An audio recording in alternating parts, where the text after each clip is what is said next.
Maidens? Pre-club. No. Not Big Me. I just said that. Was it Spice Girls? Doesn't sound right. What's it sometimes called?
flow of bee products? I gotta remember that. Well, they say in order to remember something, you have to forget something else.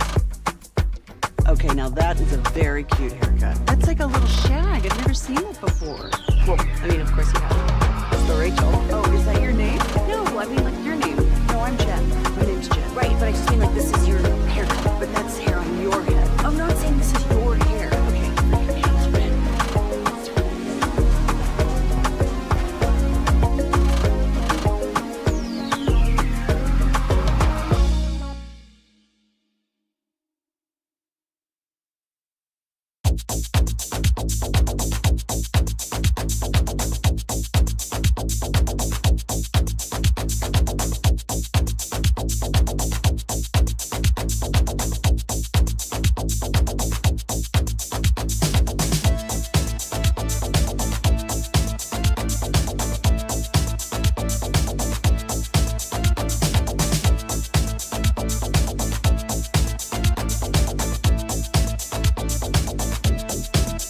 Good morning, Metroplex. We have made it to a Friday. Glad you're with us here on DFW Sports Station. Sean Sharif, RJ Choppy, Cowboys insider Bobby Belt. We got Peyton and Aiden in the back. We are live on the Fan Cam, Twitch, and YouTube. Thank you for turning it on and leaving it on. We have another loaded show for you today. We got our final Nelly ticket giveaway in the 7 o'clock Expressway. RJ's 5 things he wants to see for the Rams preseason opener tomorrow night at 8. We got Worst Take at 9. Nick Eatman from Oxnard, California at 9:20. I guess we'll start with myself. I incorrectly introed Bobby as the Cowboys insider. I guess I'm the Cowboys insider. You are? As yesterday, I reported that Micah Parsons and Jerry Jones met Wednesday night for 4 hours plus. It's a long time. Mm-hmm. Dave Hellman with his little jokes saying, hey, Micah, let's go ahead and just watch Landman. Let's binge watch something. It was a funny joke, I thought. Yeah, funny joke. So Brian brought us Jane Slater. Jane immediately hit me up and was like, 3 people are telling me that this is wrong.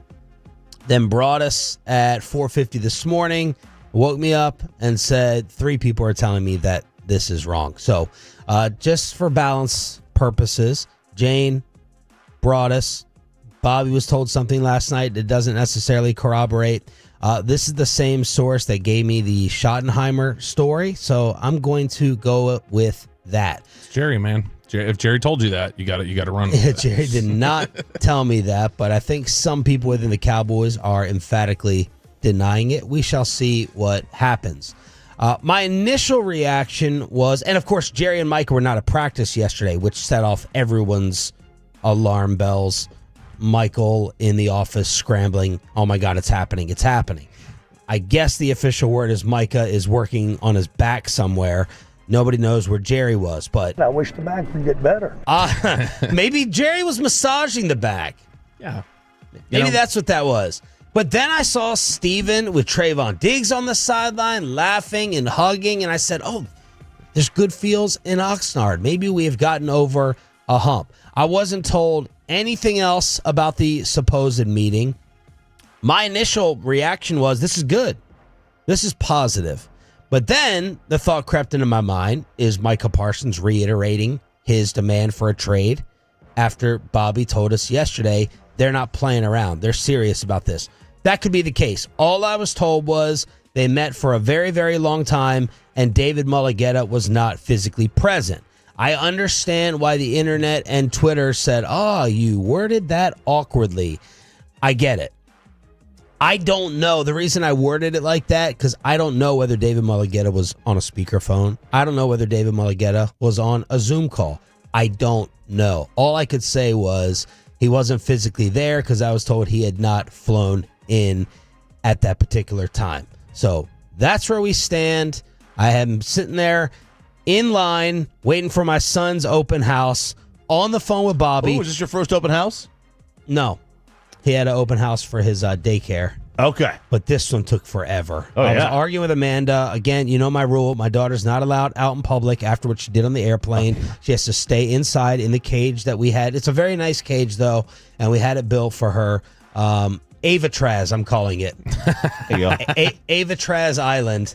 And she goes, no, it's only going to be 15 minutes. Oh, my God, what a night. Ran into 2 Tolos, Oh, that's nice. whose kids are also going into kindergarten. So that was very nice. Looking forward to some bro time for the next 12 years. But I'm calling Bobby on the phone. Get this confirmed with someone. Reach out to Mulligetta. Bobby's in the hospital.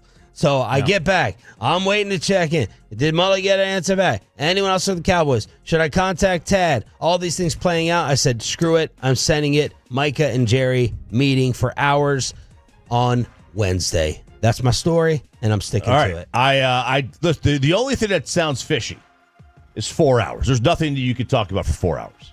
Right. There's not a single subject that you could talk about with a person that isn't your spouse for 4 hours. Ooh. Now, I know we But do if a you're 4-hour telling show me- every day here, so don't let that get in the way of these kind of facts. But individually, individually, one-on-one, you cannot talk for 4 hours. I don't know. If you turned on a camera and just sat Micah in a room alone and Jerry in a room alone, I think they both could talk for 4 hours. They could, but like Micah's got podcasts he's got to get in. I mean, there's no way he has True. time for this. Oh, wouldn't that be cool if they were just doing like the sit-down recorded Imagine podcast? they were doing the podcast. Okay, we're going to tape this thing and then we're going to drop Harry's it. my guest this week. What do you make of it, Bob? You're not going to hurt my feelings. It will just mean that I was more right if it gets actually confirmed tomorrow when Christy Scales talks to Jerry before kickoff, or today. I was like, please don't let the Cowboys have practice today. Please don't let the Cowboys have practice, because someone is going to ask Jerry or Steven about it. Do you believe it? I think it's possible. Somebody did tell me last night that they don't think that happened. The problem is there's been so much that's gone on throughout the course of 8 months now, of interactions and meetings and discussions and different things like that, and lack of them, that both sides have given us wildly different perspectives on in terms of what actually happened, that it's pretty consistently like, I don't know that there's ever going to be a discussion point until there's a contract signed where we go, oh, they both are saying the same thing. They're both saying the same thing happened or this happened. So that's the only thing that gives me pause. If they didn't meet and they were both gone from practice, I don't know why Jerry was gone. Mike, okay, they're saying, yeah, he's working on the back or whatever. Jerry's generally What do you not missing believe from more? practice. That Micah and Jerry talk for 4 hours, or that Micah's working on the back? A legitimate back. 4 hours. Mike is not. I mean, he needs whatever done. Officially on the record, he's got a bad back. Just like Jerry said, I hope the back gets better. I was trying to think of a reason that the Cowboys would all deny, and I can't remember whether someone said it on this show or one of you guys in passing, that Jerry would no longer be allowed to sit down and talk with Micah about contract because the official request was put in for the agent to be involved. Does that play in here? Do you know what I'm at? Do you know what I'm saying? Yeah. So that's why, like they would absolutely have to reject it and refute it because they're not allowed to sit down and talk anything contract related. yeah. So it's basically like Unless asking. Mulligetta was on the Zoom. It's like Right. It's basically and even still, I don't think they would. If that was the case, I don't know that he would want Micah there physically though. I think he'd just be like, we'll talk. The thing, it's basically like asking for your attorney. Like we mentioned this yesterday. When you're being detained and you say, "Can I talk to a lawyer?" Like, interrogation's over, you got to leave. Like they get their lawyer. It's sort of the same thing. As soon as he goes, "You need to talk to my agent," you got to stop talking about contract. You can't do it anymore. You got to go through his agent. That's when it becomes a violation of the CBA. Again. But yeah, I mean, if they talked even forget 4 hours, if they talked for 5 minutes, I'd be encouraged, because right now it doesn't seem like they're talking at all. And right now it seems like there's a lot of hurt feelings, or that's been the case for the last several weeks. And so if they're on a point where they can interact with each other in at any level, then I think that's only improvement, or that's only a positive sign. Got some Tolos joking on the fan text. Aren't we 11 days away from Netflix? That's a decent point. I could see this. Oh, yeah. The scene with Micah walking into the office, and we all see how it finally plays out and gets ironed out. Again, I'm giving that like a 3% possibility. 3? 3 out of 5. Oh, I mean, yeah, I don't know if all the episodes are done in post-production. Right. If they are done, obviously that's not. But if they're not done, then that would be the likeliest candidate. I think that's massively in play. Whatever's how many episodes is it? 8, 9, 10, something like that. But they're all dropping at once, right? They're not. I think it's just like a here you can go binge it. Yeah. Yeah, that would. Well, we're cutting close to add things. Well, how does South Park do it? Week of? Yeah, South Park's very unique, but they do week of stuff, so they'll cover stuff that was in the news in the last 10 days. All right, and I don't know how Hard Knocks does it. Like how they late? do week to week because they add the preseason games in each one. Yeah, but how they do it, how they are able to execute it. That's a fast turnaround. Oh, that is a very fast turnaround. Right? Yeah, So I don't know. Maybe they could add it. So what do I expect? I expect full denial, and then I expect Jerry or Steven to say, who? What? No, that did not happen when Christy Scales has one of them before kickoff yesterday. But that is what I was working on last night. So that is where we stand. Jerry and Micah meeting until I have to go ahead and delete the tweet. Do you? No, keep it. Never delete. Never delete. Do you like your kid's school teacher? I think she was the last class down this long hallway, so I'm seeing all the other teachers out, and these young, cheery, I could tell, oh my God, it'd be sunshine and lollipops. I felt she was a little bit stern compared to them, a little bit older, a little bit more stern, serious, but then I was saying, is that a good thing? Is that a good thing for Ollie and the rest of the kids? You know, crack the whip, keep them in line. But yeah, good first impression so far, but we shall see. Live on the Fan Cam Twitch and YouTube, we also have Michael Silver. Bobby was playing mind games with himself yesterday when Jerry and Micah were not at practice. Take us through it.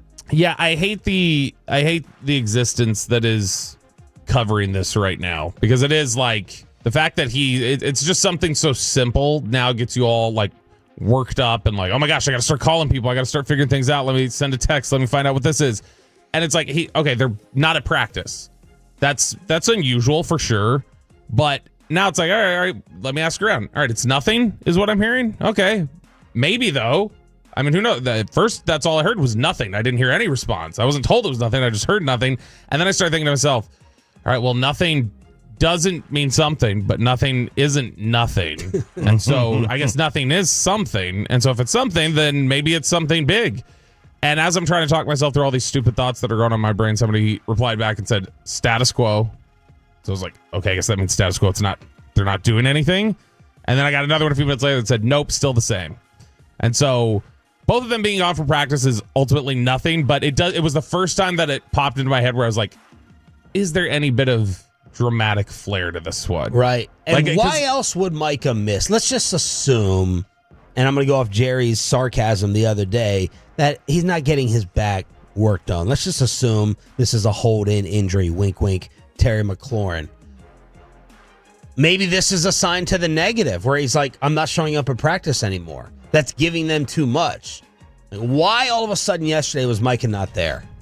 The only thing I can think of is he's either talking with Jerry, they talked and don't want to answer if anything got out. I'm putting that last in the list of possibilities. Or him and Mulligetta decided, let's start being a bad soldier. Let's ramp this up. Yeah, if I would assume, my first thought is as to why he's out. Obviously, like you said, they're going to say it's the back issue, even if it's not specifically the back issue, because he was apparently on the field for walkthrough on last night.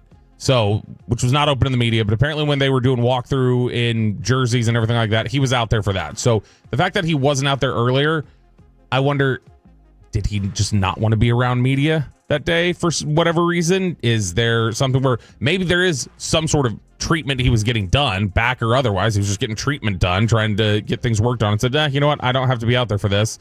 I'll go ahead and go stop by and do this and pick this spot. The one I don't know why Jerry wasn't there. I can't remember many times Jerry misses Oxnard practices. He's always up in that tower. Meanwhile, Choppy yesterday was living the life of a Cowboy fan, and throughout the league, people were getting injured and dropping like flies. Yeah, they were even last night's games. But yeah, so yesterday, obviously, you had the reports that Jaden Blue, right, got hurt walking off the field. That you had, obviously, the Jerry and Micah, where were they for 20 minutes to 30 minutes, the entire practice, where they meet up. This was the typical, if you were to describe... Ferguson. If you were to describe life as a Cowboy fan, that was yesterday at about like 2 o'clock in the afternoon, because you had your entire whirlwind of emotions happening at that one time. Ferguson lower back, Jaden Blue lower body, Shepley lower body, Steele with an eye, return to the field. Update us. They've got to start. I know they said serious. No, it doesn't sound like it. So Ferguson's back issue is not considered. He missed super a play serious. or two. Blue, same sort of thing. I think they're just being extra cautious right now with a lot of these. You've got to start looking. I know they've said bad luck. You got to start looking at something's not right. There's so many of these injuries stacking up that either something's off with the practice intensity, there's something off with that field surface, there's something off with the conditioning they had this summer. Something is not right in the equation that's causing them to have a rash of injuries out there in Oxnard like they haven't had in years. A Texas school is joining the big boys. Which one is it? RJ has it in the college football kegger. Next for the 6 a.m. club on Sean and...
forget something else, to remember that things to eat have ways. No, that's absurd. Hey, remember when you used to be a, what was it, pepper lady? Pepper lady? Wasn't it Cinnamon Sisters? Those are babes. Saffron Squad? Nutmeg maidens? Creek, No, Nutmeg Maidens. I just said that. Was it Spice Girls? Doesn't sound right. Was it Saffron Squad?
Or 817-333-3233 with Frankel & Frankel. There's never an out-of-pocket cost. They only get paid when you win. Frankel & Frankel, the go-to car and truck attorneys in Dallas. I'd like to know where Lou Holtz is right now. Oh, I win. Google me. We're not hosting an intergalactic kegger down here. Texas Tech has joined the big boys. Well, so we talked about the other day making waves in the NIL with your NIL fund collective, whatever you want to call it. Well, they just locked in the number 5 recruit, a linebacker. Okay, now that in and of itself is not a huge deal, right? You're in Texas. You have top 5-star recruits on every street corner. It is not that big of a deal. But then you go a little bit deeper in. This is a kid from Savannah, Georgia. People from Savannah, Georgia do not go to Texas Tech. They don't even know where Lubbock is. Okay? Savannah is one of the most beautiful places in the world. And Lubbock, on a western wind day, is unlivable. You cannot be there if the wind is blowing out of the west. I've still never been there. You know what? I would just avoid, go to Cisco. It's Cisco with a college. man, it's that it's when Joey McGuire a couple years ago when they beat Texas fraudulently, thanks to those Tim Donahue's running around the field helping them cover the spread there. It was like, oh, the future, everything runs through Lubbock. Everything runs through Lubbock. It's like, no, literally, it runs through Lubbock. Nobody stops there. It is a pass through on the way to Albuquerque. That's what Lubbock is. I don't even think it's on. No, it's not even on 40. 40 even skips it. 40 goes through Amarillo. So see, everybody's just like, no, we're not messing with Lubbock. I mean, it's Sorry, like, Peyton. But they get a commitment from this kid, this LaDamian Guyton, over Alabama, Florida State, Georgia, South Carolina, Tennessee. Those are all like right in his pocket of where he grew up. Dude, Kirby doesn't let you out of Georgia. If you're a great player, he doesn't let you leave the state. So their NIL collective has come to party. It has come to party. I don't know what they paid for him, because what we talked about yesterday was if a guy's getting $500,000, we got to give him $675. And I'm rooting for Joey Maguire big time, even though he did not sign up my godson who went to Vanderbilt, anchor down. But I love Joey Maguire. I love having him on the show, and I'm very happy that he's apparently getting some more expensive, legit toys to play with and try to compete. And these Texas Tech fans, there's a reason I wanted my godson to go there, because these Texas Tech fans are diehard. Oh yeah. They are. Now, I know you can say that about almost any college, but the Texas Tech fans I know are watching softball, men's baseball, college hoops with the exact same intensity that they do for college football, and I find that impressive. They have the number 2 transfer portal ranking, and they're climbing up with this commitment. It's a verbal, so I mean he can obviously still come out of it, but we'll find out, I guess, on signing day. But a verbal from him. Yeah, and their whole focus has been this offseason when they spent in the portal, they were spending on trenches. So they were spending a lot on D-line and offensive line. They were like, all right, we're going to have to prioritize our dollars. We can't spend just on the whole roster the way Alabama would, but we can play in these waters in certain areas. So, I mean, for them to get a bigger linebacker recruit, that's not even where they've been focusing a lot of their money. Yesterday, we caught some grief on the fan text. Why don't you just turn the college kegger into, Longhorn Inside, because all you do is talk about Texas. The reason we did it yesterday. Well, they are preseason number 1. Yeah, and they're Texas. They're Texas. They're the Dallas Cowboys of college football, disappointment included and hype. But Archie, I get him confused. Archie Manning, the grandfather, said that don't tank because Arch is not coming out for this draft.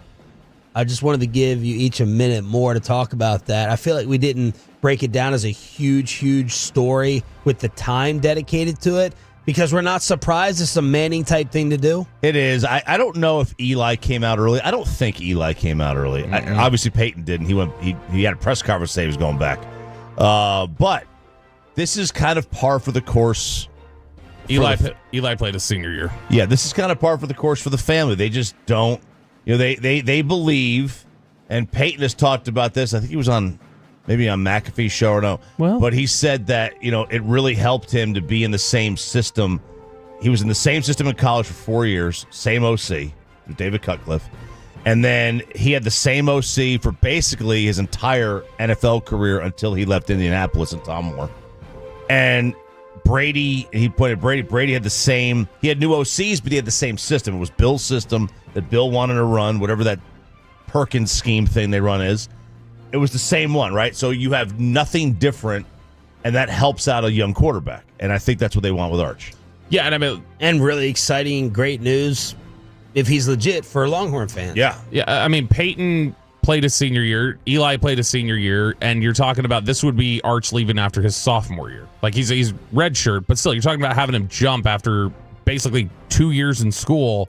That's so anti-Manning. That's why so many different people have said that it doesn't stun me at all. Do you think this crushes some NFL team hopes like you would have for an NBA team waiting for LeBron or Zion or Cooper Kupp? Maybe some. I think it really crushes New Orleans' hopes. There's a lot of people, I think, in the league already who are like, is he that good? I think there is some of that from NFL teams already. So, I mean, maybe I think that's part of what they want to see. They want to see, and I think the Manning family probably knows that that's an opinion. That for some people, not everybody, a lot of people do think, I take him number 1. There's a lot of people across the NFL, I think, who think like he's good, but like I don't know that he's Manning good. I mean, they didn't think Manning was Manning good. Which one? Peyton. Well, at what point? Right. I mean, you're right. He was in college. Bill would have maybe taken him 1 the year before. But I mean, there was people that wanted Ryan Leaf. Right, but there's a difference between your dad played in the NFL to now with Arch. It's like your grandfather was a successful quarterback in the NFL, and your 2 uncles were successful quarterbacks in the NFL. And a lot of people thought your dad would have been successful in the NFL if he didn't have a shoulder issue that got him medically retired. It is the college football kegger on 105 through the fan. Speaking of Texas Tech, Joey Maguire is one of the 4 coaches, that are listed on the You Better Win Now from ESPN. And it's because of this money. It's not because of anything Joey Maguire did. But they have Mario Cristobal at Miami, Brian Kelly at LSU, Brent Venables at Oklahoma, and then Joey McGuire at Texas Tech. Now, these are not like guys. I don't think Mario Cristobal should be on any hot seat. Brian Kelly, different story. But, Cristobal. Well, this is the downside to getting that talent. Like, Right. Mike Gundy is in that tweener Sure. situation. Go ahead, win your certain amount of games. No one's expecting you to win the Big 12. No one's expecting. Just, have some nice wins. Right. And keep us relevant. And Texas Tech has been that football program, not even to the expectations of Oklahoma State. I have lower expectations for the Red Raiders than I do Oklahoma State. But now it's, okay, we spent. Yeah. We spent on you. That's it. And, yeah, look, I get the Brian Kelly, okay? Brian Kelly can't go out there and go 8-4 this year. Not with that talent. I was wrong about Brian Kelly coming back this year. I thought he would have been blown out. I think Billy Napier should be on a bigger hot seat than McGuire at Florida. Lincoln Riley, which new administration out there. Obviously, Venables is a name that's getting thrown out, but the way they got so upset with how Lincoln left, I wonder if they're just going to give him a much longer leash because he's one of theirs. Oh yeah, because that was the whole selling point to the fan base at the time. It was like, that's fine. That traitor Lincoln can go. Brent Venables is a true Sooner to the core. Yeah. Like, that was their whole selling point right there. The one that was funny, and we're not talking about it anymore. I know championships cure all.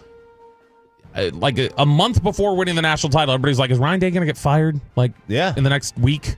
That everybody's talking about like he was done, and now it's like, oh well, he's safe because he just won one. It's like I don't know. Ohio State's different.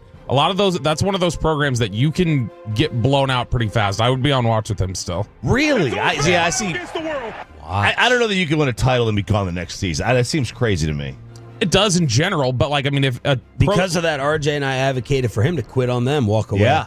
Screw you guys. Yeah, but he was pretty bad in the way, like, what got him destroyed was that optic of just like how standoffish he was while Michigan is fighting with their players and he's just standing with his hands on his hips. He looked so weak. College football, Kegger here on 105 through the Fan. They did the tiers of the teams. Tier 1 is simple. Texas, Ohio State. Tier 1. Your Tier 2 teams, or Tier 1B, I should say, is Georgia, Oregon, Penn State. People are talking right now that this is a 5-team race for the national championship. That you've got 5 teams. It's Texas, Ohio State, Oregon, Georgia, Penn State. I don't know that I'm putting faith that Gunnar Stockton can win a natty at Georgia.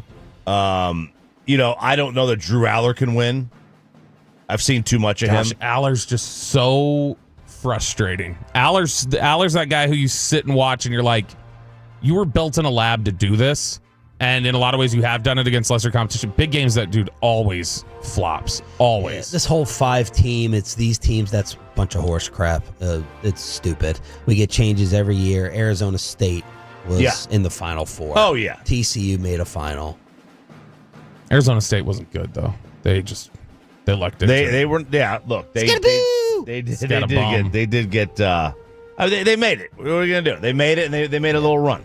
You got to learn not to argue with Bobby when he's got his troll tone. Oh, I know. Don't take it serious. I know.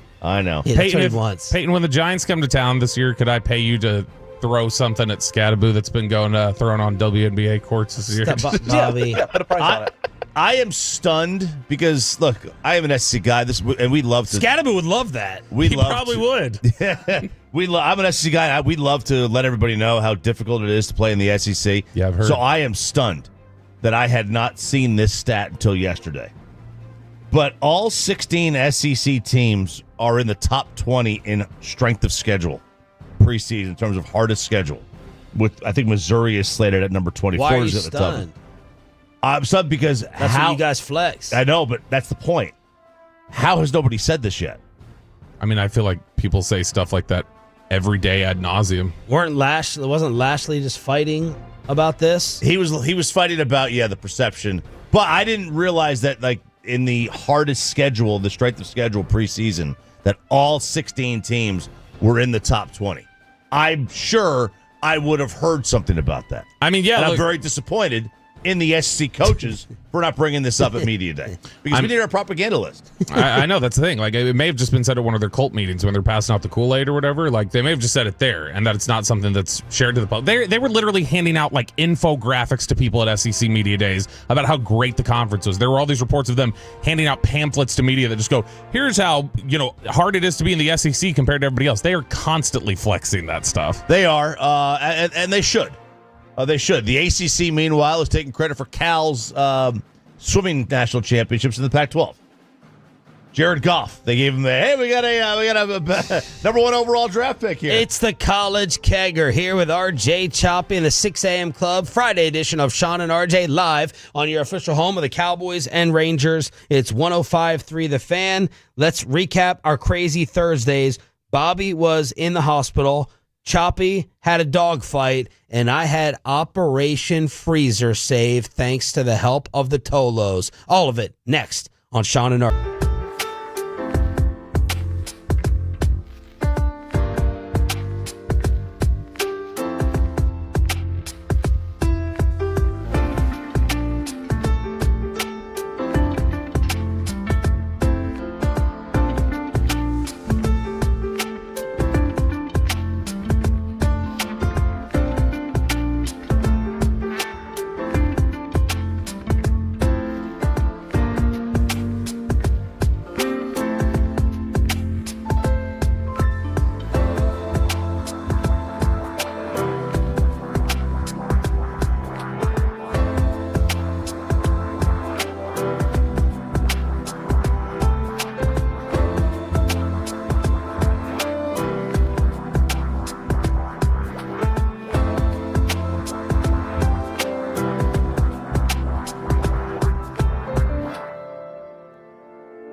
forget something else. Okay, now that is a very cute haircut. That's like a little shag. I've never seen it before. Well, I mean, of course you have. It's the Rachel. Oh, is that your name? No, I mean like your name. No, I'm Jen. My name's Jen. Right, but I just mean like this is your haircut, but that's hair on your head. I'm not saying this is your hair. Okay.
in the market. Upgrade your vehicle. Get to Classic Chevrolet in Grapevine today. The back-to-back #1 Chevy dealership in the world. More new Chevys than anyone else. All priced to sell. Visit ClassicChevrolet.com. This is Texas. This is Classic Chevrolet. Together, let's drive, relax, enjoy the difference based on new Chevrolet registrations 2023 and 2024. Our final Nelly ticket giveaway of the week is coming up 720 commercial-free expressway. You are not going to want to miss the junk drawer as RJ Choppy maybe finally makes it to the White House. We'll preview Cowboys Rams at 8 o'clock tomorrow on this radio station. Thanks for being a Tolo. That stands for turn it on, leave it on. We got the hospital, we got the garage, and we got a dog fight.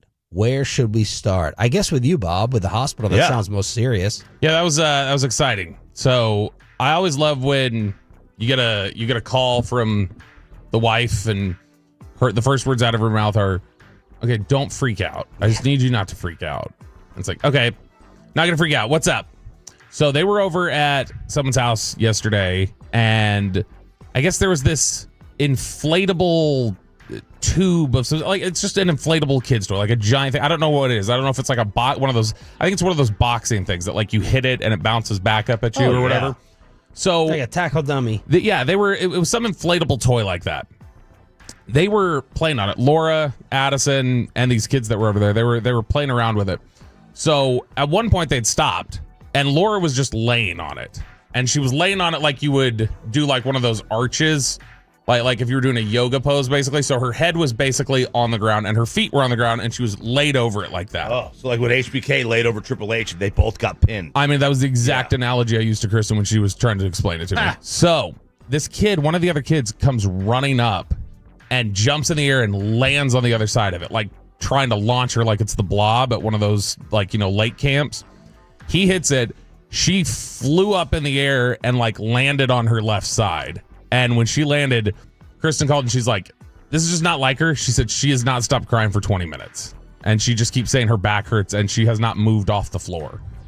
And she's like, "Should I just pick her up?" I was like, "Well, no, don't start moving somebody's spine if there's something like super raw. Just like, let me talk to her real quick." So I was talking to her, and she said it was just right in the middle of her back. She said it won't stop hurting. She said it has not gone away one time since. And she's usually like tough. She's really good about letting you know if this is just it hurts or we need to go to the emergency room. And she was saying, I need to go to the doctor. And so I said, "Okay, you need to take her, then I'll meet you there." So we get to the hospital. As I'm getting to the hospital, Kristen texts and she's like, "I haven't said anything about this yet." She's in the hospital bed. She's saying her right foot is tingling now. Like, okay, well, this is great. So she's got back pain. She's got like a swollen part of her spine basically in the middle, like right on her back. She's got this swelling spot. It hasn't stopped hurting, and now she says her right foot is tingling. She said it started with her toes, and then it moved up, and it was her entire foot. And I'm like, this is great. She's got a compression fracture or something. So we hung out there, got x-rays done. Laura was panicking, and it was for an odd reason. I was like, she knows that paralysis is in play here. Jeez. Sure. I'm saying that's my head. I'm going to go towards and I was playing it very cool, by the way. I deserve a ton of credit for not panicking and being a calming influence. Yeah, it was hard for me to press Bobby to get David Mulligetta to confirm my Micah Jerry report when he goes, "Yeah, like she's tingling. Like the doctor says, like her feet or hands are tingling." And I'm like, "Can you just text him?" Or you can't really go there. I mean, how long does it take to 30 seconds? You need the mental break from the tingles. Just why don't you just have her watch it to it. Yeah. Step out into the hallway. Just forget it. You should forget about that. Try and get your mind on something else. Ask David a question. Call Mulligetta. But she went in there and got the X-ray. Which, by the way, can we come up? I know it is what it is. But when they're telling us, "Hey, yeah, you guys can stand here, parents. Do me a favor, stand behind that that blast shield, basically, while we do this X-ray." I have to wear the vest. Yeah, they're like, stand behind that glass shield over there so that you don't get any of the radiation on you, and we're gonna blast it into her chest really quick. And it's like, I know that's what it does, and that's what we get with the X-rays, but it's like, gosh, there's got to be some better way for us to get imaging in the future. Man, last X-ray I did, they didn't cover. They're like, "No, we're fine. We don't really. This machine is like advanced." The person who's getting it, but they don't want anybody in the room who's not getting it, especially those techs. Those techs still can't be exposed to it regularly. But she got the X-ray. We had to sit around and wait for like an hour and a half on it. They ultimately came back. They said she just had a really bad back strain. So they said when she was spread like that, and she got launched. They just said it was probably too much for the muscles to take the normal stretch. I know that Amanda and myself are the lame, precautious, over-paranoid parents, because if one of my kids was playing on one of these things, I'm always like, be careful. I'm not going to the hospital. That's what I always say. I'm not going to the hospital because if something like this happens, it makes me feel justified in ruining their fun and not letting them be children. We have told Laura 1,000 times. She will do I'll that. see parents. Don't you see parents because I know how your wife is. Yeah. Don't you see parents who let their kids do things and you're like, how are you not in the hospital all the time? Like standing on top of the kitchen tables or being Carrie Strug on top of the couch and just falling on concrete. And I know it's part of just kids being teeth all missing and falling out.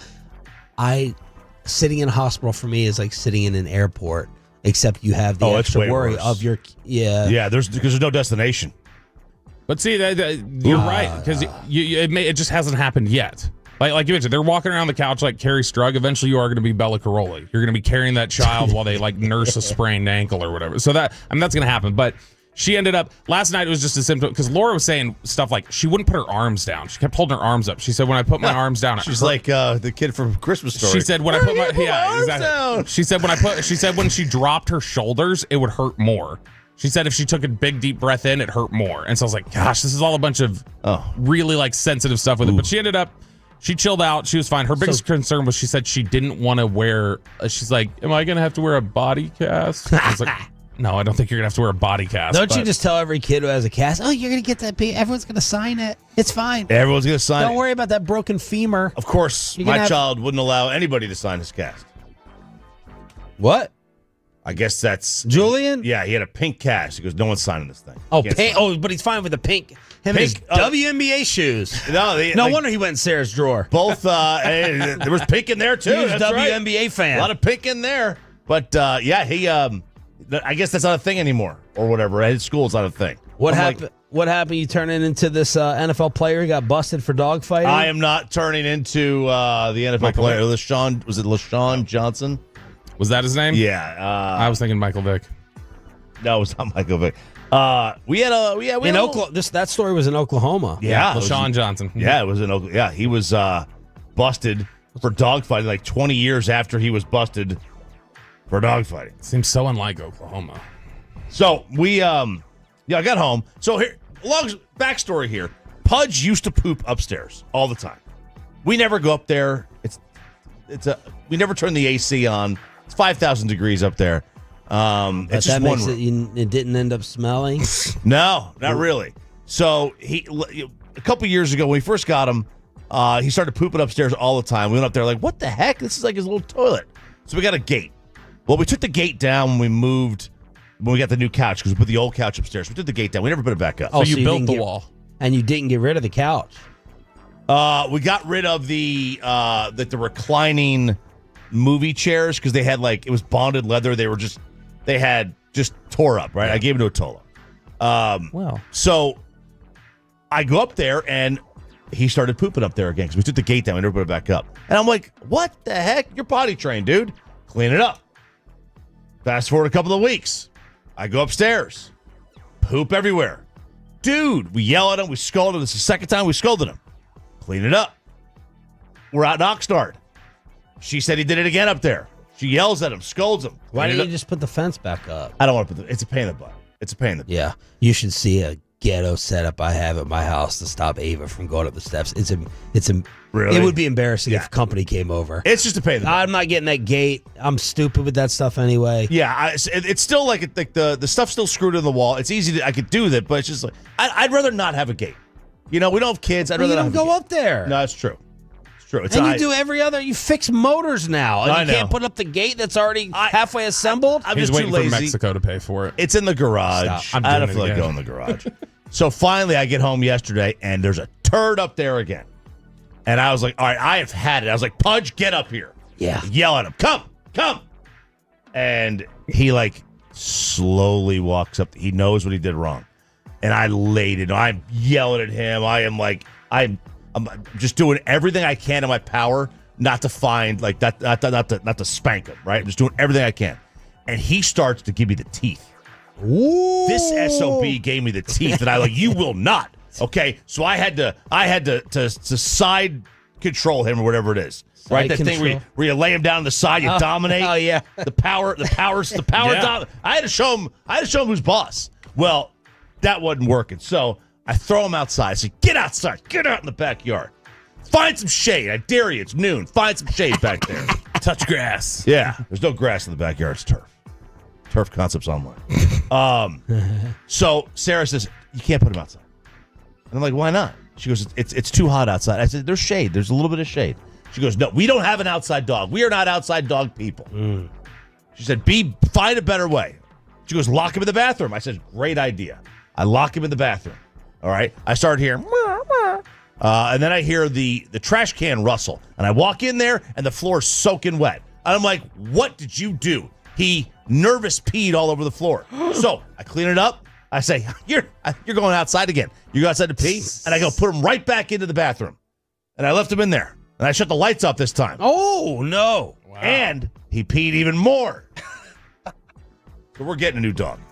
Oh, no. I'm getting a new dog. So we were fighting. Like, was I in the wrong of putting him outside?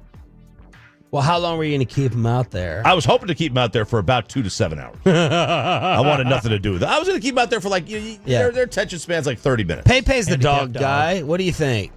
Where do you stand on this? I mean, it's a high level of abuse, what you just did. You know, you locked him in the bathroom, didn't turn off the lights. You know, come on. The poor dog, he's scared, man. He's scared. No, but yeah, you have to put him outside at that point. I mean, if he's doing that, I mean, I would obviously put up the gate. I know it's a pain in the butt, but you put up the gate there. And then you kind of just have to babysit him, I guess, for a little bit. So he's not. They've had the dog for a while. What do you mean babysit? So he's not peeing and pooping downstairs? No, he's great. He never does that. The only time he pees in the house is if he goes in the pool and he swallows 4 gallons of water. You got to get that scent out from upstairs. He can smell that, so he goes back up there and he goes, "Oh yeah, I pooped and peed here before." So you got to put the gate, Chop. Yeah. Or just get something to block the stairway, and then you guys don't go upstairs. Or, you know, gate. So there it is. A little recap of yesterday here on Sean and RJ. I'll get to Operation Save the Freezer at 7:40 as RJ Choppy auditions for the White House. But yesterday we had a friend of the show, big NBA insider, say, "You see, this is why Luca had to go." Wait until you hear this, and a 4th dildo has hit the floor. That's next on Sean and RJ 105.3 The Fan.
Fort Worth, an Odyssey sports station.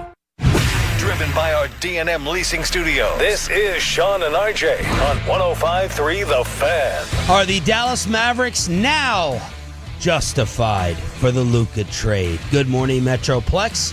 Bobby Belt's blood pressure already going up after that tease. It's Sean, RJ, and Roberto on DFW Sports Station. I will reset my Micah Jerry Jones report from last night at 7:20 in the commercial-free expressway, and we will preview the Rams preseason game tomorrow at 8 o'clock with RJ's 5 things he wants to see and that watch list.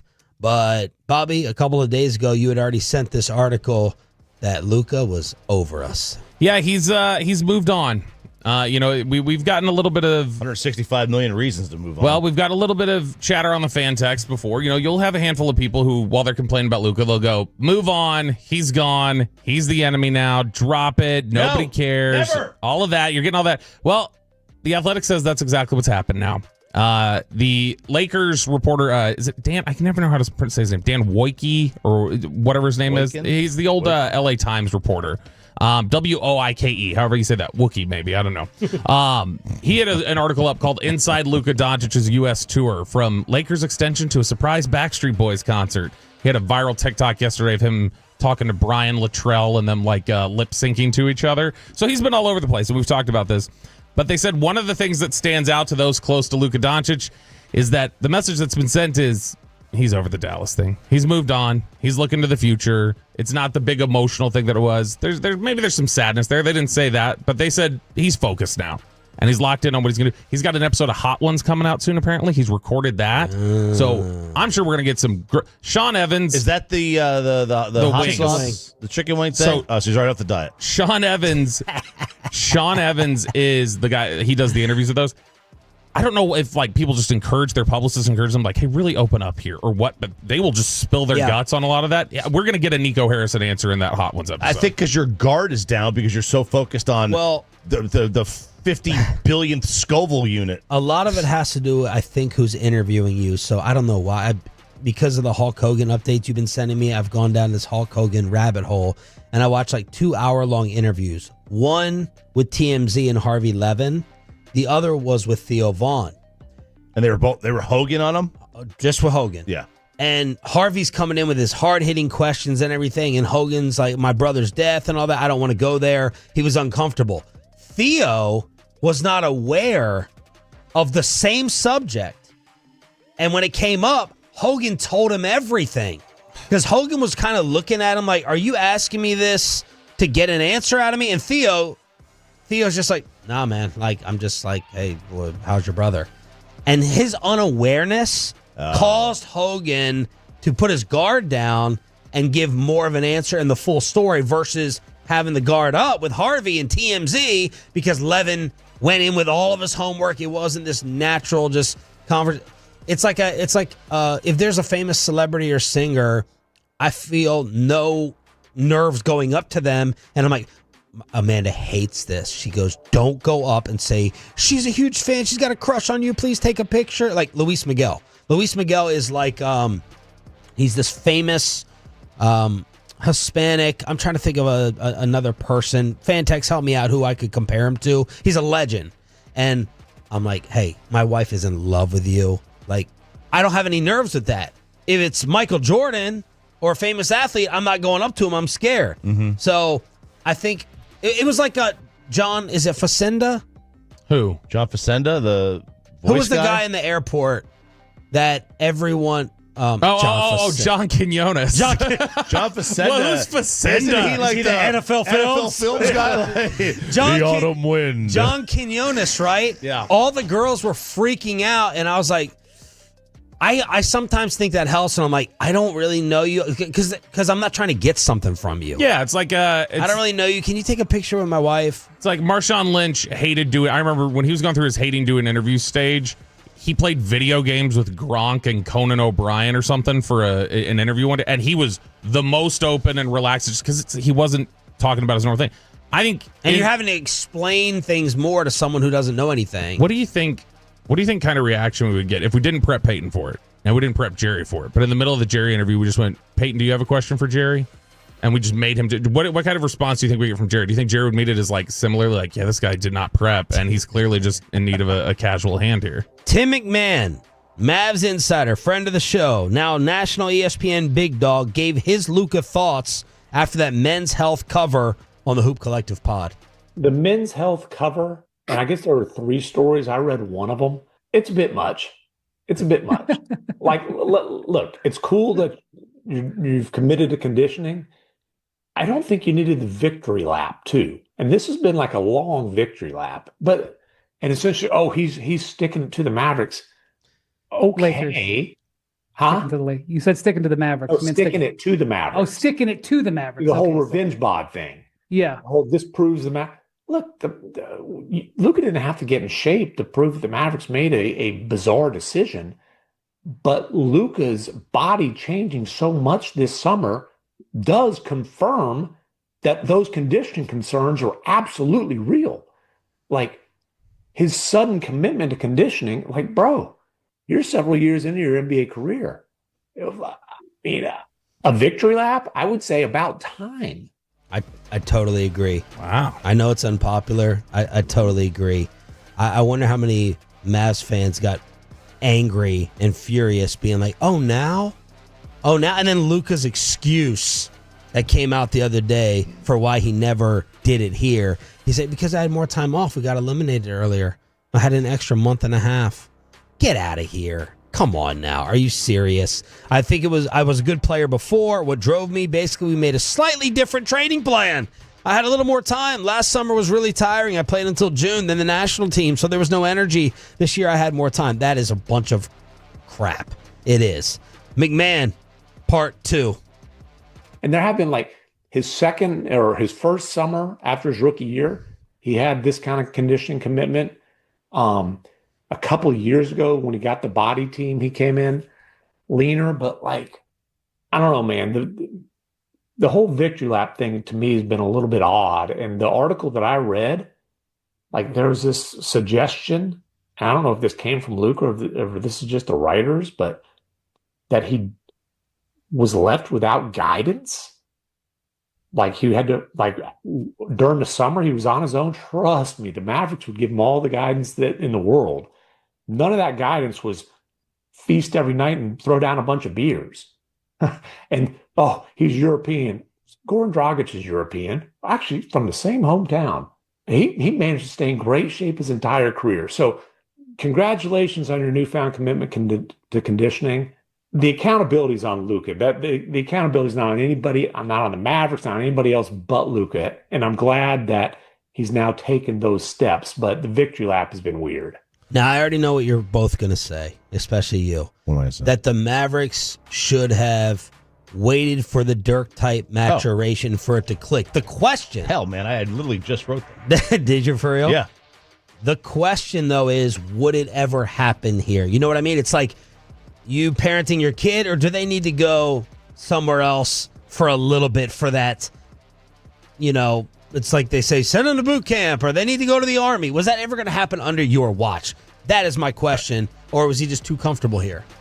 That's a very fair question, and I would say it doesn't matter. Because he's worth the risk that he never does. I agree. Like that to me, I agree. all this is true. McMahon's right. The victory lap, like, just stop, man. Like I'm surprised he's actually talked this much. I'd start feeling semi-embarrassed, like, I'm not fat. I'm not fat as anymore. Like, I'm going on Good Morning America. Look, I lost weight. As an NBA player, I was kind of surprised that he did that much, but I know a lot of it was like Jordan Brand related. He should be in all these media tours. He should be like holding up his old uniform, like look at those shorts I used to fit into. Yeah. So it does. Like, I don't know that he ever would have done it here. Gotten in shape here. What I'm saying is he was worth the risk that it never did. 39-9 still. Yeah, like the victory lap. Yeah, I could do without that. And all these interviews. Like, all right, you're in shape now. Good for you. Like, cool. Maybe it would have happened this summer. I doubt it. Maybe not. Who knows? But, it took Dirk a while. It took Joker a little bit. Like, I think that it was just short-sighted to not wait it out. He could have been out of shape his whole career. They're still probably winning a title with him here. Like that's the problem. They gave up a title even if he never gets in shape. And I think, we say this every year, but this is the year I would put money on him winning the MVP. Yeah. He's going to win the MVP. I got the odds. Hey, real quick. Now, if you don't believe that the lottery was rigged, which I don't. If you believe the Mavs just legitimately at 1.8% won the lottery, then reasonable people can suggest that because Luca was out of shape and completely fat last year, they may have still gotten Cooper Flag. It's totally plausible that they finished 11th or whatever it was. Oh, no. Oh, yeah. I mean, because he was out. He was out. I mean, Kyrie probably doesn't get hurt because he was just having to shoulder everything. We don't know. Maybe you're right. Maybe Kyrie doesn't. He's carried them to 6 seeds by himself already. He has. But like they've also missed the playoffs. I don't know. Here's the thing, and I can't shake this ever since this report came out, and I think it was McMahon who did it. There feels like there's still a little bit of pretext with their whole excuse about like, well, it's the getting in shape thing. Like that obviously was the main thing, but when you start hearing stuff like McMahon reporting, no, Luca was wanting to stay home and do the rehab he was supposed to do, and the Mavs were pissed he wasn't flying with a bad calf, which is like you're also not recommended to do when you have a calf strain, by the way, because of like blood clot risks. I don't know why in the world, like that's the part I can't reconcile. Why, when it seemed like he was taking his conditioning, like not wanting to push injuries or do anything else, why is then the moment where you're like, well, we're fed up. We got to get rid of him. That's what seems inconsistent about this. MVP favorite in Vegas. Luca. No. Oh, they're idiots. I would assume it's either Joker or SGA. I'll say Joker. It is Joker at 5-2, then SGA at 13-5, then Luca at 7-2. Giannis, Ant, Wemby, Cade Cunningham, Jalen Brunson, Durant, Paolo, and Embiid. Embiid. I feel like his career is totally over. Man, so that's at 7-2. That means if you put $1,000 bet down, Chop, you can win $3,500 on Luca. Plus 350. It's not bad. It's not bad money if you can get it. Yeah. It's not great. I don't know. It's worth the bet. I think he's going to win the MVP. Yeah, I mean, I'd have minus 10,000. A fourth object hit the WNBA floor last night. Yes, it did. This is getting, it is really out of hand. It's objectively like I do chuckle every time because it's just like so wild and so out there. But someone is going to get hit in the head with one of these things. Like, make no mistake, someone's going to get hit in the head with this. I heard somebody did the other night. So it was like the leg. I mean the head. Like it's gonna. No, like when that one didn't reach the court, didn't they say that's what, like it had hit? It's just like a kid in the so head. degrading, man. Like again, you used the word yesterday. I did laugh at the first one, but it's so disrespectful. I'm just thinking.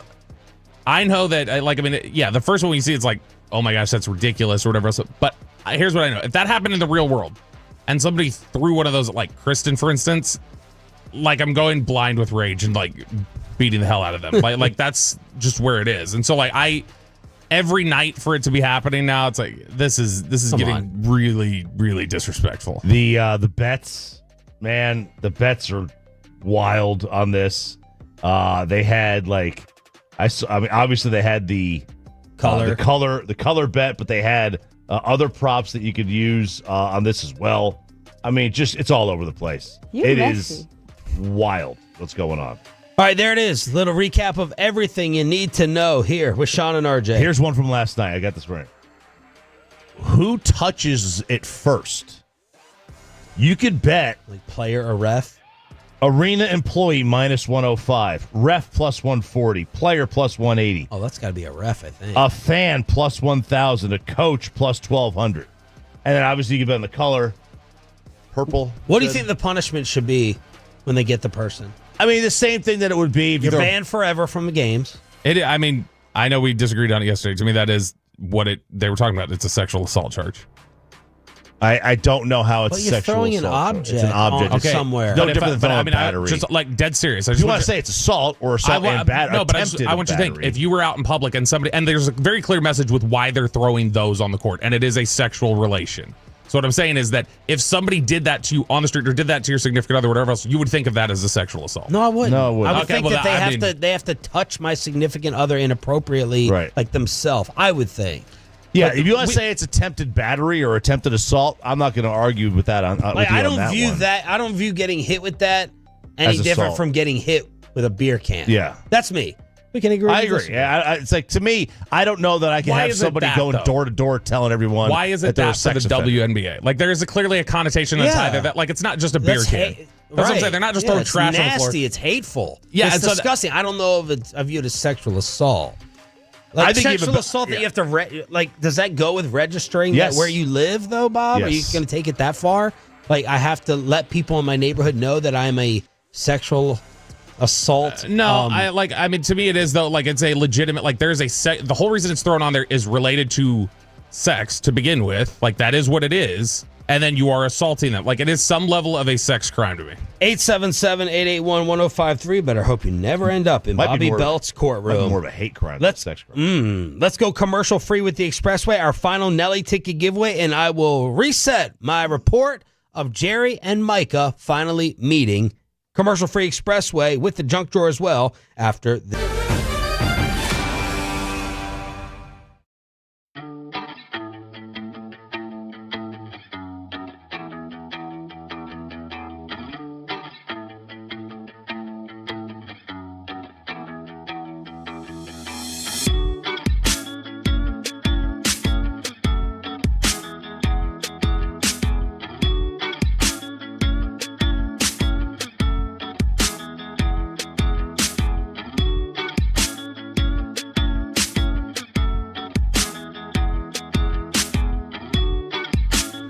Uber Eats has lower fee products? I gotta remember that. Well, you know, they say in order to remember something, you have to forget something else. Okay, now that is a very cute haircut. That's like a little shag. I've never seen it before. Well, I mean, of course you have. It's the Rachel. Oh, is that your name? No, I mean, like, your name. No, I'm Jen. My name's Jen. Right, but I just mean, like, this is your haircut. But that's hair on your head. I'm not saying this is your hair. Okay.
you've got to forget something else to remember that Uber Eats has groceries. No, that's absurd. Hey, remember when you used to be what was it, Pepper Lady? Pepper Lady?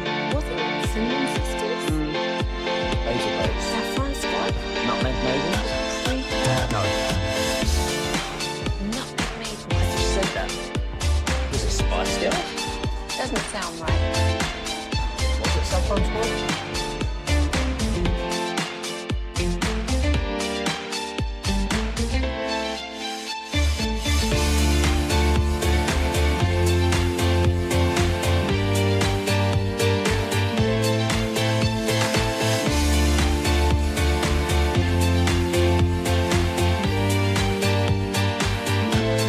Of Plano.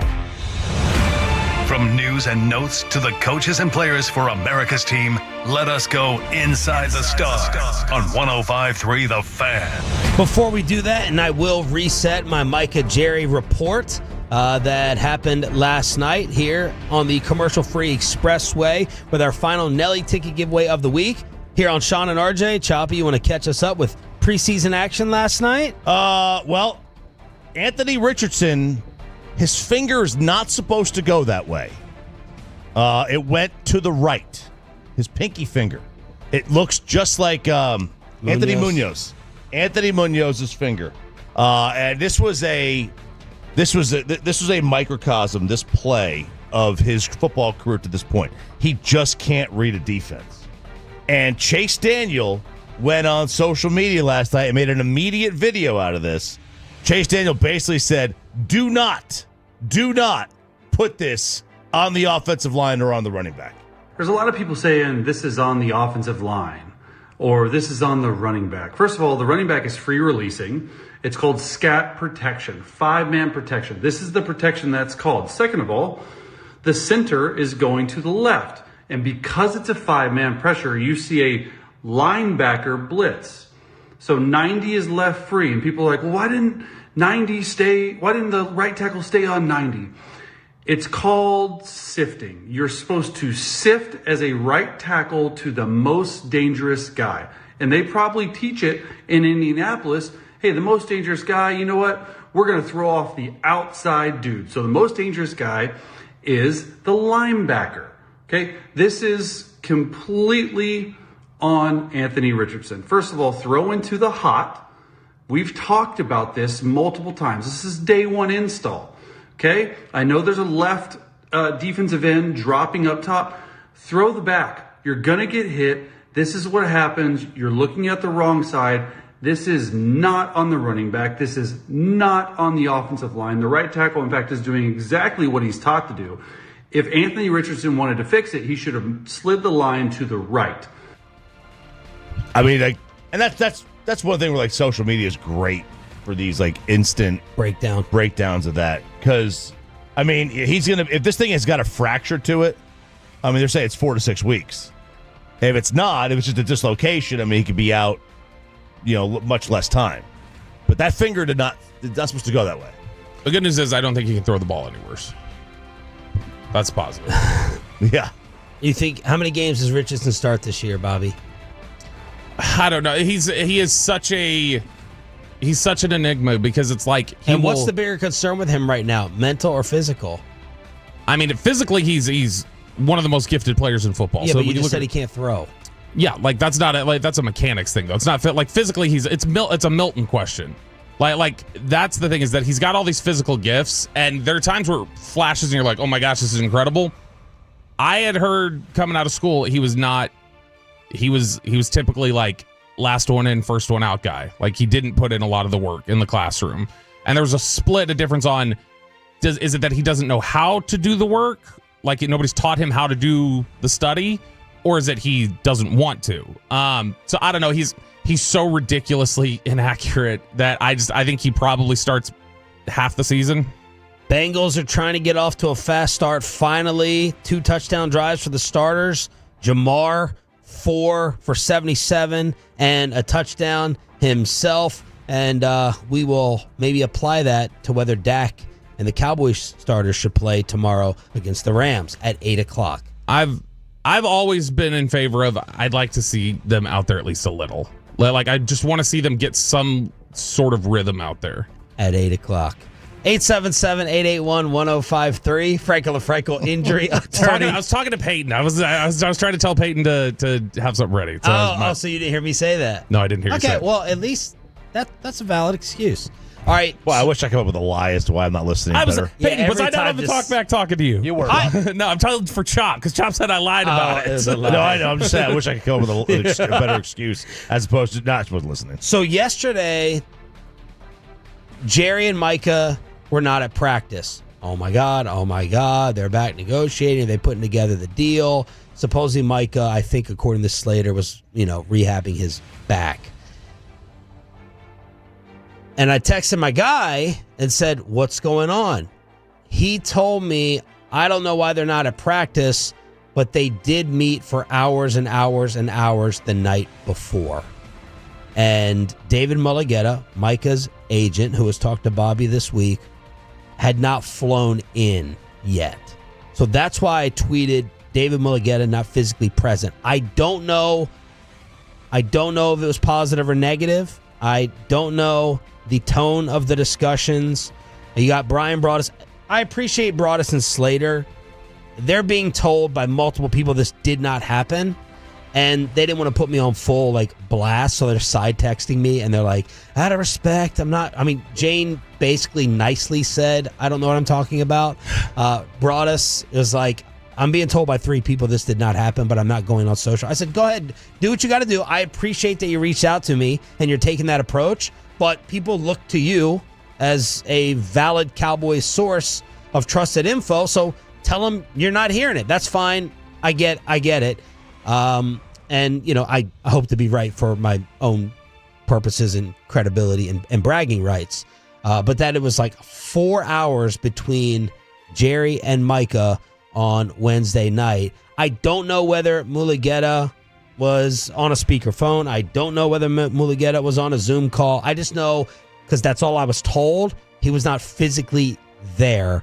And that's everything I know. That's the extent of it. I initially took that as a positive, and I kind of pieced it together with them both not being at practice. Maybe that's just way too obvious. But then I'm like, okay, maybe Micah's not showing up to practice because they're playing real hardball. Stop being a good soldier.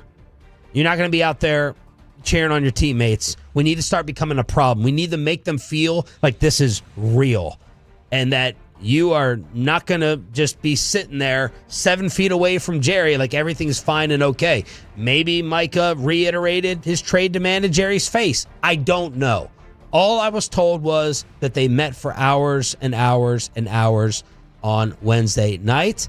And a lot of people within the Cowboys are telling Jane and Broaddus that is not true. So that's all I got for it. 877-881-1053. Would you like to add anything before we get Steven's take? I fully expect Jerry and Steven, if asked today or tomorrow on the Fan pregame show, to act like this is we talk every day. Craziest. No, I think they'll be like, who? What? No, that did not happen. So I expect my timeline and my mentions to not be fun over the course of the next 48 hours. But if they do say, oh, guys, we're not going to comment on anything that happens, in terms of a negotiation, then maybe that's a yes. But I have reached out to other people to try to get confirmation. Bobby did reach out to Mulligetta yesterday, had not heard back. Yeah, the thing is, short of Jerry, Steven, Micah, or Mulligetta. I basically need you this entire weekend. I need to come and sleep in the poop room upstairs so you can come up with my defense. I need you to be Better Call Chop, my defense attorney. Well, look, it's you can't be wrong. Well, what if they say that just did not happen? They could be lying. They could be. Right? That's the thing. Yeah. Bobby was told that Micah was hanging out with teammates that same night for a pretty large amount of time. I don't know. Well, he could have. He could have been there from 9 to midnight, but he could have been with Jerry from 5 to 9. Right. Right. There's no. Nighttime is fluid. What time is nighttime? What time is nighttime? Is it afternoon? Yeah, is it after 5 p.m.? Mm-hmm. What's nighttime? This is the frustrating thing about this, though, and about this entire negotiation is that it at least felt like we were getting consistency in all the other negotiations in terms of everybody was on the same page about details of whether they'd spoken or not. But like this has not been consistent since January. That the Cowboys will seem to have one representation of did they speak? What were the nature of the conversations? And Mike will have another comment on it. And none of it is consistent. And it seems like it's just the communication. There's something in the chain or somebody is responsible for just fundamentally broken communication between these two. Archer did say that Micah took part in the post-practice walkthrough yesterday after not being on the field for practice. So whatever you make of it, I don't know. Netflix is also airing the Cowboys special in 11 days. I could see if this happened, this is the big dramatic final scene towards the end of Micah and Jerry meeting and Micah dramatically walking into a room. I don't know. I'm just telling you what I was told, and it was from my same Schottenheimer source. 877-881-1053. 877-881-1053. Stephen Jones called up with the media. We heard Jerry's immediate reaction when Micah requested the trade. What about Stevens? I really didn't have a reaction other than, Micah, that's certainly a perspective you have, but we have a say in that as well, and we have no intention of trading Micah. Nobody's making any offers yet? Like I said, we don't talk about our business internally in terms of anything that's going on. So that's the other owner? The other owner will, and that's because he is the owner, the main owner. And my bad, that wasn't with all the media. That was with Doomsday. Yeah, it was Doomsday. It was Mosley. So you haven't talked to the owner yet, huh? Mosley and Werder, they had spoke to him on, I think this was Saturday, and they released it yesterday, I think. Okay. Steven didn't have a reaction. Okay. How about reaction to Jerry saying he doesn't know if Mike is going to be on the field week 1? I'm probably a little different than Jerry. I just never like to speculate, period, on any negotiation because it never, it's never done until it's done. And I think Jerry did say it best. You got two sides that have a say in this, and Mike has a say in it, and we have a say in it. Obviously, he's getting, great advice from his representatives and I'm sure other financial people. And, that's just the nature of this business when you're dealing with top players. And, the great news is we're dealing with top players, whether it's our quarterback in Dak, whether it's a receiver in CD, whether it was one of the all-time great guards in Zach Martin. I mean, those are things that are part of this business. Bobby, Jeremy Fowler, ESPN insider, and Michael Silver also weighing in. Yeah, so Jeremy Fowler yesterday, I guess on SportsCenter, this was written, oddly enough, this came from like Newsweek, had reported on Jeremy Fowler. Newsweek is still a thing? I guess so. Man, my dad had that every single week. Yeah, Newsweek. That's the magazine it was, right? Yeah, and it was never sports. And so, but Newsweek said that Jeremy Fowler reported on SportsCenter yesterday morning. He said that he knows of 5 or 6 teams that are ready to call Dallas if they'd be interested in moving Micah.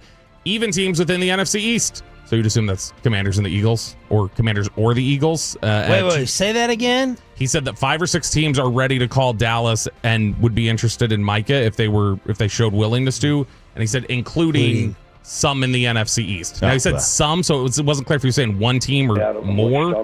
But he said some even in there. But by the way, if they trade him to Washington or Philadelphia, they better get 3 firsts at minimum. I don't think they ever would. So there's a few years ago, there was a story. I mean, what would be worse, trading him to the Eagles or Luca to the Lakers? Well, I would think Luca to the Lakers. Luca leaving is a bigger deal than Micah leaving. Micah going to the Eagles feels like a bigger rivalry issue than Luca to the Lakers. But Jeremy Fowler said teams are ready to call. And to me, it's like, even if you don't plan on trading, you need to take those calls. All right, real quick. Micah to the Eagles, and you get 2 1s, a 2, a 3, a 4. At the end of all those rounds, probably. Yep. Or trading him to any other team, and you only get 1 first-round pick. Oh, that's such an unrealistic scenario. But if I have to play by your rules, I would take. All right. Well, you get a 1, a 2, a 3, a 4, too. Or you get two 2 1s, a 2, a 3, a 4 from Philly. Okay. Or 1 first and a 2. Philly. I'm just in it for the best deal I can get. Like to me, So you're not taking Washington and Philly off the board if they come with a better offer? Why? If it's significantly better, I don't care. Like, I mean, if you're talking about a quarterback, I'm not trading them a quarterback. Okay. Any other position on the field, if you're going to blow everybody else in the market away with it, sure. Like if you're going to give me something so significantly better, I got to take it. Because, I mean, similarly, Philly could be talking years later and going, I can't believe we gave them 6 pieces of draft capital to basically build their team with. So Fowler's saying a couple teams in the East. Yeah, and it said 5 or 6 teams in general are ready if this comes up. And I would, like I said, I would take the phone call. I would take all of them right now just to know what's the market. Even if I'm not going to accept any of them, I just want to know what you guys are talking about. I want to know what that is. Michael Silver wrote, this was sort of an opinion piece. So Michael Silver usually is a storyteller. Michael will go talk to people, he'll get information, and then he'll tell you this really unique story that you haven't heard somewhere else. That's kind of how his writing style is. This was a little more opinion piece on just why he finds the situation so odd and things like, and I think that because of his relationships across the league, I imagine a lot of his opinion here is colored by things that he's discussed with people, and it's just they don't want to go on the record with it because it's current negotiations. But this is what he writes here. He says, it's hard to understand the source of Jones's stated optimism about getting a deal done eventually. He said, is he planning to eventually call Mulugeta and sweeten the offer from March? Is he assuming that his leverage, Parsons is due to make $24 million this year on the 5th-year option of his rookie deal, then he could be franchise tagged after the season, will compel the player to cave? Is he confident that Parsons won't stick to the I'm too hurt to play script for the season opener or even throughout the entire season? Time will tell, but if Jones is miscalculating and things get ugly, I wouldn't rule out a trade, a suspension with an accompanying grievance, or other scenarios that might keep Cowboys fans up at night.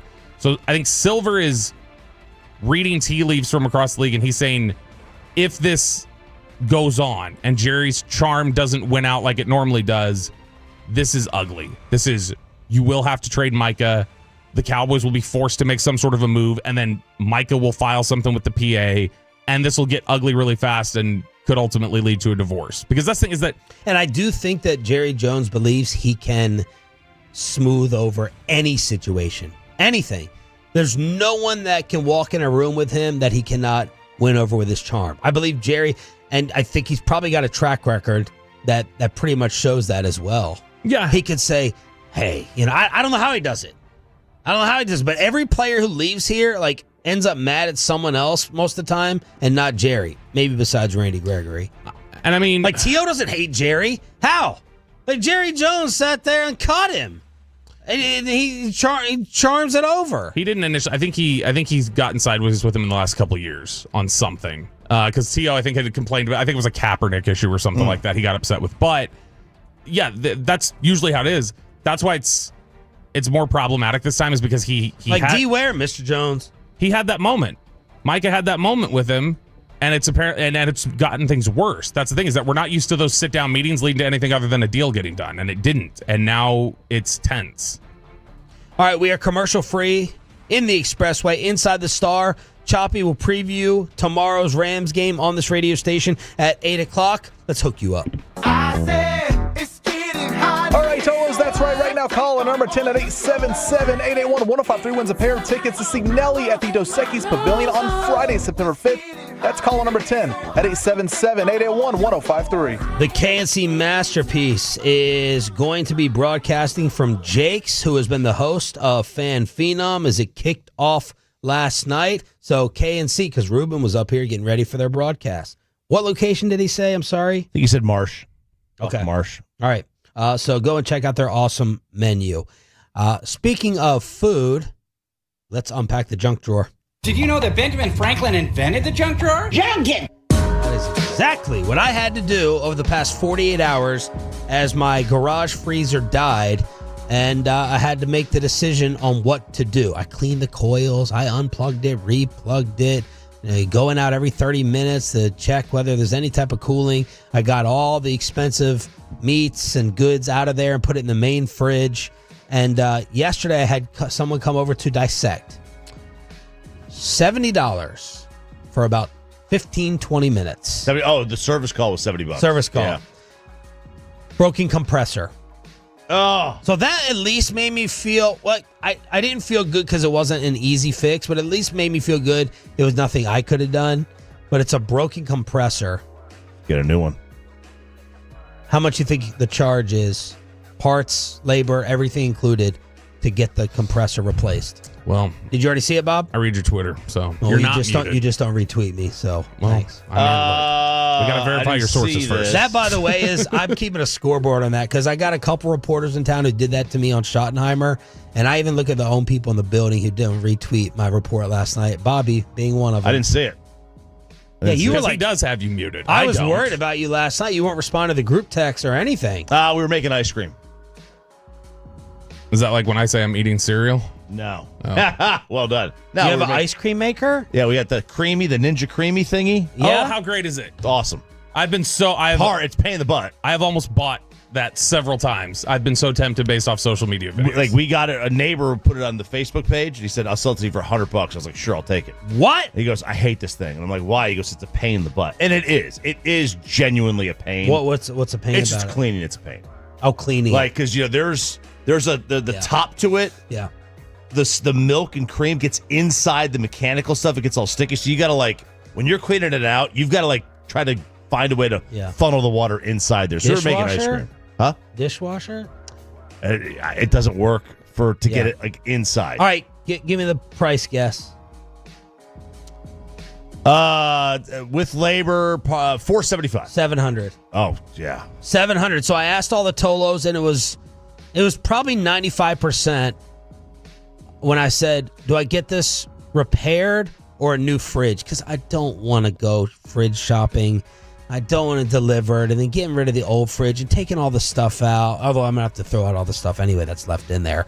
And it was like 95% get a new fridge. So I got Tolo Andy working on it. My guy Ian from Nebraska Furniture. I'm hoping to get a new fridge/freezer today. But that also caused the grill to be on. And Wolchuk texted me. He goes, "Are you just cooking every damn thing that was in that fridge?" And I said, "Yeah, basically, because I can't throw away food." So I blackstoned wild fork chicken, and then I cast iron wild fork burgers. As soon as I got home, I put on the pellet grill for the 18-pound brisket that I was planning on serving for the station party.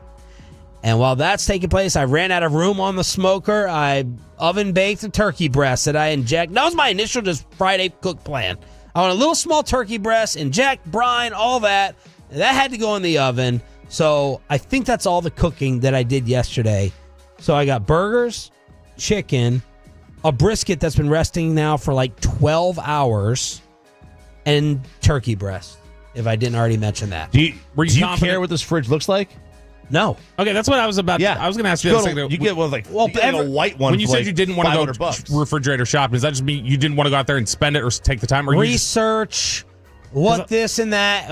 Everyone said Facebook Marketplace. Amanda's like, no, because, well, first off, I'm not going to go get it. I don't have a truck, and I'm not going to put in that type of manual labor. Ask Chop to do it. People ask him to do stuff all the time. Yeah, so everyone was suggesting Facebook Marketplace. No, I don't care for the garage if it's got a ding, if it's got a this or that, but I would like to have one that's new so I don't have to worry about it breaking down again. But it's got to be a freezer on the bottom too. It has to be. Has to be. Why? I need storage. You can get a freezer on the top. No. He wants the drawer one. No, I don't care. I just mean it has to have a freezer. I don't care if it's on the bottom or top. Okay, Yeah. It can't just be a fridge. It's got to be a fridge/freezer. You can get a top one that's just get like a white one, right? Because those are the cheapest. Yeah. Because nobody wants to buy those because they want stainless steel. Yeah. Just get a white one with a top freezer. It's like $600. And you don't have to research it because it's a cheap one in the garage. But then when I get it, so I have right now probably $1,000 one with delivery. What's it gonna and tax? So what's gonna happen? $600 plus the delivery fee plus the tax. I don't know. Yeah, I don't know. Y'all tell me on the fan text or Twitter or any type of hookup. Are you confident in your cook yesterday, or did you feel like you were rushing it and it came out not as good as the brisket, I'm worried about it. I don't know. I can't. I'm not making Wagyu brisket. I need Katie from Wiley. I don't know whether I'm overcooking it or I didn't cook it long enough. My burgers were great. And I had to eat one piece of each just to make sure it didn't turn because the freezer went out. So before I give this to my wife or family or in-laws, I had to take the sacrificial first bites. Turkey, excellent. It'll never be like Hurtado's. Aiden's back there laughing. And my wife, she comes in and I'm dead. And then I have to go to this school function. She goes, why do you only work this hard for food? Wow. That's what she told me. She goes, whenever there's physical labor or you're just dead, you're physically exhausted, it's only for food you'll do it for. And I was like, well, I'm glad that I'm bringing money to this household, everything like that. But she wanted to make her physical jokes, but I'm hurting. I'm hurting physically. In, outside, Blackstone in this weather, it was awful. Because I had the Blackstone going, and then the grill going, and then the oven going, and then the stoves going. I mean, I was octopus. I think it's a Blackstone fried rice weekend. I'm not going back outside. Oh, for you? Yeah, I haven't tried that yet. Blackstone fried rice. Yeah, got to do it. But I did try to clean the Blackstone, try to make RJ proud. I cleaned it because I had to be out there anyway with the brisket. I wiped it off right after using water on it, pour some water on it and everything, and scrape it down. I just scraped it. I don't know how I ended up on it because I don't own a home or a grill. But somehow I ended up in my TikTok algorithm getting Blackstone cleaning videos on him. So I've seen a bunch of different ones of how to. There's this one guy who's like, I'll talk to you the whole time I clean this. He's like, you can literally clean it off in 90 seconds. He's like, just hot water, get the thing hot, scrape it, you're done. So thank you all for the advice. Someone said go to Sam's. They have great deals on freezers. Nebraska has done me great. So we'll see what Andy and Ian come up with. RJ, and it has to have a fridge to it too. Yes. It can't just be a deep freezer. No. I have a freezer. I already have another freezer. Okay. Yeah. I just buy. I buy. I have the same thing. I can't go in. And it used to be Costco, now Wild For. I go on there and it's like it's shopping. It's shopping. And I'm not just saying it. I sent you Wild Fork stuff for your wedding before I had any relationship with them. The deals are so good, and I'm like, all right, if they're going to deliver it to me, I need to make it worthwhile. It can't be 2 things. It's got to be 8 things. It's got to be 10 things. I'm buying frozen garlic. I'm buying frozen ginger. Things I've never seen before. Hollandaise sauce, which I don't want to make. Hollandaise sauce I don't even need to do the Wild Fork read today. All right, RJ Choppy auditions for what? Yeah, so Melania Trump announced this week that, no, this is not politics. This is something unifying that has not caused anybody to fight amongst society or culture ever. This is about Christmas. Melania Trump has opened up applications for performers who would like to come share their gifts at the White House during the Christmas season. So they bring in volunteers, people who are especially talented, get them in front of the president, get them in front of that for the whole Christmas season, not just Christmas Day, the whole Christmas season. They get them there to perform and share all their talents. Now, we know that RJ Choppy is a man of many talents. We've heard it before. He's a comedian. He is a singer. He's a defense attorney. There's so many different things that RJ Choppy does well. And this would be a chance of a lifetime. Chop, I think you've said before, you don't even care who the president is. You would go to the White House if given the opportunity. Yes. If you were on one of those teams, you're going to shake the hand of the president. If they ask me to play golf, my only question is, do you play fast? And so we had three ideas for Choppy to send in audition tapes because you can do music, you can do a number of different things, and so we decided to. I went in there to help Chop a little bit to get his resume tape done, and we worked on a few different options. So I think first off, the poem was really good. I'm a big fan of a good poem, and I think haikus, I was an English minor, fan after dark haikus. Yeah, and I think the poem is one that is unifying because I think that would typically be considered an art that's a little more. Left to center would be the poetry. Oh, you think? Yeah. So what we got here? A lot of alt-right poets out there. So Chop this week went ahead and stepped into a local slam poetry shop and decided to lay his poem down. All right, you cats and kittens, I want you to give it up now for a bad man with the poetry pad. Give a round of snaps to Mr. R.J. Chop. Who's that? What's that in the sky? Is it a bird or a plane? No, that's a football you see, soaring over this rocky terrain. Joe Milton, legs like a chicken, arm like a cannon. The man makes me stammer like I'm from Scranton. Folks, you've never seen a ball thrown until you've seen Joe Milton.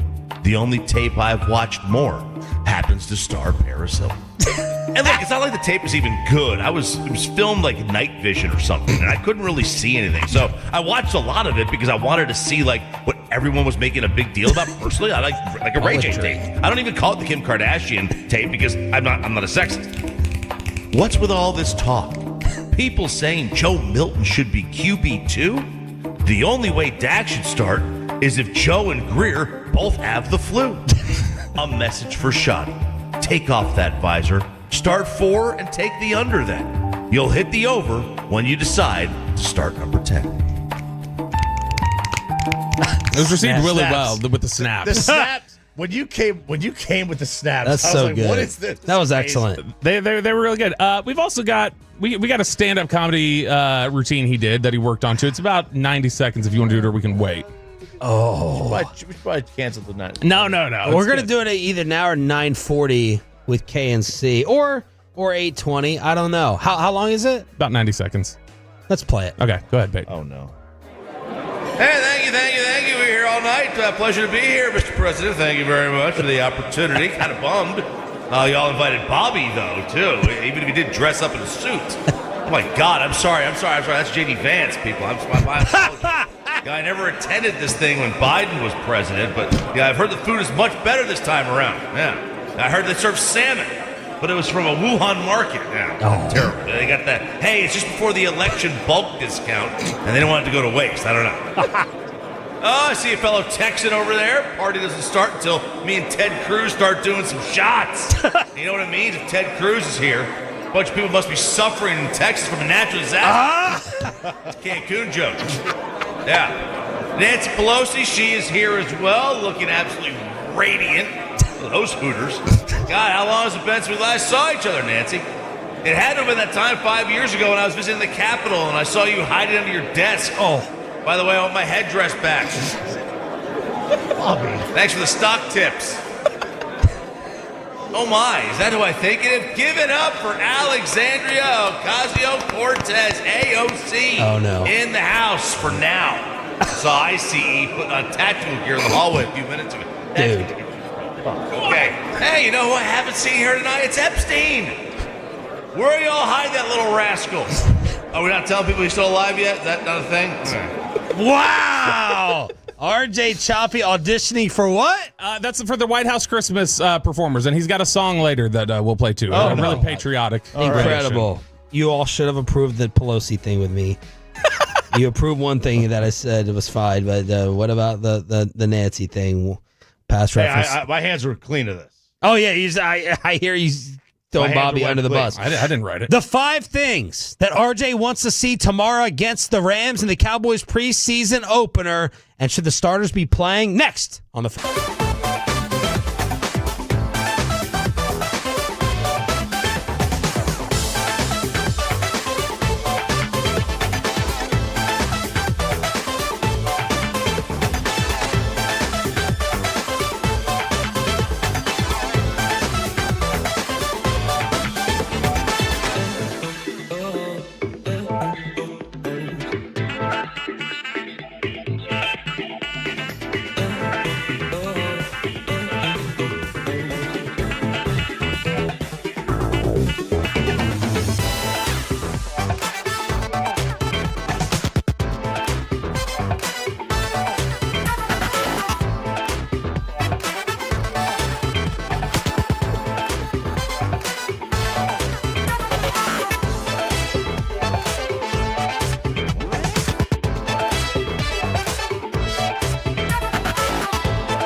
products? I gotta remember that. Well, you know, they say in order to remember something, you have to forget something else.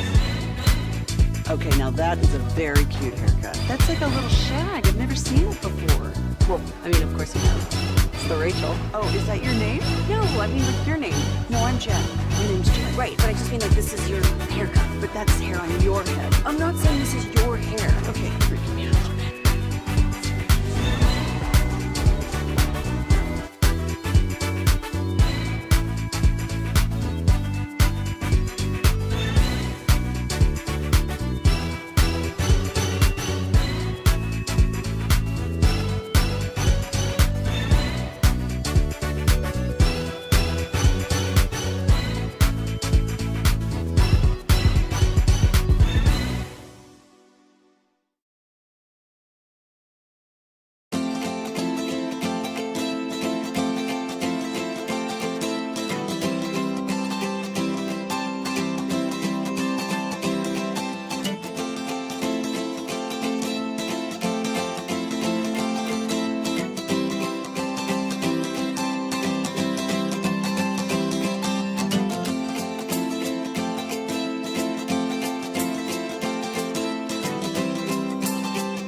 Leasing Studios. This is Sean and RJ on 105.3 The Fan. 8 o'clock hour here on DFW Sports Station, your home of the Cowboys and Rangers. Sean Sharif, RJ Choppy, and our insider Bobby Roberto Belt with Cowboys Rams tomorrow with a preseason opener. Are you on that pregame or postgame coverage? I'll be on there right when first segment, I think, of pregame actually tomorrow at 3:30. How are we looking at the starters playing? I think Dak Prescott said yesterday he's not expecting action, but he'd be down for it. So far, I think the expectation is you're not. It's like what Tommy Arsh talked about yesterday. Some of the starters who maybe you feel like haven't gotten enough work in practice, you might give them some extra work, but general approach has been to reserve them. Shoddy hasn't totally tipped as to what he wants to do yet, but that would be my guess, is that we're going to see a lot of reserve action where the bodies make sense. Like in some instances, you may have somebody on defense, a defensive tackle. It's like, yeah, that guy might start and he's playing because of just where their depth is at. But I would expect a lot of reserves tomorrow night. And I'm usually don't put them on the field, don't risk it with the preseason. I've changed my mind for this preseason. Now I wonder, are there injuries or just too many questions up front not to risk it with Dak? Dak specifically, I understand why they would say your injury history the last few years has said we don't want to expose you any more than we have to. So I get why they would want to limit some of that. They've limited him in practices this year more than they have in years past. And so I would assume that, yeah, they're not trying to expose him any more than they have to, especially with the aging concerns and injury risk. I get every team. I understand every team's that doesn't play their starters. Yeah. I understand the thought process. But we went 100 years in this league without that thought process. And the amount of, how many catastrophic preseason injuries are there? There wasn't all that many from a quarterback perspective. What does Rashawn Slater do to this whole discussion, and Micah as well? Rashawn Slater, brand new deal, highest tackle contract in NFL history, 4 for $113. He's gone, season-ending, ruptured patella. Yeah, you're talking about a guy who just reset the offensive line market, got the biggest deal, and 11 days later, he's gone for the year. And I think this doesn't necessarily play directly into it, but this is the risk that I think, when I said I didn't think that Jerry was taking direct shots necessarily at people in that press conference, I really do think he was talking more just from that perspective of these guys get hurt. And somebody like Slater getting hurt probably just has him going, see, 11 days later, you make this massive investment. Now you don't even have him for the whole year. And you have no idea how he's going to bounce back from that injury. And it's a similar thing with, Steele got hurt and had trouble bouncing back from the injury. They signed Gallup. Gallup had trouble coming back from his injury. And so I think it's just immediately after you sign Dak, you've got injury issues. I think it's just an instance of Jerry has seen it happen with his investments, or he's more keenly aware of the injury bug that has hit his investments, that I just think he naturally starts paying more attention to Okay, well, what if? What if he gets hurt? Joe Milton sounds like he's going to be okay to play. Milton sounds like he's going to be fine. He's got the thumb. He doesn't get hurt. Well, I mean, he did hurt his thumb. No, that hurt for Joe Milton and hurt for us is two different things. Do you think it's like Achilles, where he was dipped in the gold God covering, but held by his? You think he was held by his thumbs and dipped in? And I think he was held by his ability to read a defense. There you go. That's what it is. But this is a less. Go ahead, Bobby. No, I'm just saying Milton. I think we'll see a ton of tomorrow night. This is a lesson that we should all remember in how bad, and we already know the internet is bad and not trustworthy, but how these different outlets just run with something. I just typed in Joe Milton in Twitter. He's been putting on an absolute clinic against the Cowboys defense from one account. He's been one of the best. Cowboys have one of the best QB rooms in the NFL from Dove. Another account, been playing like a bona fide superstar throughout camp. I got 5 or 6 different accounts talking about him dominating in Oxnard, and it just makes me wonder when we see a Bro Bible headline, when we see a Barstool headline of just people just taking it and running with it with no accuracy, no pun intended. There was a baseball player years ago. His name was Ryan Thompson. I don't even remember Ryan Thompson. No. That generic name? No. But he was the guy that he would put on a show in batting practice. He was like unbelievable. In the cages, everything is barreled up. Batting practice, everything, right? It was that you put him on the field and he hits 220. Now back then 220 was like awful. Now it's like league average, right? But that was him. And that's Joe. You put Joe Milton against on one-on-ones, which he's just throwing the receiver, where he's not having to read a defense and take a snap and have people in front of him. I mean, he looks the part. And then you put people in front of him and a defense to read and have to be on time. Different game.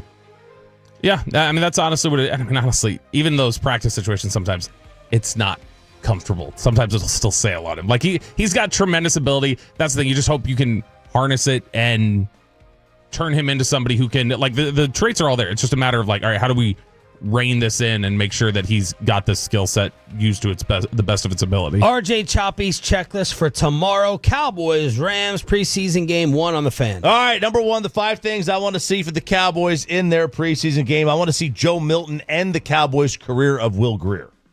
Okay. All right.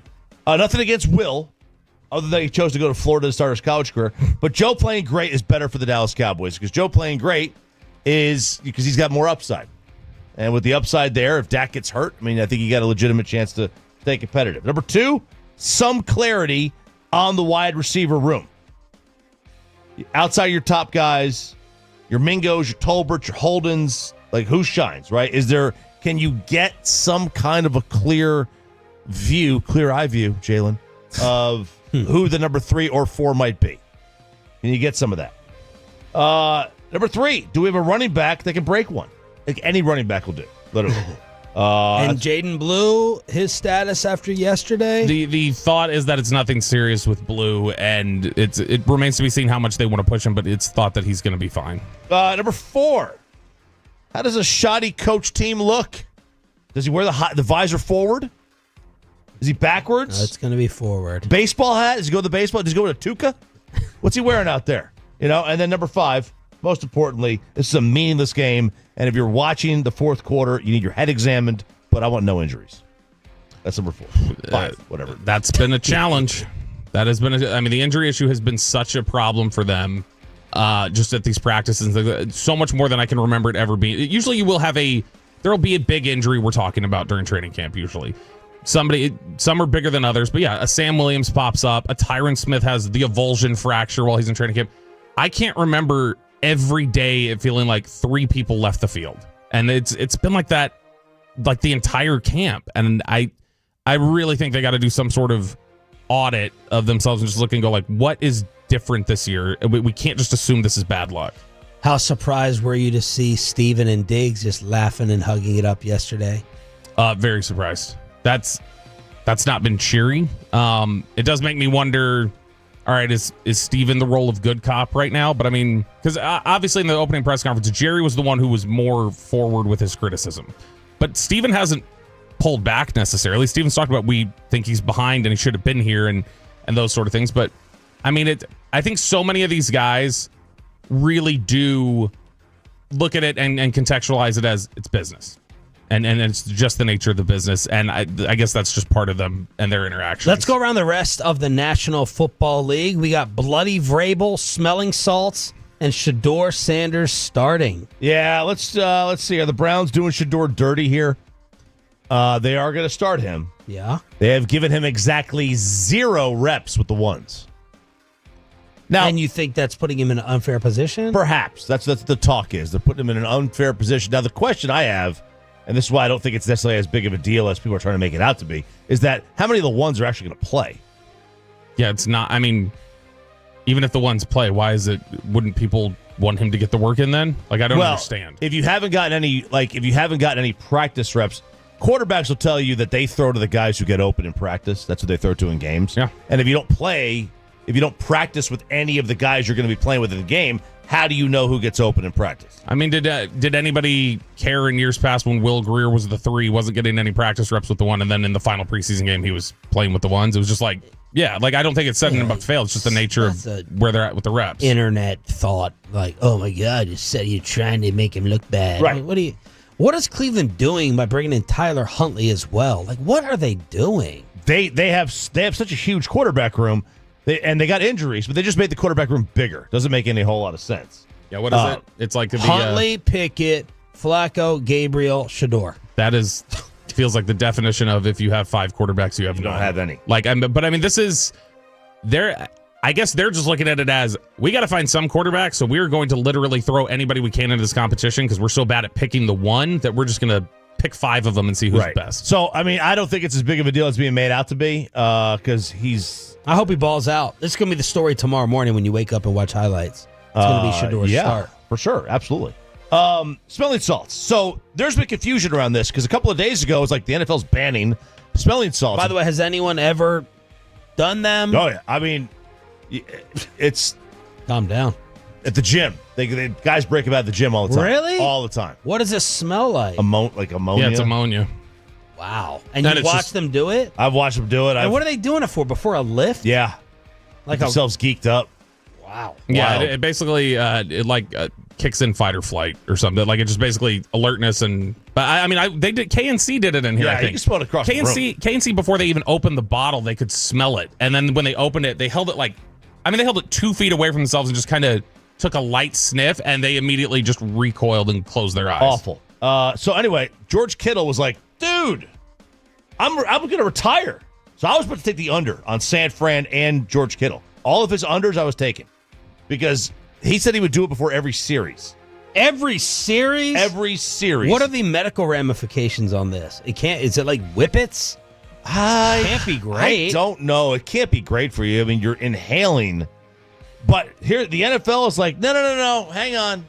We got so much pushback on this. We're going to allow it, but we're not going to supply it anymore. You got to bring your own stash. I couldn't believe this. I couldn't believe this either. And I'm thinking to myself, we're not going to give it to you, but you can bring it? Yeah. What? Bring your own? Like, am I the only one who thinks that, like, I don't know, you could have players getting popped for lacing these things with something? Like, could you lace I have no idea. Could you lace a smelling salt with a PED that's airborne? No. Some Balco guy's going to figure this one out. I don't think so. I don't think you could hold something away from your nose and sniff a PED. But I'm guessing about something nefarious is going to happen. I'm guessing they just look at it as it's something you can have. We're not going to outright ban it, but like we're not going to take on the liability or potential insurance liability of somebody had an awful adverse reactions because we supplied it on the sideline. So it's like bring the amount of Percocets you want. Yeah. Percocet. And Vrabel making you roll your eyes. Yeah, Vrabel. This is peak football guy. So he got mixed up in it. He got bloodied and bruised after jumping into a practice scrum the other day for the Patriots. He went in there, broke it up. This is old school football guy. Chop, you should love this. This is big Dan Campbell energy to jump into the dog pile, break it up, mix it up, get in the fight. Drake May was like, yeah, that's just how much he cares. He's in there. He's fighting with us, and he just shows how intense he is. But it does make me roll my eyes. It's like, Vrabel seems like the guy who was like, he was waiting for the first scrum so he could be like, all right, let me get in there and show I'm one of you guys too, and I'm the alpha here, and I'm gonna break it up. Like, I bet he got in there and do it you was think like he went in to break scratched it his. up, I think he scratched his own cheek or something. He's like, all right, let me look bloody. like somebody do this. He's like a wrestler, like pulling the blade out of his pants. out of his tights. He's like he's just faking the look, and then he's coming out and going like, oh my gosh, look at me. But this doesn't feel to me like an adult's in charge. This feels like one of your bros is in charge. Yeah, right now I'm not feeling great about my Vrabel Cowboy endorsement that he definitely should have been here. I mean, you feel good when they win the AFC East.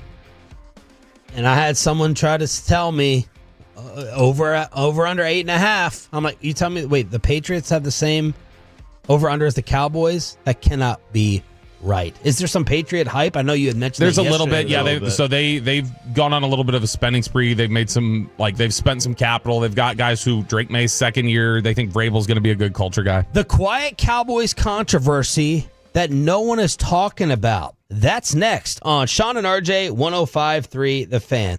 But man,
KSL.com scroll.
It's 214-4817-333-3233. With Frankel & Frankel, there's never an out-of-pocket cost. They only get paid when you win. Frankel & Frankel, the go-to car and truck attorneys in Dallas. Rangers, Phillies tonight here on your home of the Rangers. Then we got Cowboys, Rams coverage tomorrow. We are your official home, in case you did not know, of your baseball and your football team. DFW Sports Station. It's Sean Sharif, RJ Choppy, and our Cowboys insider Bobby Belt with Peyton and Aiden in the back, live on the Fan Cam, Twitch, and YouTube. Below the Belt, coming up at 8:40. Worst take of the week, 9 a.m. and 9:20. Nick Keatman, DallasCowboys.com. What is the Cowboy controversy no one's talking about? Was that mine? Yeah, it was. I don't know that it was. Was it? The cheerleaders. Oh, the cheerleaders. Oh, okay. I didn't say you even wrote out the T's. I wrote no. It's your T's. I did not say the Cowboys. Hold on. Now I'm going to look it up. I don't think I wrote it like that. I don't think I did. Because it wasn't even in my email yesterday. But yeah, no, we'll talk about it because it was. It's interesting. No. I think this whole thing is fascinating. So when I said to end the segment, the quiet Cowboy controversy no one is talking about. Mm-hmm. Even if you didn't realize that was your story, you had no interest in asking in the break, what was that? What is the controversy? What are we about to talk about? No, because I was distracted. I thought I was discussing what we were going to be talking about. I thought that's what I was doing on the phone during the break. So that's what I thought it was going to be about. So I just assumed, but you shouldn't assume, I guess. Yeah, the quiet controversy that nobody's talking about is the Cowboys cheerleading series has revealed a suspension in the group. So a suspended cheerleader? Yeah, a suspended cheerleader. So this is, I guess, Netflix is trying to get their. They've got the Netflix series, the cheerleader. You've watched that, haven't you, before? Or Amanda has. I've seen. Oh, Amanda loves it. So this is typically there. It can be when you watch these shows, it's clear just how rigid their standards are for a lot of different things. And they're like, you shouldn't be fraternizing with the players. You got to be on top of stuff, doing all these different things. Well, a veteran Dallas Cowboys cheerleader, Diana McKenzie, who was promoted to a group leader during the 2024 season, was suspended by the organization following the 2024 season, according to season 2 of America's Sweethearts. McKenzie was accused of bullying in regards to a Dallas Cowboys cheerleader teammate. Candy, who is a 5-year Dallas Cowboys cheerleading veteran, took a mental health break during the year. It was revealed that on a team trip to the Bahamas, she brought a man back to the cheerleader rooms, which was against team rules due to safety reasons. While McKenzie never referenced Candy by name, she allegedly referred to the situation during a live stream and said that she would talk all about it in a future video. She admitted that she was suspended for bullying while never mentioning Candy's name. So this was actually a rule violation, I guess, by one cheerleader, and then the other cheerleader just kind of was gossiping about it on a very I'm going to spill the tea at some point. And that was enough that I guess they felt like, okay, that was the greater offense, was you intimidating her more than her screwing up and coming back to the Bahamas hotel with the other girl. Yeah, because would she not be allowed to mess with someone? I think it's just they don't want anybody, if it's a team, if it's something that they're going for work for, it's more just we don't want anybody on premises who is not here with our traveling team. We don't want anybody in your. We're here to work. We're not here to do anything else. And so, but they don't want somebody spilling the laundry. The bigger issue to them is the intimidation factor of the other cheerleader, who at that point was kind of bullying and I guess threatening and making it feel that way. But they've cleaned up the situation. I guess she got her suspension and she's no longer out there. But I've always said make Kelly Finglass the head coach of the Dallas Cowboys, and they'd be winning Super Bowls.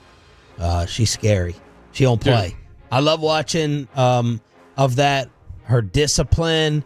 I like to see the cattiness.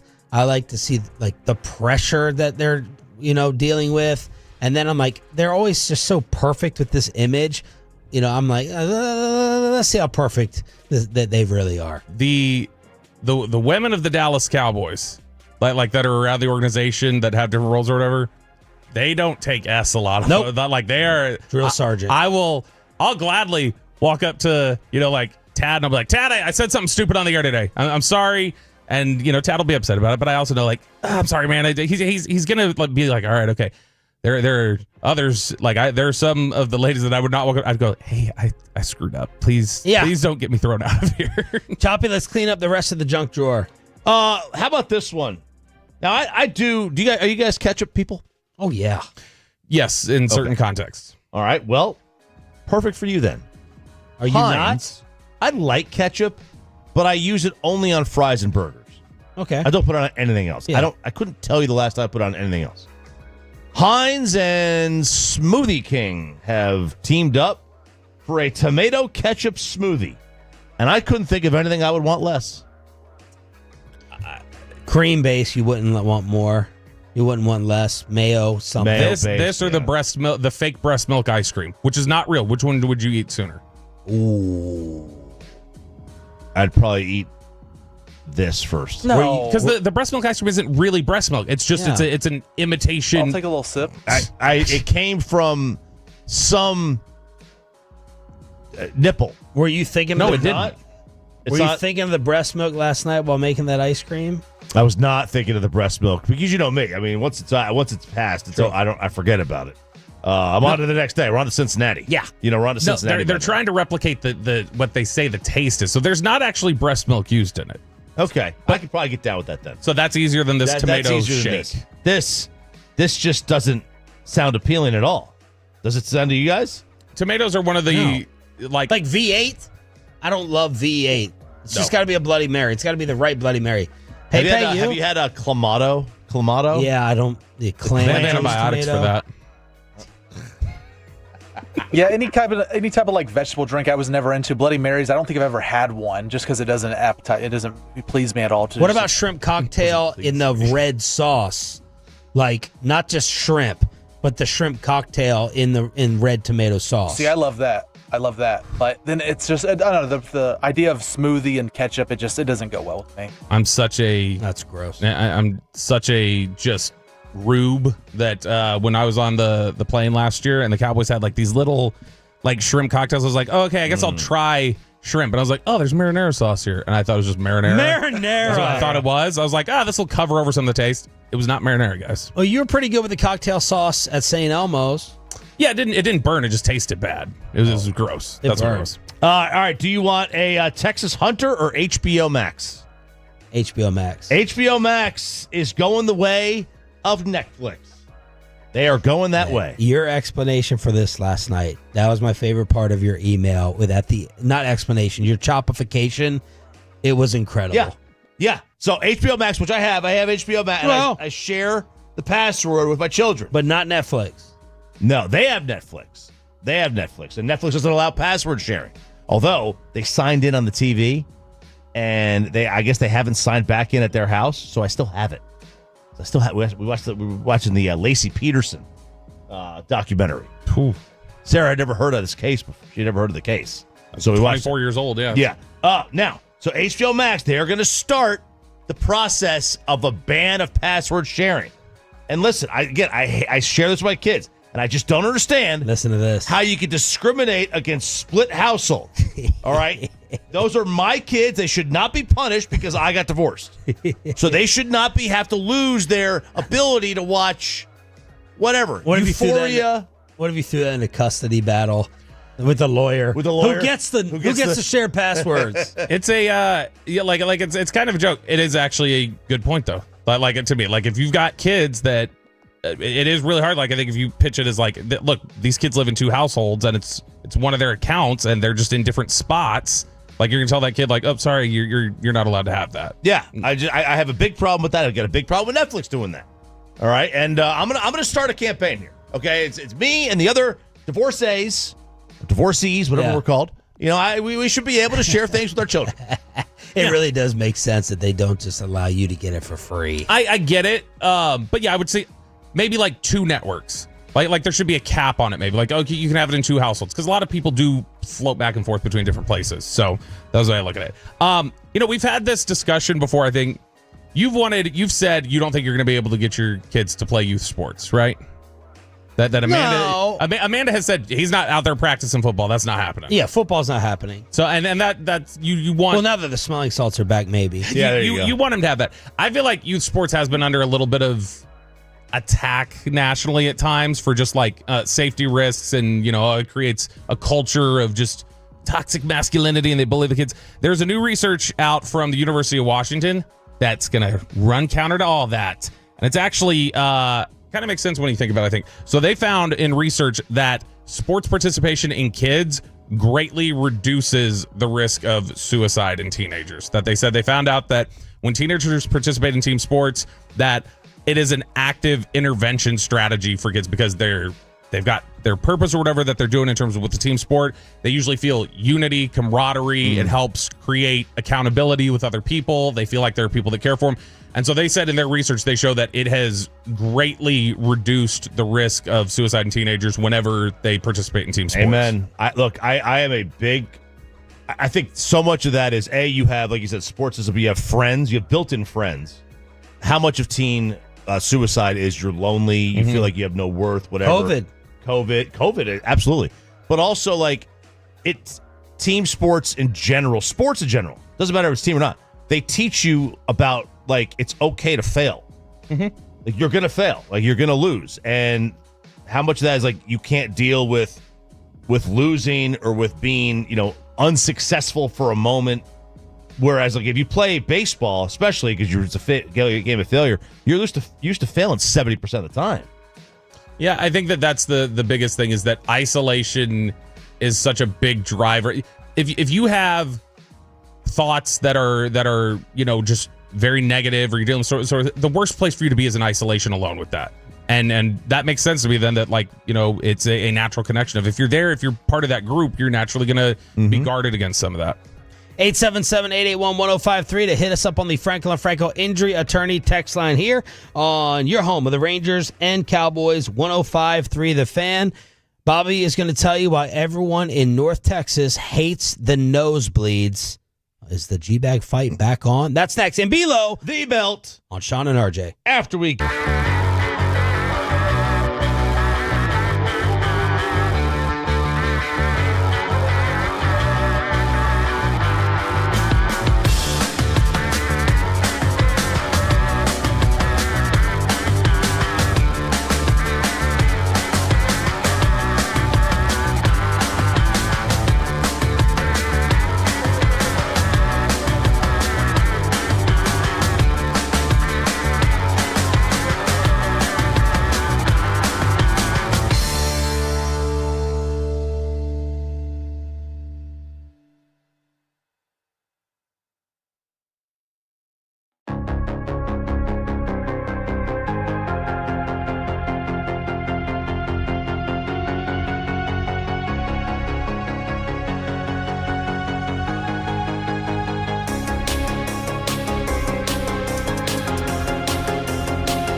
105.3 The Fan segment here brought to you by Classic Chevrolet. If you're in the market to upgrade your vehicle, get to Classic Chevrolet in Grapevine today. The back-to-back #1 Chevy dealership in the world. More new Chevys than anyone else, all priced to sell. Visit ClassicChevrolet.com. This is Texas. This is Classic Chevrolet. Together, let's drive, relax, enjoy the difference based on new Chevrolet registrations 2023 and 2024. The great Bobby Belt. Bobby Belt is an idiot. Don't make me take off my belt. Don't make me No, take out my no, belt. we're not. Over to you, Bobby.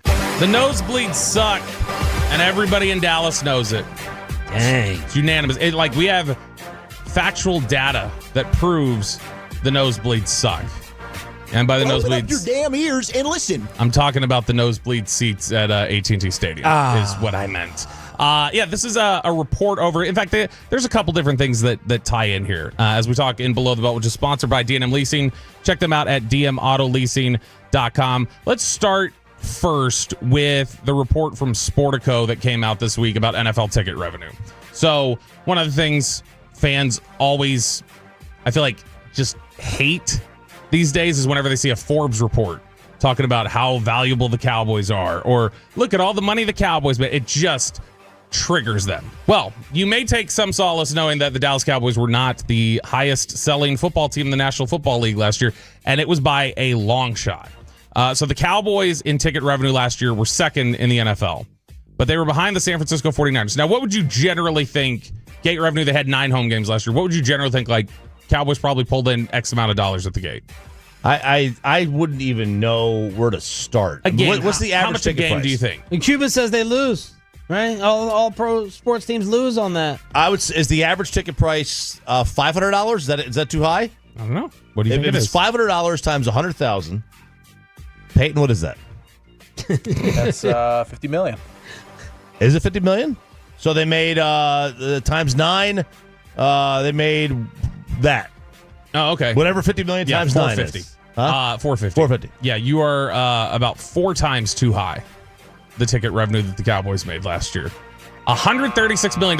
They averaged about $15 million a game, which is not like nothing. I don't want to make it sound like it's nothing, but I would have bet anything that they were pulling. They got to be north of $25 million for how expensive some of those seats get. Now, a lot of that's going to be resale market and different things like that. But here's what surprised me: they're $136 million. First place ahead of them, the 49ers in, I think, 1 fewer home games last year. They made $40 million more last season in ticket revenue than the Cowboys did. What? $176 million at Levi Stadium.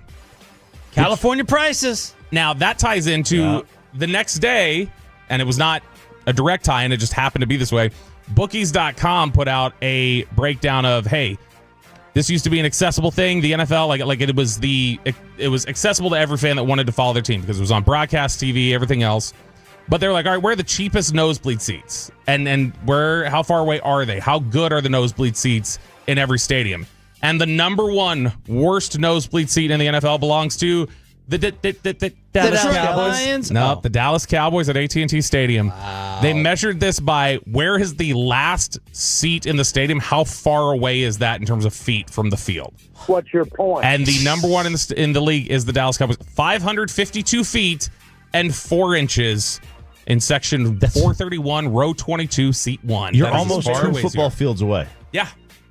And you're looking into the sun probably too. And number 2 on this list is the San Francisco 49ers at Levi Stadium, 539 feet away. So how much per game was it that they made? Dallas? Yeah.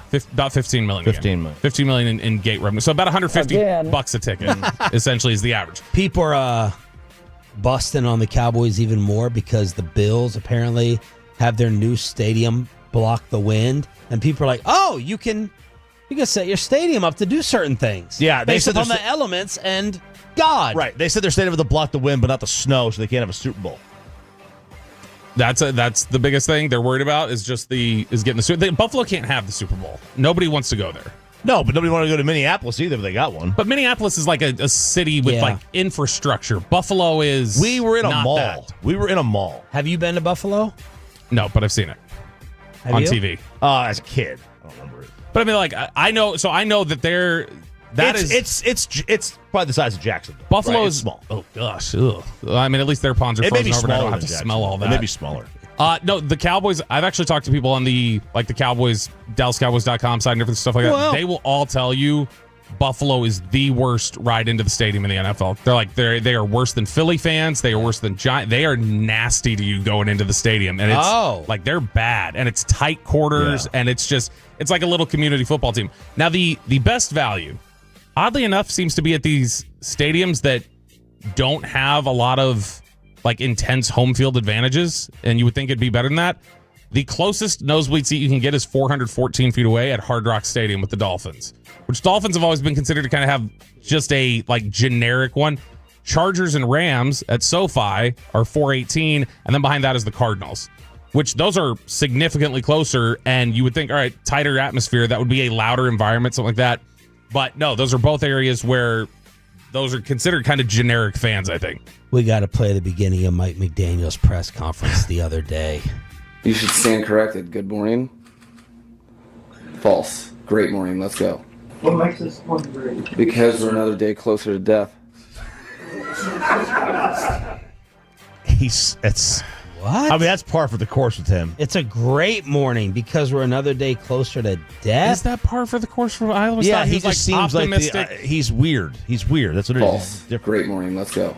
I can't get over how much he sounds like the Hardley Boys from South Park. I got a clue. Like, that's the way he talks. But I've always thought of him as being optimistic, positive players coach that everybody can. I've never thought of him as being Joe Mazzulla. That sounds like Missoula.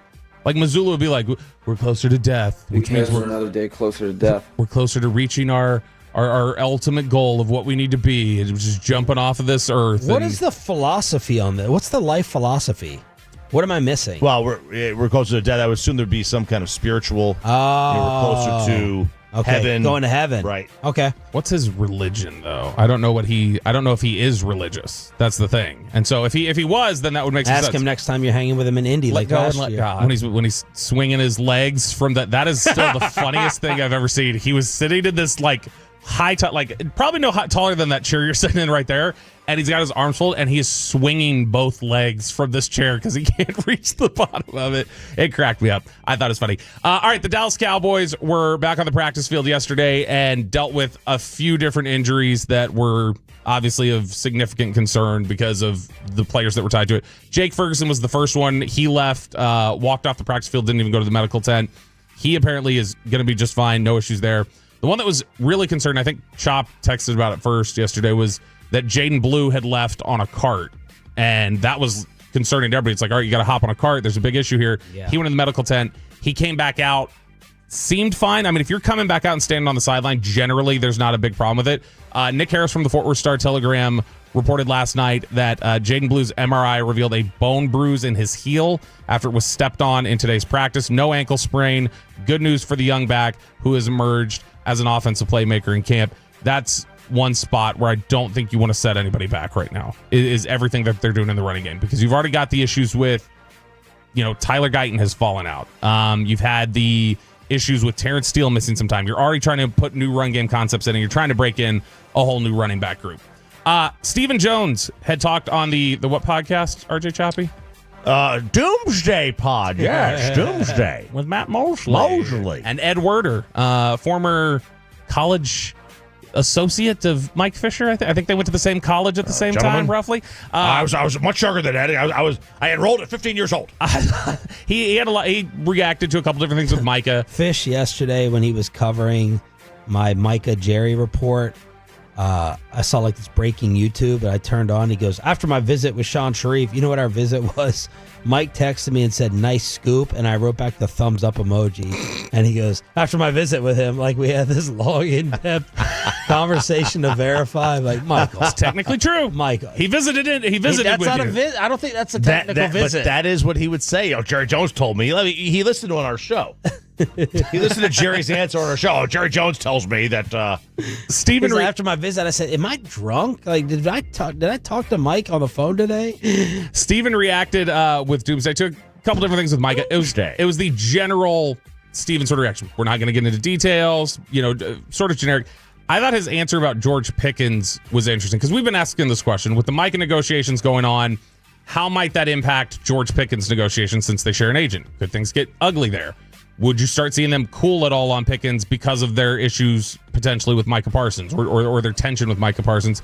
I thought this was a very direct response by Stephen Jones as to what their impressions of George Pickens have been. Certainly, he's been, better than advertised. Everybody, all you have to do is go out here and watch practice and see the skill set that he has. But the other thing is how he conducts his business, how the chemistry with him and CD and Dak and the rest of the offense really come together. He's all about team, and he wants to win a championship. And obviously, he's in the last year of his contract, so he's motivated, not unlike most, to perform and for his business as well. That's, I think, fascinating on a couple different, because you're talking about, we routinely talk about how the Cowboys seem to, they're like looking at a used car when they get into contract negotiations. Well, there's a dent there. When was the last time the timing belt was changed? Oof, that could go at any second. I'm going to have to knock off some of the price of that because I'm going to have to pay to get that fixed. That's their approach generally. You've got Pickens heading into a year where there's already so much attention on him and so much buzz and discussion about what his reputation actually is. I think it's fascinating that Stephen Jones would stop down and go, by the way this guy handles himself, what a pro. Like, super, admirable the way he is as a professional. And, oh, my gosh, he just wants to win. And he's better even as a football player than we thought he was. You don't usually see them just fawning over somebody that they're going to enter contract negotiations with soon, which I wonder if that is just with David Mulugeta, who is representing Micah Parsons, which maybe that is an unconscious or very much conscious approach from Stephen to say, hey, we're showing here this is not personal outside of just these are separate things for us. Yeah. And that's something that I think is encouraging. The left tackle situation, again, is another one. Nate Thomas has been out there filling in. He's done a good job in the practices that I've seen, stepping in for Tyler Guyton. This was Stephen Jones on the current left tackle situation as they prepare for week 1. Well, let's start with left tackle. I think certainly we lost. That was a gut shot when we thought we had lost him for the year, and we did. I mean, the initial prognosis was probably a torn ACL, which would mean the end of the year. And I will say we were scrambling, thinking, "Hey, we're gonna have to do something." And so when we found out that he's got a hell of a chance to, be back for the first game, if not the second, the way he's coming along, we feel like he's got a hell of a shot for the first game. But he was having one hell of a camp, and so we actually feel pretty good about that. And then on top of the fact, that Nate Thomas comes in here and has really done well. We were really interested to see how he'd do it against, a different group that he's not seeing every day. And he really stepped up, had a nice day. Someone mentioned in the offensive room, they go, how did Nate Thomas do? Well, we didn't mention him. So when you're the left tackle and no one's saying what the hell's going on over there, that's a good thing.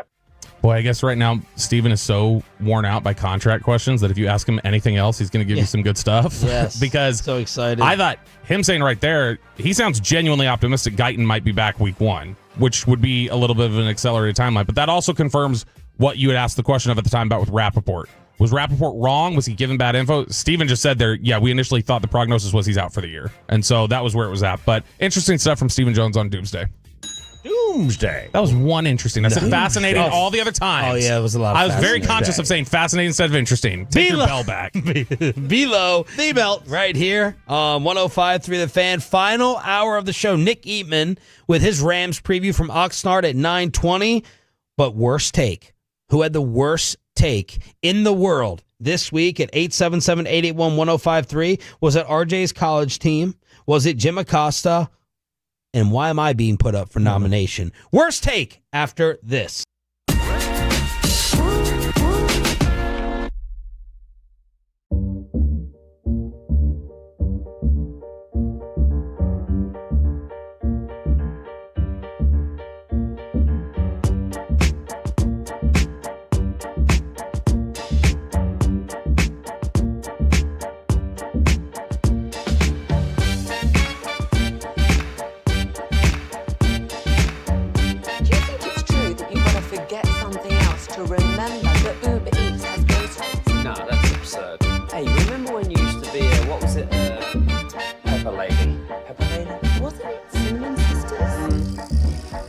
Saffron Squad? Nutmeg Maidens? Paprika? No. Nutmeg Maidens. I just said that. Was it Spice Girls? Doesn't sound right. Was it Saffron Squad?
They say in order to remember something, you have to forget something else.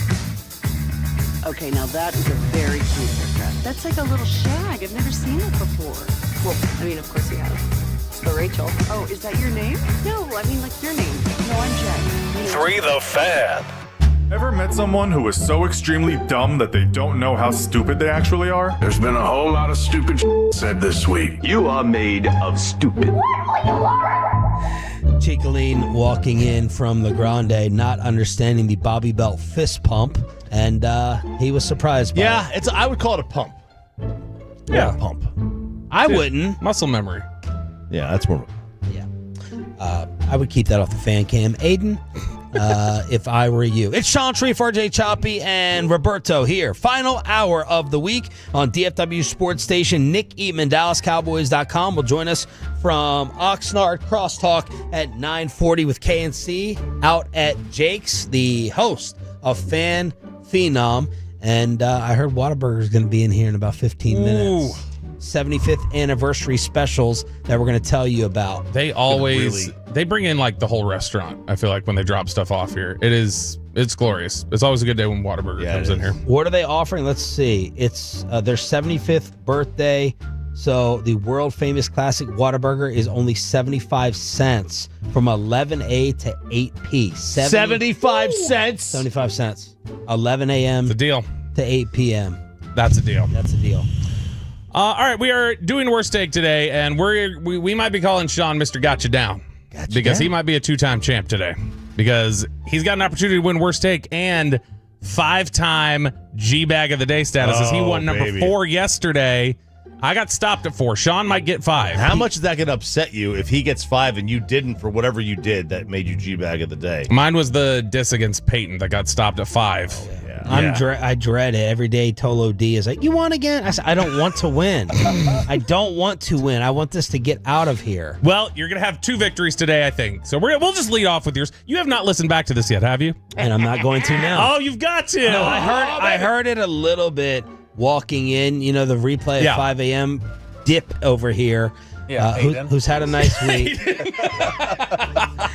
Dip over here replayed it in the snack, so I heard it, and I couldn't run anywhere to leave the hallway speakers. I think you will want to listen because there were people on G-Bag trying to give you a little bit of cover. A little bit. So this was Tolo Ernesto from Delaware who was calling in, and he was going on a rant about Steven and Jerry Jones, and there was a little bit of miscommunication between Sean and Ernesto. So wait. The argument here is I did not hear him refer to his problem being with other Cowboy fans. I thought this was his critique. Yes, he's literally... I thought this was his problem. This will pick up with... He's in the middle of the rant, and he's talking about how you don't go hard enough against Jerry Jones. That's what he's saying, you. He's talking generally, but it sounded like he was talking directly to us. You guys got to stop letting Jerry off the hook. Do you listen? Do you listen to this radio station or show ever? Yes. Okay, well, you sound like it. You sound ignorant. Because we do it, dude. Are you kidding me? Every single... Did you hear G-Bag last week? Did you hear Gavin Dawson last week? Did you hear us with Jerry last year? Turn him down. Turn him down. I can't stand these tweets. And don't say you listen when you don't. You just expose yourself. I dealt with one listener over the weekend who kept saying, yeah, I wish you'd do this. Did you hear Clarence Hill tell Jerry Jones you're being disingenuous to his face? Come on now. Just admit you don't. I'd rather you admit you don't listen than lie. It's BS. Stop. It's ignorant. What? I was just saying, he said he was talking about the listeners who just called in. What? He said he was talking about the listeners who had just called in. I thought he was talking to us. No, he said he was talking to the Tolo. Ernesto, are you talking about us or the listeners? I'm talking about the listeners, dude. I'm not. It is funny. It is, and you apologize. You said, that's my bad. I'll take whatever it is. I'm going to give you some more covering fire that I just noticed. Peyton, if you start that back over again, Choppy was starting in on the same point you were. Choppy said, do you listen? With you. Play it back at the beginning. You guys got to stop letting Jerry off the hook. Do you listen? Do you listen to this radio station? Oh, so Chop was there too. Yeah. But in my defense, I wasn't listening to his call, and I heard Sean start to go with it, so I decided to just start going with it. So there is Sean's nomination for Worst Take this week, and he will go for 5-time G-Bag status later today. This one might beat you today, though. I think. Jim Acosta. Who's Jim Acosta? Chop, why don't you give us an overview of who you think he is? Okay, he is fake news. That's what he is. Longtime CNN guy. Yes. He is fired, okay? He's not there anymore. Man, yesterday Trump was asked about Stern, and he went off on Kimmel. He goes, "Well, Stern, he started he started becoming old news when he supported Hillary. He no longer has talent. Kimmel has no talent. Who the heck else? Fallon. Fallon has no talent. Okay? Fallon has no talent, and Colbert. It was on Colbert. Colbert has no talent. And he has the best ratings of the bunch, and he's still terrible. So Jim Acosta now has a Substack show that he does. And the nomination for worst take is anybody involved in this who thought this was a good idea. Jim Acosta. This is bad. By the way, is Substack just OnlyFans for media? Sort of. Okay. Jim Acosta was basically doing a back and forth dual interview. Like, you're interviewing me, I'm interviewing you. He was doing it with an AI avatar of Joaquin Oliver. Joaquin Oliver was a 17-year-old student who was shot and killed in the Marjorie Stoneman Douglas High School shooting in Orlando 7-8 years ago, the Parkland shooting. He was doing this interview, though, with an avatar and treating it like this is a real conversation I'm having with this deceased individual. What do you think makes a good hero? Well, a good hero to me is somebody who believes in themselves, somebody who can persevere and fight for what's right. What do you think? Absolutely. A good hero embodies courage, resilience, and a strong sense of justice. They inspire others to stand up for what's right, no matter the odds. It's all about making a positive impact. Who inspires you to be a hero in your own life? I was going to say that I think your dad, Manuel, is very inspiring, Joaquin, and you are very inspiring. Thank you so much. That means a lot to me. My dad's strength and love have always inspired me. This is disgusting to me. I think this is gross. This is definitely weird. And people there were some people who were trying to cover it a little bit by going, well, the parents created the avatar, and I was like, I don't care. It doesn't matter. I think this is Jim still decided to do the interview. Is he really, like, people have left CNN, like Cuomo is still on television. Like, does Jim have to stoop this low to do something like this? And I respected Jim Acosta more at CNN than others did. I know, if you support Donald Trump, you hate his guts. But I thought he tried to, like, do real journalism. This is bad. This is really, really, really bad. I have no problem that the parents did this. Yeah. It's how they grieve. I'm not going to tell them how to grieve. Yeah. At all. For Jim to do this, it's weird. It's at the basic level, it's weird. And then to ask an AI, like, questions. Like, he asked him, like, what would you do for gun control? Well, that's not a real answer. That's an AI answer. I mean, that's whatever answer you want to program in there. This is like that AI victim impact statement we played from that Arizona jury, like when they were doing the conviction, and they played an AI statement from the guy who had been killed. Yeah. It's just weird. I find all of that really weird. Next up on the list, the Tennessee Volunteers, Chop. Hey, we start... boy, I'll tell you. That state... That's the softest state right now in America. Dude. It is the softest state. I'll tell you this. Even above the California. We got a problem. We got a big-time problem for your pool party. Why? I don't know. We have enough TVs. Okay. Because that's at the same time as the Texas-Ohio State game, is it not? Is Texas-Ohio State at 11? Mm-hmm. And your game is at what? 11. Against? Syracuse. Your game doesn't matter. Well, I mean, it matters. Syracuse. Yeah, it's you don't have to watch that game. It's at the Chick-fil-A Peach Bowl. Here's the problem. You can have the inside TV if you want. No, I don't take the outside one. It's a little bit like apparently watching Tennessee football, though, you might be watching something similar to, how do I say it?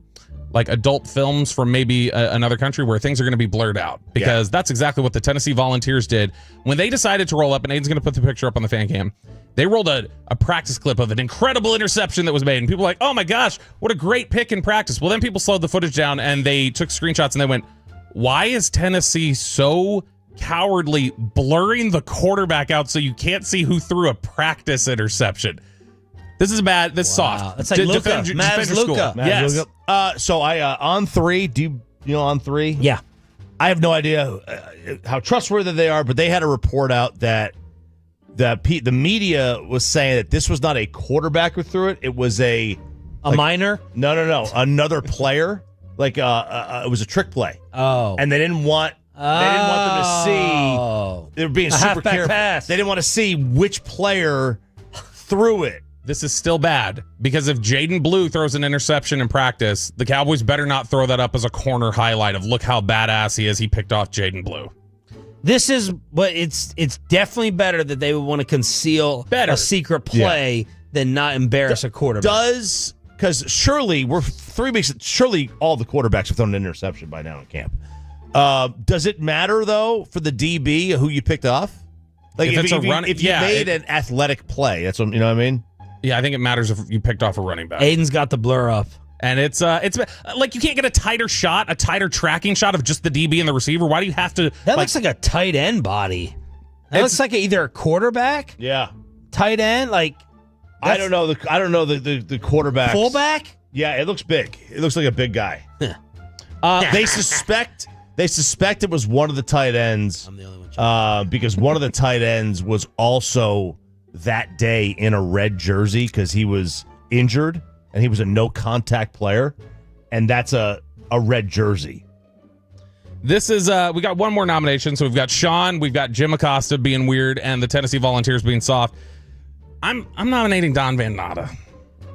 I thought he had a really bad take. So Dan Patrick. I agree. Dan Patrick people were talking about the conflict of interest that now exists because of ESPN getting in bed with the NFL. 10% stake in ESPN the NFL now has. Yeah, and Dan basically had said, look, if you're worried about conflicts of interest, that went out the window a long time ago to ESPN. They've been in bed with the NFL for a long time. Yeah. This is nothing new. Don Van Natta decided to go on the attack and tweeted... Friend of the show, the Johnny Walker writer. Dan, Kalen Collar and I did a run of exclusive reporting on the NFLPA story that led directly to Lloyd Howell's resignation. A confidentiality agreement, the Carlisle Group, strip club receipts. Do your homework before you malign your ex-colleagues. I'm embarrassed for you. Ooh. I would be careful going after. I would stop and go like, am I hearing this the right way before I swing at Dan Patrick? Because I think generally Dan Patrick is Dan's not going to to destroy hot take him today. Yeah, and I don't think Dan Patrick's just going to like hot take and throw it out just to be reckless. He's going to have a thoughtful Ken take. Paxton might, but not Dan Patrick. That's good. I also think, okay, so Don is there as a straight journalist. Just because you're one of 400 doesn't make the whole organization. ESPN is not journalism anymore. They're not. No. And just because you are the best sports investigative reporter there doesn't mean Dan's overall point is wrong. And you've been wanting to talk about this all week. It looks crooked that the NFL owns 10% of ESPN now. Are you kidding me? Could Are you telling me imagine? the next time a Goodell story comes out, the way something's covered, that there's not pressure and something there in order to influence the coverage? Van Natta took this too personal. There's not enough of him there. Otherwise, he would have more of a point. If you don't think that this is a big deal, fine. I'll ask you the same thing. Yeah, I don't think anyone really cares. Yeah, right. But if you don't think it's a big deal that the NFL owns 10% of ESPN, that's fine. But would you care if the DNC or the RNC bought 10% of CNN? Yes. Would that not? Absolutely. It's the same thing. It's the same thing. Yeah. Yeah, but they also already similar. Yeah, it would be the same point of like even if they buy in, you already kind of feel like they're slanted that way. It's either way. I mean, yes, like ESPN does a lot of NFL stuff anyway. They were going to anyway. They probably won't add to their NFL coverage necessarily, but it is absolutely a conflict of interest. All right, so we got Sean Sharif, Jim Acosta, the Tennessee Volunteers, or Don Van Natta. I'm voting for Jim Acosta. That's weird. It's weird, and I think it's gross. Me too. Acosta. Peyton? You know what? I don't like sweeps, so I'm going to go the Tennessee picture. Oh, Sean doesn't even get a vote. Actually, he's dominating on the fan. Because that caller, I blame the caller. Now I'm really blaming the caller. That was a messed up intro. It sounded like he never was attacking specified. us. Huh? He never specified. And you were going on your rant. He was saying it while you were talking. You're not listening to him while you talk, so exactly. I got you. That's the problem. You've had a great week, Peyton. Oh, yes. Your clues are crap on Wednesday. You've had a great week that got even better. What does Nick Eatman think about my Jerry Micah report? And what is on his checklist for the Rams tomorrow? Nick Eatman from California, next. I'm not saying this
or 817-333-3233. With Franklin, there's never an out-of-pocket cost. They only get paid when you win.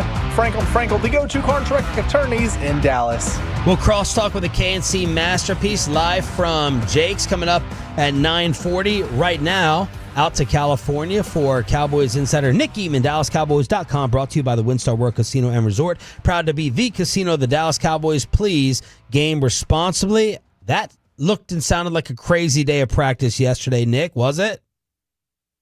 Yes.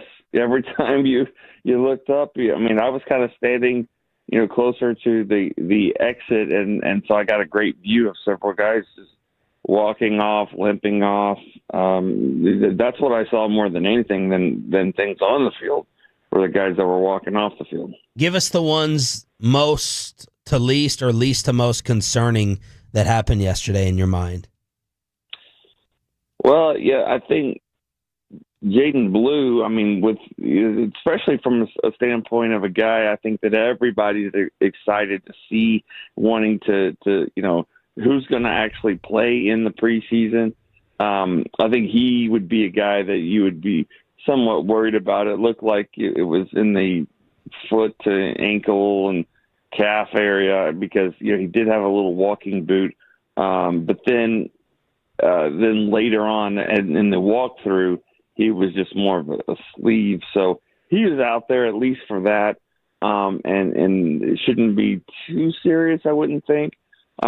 Jake Ferguson got hit pretty good in the back, and it was kind of it was just a accidental play, but he took a nice little shot back there, and I think he'll be fine as well. I guess I'm trying to think of some of the other injuries, but I think those two for sure were the ones that were somewhat worried about. Where were Jerry and Micah for practice?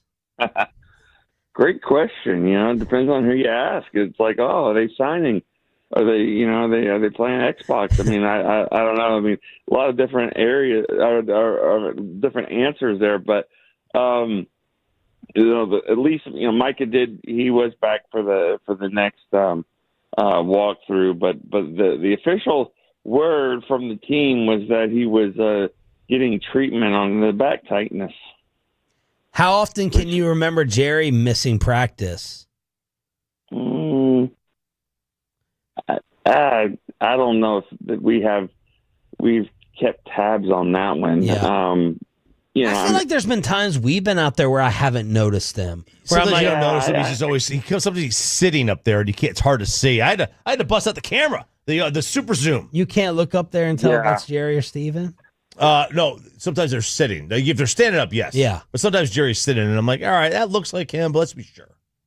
Right. I don't know if we have a big, if there's been a streak on that one, like, he's made all these practices. But, I mean, I feel like he's missed some too. So I think it was more of the coincidence of them together, both missing and knowing how, all the talk that's been of them not talking that much. Maybe that was it. I don't know. I mean, I've seen the reports about the meeting and all that. I've been told, maybe that didn't happen. But it maybe it didn't happen for 4 hours. You know what I mean? I mean, maybe it was 3. I mean, who knows? Yeah. One way or another. We all know this thing they're going to have to meet at some point to get this thing done. Nick Eatman, DallasCowboys.com on the D&M Leasing Hotline. That was me last night saying I was told that they had met for a long time Wednesday night just to balance things out. I had Broadus, Slater, they're hitting me up saying no, multiple people. Basically all the insiders that I've talked to or have contacted me said I did not hear that happened or it did not take place. So that is just for everyone to know. I'm just going off of what I was told from someone who has told me stuff in the past. What is on your checklist for the Rams game tomorrow? Well, the starting running back position is the one that I just want to see. I mean, I want to see what happens there. That's on the checklist for the Eagles game. So you start there and then you're like, well, okay. That being said, what can we see from that against the Rams? And I don't know if we will there. I mean, because I don't think Devontae Williams will get the start. I mean, he won't play a whole lot. Miles Sanders won't play either. But, you can kind of see, well, if Jaden Blue, goes out and has a great game, then maybe that does affect that first game against the Eagles. But so he was one that I really wanted to see. I wanted to see that position. I think Phil Moffa will still run a lot. I mean, he's probably going to get the bulk of the carries. You might see Hunter Lipke there. So running back's going to be a position that I want to look at there. And then cornerback, you could go down the list of just about every position, but corner, they didn't cover the Rams very, very well the other day. Now I don't know if they're going to go up against Devontae Adams, Puka Nacua. I doubt it that they play. This is always one of those things. You hope the other team plays their starters, but you don't want to play yours. So just so the backups can get some really good competition. But corner and running back are the two that I think I'll probably have my eye on the most. But with like a 6-way tie for other positions for third, there's a lot of other spots there too. Nick Eatman from DallasCowboys.com joining us here on 105 through the Fan. Nick, when you look at every year we get into training camp, and I feel like after a few weeks, it kind of we start sensing, ooh, maybe that guy's in trouble, or oh, maybe this guy that we didn't think was going to be on the roster now looks like he's got a chance to sneak on. As we enter the first preseason game, who are some of those names for you that stand out as, man, this is a veteran who might be in trouble, who might have to play a little bit in the second half, and who's a guy who maybe is going to sneak onto this roster? Well, I'll answer the second part of that first. I mean, just when you're looking at the cornerback position, Zion Childress, I believe, is the rookie from Kentucky's playing a lot in slot, and Keemon Hall's getting a lot of work in the slot there as well. Those are two guys I wouldn't have had on the team, and they may not be on the team, but they're the guys right now that are getting a lot of work there in the cornerback position, especially because of these guys that are banged up there. So those two guys I certainly wouldn't have had on the team. And then when you look at on the flip side, guys that it's going to be a challenge for them. That whole offensive line. There's just so many players there. I don't know how many you could keep from a veteran standpoint. I don't know if looking at like the TJ Bass, Brock Hoffman's, Hakeem Adeniji.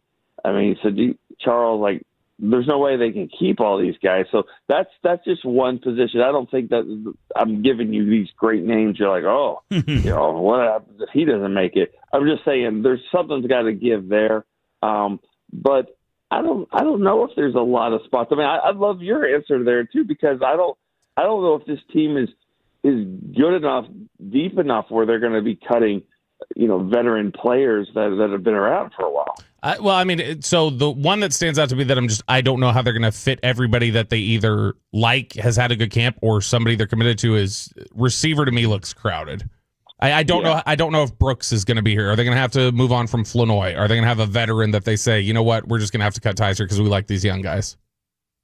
Yeah, that is one when you look at Tolbert, who Tolbert I think is going to make it, but if a team is calling and they have something to give that the Cowboys want, and maybe they're looking for a position, receiver would be one. Now I'd be worried on doing that just because when you get an injury, I don't see Jalen Tolbert having a great camp. He's been the third guy, and he hasn't really even been the third best receiver because Turpin, it seems like he's done so much more. But if an injury were to happen, you would certainly want an experienced player like Jalen Tolbert out there. So yeah, I would think you're right about receiver bingo and with Brooks and those guys, Flanoy. There's no way you can keep all those guys. Nick, do you expect any surprises from a who plays perspective? Yes, because there's always some, but I also, I remember being out there it might have been last year or a couple of years ago where you go out to the stadium and you see about 27 guys that are in this conditioning run, and you're like, oh, okay, those are the guys that aren't playing.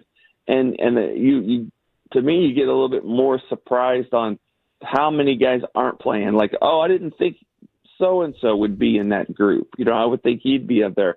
I think I'll be surprised. I mean, I'm expecting a lot of guys not to play. For me, the surprise will be, just guys, fringe players that are held out. Just because there's so many guys that will play, and we're still a little bit, 4 weeks away from the season. And I just think that they're going to be very, very cautious. Nick, what's your score prediction for tomorrow? You saying that for the website?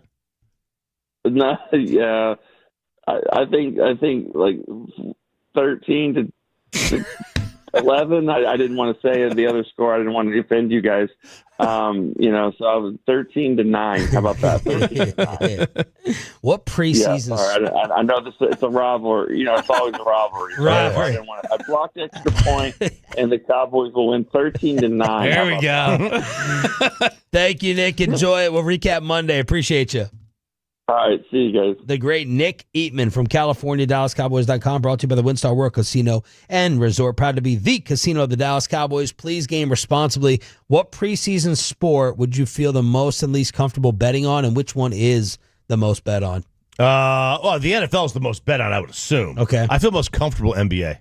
NBA preseason, because all you need is a little bit of insight as to who's going to play in that game, which you can get.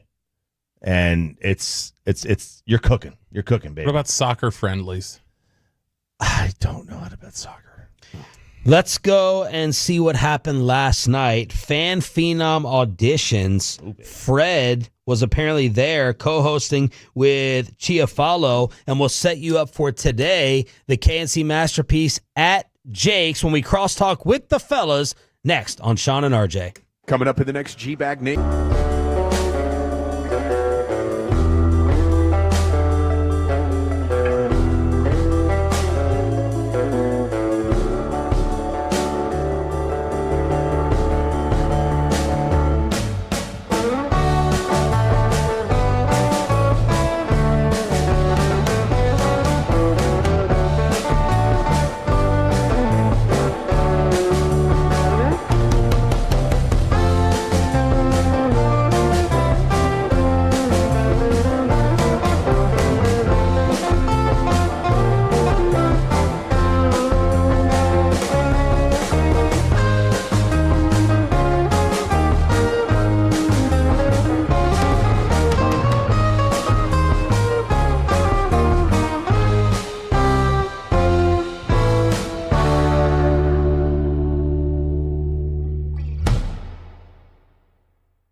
get something else? Okay, now that is a very cute haircut. That's like a little shag. I've never seen it before. Well, I mean, of course you have. It's the Rachel. Oh, is that your name? No, I mean like your name. No, I'm Jen. My name's Jen. Right, but I just mean like this is your haircut. But that's hair on your head. I'm not saying this is your hair. Okay, freak.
One Chevy dealership in the world. More new Chevys than anyone else. All price to sell. Visit ClassicChevrolet.com. This is Texas. This is Classic Chevrolet. Together, let's drive.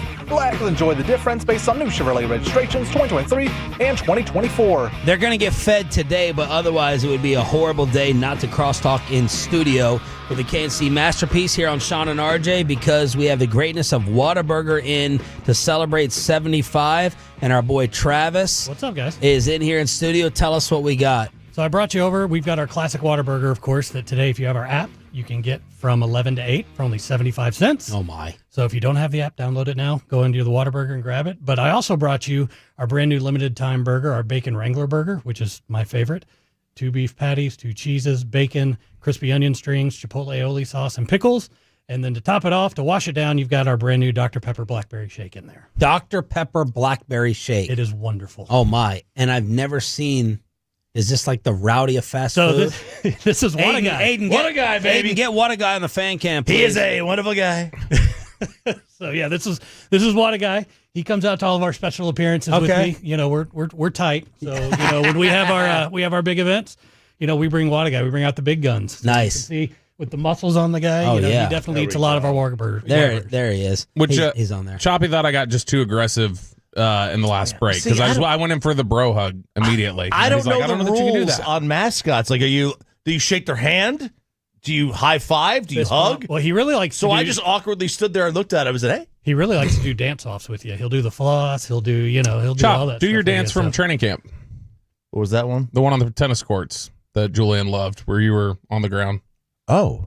No. The twerk. No. twerk. We're going to cross. Travis, thank you. Thank you, guys. Appreciate you as always. The greatness of Waterburger today, 11 to 8. Have to have the app, 75-cent burgers. All Waterburgers. Thanks for always being a Tolo and Delicious. checking out this station. Absolutely fantastic. Let's cross-talk with Corey and, oh, my God, he's on the fan cam.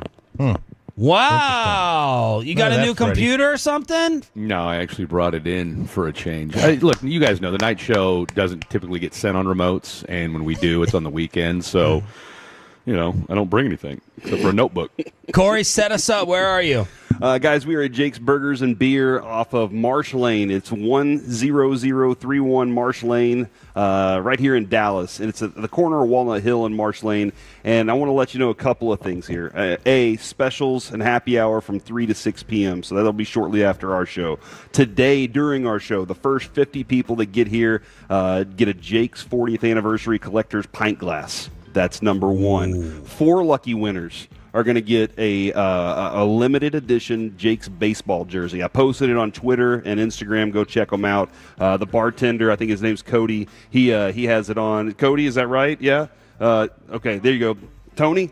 All right, Tony has. I heard somebody say it earlier, and I was just like, okay, he's got one on right now. It looks slick. And then one lucky winner is going to get 2 tickets, compliments of new vodka to the Lexus Club seats for Rangers and Astros Sunday. 9-7 right there. That is all you can eat and drink. So we got a lot of stuff to give away today. We want to see you out here at Jake's. It's going to be an awesome day as we get this thing rolling. Fred, how was Fan Phenom last night? Take us there. Man, Phenom was great. Shout out to Chiafalo. That was yeoman's work he did last night, because you got like 30, 35 people who some people knew what they wanted to talk about. I was honestly, I was surprised at the number of people who had no idea what they wanted to talk about.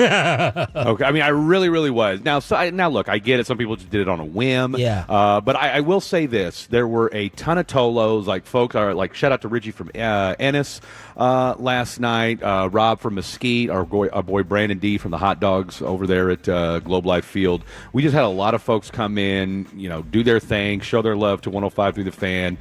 And like I said last night with Blake and CA, I will say this from a personal standpoint, it certainly gives me a little bit more appreciation for what we do, to not take it for granted and to be grateful for the opportunity that we have, because there's a lot of people that want to do what we do. Yeah. And we saw that last night. And, some people can and some people can't. So, job security felt a little bit better after last night, not going to lie. Wow. Wow. Hey, just call it like I see it, boys. But overall, it was a good time. A lot of folks out there that are going to be back next week. And then, of course, we got 3 more weeks of this thing going on for the next 3 Thursdays. Shout out to JC. I don't know if that's his real name or not. Probably the character of the night. I don't know if he'll be a fan phenom, but he was definitely the fan phenomenal performance last night, just from a energy character stamp. Oh, his energy was off the chain. And he's clearly a huge Sean and RJ and Morning Show fan. That's right. Is this Reitman coming to audition in disguise? High energy. He goes by Jay. He's a big Sean and RJ fan. No. Look, trust me, this was not Jake Reitman. I'm going to tell you why. First of all, he was a former Division III head football coach from what he called Nowhere State. You know that Jake Reitman's dad was a former Division III football coach, right? That's crazy. I'm not going to go there. Let's leave that alone, because I'm pretty sure this wasn't him. But that said, this guy's alive. Whoa! Oh my God. The guy was incredible. Ask Chiafalo about it today. I'm sure he'll talk about it during G-Bag. The guy was incredible. Real quick, his whole take was he thinks that first of all, he loves Brett Boone on y'all's show. Okay, he's been listening since 2023, and thinks that because Bruce Bochy is a Tolo and listens to y'all's show, that's why he went and hired Brett Boone. Dude. This was there you go. That's a solid point. I never thought of that one. Hey, that Bochy listens to us. That's why he hired Boone. There you go. The whole organization listens. There you go. To you So again, it was a great night, and like I said, definitely head out next Thursday. Had a good crowd again. Saxy's out there, so hopefully Grand Prairie and Fort Worth, we expect to see more people. And by out there, you mean in our listening area? Yes. That's correct. That's correct. All local. It's all correct. right next door. Out there from, say, Louisville, where I live. So that's now these didn't go live on air. No. Obviously. Okay. No. Oh, were they allowed to drink? Were you guys allowed to drink? I mean, I don't drink. Chiafalo wasn't drinking, so. Oh. But there Fred were warned- some. You did warn everybody before during the show. You were like, "Don't drink." Yeah, no, I because told you think some it'll people. loosen you up, but it will make you slur your words and all that stuff. Now, JC may have had a couple pops before he started, okay? Because he had a couple cervezas sitting on his table. There were a handful of folks that probably, to get loosened up and what have you, but nobody went up there sloppy. I think the drunkest I've been in the last 2 years was at the last fan Phenom at Twin Peaks, and I was the drunkest. That's the drunkest saying I a think. lot. I know. I was going around and I kept seeing listeners, and we were taking shots. And at one point, Spittle had to stop the recording, and he went like, "Bobby, your f-bombs are filtered into the recording. You need to quiet down." What do you think the drunkest? Look, nothing stops the Super Bowl because he threw up like 4 times. That was the most morning. hungover. I don't know that that's the drunkest. At the Italian dinner when I wanted to. Yeah, you wanted to punch me. Yeah, when you were taking shots of the red When Choppy wine. offered to drive me home one time, it's out of my way, but I'll drive you home. That was a fan bowl, right? Yeah, that was probably the number one for Choppy, which I Ubered home, so it wasn't a problem. Corey, what's coming up on the program? Guys, we've got a pretty loaded show today. We will talk with our friend Mickey Spagnola at 10:20. Coming up at noon today, our friend Cynthia Freeland from the NFL Network will join us. She had the report the other day that she doesn't think that Micah's playing with them. And then we got Kyle Yeomans from DallasCowboys.com at 12:20. And then Wings Executive Vice President and GM Kurt Miller will join us right before Masterpiece of the Week today. Are you going to ask Kurt Miller about it? I will. I knew you would. How are you going to phrase it? Have you been hit with a dildo? Okay. I think you have to say something, a different word. Nah, well, I'll phrase it. I'll phrase it carefully. Just ask him what color he thinks is. I heard what do we think someone about suggest blue. that they Are we should- mad that what if we saw a Dallas Wings? Color scheme on it, yeah. Some people were Absolutely. suggesting you just go ahead and market it, make your own, make money off of it if you're the league. Yeah. Can you Yeah. imagine? Could you imagine the league does that? Holy cow. Nah, I don't think so. Corey, the guys were saying that you guys were familiar because of this NFL story with smelling salts. Was that your show? I do believe, yes, Kevin once sniffed a whole pack of Smarties. Is that what you're talking about? No, I think you guys were. I can't remember. It was somebody on the station. I thought it was you guys had done smelling salts once, like brought them in and sniffed them. Yeah, And- I was out that week though. But yeah, Kevin and Colby, I do believe, and somebody else were rocking with that at the time. I've used them before, and You have? yeah, like when I played football too. Well. and so yeah, they're effective. What is it like? Some people use it. It just livens you up. It just wakes you up. I mean, like it's a shot of caffeine immediately for you. Some people use it over pre-workout. They'll just say I'm rocking with that. So it just it clears everything, opens everything up, and your eyes, like, you get wired for a few minutes and you're ready to rock. Fred, you seem like you may have been a smelling salt guy back in the day. No, I'm all natural, baby. Even back in the day. Okay. All right. I was using other substances back. HGH? Come on now. Corey, you did have freezer advice for me yesterday. Yeah, I was actually talking to Adrian about that this morning. She was very concerned because we have 2 refrigerators in our garage. Whoa! Two refrigerators, 2 in the garage. Yeah, we have 2 in the garage, 1 in the house, and this is a weird reason though. When we moved into our last house, we ordered a fridge, but it was going to take like a month for it to get there. So we went and got one of those little, just a little fridge, right? And about 5 foot tall. And so we've kept that. That sucker runs better than any fridge. It's one of those that you would have gotten back in like the 80s. Wow. And it runs still to this day. It's perfect. We're built to last. The last one we had at the house, brought it home into the new house, took it into the garage. So we have those out there. But I just suggest keep rotating those suckers. We did save a special final treat for Crosstalk. Yeah, earlier today we had Choppy auditioning. The White House is opening up auditions to come perform during the Christmas season. Melania Trump is now accepting the submissions. And earlier we had Chop do stand-up, and then we had him do some poetry. But it wouldn't be fitting was unless amazing. we finished with an RJ Choppy America tribute. Oh, what a song. Oh, this just tugs at the heartstrings, doesn't it?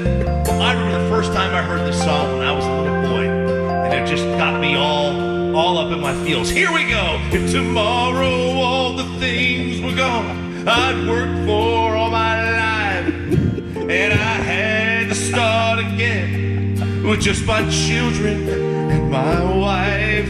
I thank my lucky star to be living here today, 'cause the flag still stands for freedom, and they can't take that away.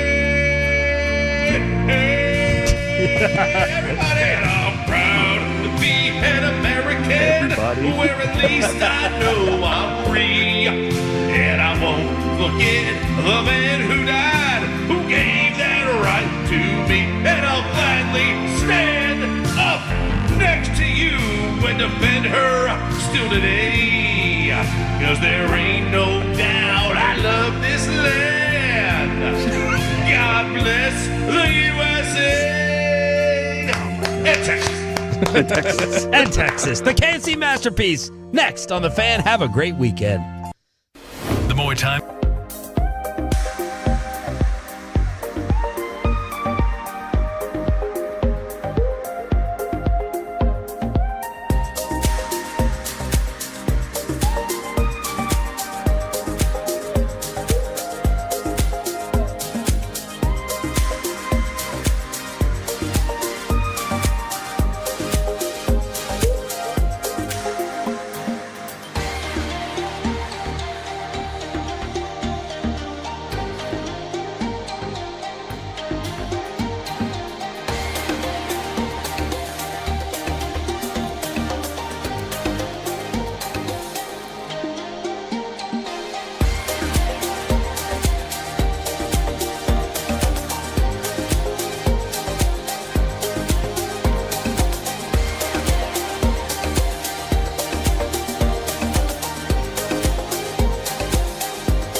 Uber Eats has Lola V products? I gotta remember that. Well, you know, they say in order to remember something, you have to forget something else.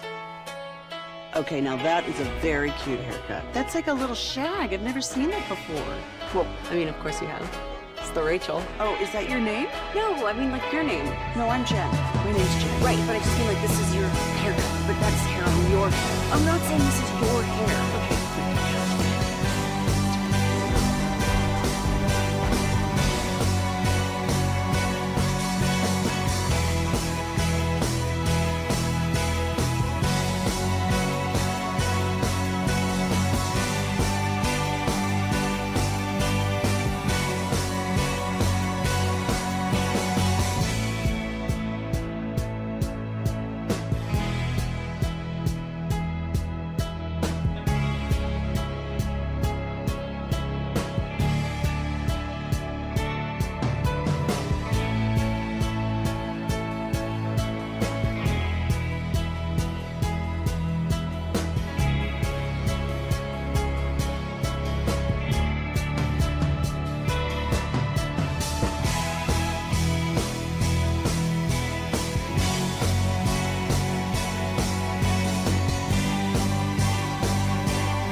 forget something else to remember that Uber Eats has groceries. No, that's absurd. Hey, remember when you used to be a, what was it, Pepper Lady? Pepper Lady? Wasn't it Cinnamon Sisters? Basil Babes. Saffron Squad? Nutmeg Maidens? Paprika? No.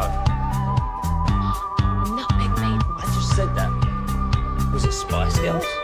Doesn't sound right. Was it Saffron Squad?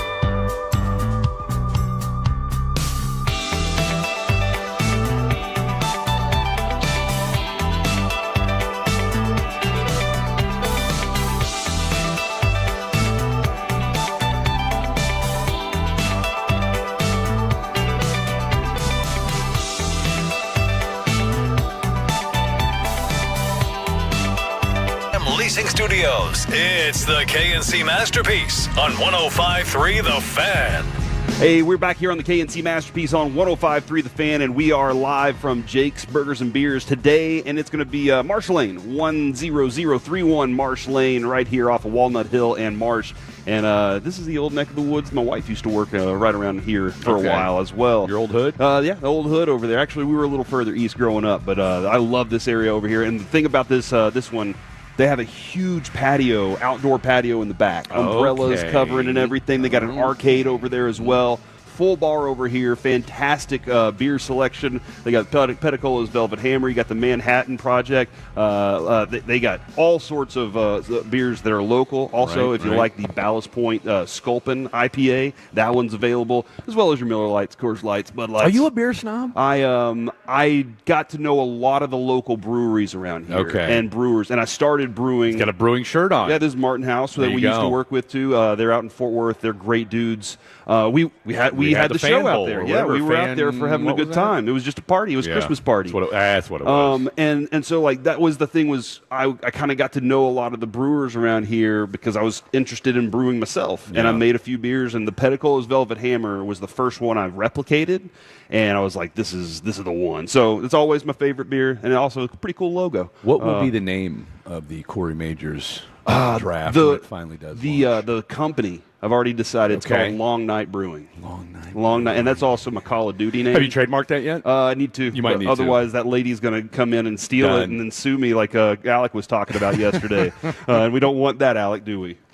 No, not at all. Think about it for a second. Over here, I think so. happy hour specials 3 to 6 today. Okay. The first 50 people here get Jake's 40th anniversary collector's pint glass. 4 lucky winners going to get that limited edition jersey. It's a Jake's jersey. It's green pinstripes. Looks awesome. And the one lucky winner is going to get here. Somebody said they would come in and shake their butt for it, but I think there's a different way that you're going to be able to win it. I think they have. You got to see Izzy. Depends on who's doing it. Take care of you here. Depends on who's doing one it. lucky winner is going to get 2 tickets, compliments of new vodka to the Lexus Club seats. That's all you can eat, and I don't know if it's all you can drink, but I know you get some drinks as well. All right, Rangers Astros though, and you want to be there for Rangers Astros. Yeah, absolutely. You want to be there to tear down the Astros as they fall apart and the Rangers continue to take over the division. That's what we're really shooting for. Hopefully, we continue to get some wins in some series here. Take care of these Phillies first. Philadelphia Phillies are on slate right now, and Merrill Kelly is on the mound for you tonight. By the way, Merrill Kelly, I was like, okay, he's been in the National League. He was playing with the Diamondbacks.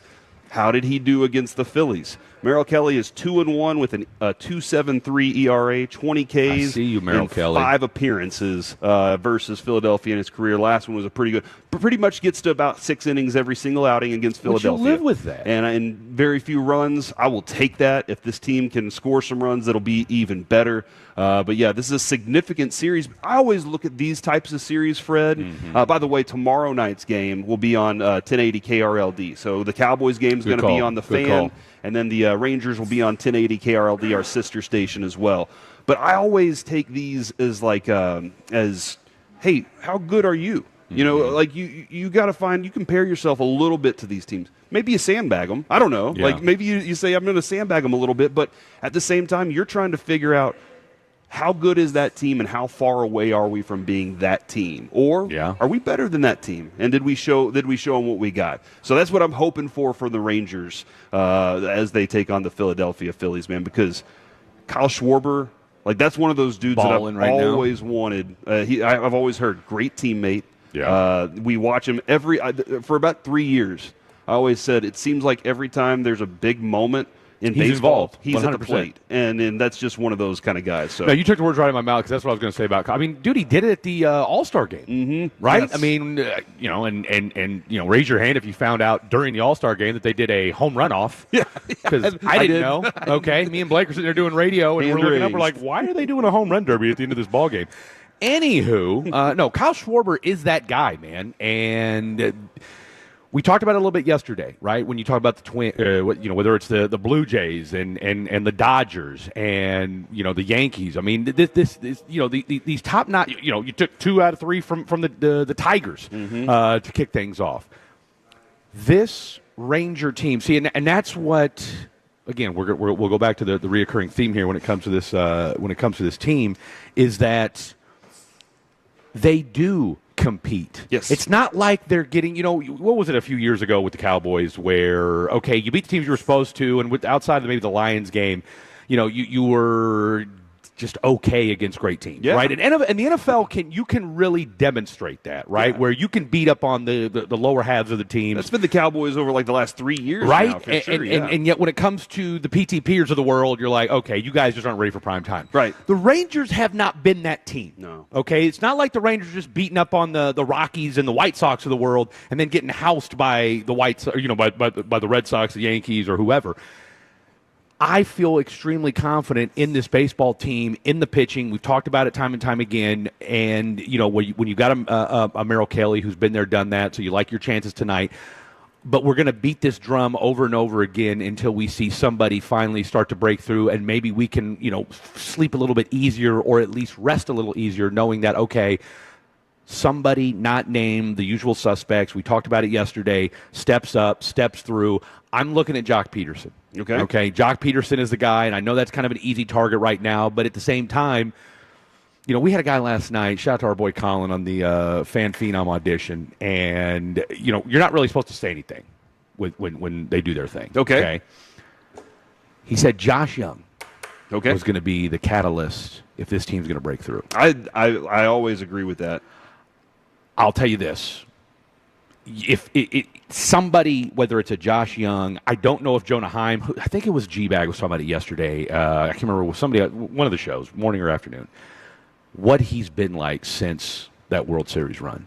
Jonah Heim? Dude, after they were done, Jared was telling us he was at breakfast, just melted in a chair. Yeah. Because he had caught every freaking game, and he was just exhausted. Do you think that's... But he hasn't been the same. He hasn't been the same. Right. And so, is it a situation where you're just...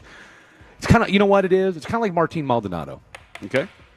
Martin Maldonado, over the last half decade, Ranger fans know this, Astro fans certainly know this, one of the best defensive catchers in baseball. Yeah, calls a great game. Okay? Tremendous. Couldn't hit his way out of what paper except sack. for that one, except for the couple against the Rangers where they just got rocked. And Absolutely. He had to stand up. Well, It's a good problem to have, right? It's a good problem to have if you're the Rangers. But is Jonah Heim morphing into that? Okay. Where he's becoming a non-factor at the plate. I think he's got, a 600 OPS or something like that.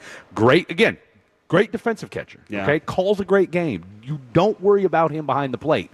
At the plate, I think we're starting to get to that point in baseball with him where it's now anything he gives you is a bonus, and you're just going to accept the fact that we're probably 1 for 4, 1 for 5, 0 for 4. Like that's maybe he can draw a couple walks. Like maybe that's going to be the single, MO. There used to be a time with him where he would go 1 for 3, but it was a bomb. Yeah. And you felt like you were getting some power and pop out of him, and you definitely haven't felt completely that way about him, like that he's progressed and taken off. Right. Felt like he's been kind of middle through the season. I think I saw there was a number about his OPS, or there was a specific number that he was lower than Jock Peterson, and I was like, oh man, that's not a good number to be lower than. So that's kind of rough. But I that's why they got Higgy.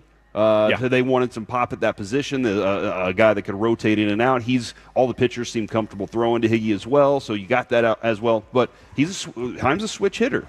I'm a Yeah. switch hitter that you can throw in the lineup on frequent days, and you're just hoping he finds his timing at some point and gets that pop back, because it has felt like you've seen him more frustrated slamming that bat he's down. The consternation after every. And he's one of those guys, Phil Maton, you watch him on the mound, he looks so disinterested in pitching. I don't know if y'all, 877-881-1053, Phil Maton gets up on the mound, and it looks like he closes his eyes and takes a little nap before he throws every pitch. Have you noticed this about him? Just...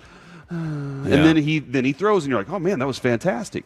But in the clubhouse, dude's got a personality. Yeah. Jonah Heim, it looks like every ball that passes, it's just like, oh, my gosh. And sometimes the body language, I'm like, hey, man, I'd like a little more from him. But I'm not going to hit him too much. They still got a long way to go here. Josh Young, though, on that idea. Yeah.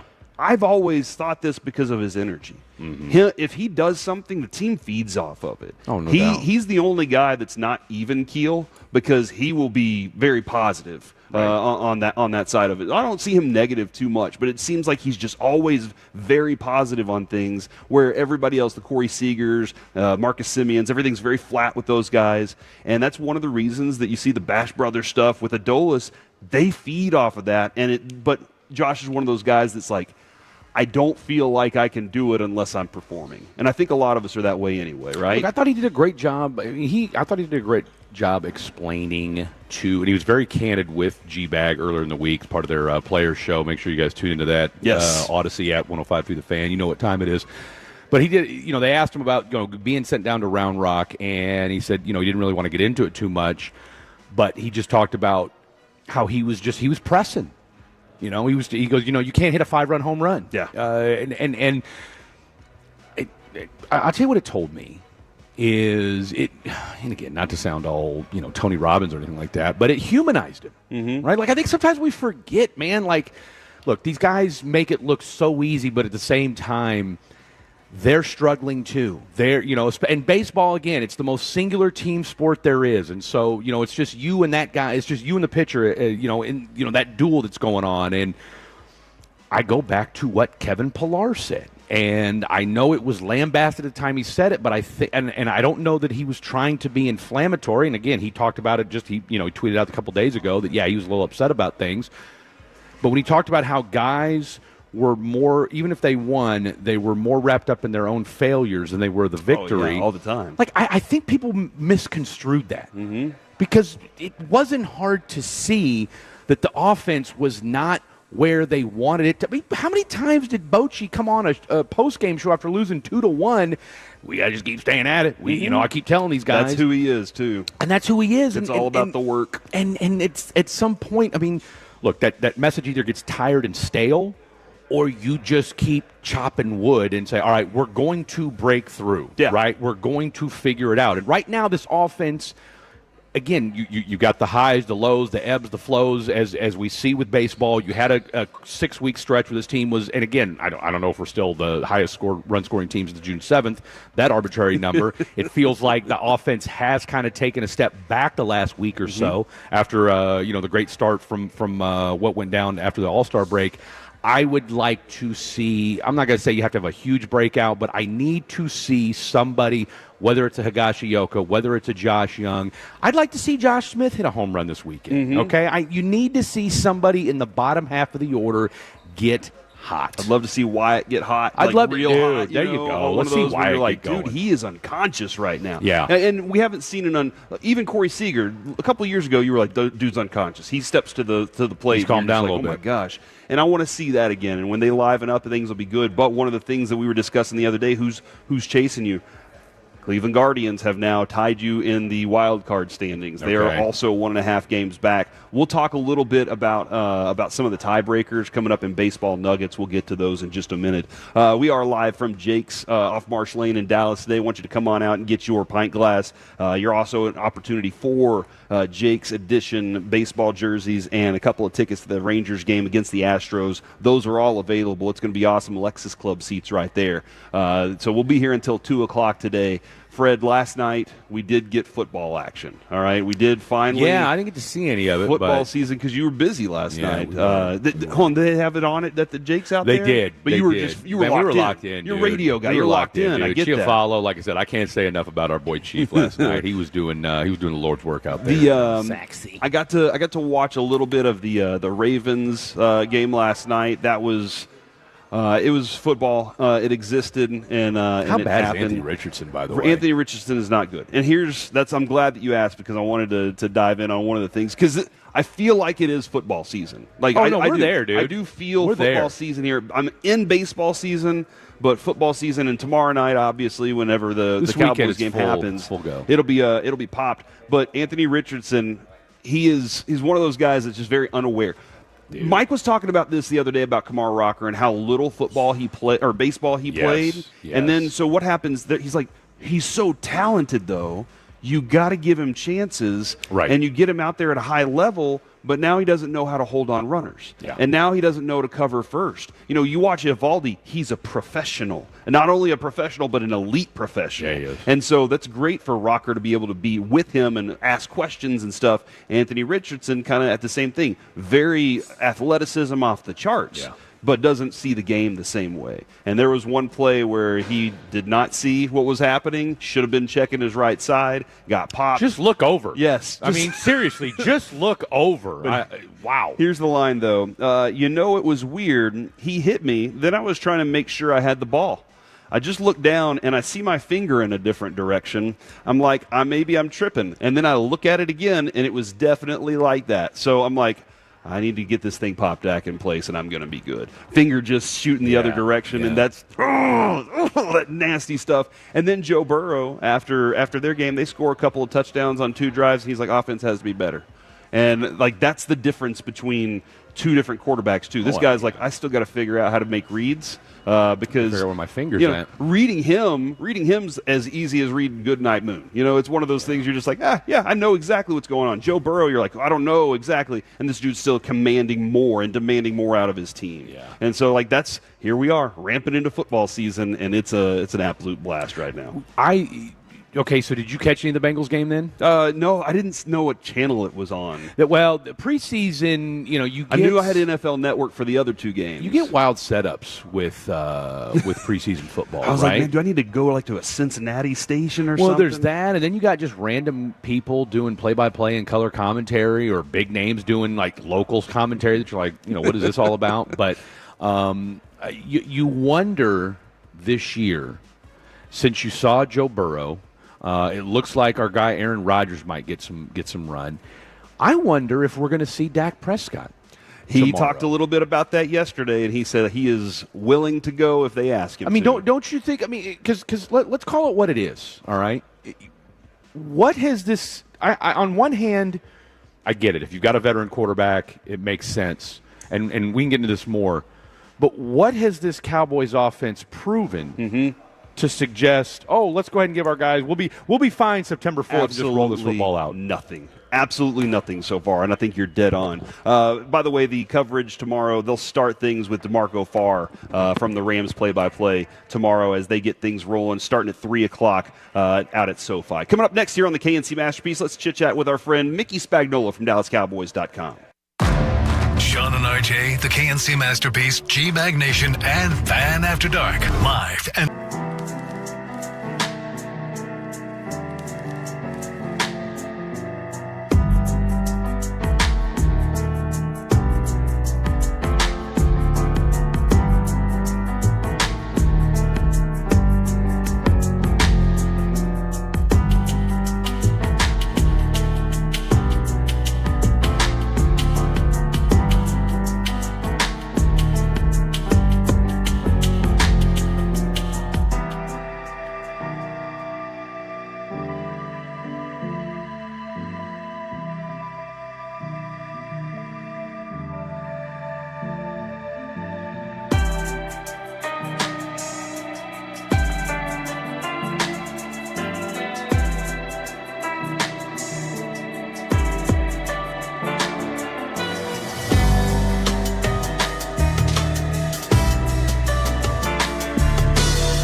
This segment of the KNC Masterpiece is brought to you by the personal injury lawyers, Frankel and Frankel. If you've been injured in a car or truck wreck, call Frankel first, 214 or 817-333-3333. With Frankel and Frankel, there's never an out-of-pocket cost. They only get paid when you win. Frankel and Frankel, the go-to car and truck wreck attorneys in Dallas. We're back here on the KNC Masterpiece on 105.3 The Fan. We are live from Jake's off of Marsh Lane in Dallas, 10031 Marsh Lane. Come check us out. Get one of your pint glasses. Got a first 50 people that swing through. Get a pint glass, Jake's 40th anniversary collector's glass. 4 lucky winners get the limited edition Jake's baseball jersey. And you can also register to win a pair of tickets to Rangers Astros. That's on the, I think September 7th is going to be that game. That's one you're going to want to be at. So get in here today to take advantage of that, and also hang out with us. Jake's awesome, dude. Like Jake's has amazing burgers. Back-to-back Jake's nights for your boy. So yeah, go come in here, get a Flamin' Rooster. You'll love it. All right, right now it is time to go out to Oxnard, California, where our friend Mickey Spagnola is standing by. Mickey is brought to you by your North Texas Ford dealers. Ford is the best in Texas. Mickey, how's it going today, man? Great. How are you guys today? Well, Friday. I mean, we're healthy on a Friday, so that's a good thing. Yesterday, I was concerned that we might not have enough healthy players to go into Saturday. How are we feeling about yesterday's practice? Yeah, I think that the running back position is going to be a little stressed come tomorrow for the first preseason game, having seen Jaden Blue go down with an ankle. They already, Deuce just got back into practice yesterday, but he really didn't get any team reps, so I doubt that he plays. Miles Sanders is out, and I would doubt that Javonte Williams would play on Saturday, so that kind of leaves you with Hunter Lipke, Marfa, and I think I'm running out of guys, right? That's going to be a pretty thin group coming to the first preseason game. I'm not sure how long Blue will be out. It was unfortunate. I don't know what got into Sam Williams, but he yanked him from his face mask, and it looked like he probably hurt his neck, but he twisted his ankle. So we'll see how long he's going to be out. The Ferguson one was pretty scary when he went down. And, they were in pads, and he got kind of sideswiped and ended up with a back. At least he walked off, so at least that gave you some hope that it's not a major injury. But again, you never know until guys wake up the next morning to see exactly where they're at. Yeah, the on that one, it didn't when I watched it, I was like, okay, he did get sideswiped. Was a really good use of that. And when you're caught off guard like that, you never know how your body's going to react. How did Kenneth Murray react afterwards, though? Yeah, he went over there and was trying to help him out. And he said, things happen in that close to in the red zone, and he said it just happened, and he goes, you don't want to hurt. I thought this was pretty funny. He says you don't want to hurt one of your teammates. He said if it happens to a guy on another team, I could care less. So that kind of gives you his mentality about playing linebacker, right? Yeah, that dude will hit you. Mickey, so running back, I mean, hey, I'll tell you what, not that anybody's celebrating anybody getting hurt, but I mean, for Phil Maffa, who has been, hasn't had the most repetitions in camp, this could be kind of a opportunity for him to get a heavy, lion's share of the carries tomorrow. What are you looking at as far as the left tackle position, which is already a position in flux? Who do you look at tomorrow to kind of maybe go out there, get good reps, and kind of reestablish themselves as a leader out there? Well, at left tackle, I mean, they've been using Nate Thomas, and he pretty exclusively yesterday in practice was the left tackle with the first team. So I would imagine that he's going to get some exposure out there.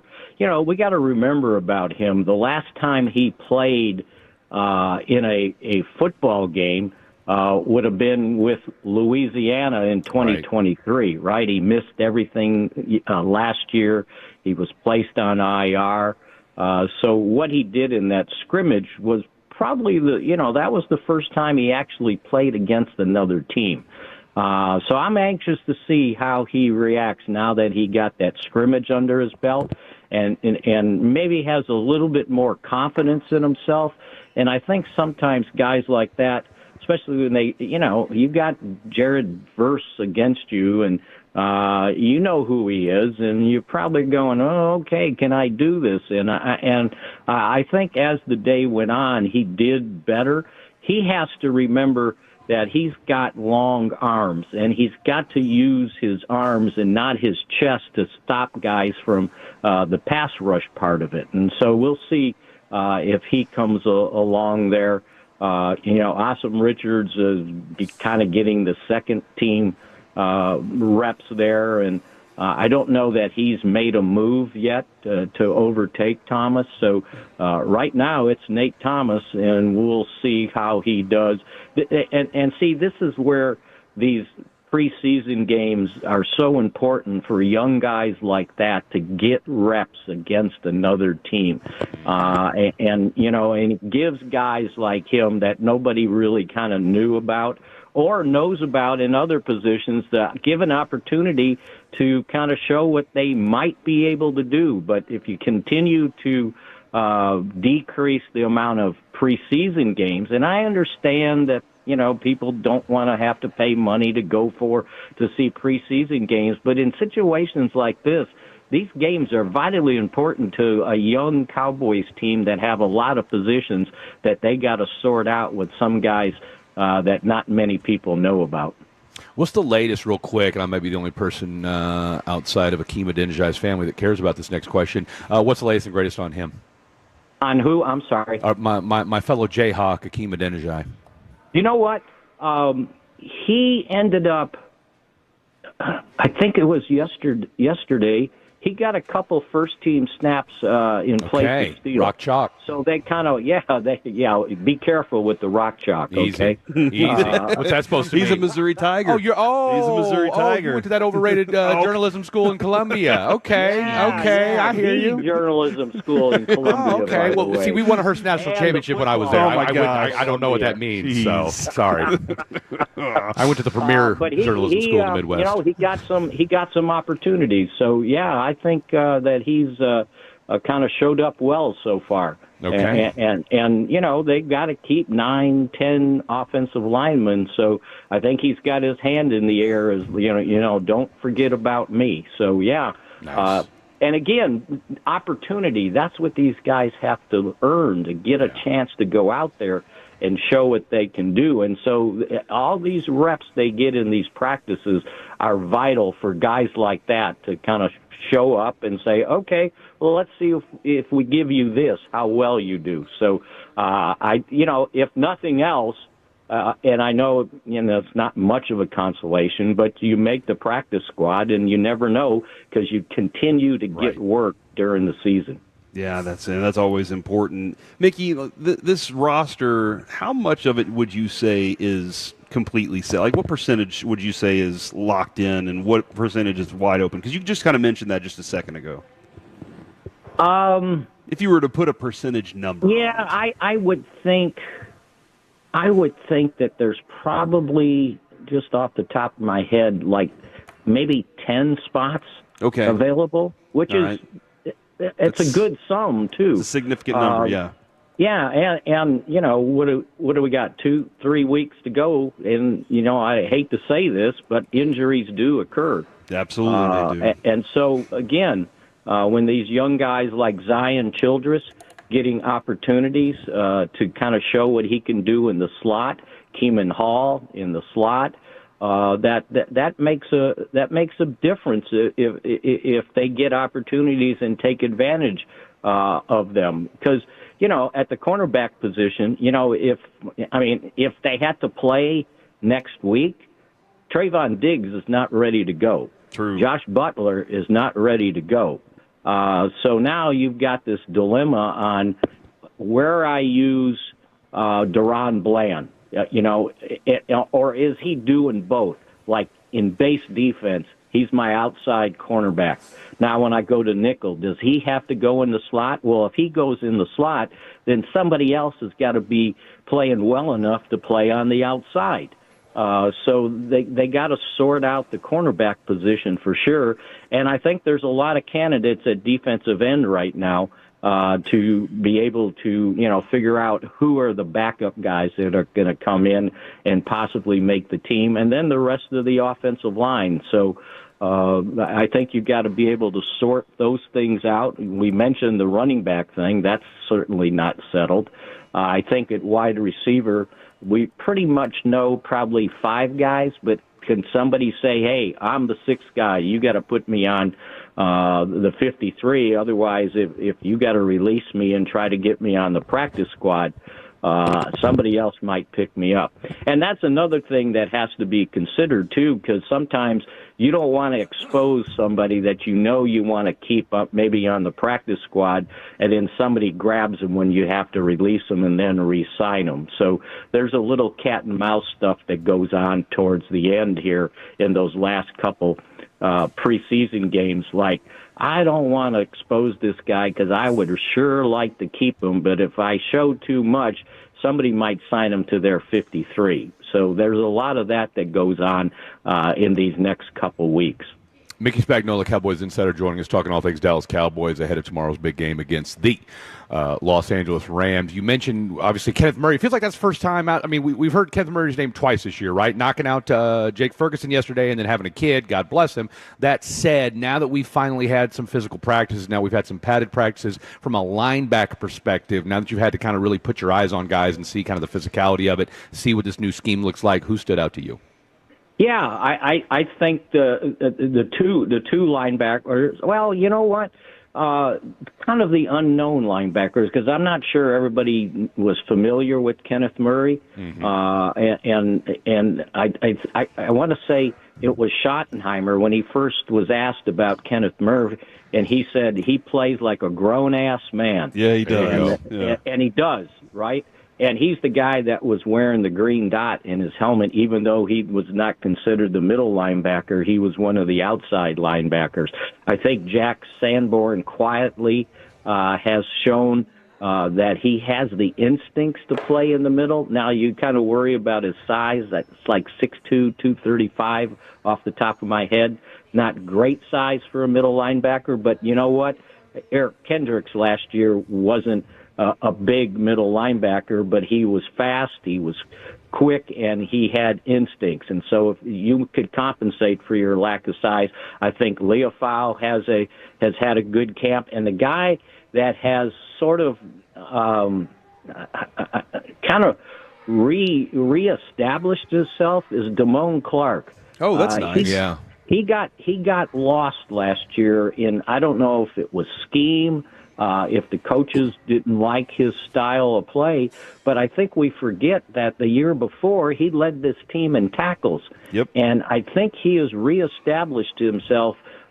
Maybe he's not a starter, but I think he's a rotation guy and a guy that you can use because he's been all over the field. He's been playing physical.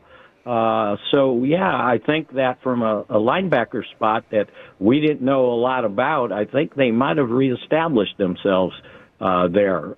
So I think, nice. Guys like that, especially at the linebacker spot, I think have stood out.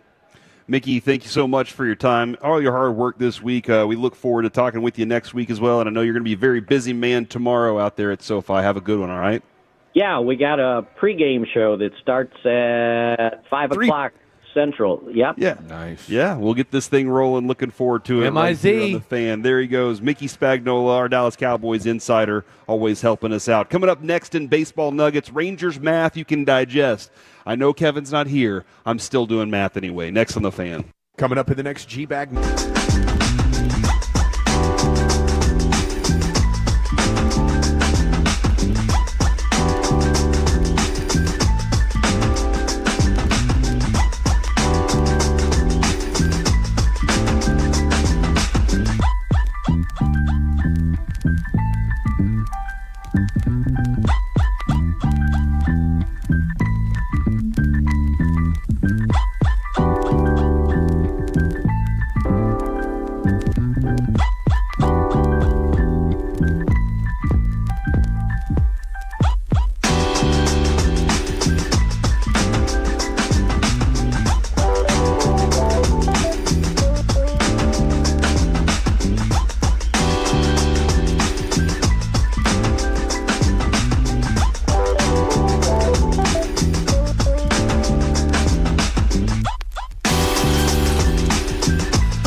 think it's true that you've got to forget something else to remember that Uber Eats has groceries? No, that's absurd. Hey, remember when you used to be pepper lady? Pepper lady? Wasn't it Cinnamon Sisters?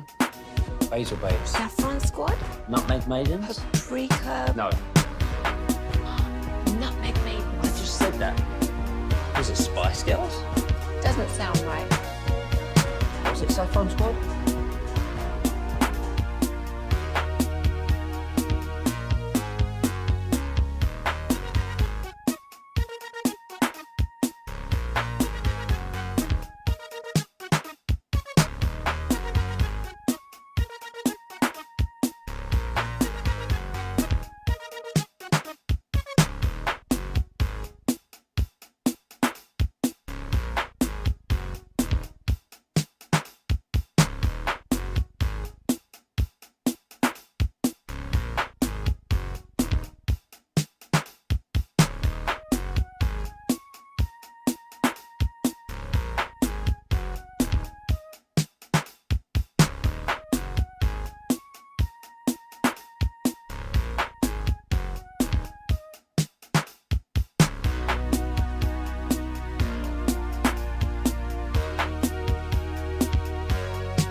This segment is brought to you by Classic Chevrolet. If you're in the market to upgrade your vehicle, get to Classic Chevrolet in Grapevine. Back-to-back #1 Chevy dealership in the world. They've got more new Chevys than anyone, all priced to sell. Visit ClassicChevrolet.com. This is Texas. This is Classic Chevrolet. Together, let's drive. Based on new Chevy registrations 2023 and 2024. Back here on the KNC Masterpiece on 105.3 The Fan. We are at Jake's today, ladies and gentlemen, off of Marsh Lane in Dallas, 10031 Marsh Lane. Come on by. It's at the corner of Walnut Hill and Marsh. And this is a great location for one. Full bar in the front side. We got a patio in the back. We have arcade in here as well. And plenty of fantastic burgers. The Flamin' Rooster is always a great option as well if you're looking for a chicken sandwich kind. Just be aware. It's warm, all right. It's very hot. I've always loved that chicken sandwich. Which sandwich is this? It's the Flamin' Rooster. Okay. Go check that out on the menu, man. That's a good one there. I've always been a good one. You know, I love the classic double. You know, it's always a good option as well. My son raved about it last night. Yeah, it's phenomenal. And like I said, man, my whole life we had one right around the corner in my neighborhood. Mm-hmm. That was where we were. And so I love what they're doing now. They've expanded what they're doing. They're growing into the place to be. If you want to watch a game, Jake's is where it's going to be at. Right now, it's time to rock into some baseball nuggets. Brought to you by Reliant Air Conditioning, gimmick-free AC repair and replacement. Oh, hey, by the way, if you do like baseball, come out today. You got a chance to get 2 tickets, compliment a new vodka to the Lexus Club seats for Rangers, Astros. That's going to be September 7th. So you want to be ready for that one, plus some other things to give away. Lucky winners today going to get a Jake's baseball jersey, limited edition. It looks sweet. So swing on by, have yourself some lunch, and enjoy your time with us today. Last night, we're going to get to some Rangers numbers here in just a minute. Paul Skeens, we've been talking about this guy and like how dominant he is. He's probably an NL Cy Young candidate. He's going to be rocking through that. He didn't have the cleanest start to last night's game. The Pirates, he pitched 6 scoreless innings, though. Gave up the most runs he's given up and lowered his ERA. Or, I'm sorry, most hits he's given up. Okay. But still lowered his ERA. This dude is everything that he was sold to be. Yeah, no, he absolutely has been. This dude is, it's amazing. The most he's allowed in 47 starts, 7 hits. That's the most he's given up in 47 starts is only 7 hits. It's not just that the dude doesn't give up runs. He doesn't give up opportunities. And it's because he's out there just gassing them. And the unfortunate part is that he plays in a market that is not great and gets no national attention. And if you're a baseball fan, I mean, if you're a die-in-the-wool baseball fan, yes, you're paying attention to the Paul Skeens of the world. And that's what separates the NFL, who, as you alluded to yesterday, says its competitors are Google and Apple. Right, yeah. And not the MLB and not the NBA, because even if you're a good quarterback on a crappy team, we're going to know who you are. That's true. Okay, the average fan is going to know who you are because chances are you're going to get put on a national. I mean, even if it's a crappy Thursday night game, guess what? You're the only game on Thursday night. That's true. All right, and if you're Joe Burrow on, and again, obviously the Bengals are a lot better, but you and I know the Bengals for being a crap franchise for most of their lives. Not to say they still aren't, but the Bengals are still the Bengals. I mean, they're the Bungles, right? The mighty Bengals of Cincinnati. But even before they became the Bengals that went to a Super Bowl, that contends for NFC North titles, we watched them because we wanted to see Joe Burrow. All right? Baseball doesn't have that luxury, right? Because the guy's not going out and pitching every day. So unfortunately, a guy like Paul Skeens is masked by the fact that you only see him once every 5 days, and the game's hard to find. I don't know that the Pittsburgh Pirates, outside of the time I watched them against the Rangers, and oh, by the way, Rangers didn't face Paul Skeens in that 3-game set. When are you going to watch the Pirates all season? No, never. And that's unless they play my team. I'm not seeking them out. Unless they play your team. And that's one thing that baseball and Rob Manfred are going to have to figure out, that you're wasting. And I hate, and remember how guru was the term that we kind of beat the hell out of? Generational talent is kind of that new word that we're beating the hell out of, right? Everybody's a generational talent. Yeah, it's a good cliche. Paul Skeens is a generational talent. He absolutely is. Okay? Yeah. Like, we've bastardized that word so much, but Paul Skeens really is. Is Luca in the NBA, is he a generational talent, or is he just an exceptional talent that showed up on the scene? Because we kept saying, we did use that word about him a lot. And offensively, I think Kevin Durant offensively is a generational talent, but not not overall. So I just can you be a generational talent and not play defense? I don't think so. That's why I just said Kevin Durant is this version Flag of feels that. kind of generational to me, but hey, I might be in the minority. He's still got to polish up the. No, I see what you're saying. But you get what I'm saying. The best thing that happened to MLB with the Paul Skeens was him being with Livy Dunn. Because Dude, that gets you're him, not wrong. That gets him in GQ magazine. Right. It gets him on all these other things that he's a dude that's not going to seek that stuff out anyway. No, because just like a lot of baseball players, they want to show up, do their job, play their game, and go home. Like that's just how they want to be. Hot girlfriend. Yeah, and so the best thing that happened was he has somebody that's a content creator that he's with, and for baseball purposes, that she's like, hey, promote the game, but also. This is our lifestyle behind the scenes, and this is the guy he is. And he's just like, yeah, I'm here. If only he had an interpreter who was betting millions of dollars that we could find out later may or may not have looped him in. Dude, and that's another, Shohei is the person in baseball. Yeah. Because he's an amazing slugger. He pitches also. He's in the California market. He's big. He's larger than life. He's a Dodger. You ever seen that dude in person? He actually is larger than life. He's a big dude. Yes. He's a big-ass dude. Yeah. No, I was actually shocked when I saw him. I mean, he's every bit of 6'4", 240. Like, he could be a Rams tight end. When we were out at the Dodgers game, me and Ruben and Carter and Kevin were out there watching him. We're up in the 300 sections. Dude looked like he was looking me in the face. I was like, geez, giant. So that's a little bit on some stuff that happened last night with Paul Skeens. All right, I want to dive in on the Rangers. Some numbers. All right, I know nobody loves math. I do. You do? No. All right, then. Here we go. I know the Pythagorean theorem. All right, what is it? A squared plus B squared equals C squared. There you go. That's what I'm talking about. Now, anything else? Uh-huh. I have no clue. I got nothing else. No, that was my point. I have zero. Y-axis. Remember when your teacher used to say you'll never have a calculator in your pocket? Well, we have one all the time. My God. Every single all day, every day. And you know what? It's a graphing calculator. I have a graphing calculator. Scientific. The Rangers have a 34.9% chance to make the playoffs, according to Say that one more time. 34.9% of making the playoffs. That's after the series win. Huh? You're going to round that up to 35? Let's go ahead and rock 35 with that. Those are the seventh best odds in the American League. 6 teams get into the I was playoffs. just getting ready to say, don't only 6 teams make it? 6 teams get in. Boy. They're the 7th best odds right now, Outside so they got a looking little bit of work to do. Outside The Rangers looking have a 27.6% chance to clinch the wild card. All right, so they can clinch a wild card spot. 27.6% chance right now. They were 1.5 games behind the Yankees for the 3rd wild card spot on Thursday. 3 games back of Seattle. Now, as I told you this morning, Cleveland has jumped up. Now they're tied with them 1.5 games back. So the Rangers are kind of sitting there waiting on this series with Philadelphia to get started to help them out. Each win, and this is from Sean McFarland, by the way, for the Morning News.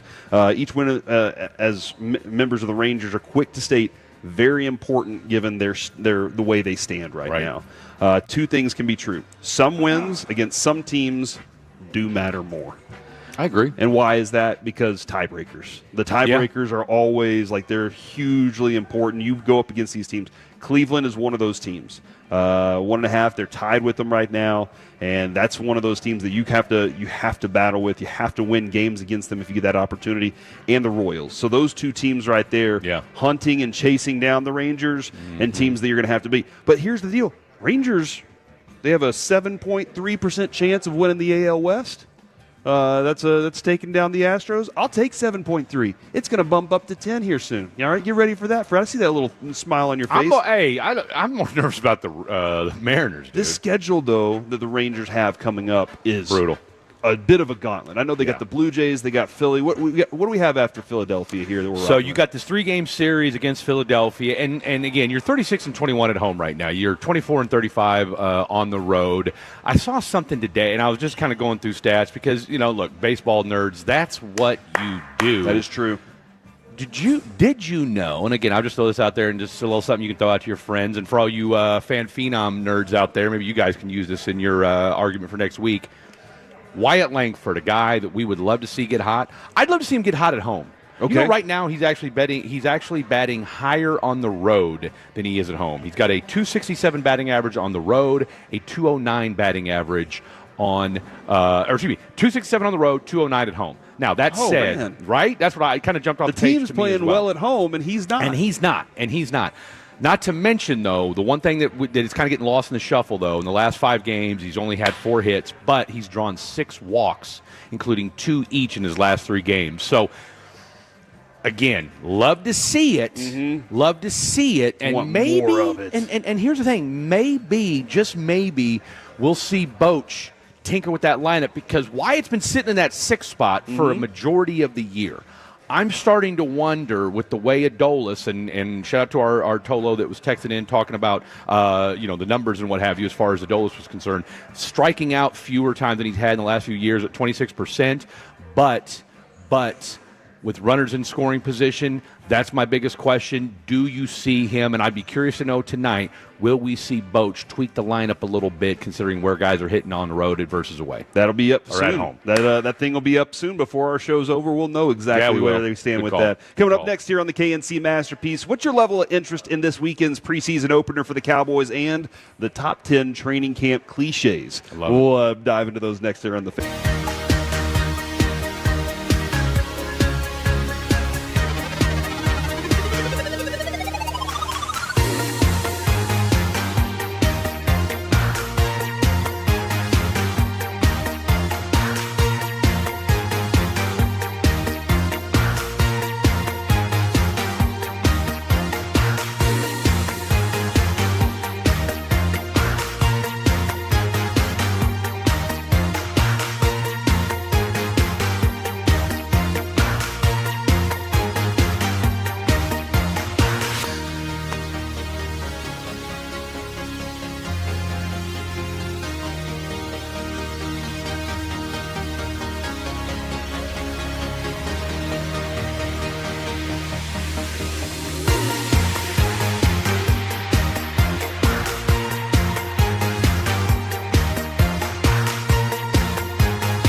by our D&M Leasing Studios. It's the KNC Masterpiece on 105.3 The Fan. Back here on the KNC Masterpiece on 105.3 The Fan, Corey Majors alongside Fred Davis. We got Alec Medford back in studio, Ruben Portillo making sure we are in your ears today as we are sending the signal back to the station.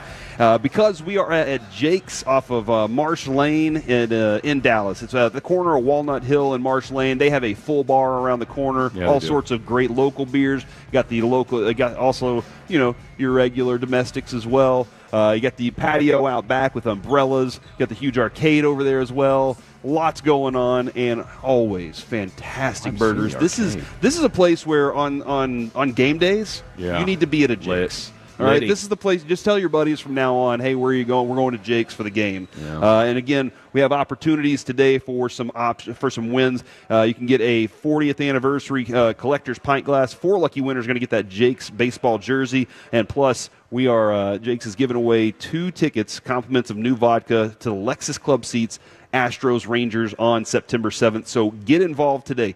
Be here. Have a beer. Have some lunch here. Tell your friends, let's go have lunch, and then show up here with 105 through the fan. Maybe you walk away with something really, really nice. All right, guys. What is your interest level in this Saturday night's preseason game? Last night you had Eagles and Bengals rocking at it. You had some other games going on, and I tuned in. I wanted to see some of it from the 817. I'm not broadest level of wanting to watch fifth string guards, but I am interested in to see, a couple of quarters of this game. And, you can listen to it right here on 105.3 The Fan. And don't forget, 1080 KRLD is going to be carrying the Rangers game tomorrow night. But you're going to listen to the best broadcast on The Fan that you can possibly find and have some high-level football action happening at the same time. What you were asking Mickey a little earlier, like, some of the things that he's keying in on, what's he been noticing. What are you, when you watch preseason games, what do you look for when you're watching them, Fred? I was stoned a lot last year. All right, when I so watched that makes a lot of the games okay. I can understand then. So you can miss it's not that you missed it.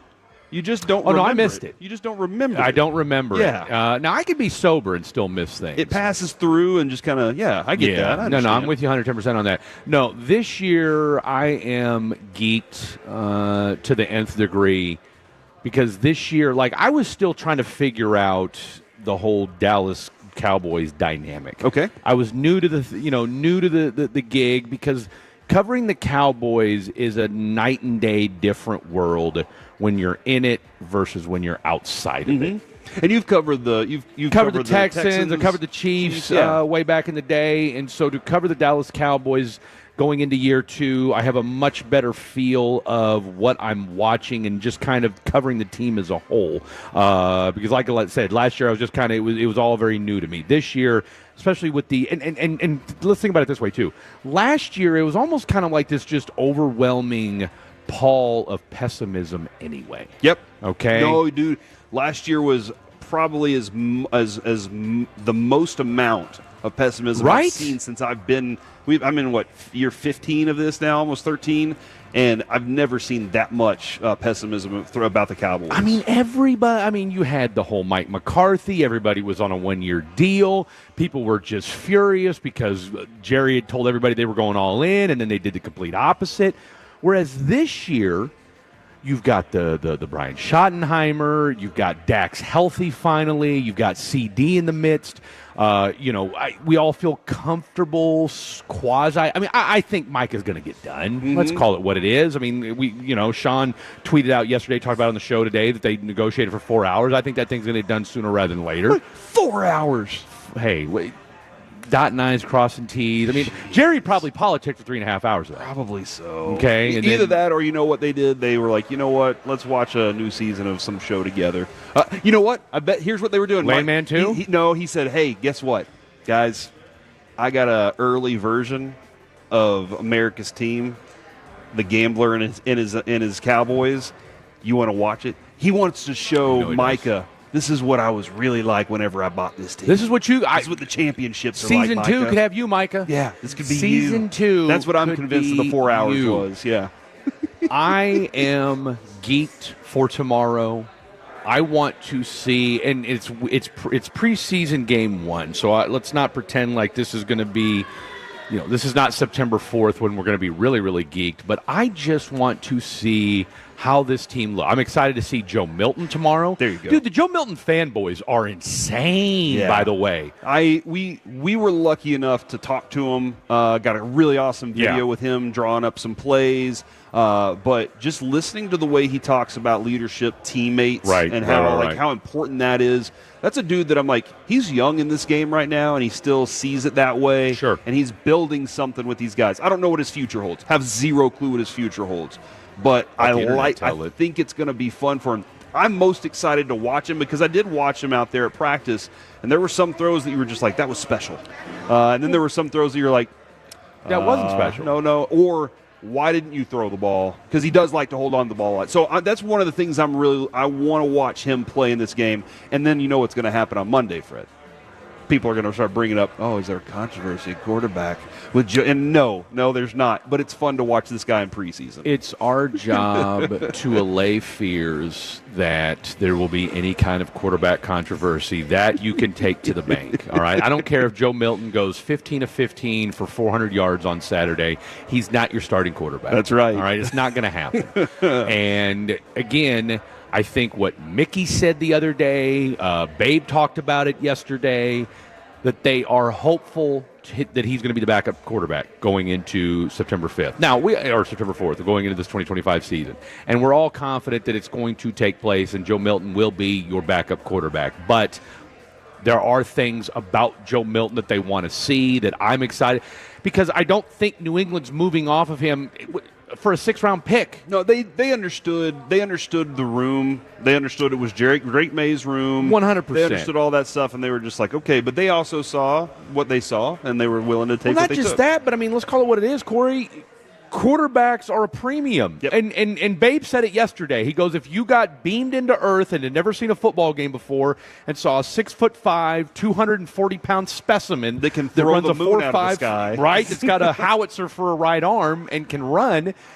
Guys like that don't come around very often, No, even in not at all. today's National Football League. But again, there's a reason why he's a backup quarterback in the That's true. National Football League. That is very true. Okay, No. so if it was just based off athleticism, there'd be a lot better. I mean, hell, Lamar Jackson would probably have won 6 Super Bowls by now. So my point in all that is, I am eager to see what our boy Joe Milton looks like tomorrow. I tell you what, I'm kind of excited to see what Philip Maffa looks like tomorrow because it sounds like he's going to get his fair share of carries. Oh, absolutely he is. Lipke's going to get his opportunities too, but I think, and I'm glad, I'm happy for Maffa because I watched his college tape. I was very, very interested in him. There's a lot of room for growth. He's not the fastest dude, but he's got some good speed. Not the strongest dude, but he fits. There's a lot of things that I think that people are going to be like, he looks stout. But what's the difference between NFL strength and power and college strength and power? So I want to see him take that next step in being looking big and being big are two different things. What about your boy Toya? Excited to see him tomorrow? Dude, yeah, be a big dude. Be a big dude in the middle. That's all I'm asking for. So there are lots of little pieces about this game that I think are going to be fun, and I think Cowboys fans are going to dissect it on Monday, Tuesday, Wednesday, start getting ready for the next one, and that's how we do every year until we get to Game 1 against Philadelphia. Does the end of Mozzie Smith start tomorrow? No, it started at camp. Okay. Because the unofficial end tomorrow. You can hear the difference. See it. Yeah, you can hear the difference in talk about Mozzie to start this year. The difference in talk was you could feel and sense last leg. You could feel you knew that going in, right? When they're talking about, even when coaches are talking about him, they're telling us, he's got this, and this, but they're also kind of going, we need to see this. Yeah. Like that. If we need to see something from a first-round pick that's in his third in year 3, that's a problem. And so they're saying the good things. He's done the things. They're also giving him outs and excuses of, hey, look, he's been asked to change so much. He's 3 different defensive coordinators since he's got here. He wasn't really used correctly with Dan Quinn versus what he was used with Zimmer, and now he's got Flus. All right, are you a football player at your position? Go do that thing. Go. If you're there, you're being asked to stuff the run. If you're being asked to go get the quarterback, do that. Show that you are a powerful man in the middle of a defense. Do you think maybe just somebody needs to come out and just say it, what everybody's thinking? Like, this is it.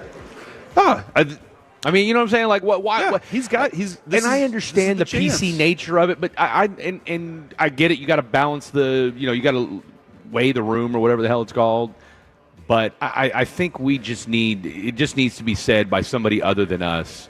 You know, Brian has been very candid about how he feels about it and just kind of what he's seen. And I'll take Brian Broaddus' word to the bank all day, every day. But we just need to hear a Brian Schottenheimer and not so many words say, look, this is make or break for Mozzie Smith. Like, it's either leap or get off the pot. Yep. No, you are what you are at this point. You were a first-round pick. We've given you millions of dollars to demonstrate whether or not you can be a defensive tackle in the National Football League. And so I don't care how many – you're a defensive tackle, man. Okay? Fill a gap.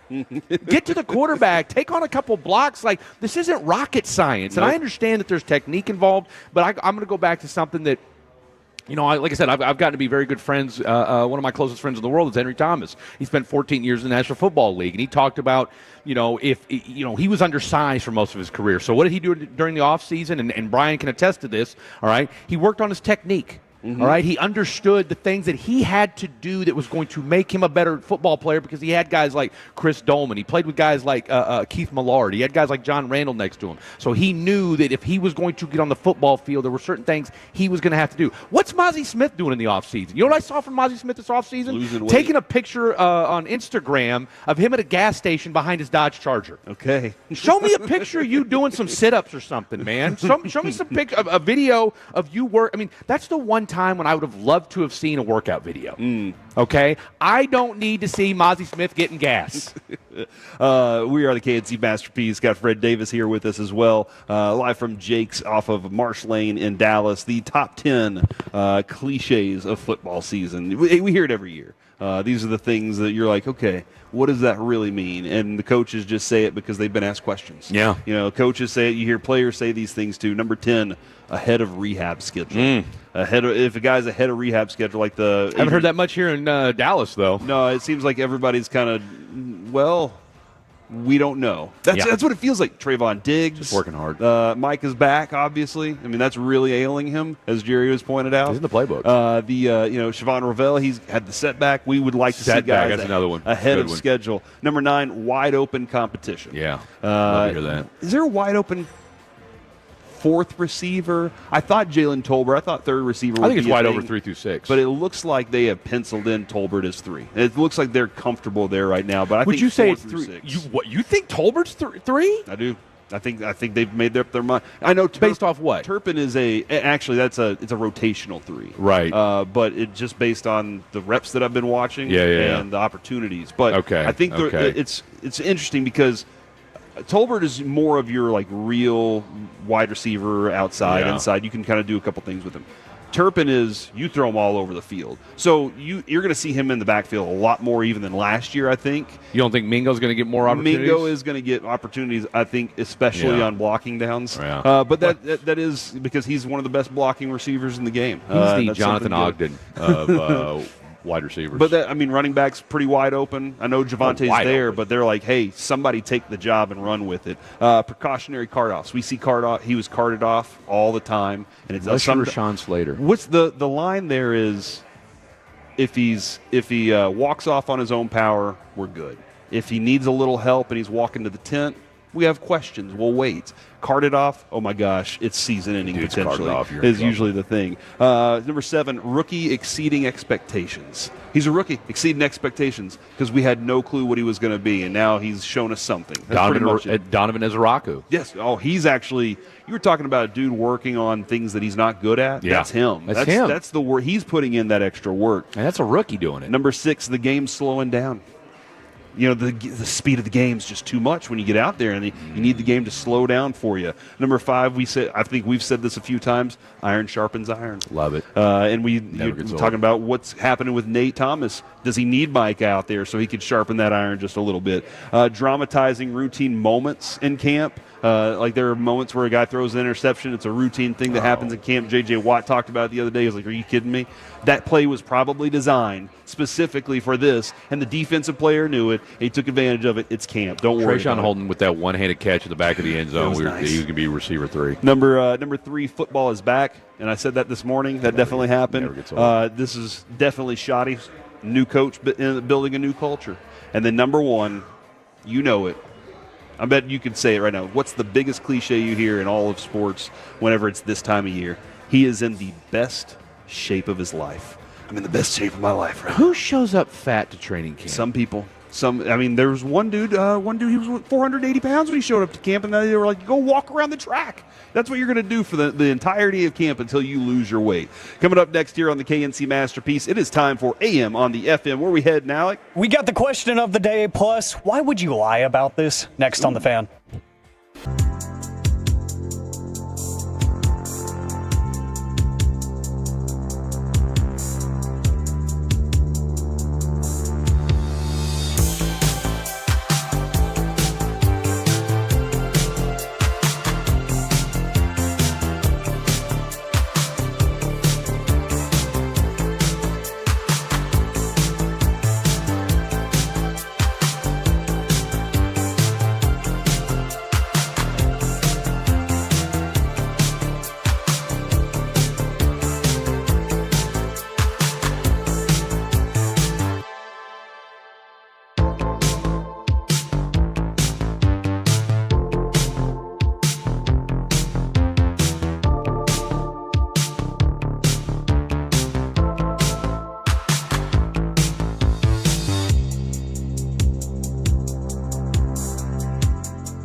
gotta forget something else to remember that Uber Eats has groceries. No, that's absurd. Hey, remember when you used to be a, what was it, Pepper Lady? Pepper Lady? Wasn't it? Cinnamon Sisters? Basil Baby. Saffron Squad? Nutmeg Maidens? Pre-curb? No. Nutmeg Maidens? I just said that. Was it Spice Girls? Doesn't sound right. Was it Saffron Squad?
This segment of the KNC Masterpiece is brought to you by Cars for Kids. Donate today at carsforkids.org and by the personal injury lawyers, Frankel & Frankel. If you've been injured in a car or truck wreck, call Frankel first, 214 or 817-333-3333. With Frankel & Frankel, there's never an out-of-pocket cost. They only get paid when you win. Frankel & Frankel, the go-to car and truck wreck attorneys in Dallas.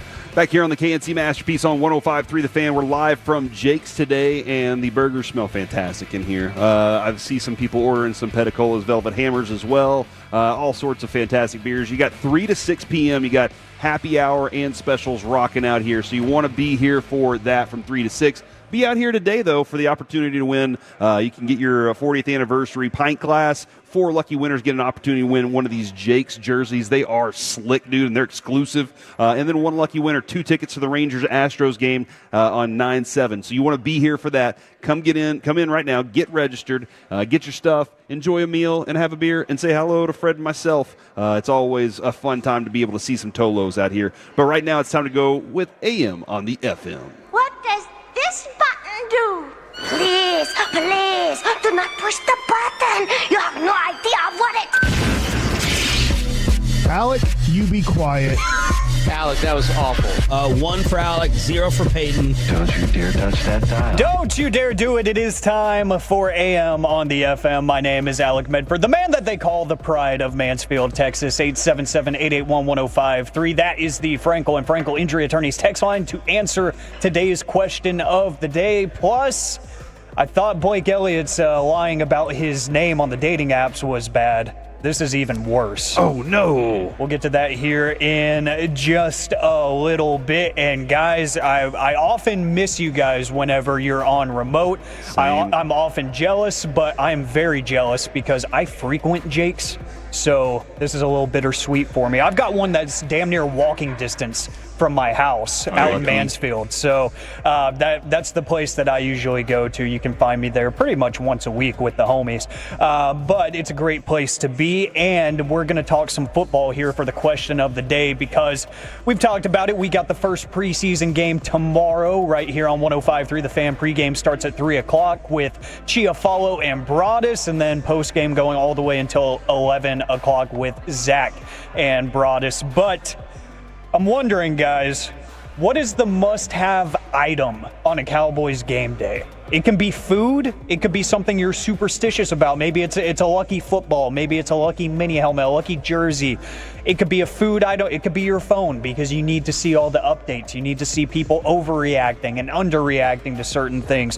What's the must-have item on a Cowboys game day? I like that you bring that up because my father-in-law, I love my father-in-law. That's nice. He's awesome. Okay. I feel a compliment sandwich coming on. He is probably so. He's one of those guys that, like, he loves all the sports I love. He grew up here. He gets it. Great guy. He's the guy in Memphis, right? He's in Central Texas. They're in the Spring Branch area, right outside of San Antonio. But that's Spring Branch. And they used to live up here in Dallas, but when he retired, they moved down there. He will pause a game and talk to you. See, that's too much. And he will, you know what? If he has something he's got to go do, he'll pause the game and go do it. And Sometimes. While you're watching it with him? While I'm watching it. And so Adrian wanted to go down there Saturday. And I told her, I was like, tomorrow? This might be a y'all trip. Yeah. Because I like watching it in real time. Now, I know people that will pause it and they'll catch up at like halftime. I do that all the I get time. it. I love the full experience of it all. Yeah. I still love live football action. And so I have to watch it in real time, which means I also am on Twitter. There was a time whenever I'm with him, I just have to put my phone away. Because I know I'm going to get a text from my fantasy football league that's like, oh my gosh, by the way, I just want to mention that Jake's is hosting my fantasy football draft this year. This one? Yeah, Jake's is hooking it up, man. They said, hey, you want to have a place where you can do an awesome fantasy football draft? Yeah. This is the place to be. And you know what? I suggest everybody out there, if you're looking for a place right now, you go find Jake's and say, I want to do it with y'all. But so I know that's going to happen, so I have to be involved. But the item that I have to have, they're going to be like, what the hell are you talking about? Huh. I have to have a jar of pickles. Oh. Huh. And the reason being, whenever I was younger and the Cowboys were going to their Super Bowls, whenever things went wrong, my dad would go get a pickle out of the giant best-made jar, and he would bring a pickle to me and a pickle for himself, and then the Cowboys would come back and win. And so there is a superstition in my mind. So you haven't had a jar of pickles in a while, Yeah, then, I need to have more jars of pickles around. Time to switch that up there, yeah, Chief. or maybe I overused it. Maybe I overused it too much, or maybe it's Dad's magic. Maybe it's him and it's not me. Yeah. So maybe I need to find something else. But it's always been fries. What's that? Maybe you need fried pickles. Dude, I love fried pickles. I You love get to fried keep pickles. the the beauty of the pickle, but with a new spin on it. With batter and some not necessarily ranch, but a sauce to Little dip chipotle in. ranch, some avocado, some marinara, jalapeno whatever ranch, you're something into, like bro. that. Yeah, Whatever yeah, you're that's a into. good idea. You know what? That might be the play this weekend. Look, man, so that they get a dub. New culture, new coach. That's right. New approach. From the 469, I need a radio to listen to 105.3 The Fan. Duh. There you go. Take care of that one. I like it. Mine is not necessarily an item per se. Maybe it's more like abstract. I'm gonna go next level on you guys. I need isolation. Oh, really? From everybody? Like, do you put your phone away? Oh no, you gotta have your phone. Okay. Let's come on. What are we doing, boys? Are you gonna look at Instagram? What are we doing, fellas? I got a rage tweet from time to time. But no, I need isolation. I don't want for the same reason. And again, I'm not married, so I don't have the father-in-law issue. Right. But if my son's in town, great. Me and him are going to watch the Cowboys game tomorrow. That'll be interesting. But no, I need isolation unless I'm watching with football with somebody who is a fellow ball knower. And I'm no ball knower of the round table like the guys on the morning show, but I like to keep notes. I like to kind of track what's going on because we're going to talk about it the next show if we're doing a post to the post game show or something along those lines. But I need to be locked in. I had to watch games before with my daughter's stepdad. And this is when I knew I don't want to watch football with anybody else anymore because he's one of those, there's holding on every play types. Okay. There's the refs I are get that, against yeah. us types. Yeah. Okay. I don't want to hear that. No, I I understand. don't need, and then this as well, and Alec, I'm sure you run into this as well. When you watch a game with somebody that's not a friend of yours, and then they find out that you talk sports or you do sports radio, then it's a bleep measuring contest to how much football they know. They're calling plays before they, every time they're like, did you see that? Yeah. He's blitzing from the right on this Bro, one. I'm not here to, this is not what this is about. So, yes, I need isolation when it comes to watching my football. Yeah, no, that's very, I get you. I get it. Go. And that's kind of the reason I was kind of telling Adrian, hey, take the kids. Take the kiddos. Tell Pops.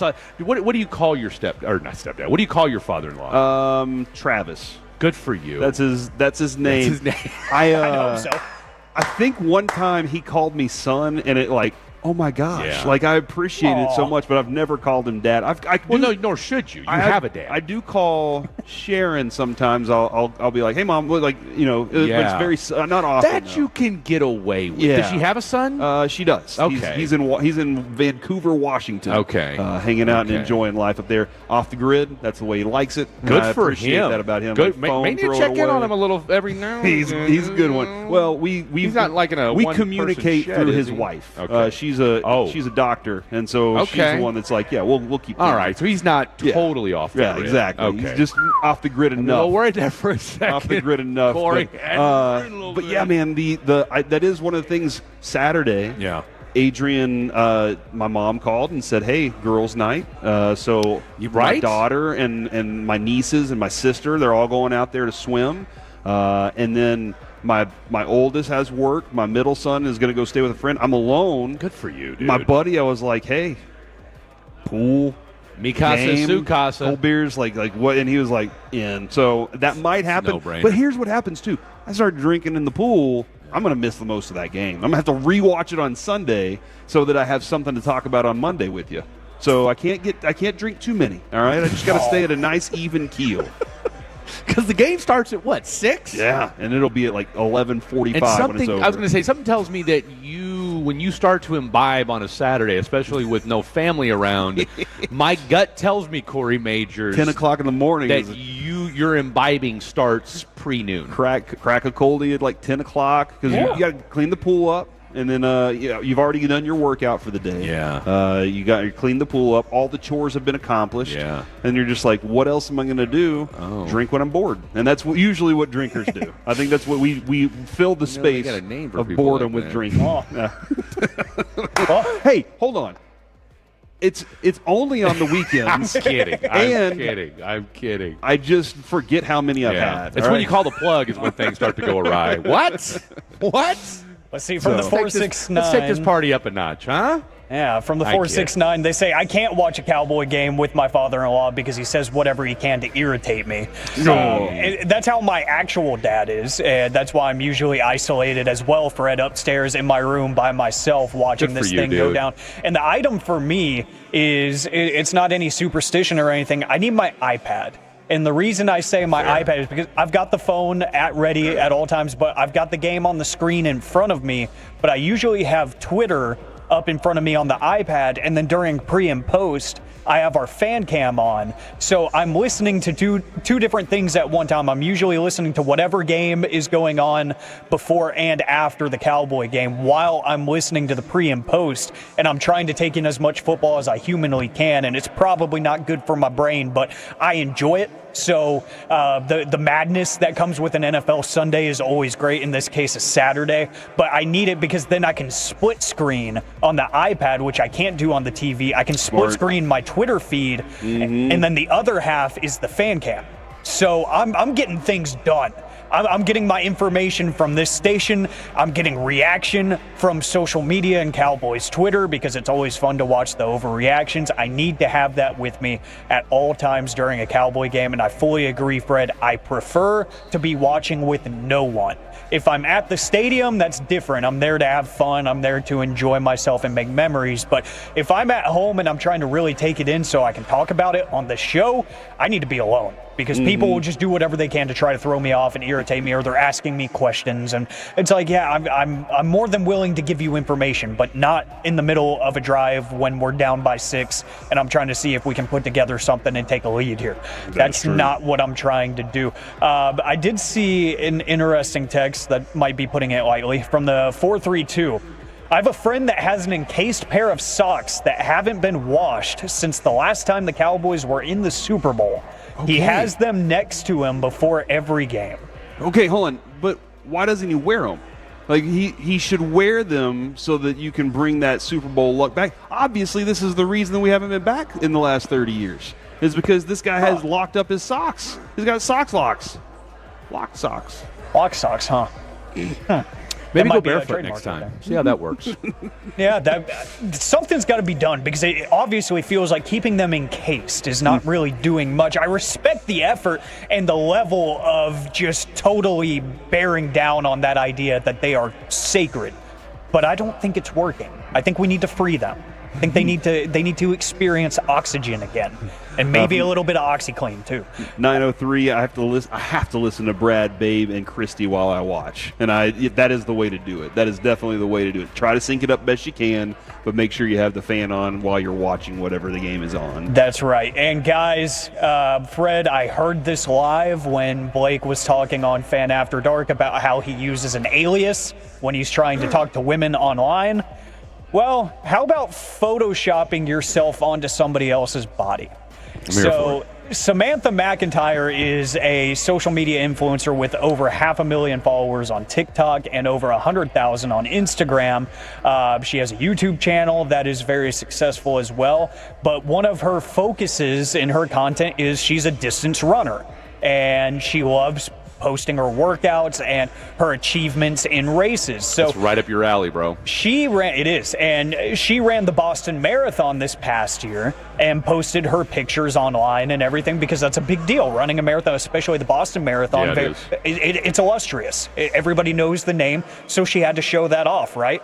Well, she said she got a DM from a guy on Instagram afterwards, and she doesn't go through the DMs as long as she's famous or whatever, but this one caught her attention because this guy was saying that he was talking to a girl that he met online, and he realized something looked off about her pictures on Instagram. She had 9 fingers on the left hand. Yeah, that's often a very bright red flag. Good point, Corey. But in this case, she had photoshopped her face onto Samantha McIntyre's body from the pictures of her running the Boston Marathon. Okay. And not only did she Photoshop her face, she also looked up McIntyre's time in which she completed the race, and the Instagram caption said that she was so proud of her new PR, the exact time that Samantha McIntyre finished the Boston Marathon in. So, if you're gonna fib a little bit here and there about some of your accolades and whatnot, everybody tells a sweet little nothing every now and then.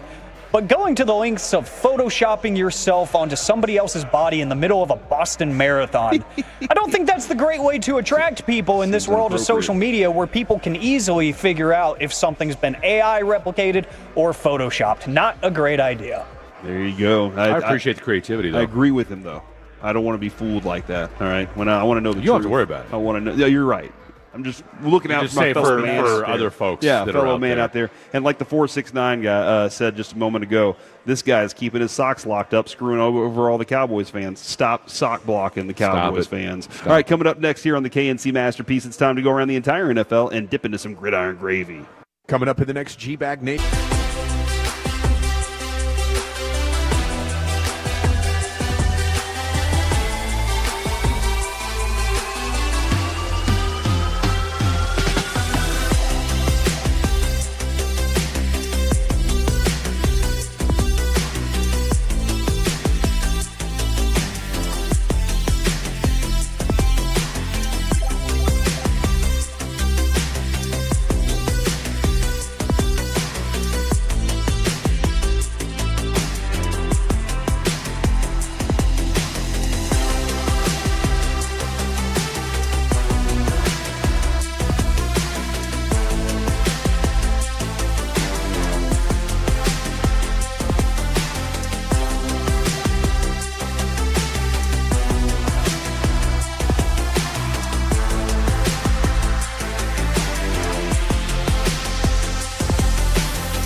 in order to remember something, you have to forget something else. Okay, now that is a very cute haircut. That's like a little shag. I've never seen that before. Well, I mean, of course you have. It's the Rachel. Oh, is that your name? No, I mean, like, your name. No, I'm Jen. My name's Jen. Right, but I just mean, like, this is your haircut. But that's hair on your head. I'm not saying this is your hair. Okay, freaking me out a little bit.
This segment is brought to you by Classic Chevrolet. If you're in the market to upgrade your vehicle, get to Classic Chevrolet in Grapevine. Back-to-back #1 Chevy dealership in the world. They've got more new Chevys than anyone, all priced to sell. Visit ClassicChevrolet.com. This is Texas. This is Classic Chevrolet. Together, let's drive. Based on new Chevy registrations 2023 and 2024.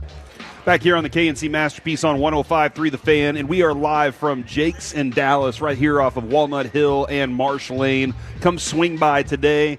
Your opportunity to win a pair of Rangers tickets. You can register for those. Chance to win a sweet limited edition Jake's baseball jersey, and also pick up one of those Jake's glasses. I did have to have a little burp there. Sorry about that. Watch out, man. Watch out. If you're looking on the fan cam right now, I got the queso tots. What do you got going on there? Got some queso tots, Fred. You're welcome to have some if you want. Just let me know.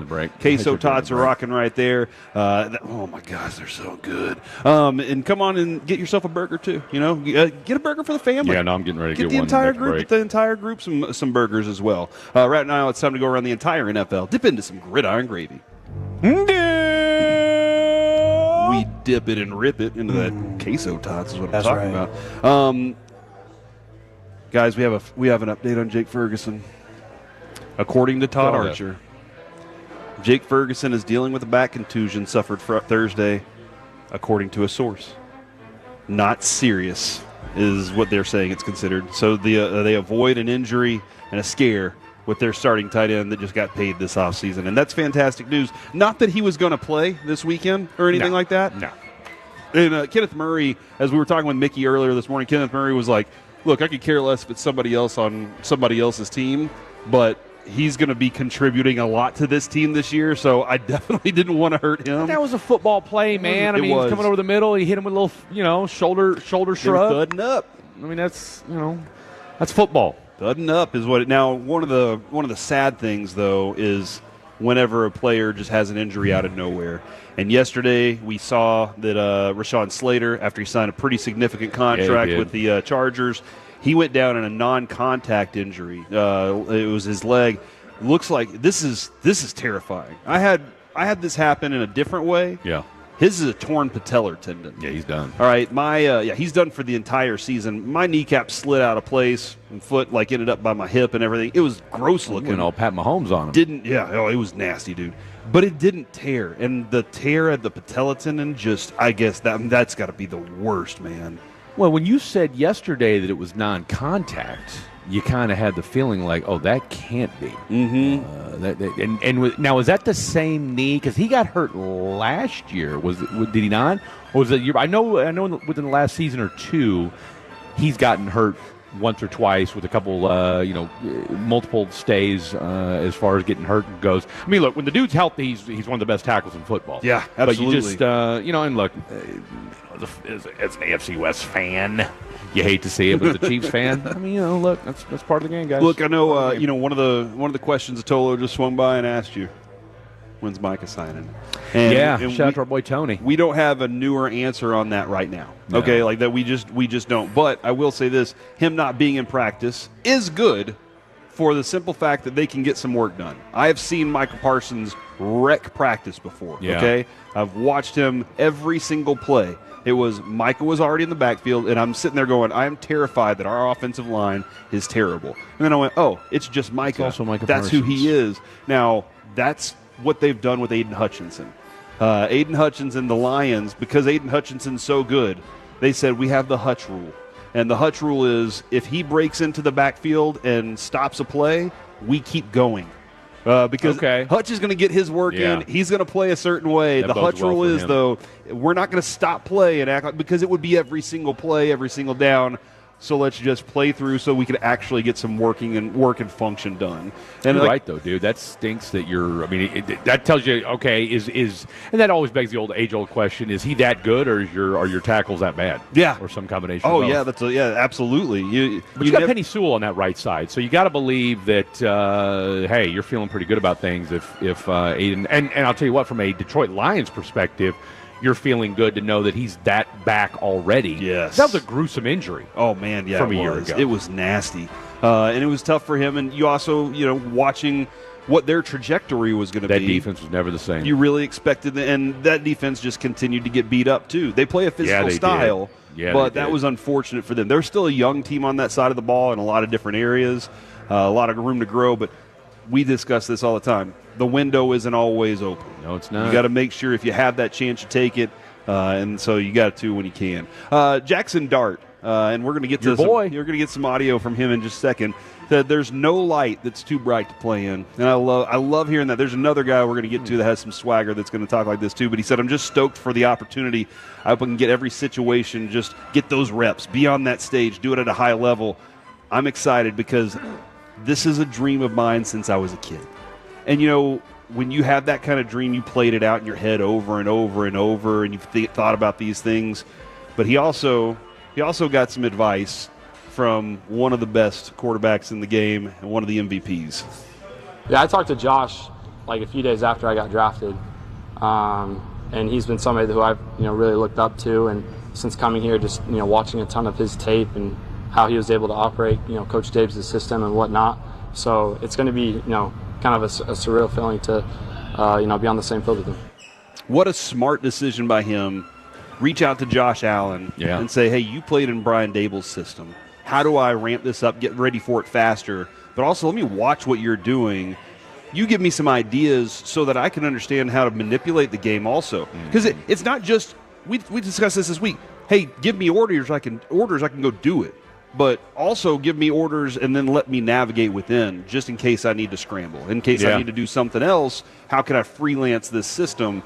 And Josh Allen obviously knew that. Playing within the system is benefiting Josh Allen and his team right now, but he got to a big, fast start because he was able to do some athletic things as well. So that's Jackson Dart right there saying, hey, you know what? I reached out to somebody, want to play on the big stage. Also reached out to an MVP so that I could get some information. He's in a great situation, though, too. We touched on it a little bit already. I mean, you've got two guys in Jameis Winston and Russell Wilson. I'm sure you've seen the viral clip that's gone out now of Jameis Winston hitting the crossbar. Where Brian Dable says, hey, if all four quarterbacks are going to get a chance to do this. And I mean, Jameis is at that stage of his career where he's a character, but he's a good one, right? I mean, we just love the wholesome nature that is Jameis Oh, Winston, for sure, right? yeah. He jokes around. He's like, hey, don't forget Bible study at 3:30. Boom. Hits the crossbar, and everybody's going to everybody gets to skip walk through the night. But Jackson Dart, and this is where I'll tell you what, this is where, and I'm glad that you've been on the Jackson Dart train for this reason. Because and this is where the internet strikes both good and bad. The only Jackson Dart, now my algorithm hasn't populated a lot of Giants stats, videos, clips, whatever. Maybe they just haven't done much outside of the Jameis Winston stuff, and I'm sure they have to some extent. But my point is this.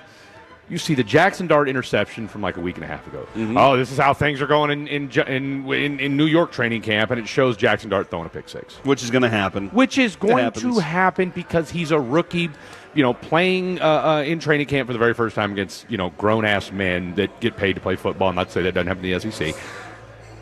But it's like there's more to it. Like, okay, he's stacking things on top of, yes, there's that clip, but they're not going to show you, the day where maybe he has a 2-minute drill and he goes 6 of 8 and has a nice day, right? Unless you're, like I said, knee deep in Giants training camp. But there's nothing viral about, let's talk smack on what he's doing, behind the scenes, right? No, so absolutely. I appreciate hearing that because, like I said, it just lets you know. And again, that's a deep quarterback room. Yep, yeah, it is. And so Jackson Dart's probably, if you're a Giants fan, I don't know that you necessarily want to see Jackson Dart this year. Yeah, maybe not. Maybe not. Because if you're 8-9, 9-8, something along those lines, it means, hey, do you expect the Giants to go 8-9, 9-8 this year? And if you're a Cowboys fan, you don't want to see him do well. That's a definite thing right there. Coming up next here on the KNC Masterpiece, we are live from Jake's in Dallas. We want you to come on down, get your lunch, get some food, have a cold beer while you're here as well. Coming up next, we will talk with NFL Network's Cynthia Freeland right here on 105.3 The Fan.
Uber Eats has groceries. No, that's absurd.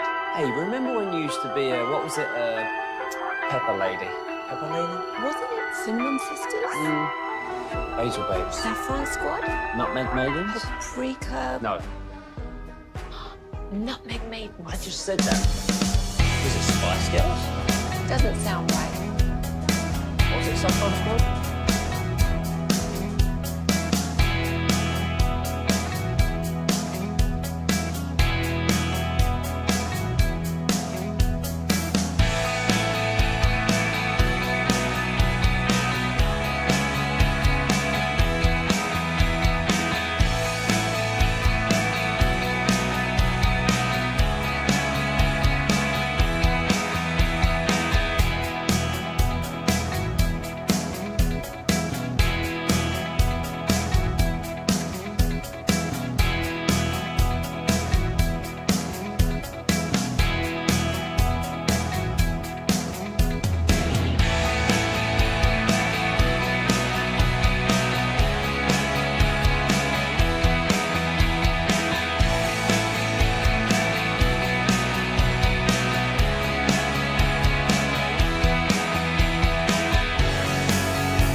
Racing Studios. It's the KNC Masterpiece on 105.3 The Fan. We are back here on the KNC Masterpiece on 105.3 The Fan. We're live from Jake's here off of Marsh Lane and Walnut Hill. Come on, swing by. Somebody's winning these Rangers tickets today. It might as well be you, and you might as well go ahead and get a burger and some brews while you're at it as well. 4 lucky winners get a limited edition baseball jersey that says Jake's on the front. It's green. It looks amazing. And you got some pint glasses that you can also get for the 40th anniversary of Jake's while you're here. Say hi to Fred. Say hi to myself, and let's have a good day. It is Friday, so might as well have a take a load off Friday. We do turn our attention now to our friend Cynthia Freeland from NFL Network. She is the knower of numbers, and she has been to pretty much all the camps. Cynthia, how are we doing today? I'm doing great, thank you. I love camp time because, number one, everyone thinks they're going to win the Super Bowl, which is great. And, number two, I like the heat. I don't get, in Southern California, we don't get, like, the crazy heat like some of the other places. So I haven't had humidity in a while, so I like it. It was fun. What is what's the best camp to go to? Because we get to go out to the Cowboys experience, once a year. We get to go see that out in Oxnard. Yeah. What's the best environment that you've experienced so far? Oh, well, I was in Detroit on the day when they had puppies, so it's really hard to, like rescue dogs, like really make things like pretty incredible. But yes, I mean the Raiders was cool too because we were inside, but I don't know, like because when you go to Raiders for work, you just get good meals on the road in Vegas. So I think they're all pretty awesome. But I think if I had to pick one of like all of the ones I've ever been to, riding the bikes in Green Bay is pretty cool. Okay. All right. See, and that's the thing, Fred. Like when we go to spring training, I tell people, make that a bucket list thing. Yeah. Like spring training's awesome. You can see like 10 games in one day. It feels like sometimes. So I'm always trying to figure out if the bucket list for NFL camps. So I appreciate that, Cynthia. Of course. You did have the breaking news earlier in the week that it's unlikely that Micah Parsons plays for the Cowboys. Can you elaborate a little bit more on what you heard and what you're feeling from that? Yeah, I mean, I think that, like everyone else, it's hard to imagine that actually happening because this is the timeline that the Cowboys go along basically every single season, at least since 2015 with Des, right? So ultimately, this is something that happens. Last year, Dak didn't sign until, literally the day of the first game. So we're used to this cadence. However, I think that it's different. A pass rusher's market this late in the game is, and especially one that's as talented as Micah, is just so much easier to plug and play than a quarterback, right? Dak's probably not switching teams later in the game because it'd be really hard to do a reinstall, et cetera, et cetera. So your leverage is a little bit different. And the fact that no one has really talked to Athletes First and David Mulligata, that's interesting as well. So while my source said that they think it's unlikely, and I'm like, are you sure? Because I feel like this is always what the Cowboys do. And as far as control goes and the contract goes, the Cowboys do have control of the situation more than if there was some sort of free agency involved. But, I feel as though they're at least, fielding offers or, their calls are coming. Now, if they're listening to those calls, that's a different question. But calls are coming in more kind of with more reality behind them than other times. Again, I don't imagine it, but my source said that it's more likely that he doesn't than in years past with other types of clients and other types of players.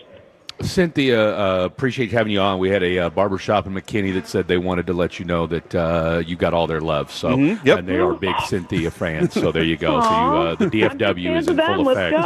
100%. So again, and you've been doing this a long time. So when you're echoing a lot of what people here in Dallas think, it's like, yeah, you can send that trade request out, but more than likely it's going to get done in the sloppy fashion that it gets done in Cowboys world.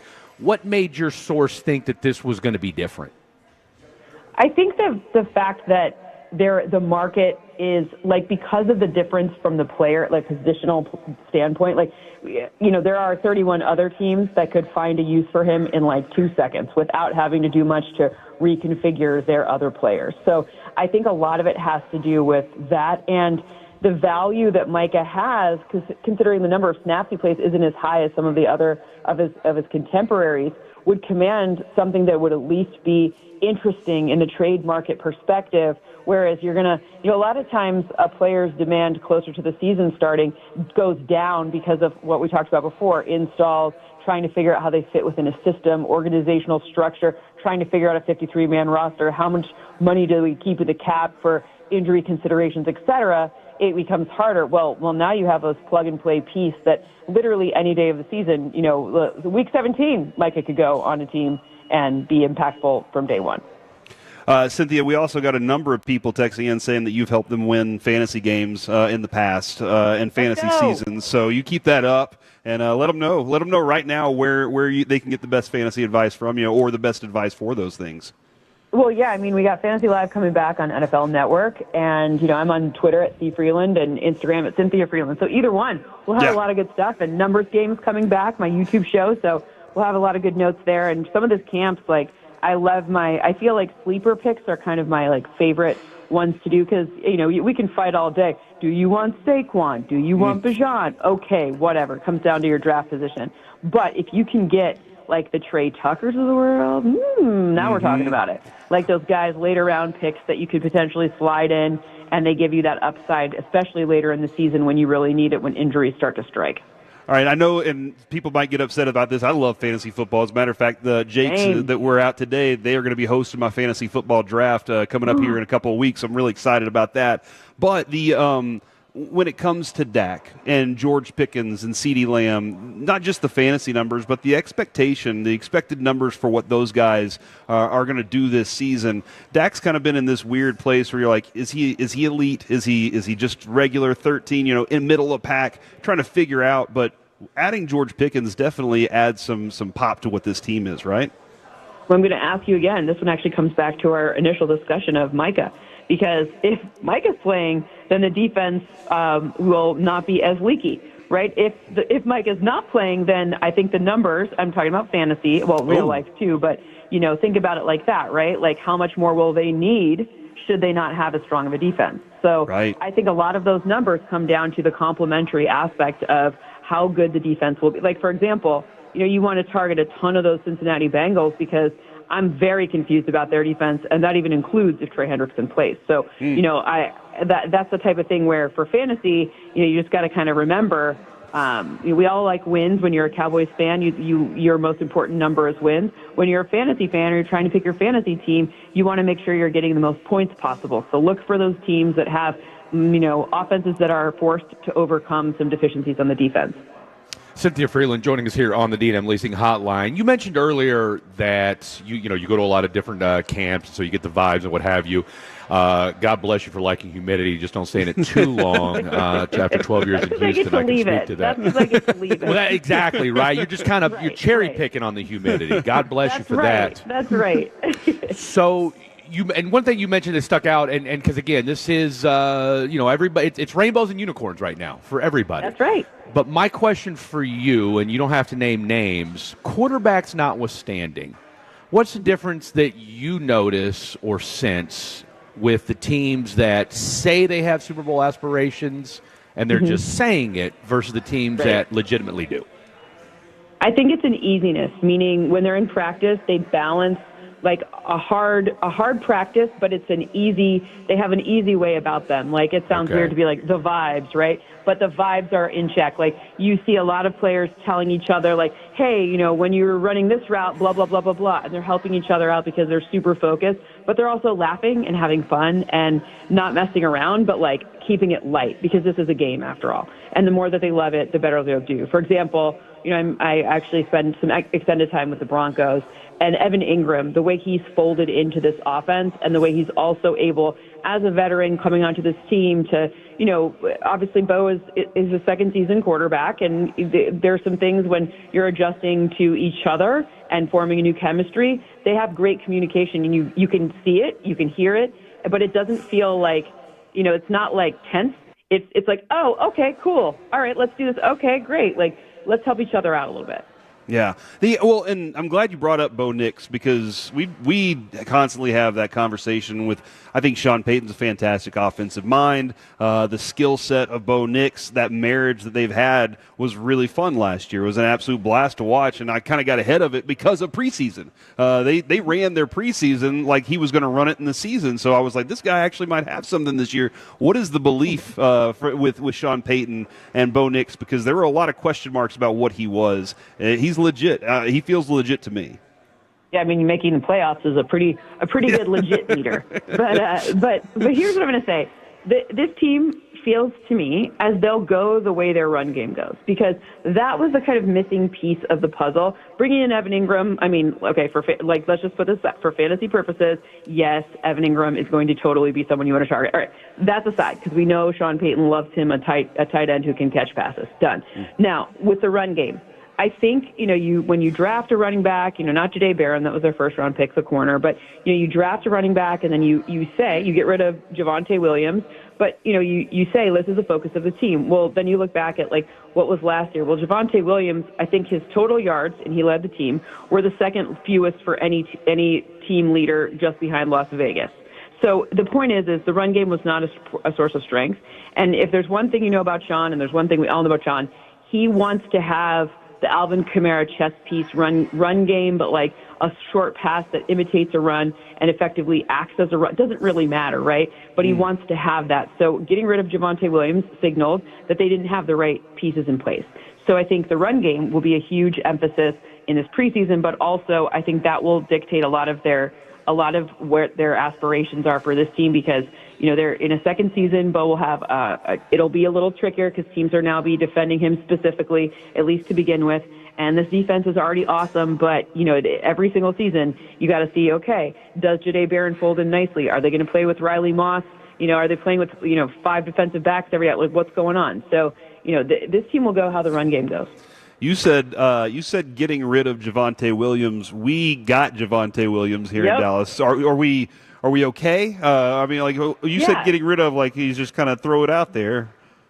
Well, I say it like that because Bo wouldn't have worked for every coach, and Javonte doesn't work for Sean, right? Because the point is fit matters a ton, so right? Much. Javonte is by the way, if you need to ask Javonte, when we did coverage of him at the Combine, I believe his nickname was Pookie. Okay. So you should ask him about that. I believe that was his nickname.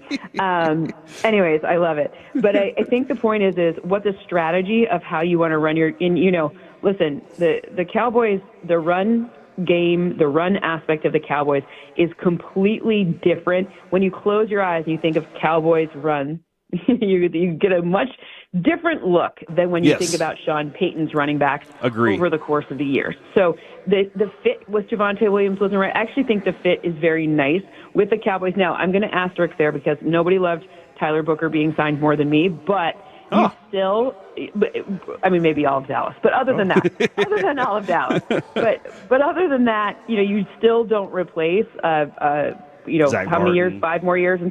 5 more years until we'll see him in Canton. This is a guy who's not just a Hall of Famer, but like a first ballot Hall of Famer. You don't easily replace him, even if you get a guy who looks really good. Cynthia, you mentioned the Cowboys' run game. We got a nugget yesterday that our guy Babe Laufenberg dropped on us, that this was the first time ever where Shoddy is going to be able to call plays. I mean, he's called plays, but he's always called plays for defensive-minded head coaches, right? So we don't know, let's call it what it is. We've never kind of thought of Shoddy as, quote-unquote, a innovative offensive mind. Now, could that be because of the coaches he's coached under? We don't know.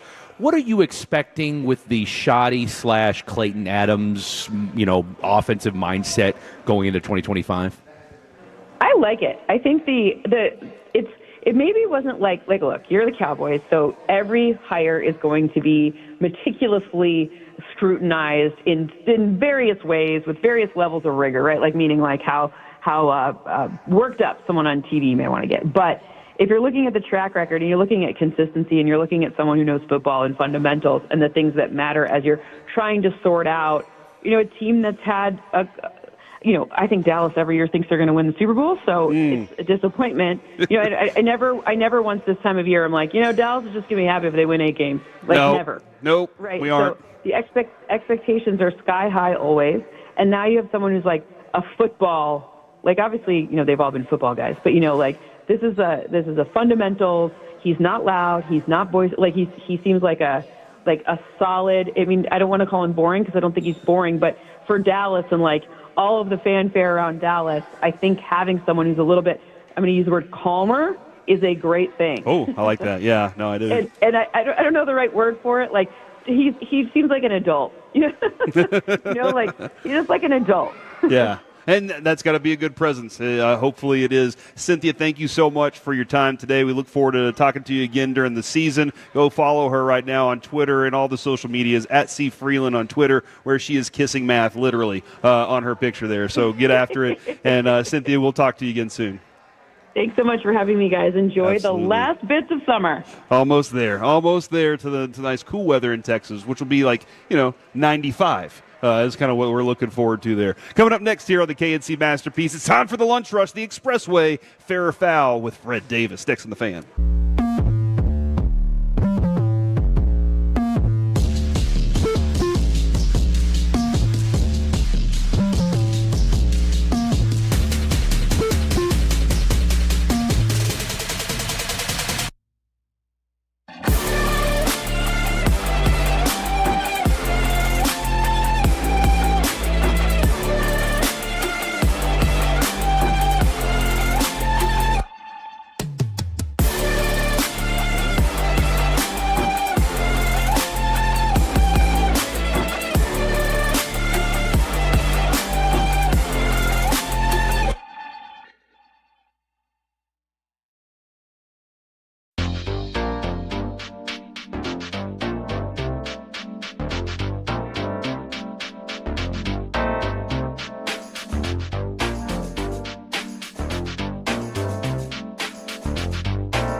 I mean, like your name. No, I'm Jen. My name's Jen. Right, but I just mean like this is your haircut. But that's hair on your head. I'm not saying this is your hair. Okay, freaking me out a little bit.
Uber Eats has groceries. No, that's absurd. Hey, remember when you used to be a, what was it, pepper lady? Those are those. What? Nutmeg maidens? No. You said that. Was it Spice Girls? Doesn't sound right. Was it someone called?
The Expressway on 105.3 The Fan is presented by the On Time Experts.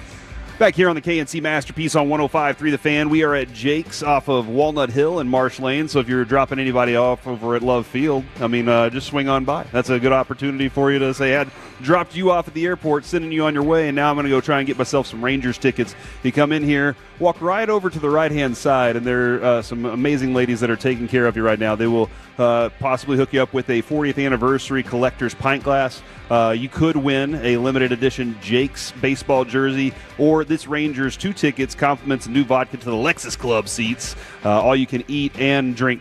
I don't know if that's all you can drink, Fred, but I'm sure you can drink while you're there also. But it's going to be Rangers Astros, and I think that's a big one right there. Somebody's going to win Lexus those. thing? At the Lexus Club, yeah. It says all you can eat. I feel like it. No, I don't know. I know I was at the Lexus Club about a month or so ago with my boy Mike.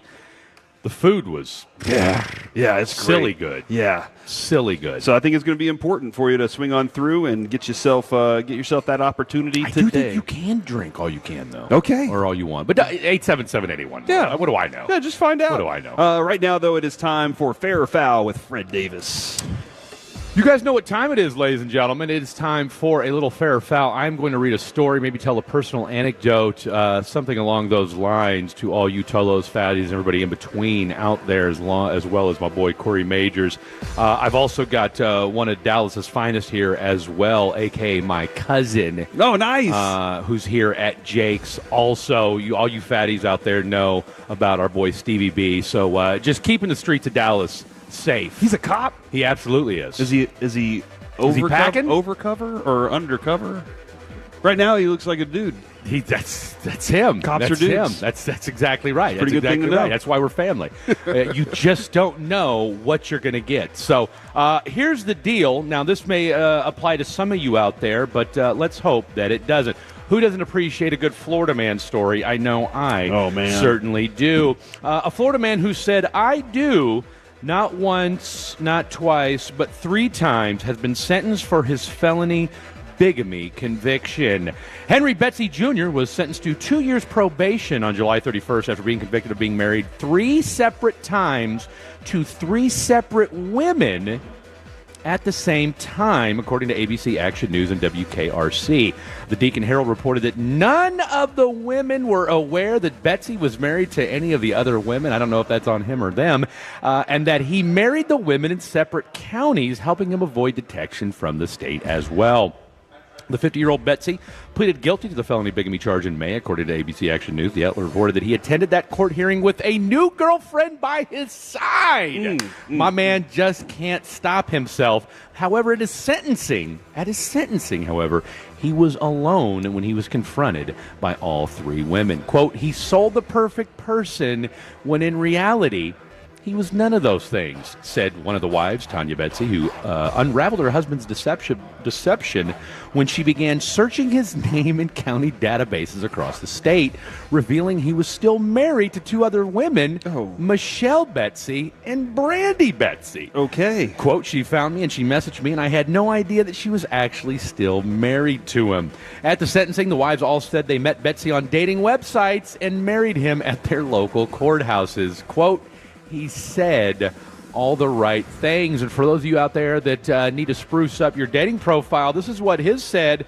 Quote, looking for a beautiful woman who understands the ups and downs of life, but wait for it, is trustworthy and no games. No games. No Very games. Important. Very important. He doesn't want you to play He's him. playing games. He'll play him. Yeah. But he can't have 2 of you guys doing it. That's true, because then if you're not playing the same game, you're over here playing life, they're playing Monopoly. Screwing everything up. Never ends well. The women told the court last week that Betsy's own games began in November of 2020 when he first married Tanya after meeting her on Tinder. Looking at you, Stevie B. Okay. Betsy then married Brandy in February 2022 after they met on Stir. What's Stir? You on that one? What's Stir? You on that one? Okay, he doesn't know that one. And then they tied a third knot with Michelle in November of 2022. So my man got married 3 times in less than 2 years. 3 weeks after they met on Match.com. I didn't know people still went to that dating site. The 3 women told the court they believed Betsy married them to gain access to their finances. Okay. Steve said, watch out for plenty of fish. Betsy reportedly he apologized to the 3 women and their families, as well as to his. Quote, I want to apologize to the ladies, and I want to apologize to the court administration and my family and friends that had to be involved in this, because ultimately this is something that I didn't wish to be a part of, said the 3-time husband. Fair or foul? Marrying 3 women in 3 different counties at 3 different courthouses. Should be and legal then everywhere. Telling them on your dating profile that you want somebody trustworthy who doesn't play games. How are you going to get more wives if you tell them what the deal is? Yeah, that's a great point. And also, we always ask this question: what's the most important thing in a relationship? What is the most It is important? trust. Trust, right? Because if you can't completely Well, trust a woman, that's what Mr. Betsy said. Then how do you know she's not going to tell your wife? You know, like that's a very important thing. Is to know that she's not going to give you up. And this guy obviously feels like he can trust these 3 at least. It sounds like. Well, here's. I'm going to call it fair because let's call it what it is, ladies. If you're that ignorant that you can't tell that this dude's married 2 other women at the same time, that's a you problem. Okay, hold on. That's fascinating. Yeah. How do you? I don't want to do that because I'm lazy, I guess. Yeah. Like I don't want to have You've to. been married 20 years. Yeah, so but at the same time, you're in it to win. Can you imagine though having to juggle 3, not just that's relationships? What my point is 3 marriages. The fact that he's been married 3 times to 3 women at the same time, I applaud this man for his undying devotion. It's one thing to till death do us part once, but to do it twice and then 3 times. And the fact that he did it on Stir, I don't even know what that is. I don't either. Okay, we all know Tinder. We all know somebody that's on Tinder, been on Tinder, may or may not be looking at my cousin right now. Match.com. Grindr. Wow. Bubble. Wow. See, Bumble, I wasn't going to go. Is that not one of them? I wasn't going to go there. Okay.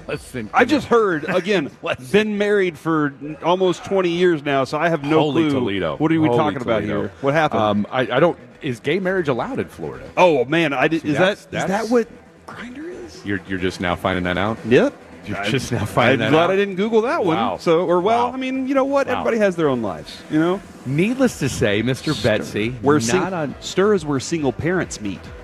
Oh, he is diabolical. That's where single parents meet. He is diabolical. So you're finding a woman that has a kid. Vulnerable. Very vulnerable. Needs a lot in life. I would be, I'll tell you what, not that, I prey on women with kids, because Lord knows I don't, but that said, I would love to know, and maybe AI could help us with this. I've told you guys this time and time again, for all you fatties out there that listen to Fan After Dark with myself and Mr. Blake Elliott, anytime you see a woman that writes, "My kids are my world," in her dating profile, get the hell out of there. Why's that? Okay. Well, hold on. You have kids? Yeah, they're not my world, though. Okay? They are not my world. I love them unconditionally, but they're not my world. All right? And they know that. And you know what? They have their own. They have their own worlds too. They absolutely have their own world. They prove I would that. expect them to have their own world. See, when your kids are your world, that leads to problems. Yeah. Okay? Yeah. We're in the situation we're in with kids today because women decided to make kids their world. Man. You did night radio once. I wasn't ready to go that direction with it, and I'm still not sure I'm ready to go exactly that direction. But we're in this place that we are today. I mean, there's a whole host of reasons. Because mommies but have that's made... an underlying factor. Okay. Look, 877-881-1053. Text in today, this hour, whatever. We're on till 2. If you've ever been with a woman that said her kids were her world, tell me how that went. Okay. Tell me how that went. And that doesn't count for me because I'm my wife's world. You know, like that's see, obviously, and your kids are in pretty good shape. Thank you, Alec. Your kids are in good shape. Yeah, so that are makes, they not? Yeah, that's you know what? It started there first. You know, I like the nest is important. The nest is important to me. So my world revolves around them. That's it. But she thinks the world of me first. That's it. I think without Corey. Yeah, look. I'm really hoping. Man, the internet's a weird place to meet people though, because I have a family member who she met a man on farmersonly.com. And evidently, you know how women are. Evidently, this dude had taken like 8 women for all their money. Of course first of all, who's on Farmer's Meat? And she was farmer. Did she really think she was going to meet a farmer? She was the next one. She was a farmer. That's why she was there, because she was a farmer. She had her big, huge ranch. And there was a guy that was like, you know what? I have a big, huge ranch. Let's merge our ranches and let me get access to all of your stuff. Shouldn't that be? I mean, and again, were her kids her world? No, those kids were all adults and gone.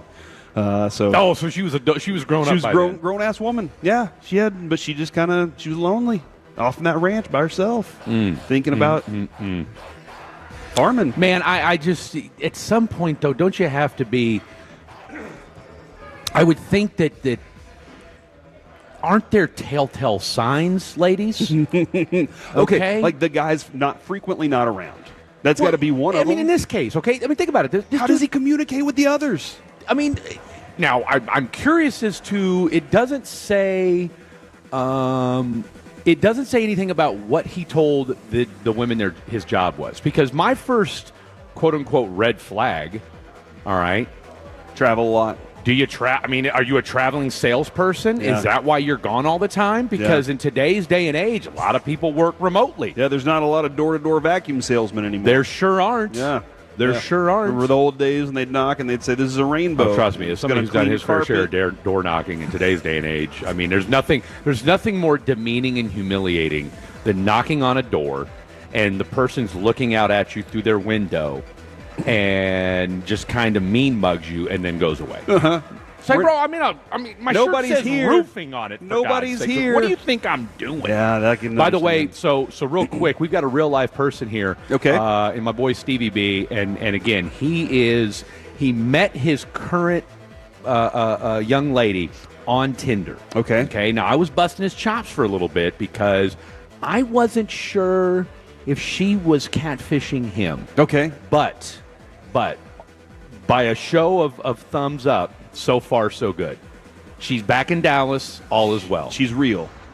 That's the most. This is the most important thing. That's Manti Te'o. You don't want that moment. I where was a little concerned. I don't know what's Steve happening. Knows this. Yeah. And me and Steve and so Steve's mother and my father are brother and sister. And so I'm the oldest cousin. Steve's the youngest. And you're looking out right? for him. You're just trying to watch out. There's a 17-year age gap between us. Yeah. And so I'm here to try and help him out, to let him know, like, the highs. As I tell Steve, and he knows this, do as I say, not as I do. Man, that's an do important as thing. I say. Just kind of observe. I had a friend in school growing up as a kid, and everything he did was wrong. All right, like everything. Yeah. And my dad told me, he said, "You watch what he does and do the exact opposite. Yeah. All right, No, I because you're appreciate gonna. that. I don't want you going down that path." And it seemed to have worked out for me. From the 903, Lucy is Corey's world. My daughter definitely is. Like, that is, I will say. Well, luckily, I'm not trying to date you, we are in good shape. She is definitely like. But that's it. But you know what, though? That's your daughter, though, man. Mhm. Like, the father-daughter, very unique. Daddy's girl dynamic, very unique. My daughter and I, like, my daughter can call me right now and ask for something. And I'm going to make it happen. Mm-hmm. You know, like, there is that. Now, my son, I'm going to give, he and I might box each other first. But my daughter, my oldest daughter, who, my first child, who's 22, she's in Houston. Yes, to that extent, again, the father-daughter dynamic is very real. The daddy's girl dynamic is very real. That's why, hey, go to any strip club across America. Where's the dad? Ask the dad. Where's he at? Not here, is he? Oh, okay. Didn't think so. Didn't think so. What Chris Rock? What'd he tell you as a father of a daughter? What's your no job? sex in the champagne room. Well, that too. Okay. But he said your job as a father, keep your daughter off the pole. That is very. I appreciate that. Thank you very much, Fred, for that work right there. welcome. Great stuff. You're welcome. Hey, and by the way, don't forget our friend Cynthia Freeland, who we just talked to moments ago. She's going to be doing the Broncos-Niners game. She's covering that one. Nice. So check her out. Always, she's a good friend of ours, and we really like it. All right, right now it is time to go back out to Oxnard, California. How quickly will we be in L.A. as Kyle Yeomans joins us here on the KNC Masterpiece on 105.3 The Fan. Kyle, how are we doing today, man? Doing fantastic, gentlemen. Thanks for having me, as always. Yes. Excited to get back to Dallas with you guys, though. Hold on, you're here already? No. I'm coming back this weekend after the game. Okay. So you're going to be over there at SoFi tomorrow night, then, huh? Yeah, I'll be on the pregame show starting at 3 Central, and then I'll be on the sideline for the broadcast starting at 4 Central. Okay. Good. I love to hear that. What is your boards as you're starting to get those in order in your mind and everything? What are the ones that you're like, okay, I really need to have this one circled. I need to be paying attention to this grouping on Saturday night, because a lot of times, Kyle, we watch the ball. In most every sport, we watch the ball, and sometimes in football, there's a lot more going on than just the ball. Yeah, I think there's a couple different areas. I think the first one is, how does this young offensive line block for guys like Joe Milton, Will Greer, and then whatever running backs are available? I know Jaden Blue suffered that bone bruise. He's probably unavailable going into the matchup tomorrow. We'll probably get confirmation or word from that by Brian Schottenheimer here in a little bit. But I think when it comes to the offensive line, you want to see guys like Nate Thomas. You want to see guys like Tyler Booker. Even if we get to see a short stint of Cooper Beebe, I mean, that's a guy that you want to see a little bit more of, and how he fares with the guy around you. Sorry, I'm having some trouble with my Bluetooth here. I got you. You got me here? Yeah, I can hear you. Okay, but I want to watch that offensive line. I want to see what Nate Thomas can do.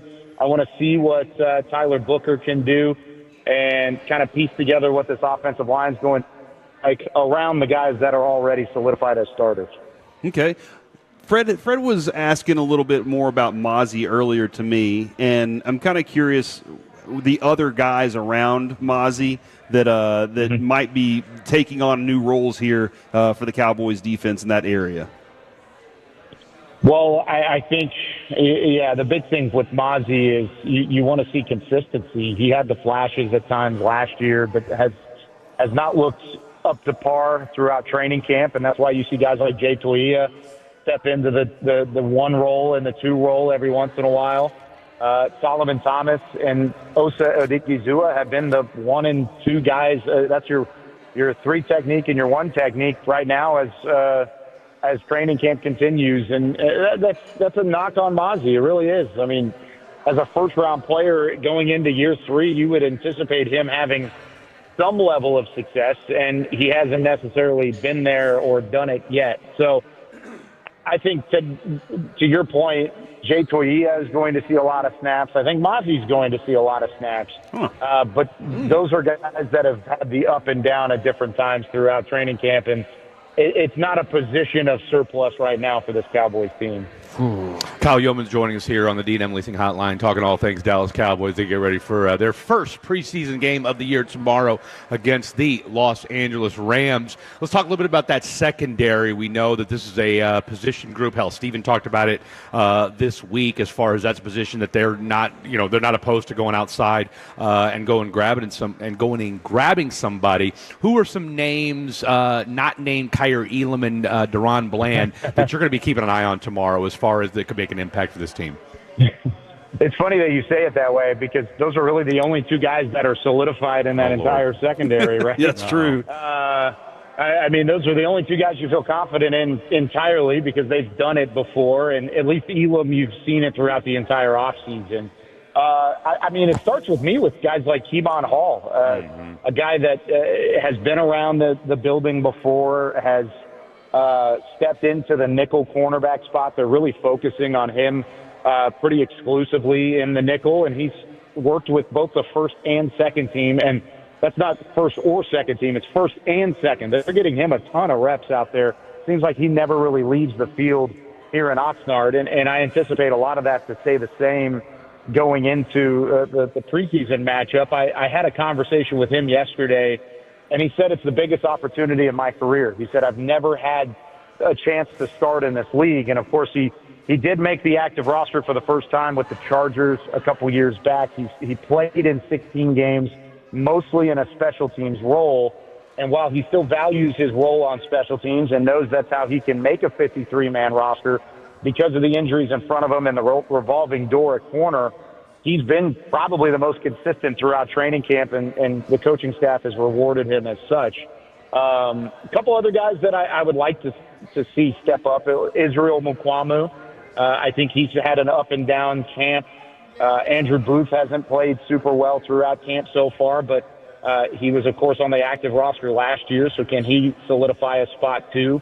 And then a couple young guys like Zion Childress, an undrafted free agent who's flashed a couple big-time plays at camp, and he's been around the fold a little bit in terms of those secondary depth guys and special teams elements. I mean, all those guys have a chance to not only make the roster, but earn some significant snaps going into the preseason.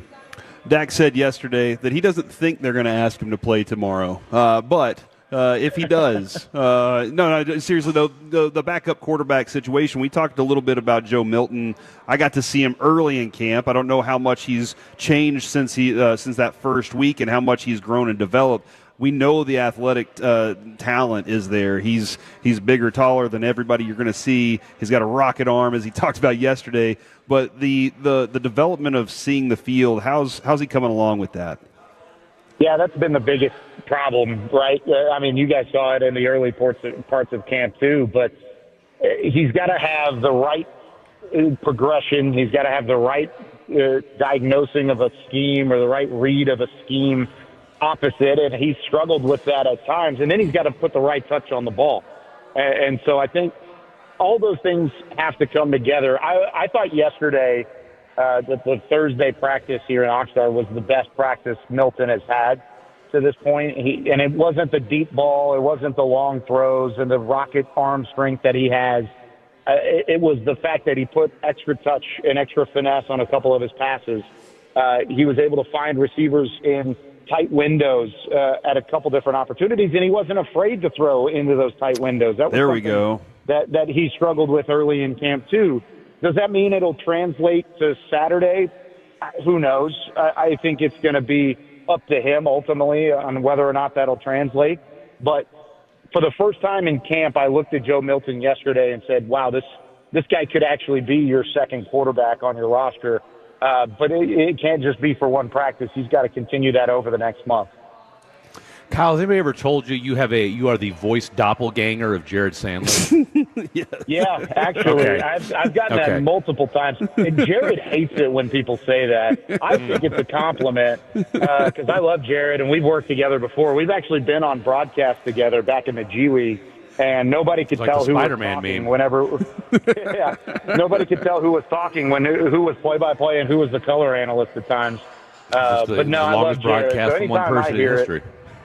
All right, let me Yeah, ask you this. We've talked a lot about the OC. We've talked, and I don't want to get too much into the offensive side of it philosophy-wise because Shoddy's already said he's playing with the 7-iron the entire time. And as somebody who doesn't golf, I mean, I kind of get that reference. But my point is this. Special teams, okay? I mean, let's talk about it for just a split second. Brandon Aubrey, from everything we've heard, has looked good, not great in training camp. And, of course, I don't think anybody in the history of football has ever talked about a punter in training camp. New special teams coach this year. Anything to glean? And maybe we see a 65, 70-yard field goal from Brandon Aubrey tomorrow. I mean, he did it in the preseason last year, right? Yeah. That was really where he shined the most. That was week 2 of the preseason against the Raiders last year, where he hit the 66, 67-yarder. I don't think there's anything to worry about with Aubrey or really anything to focus on. We talked to Nick Sorensen, the new special teams coordinator, and he takes the approach of if it isn't broke, don't fix it. Right. And I mean, he's stepping into a situation where he has an all-pro returner in Kevontae Turpin. He has an all-pro kicker in Brandon Aubrey, and he has a former Pro Bowl punter in Brian Anger, who's probably the leader of the group. And so even the other day in the joint practice, one of my practice points on what stood out, and this is both telling about how the practice went and also telling about how much Brian Anger is still relevant, is I thought he had probably one of the better practices out of any Cowboy. I mean, he was hitting the ball well. It had plenty of hang time. Got it 60, 65 yards down the field multiple times. I mean, Brian Anger's still a guy to use as a weapon. So, I mean, it's so early that the kicking game isn't necessarily at the forefront of everything, but it's also a good thing for Cowboys fans because they don't have to worry about it nearly as much as maybe years past. I know, Kyle, that the conversation all off season, and there's a lot of different ways to go about conversation, but it was culture for Schottenheimer the entire offseason. That I have to work on this. We need to build this because he wants it to be what his version of culture. When you watch his style of coaching out on the field, when you watch the way that he coaches, what do you see? Is it because we've heard Ben Johnson is very demanding. We've heard we hear a lot of these other coaches. We were talking about Pete Carroll the other day and how he said, look, there's guys that are very militant with their coaching style, and then there are guys that have another philosophy on getting these guys to work together. What have you noticed about the way he coaches this team in his first year? Yeah, I think the best way to describe it is it's definitely not militant. Let's get that straight. It's not a military-esque type coaching style, and it's different than what Mike McCarthy even had over the last 5 years. It's hands-on, and he's very in the mix. Whether it's the play calling element, whether it's the opportunity to talk with a lot of the guys in the individual drills, he's very hands-on and he's very vocal with his coaching style. But it's from a lighter perspective. I don't want to say it's passive, but it's not very strict, if that makes sense. Okay. And I'm still trying to feel it out because, I mean, of course, they haven't played anybody yet. We haven't seen what his coaching style on the sideline would necessarily be yet. So this could all change at the end of the day, and it might be because it's the first 3 weeks of the football season in general, and he's still trying to feel it out himself. But I would say it's a very hands-on approach compared to what we've seen from Mike McCarthy, who would walk out after the teams came together and it was all 11 guys together, and he would finally make his way out of the locker room. Brian Schottenheimer's in the mix. He's always around the football. He's always around his quarterbacks, his offensive guys. He's having constant conversation with his assistants and some of the support staff. So it's a hands-on approach, but it comes from a lighter element of how he's been leading these practices.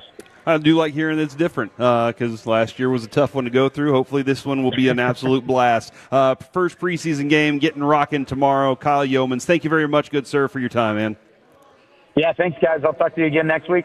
Yeah, there he goes, Kyle Yeomans. He does great work at DallasCowboys.com. Yeah, he does. And we will we talk with him every Friday. We're trying to figure out 12:40, 1 o'clock. We're trying to see where we land with that this year. Last year it was 1 o'clock every time, and it's always a blast. Fred, we got Kurt Miller from the Wings coming up here at 1:15. We're getting to talk to him. I know you got a very specific question you want to know about the WNBA Internet's going nuts and what their plans are. But at the same time, we also have the Brian Schottenheimer press conference coming up in just a moment. We will get to that right here on 105.3 The Fan. Take us with you wherever you go. Now heard on the iHeartRadio.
something, you have to forget something else.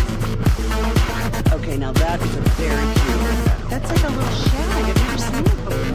Well, it's the Rachel. Oh, is that your name? No, I mean your name. No, I'm Jen. My name's Jen. Right, but I just mean like this is your hair. But that's hair on your head. I'm not saying this is your hair.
Leasing Studios. It's the KNC Masterpiece on 105.3 The Fan. We're back here on the KNC Masterpiece on 105.3 The Fan, awaiting the Brian Schottenheimer press conference out in Oxnard before we get rolling into the game tomorrow night. By the way, the game will be held right here on 105.3 The Fan. You're going to be part of this thing. They're going to visit live from DeMarco Farr, the radio play-by-play for the Rams. They're also, Brad and Zach are going to, pretty normal third hour of the pregame on Saturday as well. Kickoffs at 6:07. Brad Sham, Babe Laufenberg, Christy Scales, and you're going to have the pre- and post-game show with Zach and Brian Broaddus as well, which, by the way, if you want great information when it comes to what you're seeing on the field, what you're going to see on the field, Zach and Brian do a phenomenal job. I've always loved their pre- and post-game show, so be ready for that one as well. So get ready for it. It's going to be tomorrow night right here, and it'll be at SoFi. Our boy Chief on the pregame, too. Yeah, Chief. Oh, yeah, that... Look, my notes right there. Right there. It says Eric Chiafalo on the pregame. You some glasses today, or what are we thinking? This is one of those. It's Friday. Yeah. It's Take a Load Off Friday. Yeah. You know, and on Take a Load Off Friday, what ends up happening? Those reads are your world today, aren't they? Yeah. This is my world. By Guys, the way, real quick, because we got some differing opinions from folks texting in. I was with from the 817. I was with the woman who said her kids were her world. Didn't go well. Oh, I did it. Look, don't shoot the messenger, people. I say the things that people are afraid to say. You all do, right? you do, and that's the thing that we like to hear from you is the things that people are afraid to say. Some dude's sitting there right now thinking to himself, I know exactly what Fred's talking about. Looks like Joe Mazzulla signed another a multi-year extension with the Boston Celtics. He's a sociopath. He definitely is. I love it. It's either he is a sociopath or he is faking it. But hopefully Brian Schottenheimer is not faking it. We head out to Oxnard now.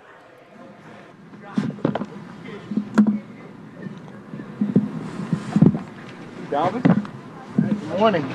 Good morning. See Micah Parsons getting some rehab work. How is that progressing? Yeah, he got some work done on his back yesterday. I think it's going good. He was doing some of the stuff in the mock last night, so it's always good to see him moving around. But I think it's going well. Is he getting closer to possibly practicing with you guys? Again, still one of those things day to day. You just kind of keep an eye on it. And, again, he's doing all the things that we need him to do. Clarence Hill, DLLS Cowboys. What's your philosophy on starters in the preseason? Do you have one? and how do you plan to implement what you plan to do with their starting this week? Yeah, I think I do have a philosophy, number one, and it's a philosophy kind of that I've generated over the years. I obviously reserve the right to change my mind if I want to, based on how we're doing out here in practice against ourselves and things like that. But I'll be general in what I say. But there's a handful of guys that won't play. But there's really, when you look at it, you have a target set of numbers that you want to get throughout the preseason. So maybe the number is 40 for a player. So maybe that's 10 to 15 plays tomorrow, another 25 or whatever against, Baltimore, and then you decide the third game. Our players are aware of kind of where they are going in this game. I'm not going to get into all the specifics because it'd take me forever. It'd be the only question I answer. But the philosophy is, again, there's certain guys that we feel like, hey, you know what, we don't need to see them play in this first game, but that could certainly change going into the next game. Dak hasn't played the preseason since 2019, I believe, and I don't know. Certainly he hasn't missed the last 9 games last year. Is the Rams practice and stuff you do, teamwork here, enough to get him ready for the Eagles? I think so. Yeah, I think we're getting some great work, and the Rams thing was great for us just because when you look at it, Clarence, it's like the pass rush was different, it was intense. We had a great practice yesterday, very physical, which you guys know from being out here. I was really proud of that. But Dak's a guy that at the end of the day, he's seen a lot of football. He's played a lot of football. I will step back and laugh for a second. So my old man, he had a philosophy that in the preseason, everybody plays. So story goes, 4th preseason game, LaDainian Tomlinson, MVP of the league. Hey, LT's playing. And the coaches are like, are you sure? He goes, oh, yeah, he's playing. So then he went to Cameron. He goes, here's the deal. Call a pass where he's free releasing. And then he goes to Drew Brees and says, whatever you do, do not throw the ball to 21. So he ran a swing route I'll never forget it. He ran a swing route to our bench. Okay, Drew threw the ball somewhere else, and LT just kept running over to the sideline, took his helmet off, and sat down. But he played. So I'm like, that's another way to do it, But I always remember thinking, interesting. So everybody plays, but it was like under no circumstance you throw the ball to that guy. Because I think, it's just, these guys that know how to play the game, they know how to play the game.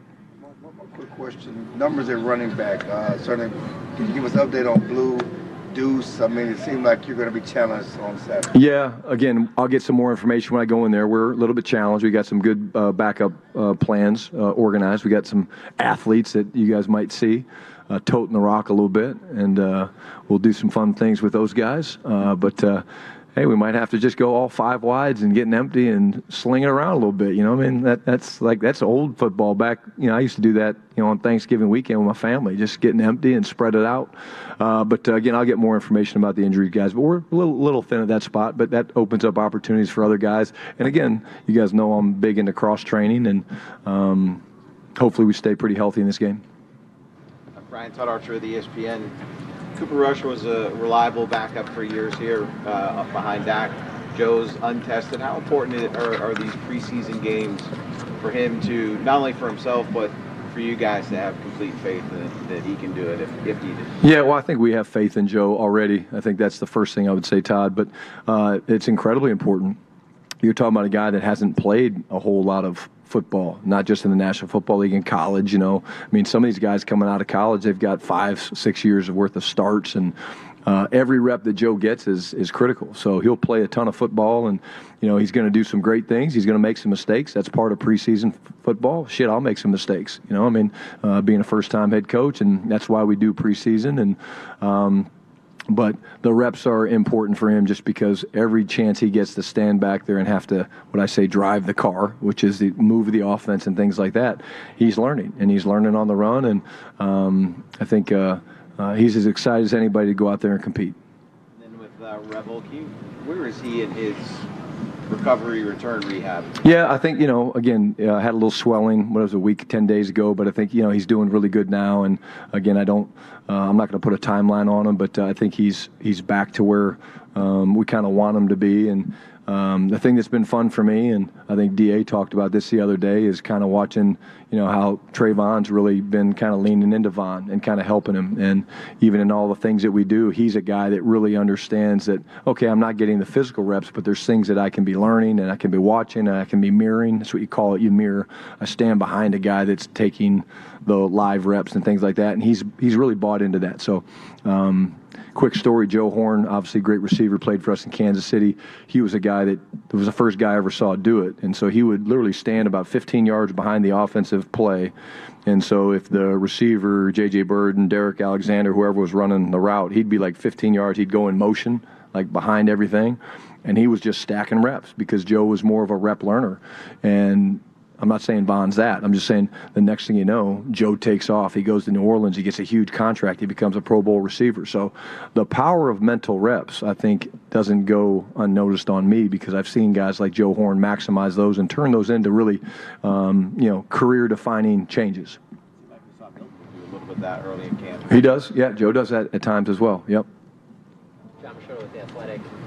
Coach Shimko was telling us the other day about how, when you're Dak and you're going into year 10, there's really not much a defense can throw at you haven't seen before. But with Joe, he still needs to see all these different things. But he said, if he doesn't see something, and maybe doesn't hit on it, when he sees it again, he's been right on it. How have you kind of seen him grow from those perspectives? Number one, Joe loves to be coached. He's really very competitive. You see, no one has more fun at practice than Joe, and it's not just the backflips. It's just he loves competing, and when he makes a big throw, he'll have his swag walk going and things like that. He just loves it. He loves to be out there. But I would totally agree with what Shimmy said. I mean, I think, there's things that he hasn't seen and he might miss. And there's some blitz looks from the scrimmage the other day that kind of caught him off guard that, he was like, oh. But then when he sees him on video, he's like, oh, okay, that makes sense. Remember, this is all brand new for him. This is a protection system that's been in place for the most part for the past, 3 years. And Joe's one of the new guys with it. And I think, what's going to be really good for us is just watching him throughout the preseason, adjust to different blitz looks and that we see from, the Rams and Baltimore and Atlanta. But he does. He grasps things really well. And when you watch him, if you could see him in the film room when we're making the notes and talking about it, I mean, he is dialed in. Like, his eyes do not, I don't think he blinks. He literally stares because he's taking it all in. And he competes in the classroom just like he does on the field.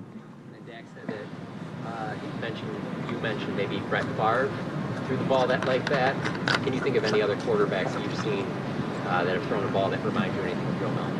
I really can't, that I've been around. Because if you're not out there, I've seen guys, of course, throw it, on TV. But if you're not out there, when I was in New York, Brett Favre, he was, 40?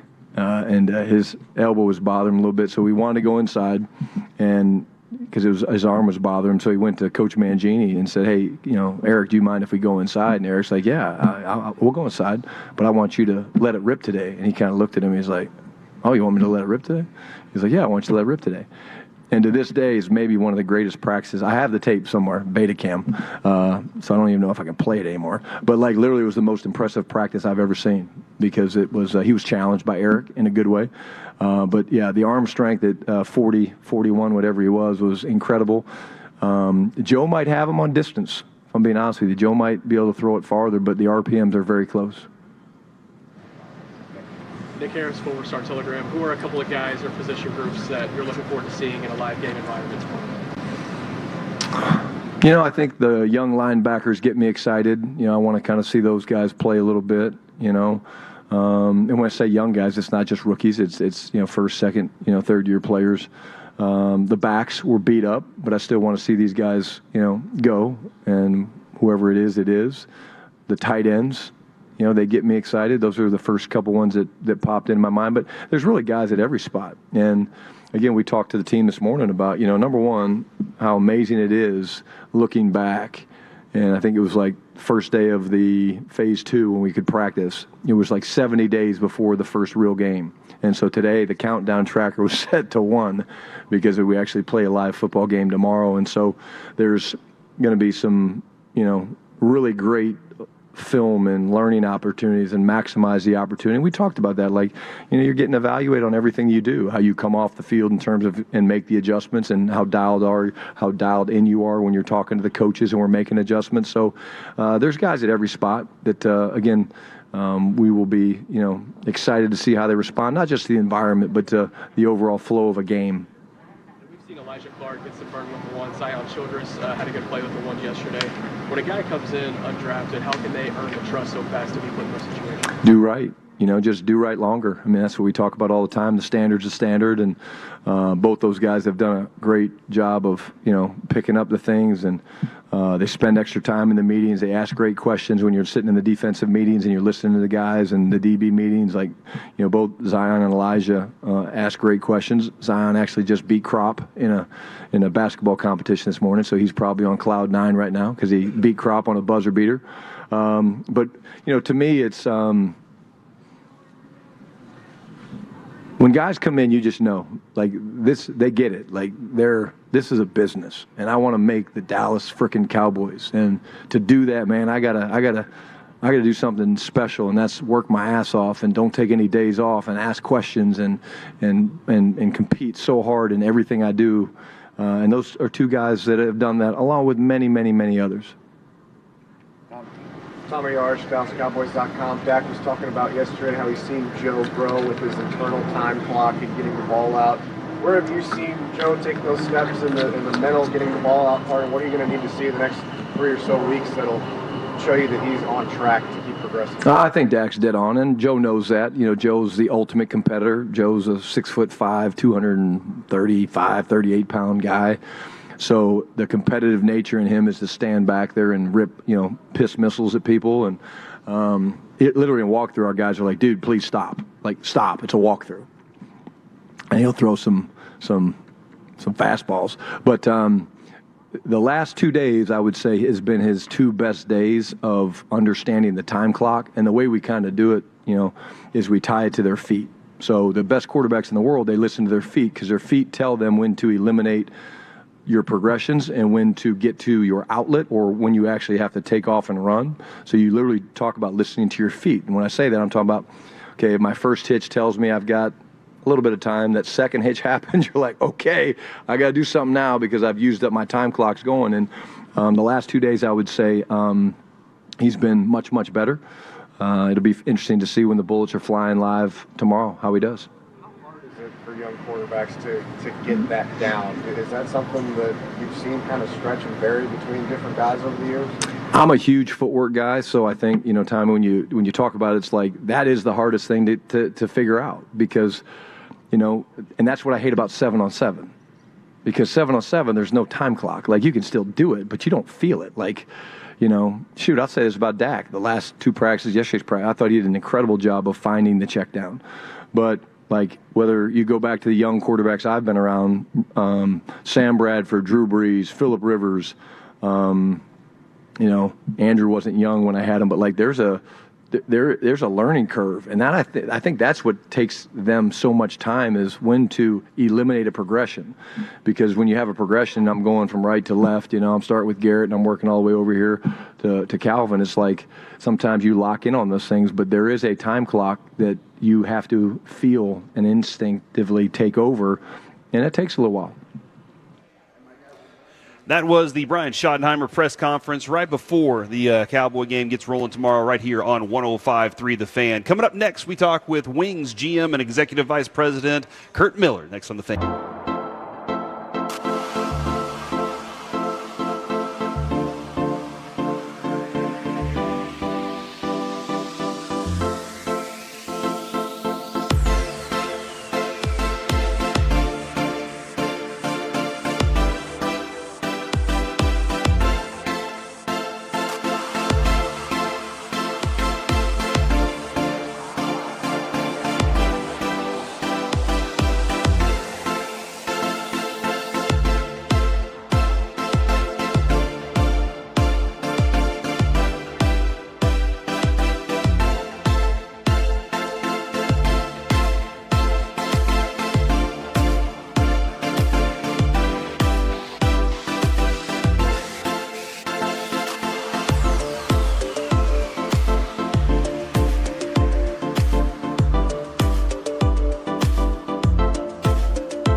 This segment of the KNC Masterpiece is brought to you by the personal injury lawyers Frankel & Frankel. If you've been injured in a car or truck wreck, call Frankel first, 214 or 817-333-3333. With Frankel & Frankel, there's never an out-of-pocket cost. They only get paid when you win. Frankel & Frankel, the go-to car and truck wreck attorneys in Dallas.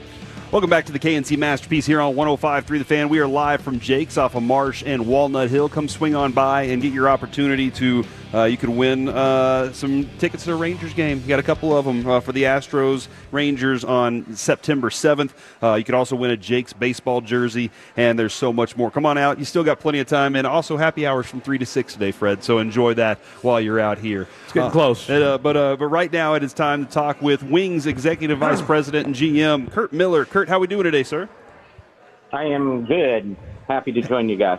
I saw Paige shooting some mid-court shots in the shoot-around. Are we going to see her against the Liberty? Yeah, I think it'd be a game-time decision. Obviously, still dealing with a little bit of a tight back that spasmed on her the other day, but she's been undergoing a lot of treatment. I thought she looked good in shoot-around, but it's certainly a game-time decision tonight. Would you say that she has been everything as advertised coming out of the draft? It's been incredible. Obviously, everybody knew about the generational talent, the leadership, and how she carried the pressure and the legacy building opportunity to go out a champion at UConn. But it is unbelievable to be able to work with her every day and be around her and watch what she's doing in her rookie year, not only statistically, but leadership-wise. And what I really appreciate behind the scenes that the fans don't is just the dedication to talk about the future with us, with me directly, how we are partnering and talking about this unprecedented free agency that we're coming up upon. And just, hearing how she views helping in her role develop teams. It's just, she is a once-in-a-lifetime, and we're very fortunate to have her in Dallas. Well, and the trade deadline has come and gone. You guys, made a couple of moves here that look like they're for the future. Can you kind of give me an idea of what then that vision? You just said partnership with her in the future there. What that vision entails with some of the players y'all have now, and what you're hoping down the road looks like.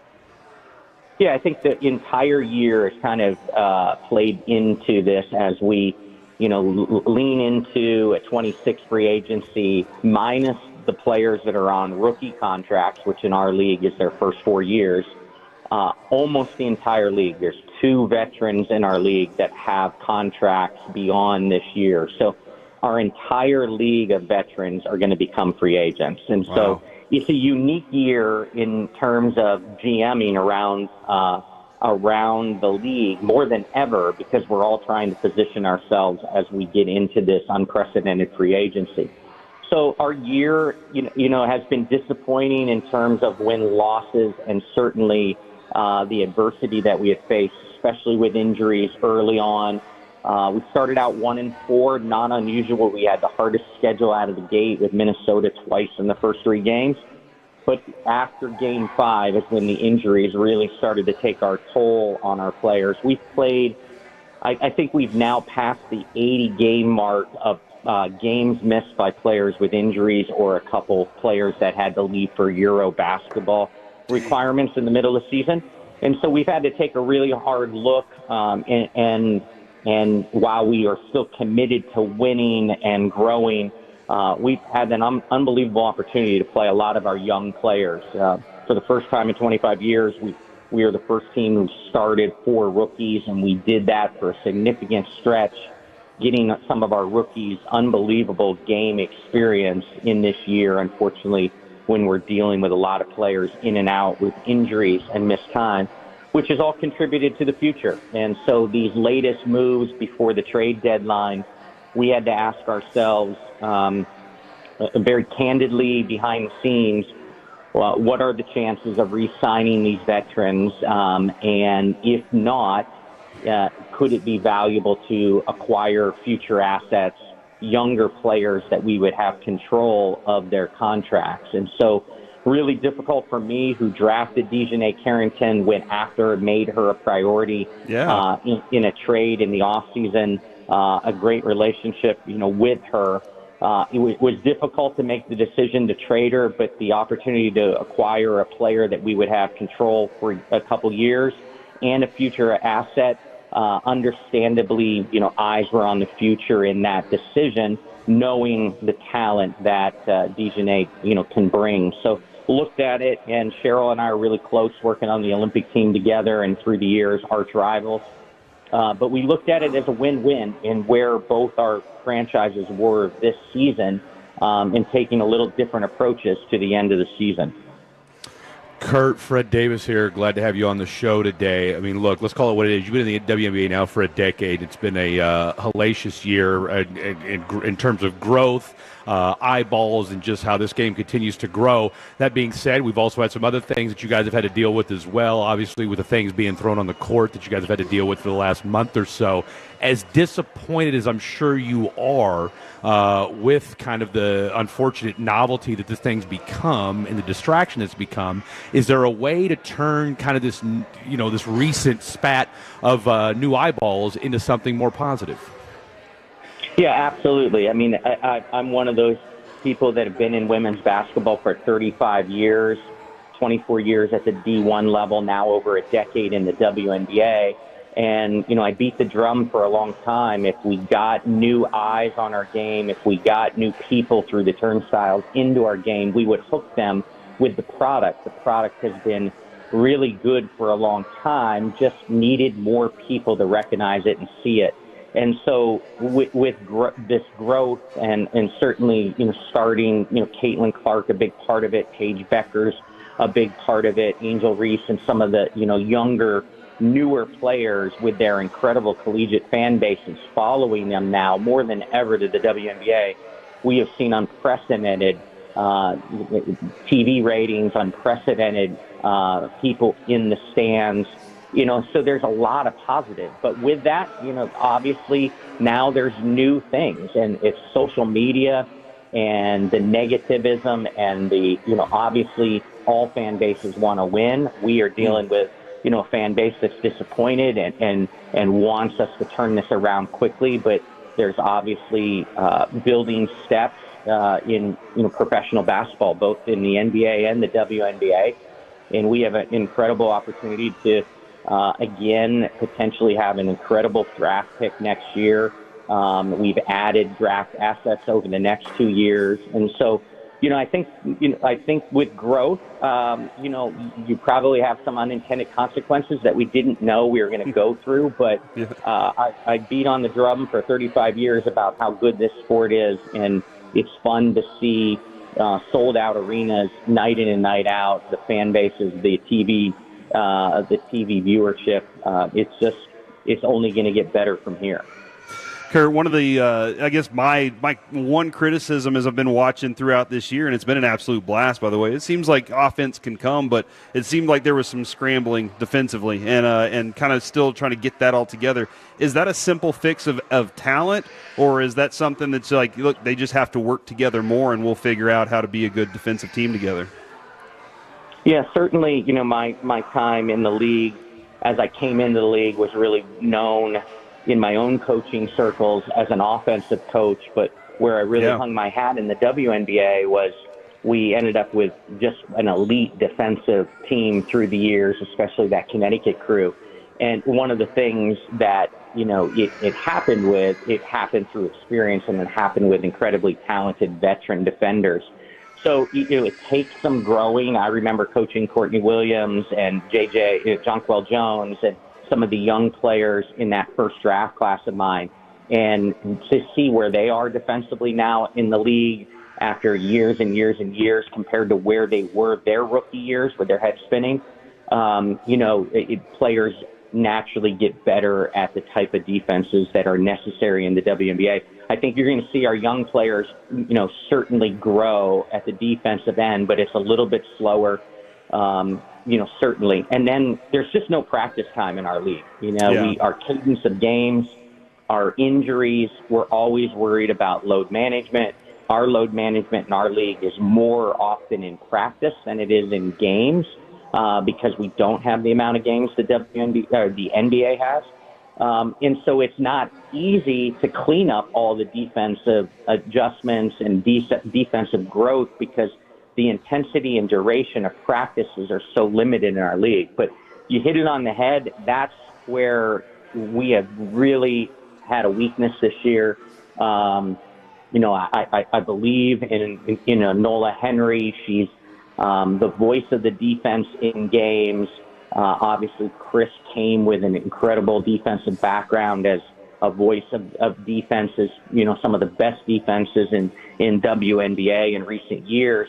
But it's going to take them some time. But clearly that's the frustration end as the offense has really, really continued to improve. In fact, the other night in New York, we executed offensively to the second most uncontested shots that we've had all year. Now, we need to make more of those uncontested shots that we executed to. I think the players will tell you, damn, I had a lot of open shots.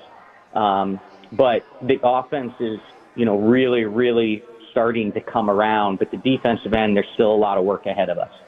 It is the Wings Inspiring Women Weekend tonight against the Liberty at 6:30, and you got the Mystics at 3 o'clock tomorrow. Tickets are going to be available at DallasWings.com. Kurt, thank you very much for your time today, and we're all pulling for them here in the DFW area.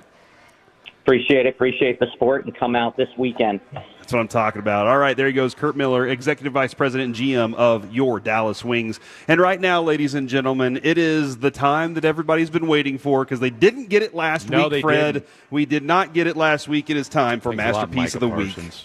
She said, list this. Gentlemen. Alec,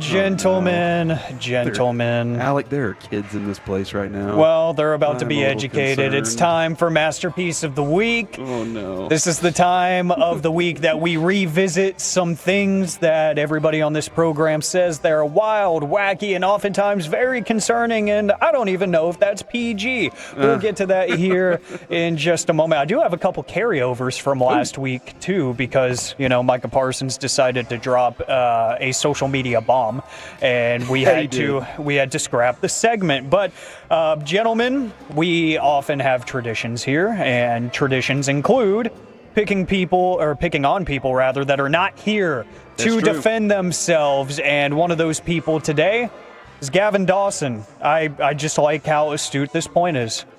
Well, I'm going to talk about Nico, and I think he's a doo-doo head. Dude. You know what I did? That summarizes it. I did just point out there are kids here, and that's definitely in their vernacular. You say doo-doo head. I use doo-doo head all the time. Poopy head is one of those that gets thrown out there. And you know what? I appreciate Dawson for keeping that clean. Keeping that PG for us. I do too. What a pro! You gave him instructions? I gave him directions.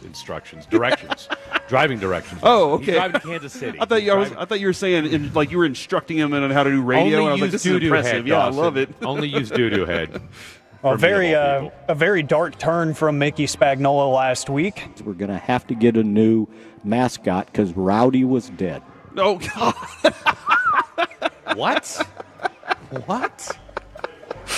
Oh, that's right. Jane Slater didn't even bring that up. They were on a bus, and there was like a fire and a wreck on the bus, and everybody was like, it was being reported as if everybody died, and some reporters were involved, and Rowdy could be dead, and that was the concern. Man. But you're right, Alec. That did sound very dark. We lost our good friend. It's just so dark. And the way he says it with authority, because he was dead. Because he was dead. But Kevin Hageland is still on his excursion to Germany. And that means we do have to play at least one thing that he said before he left last week. And then do you have a fun tight end? Okay. I do. Oh. Explain. I played tight end in high school, and because we were a run blocking team, Fred. Yeah. We were one of those Ran teams. the veer? Yeah, kinda. I don't know. We were good at it, but yeah, the wing offense a little bit. I played center. Yeah.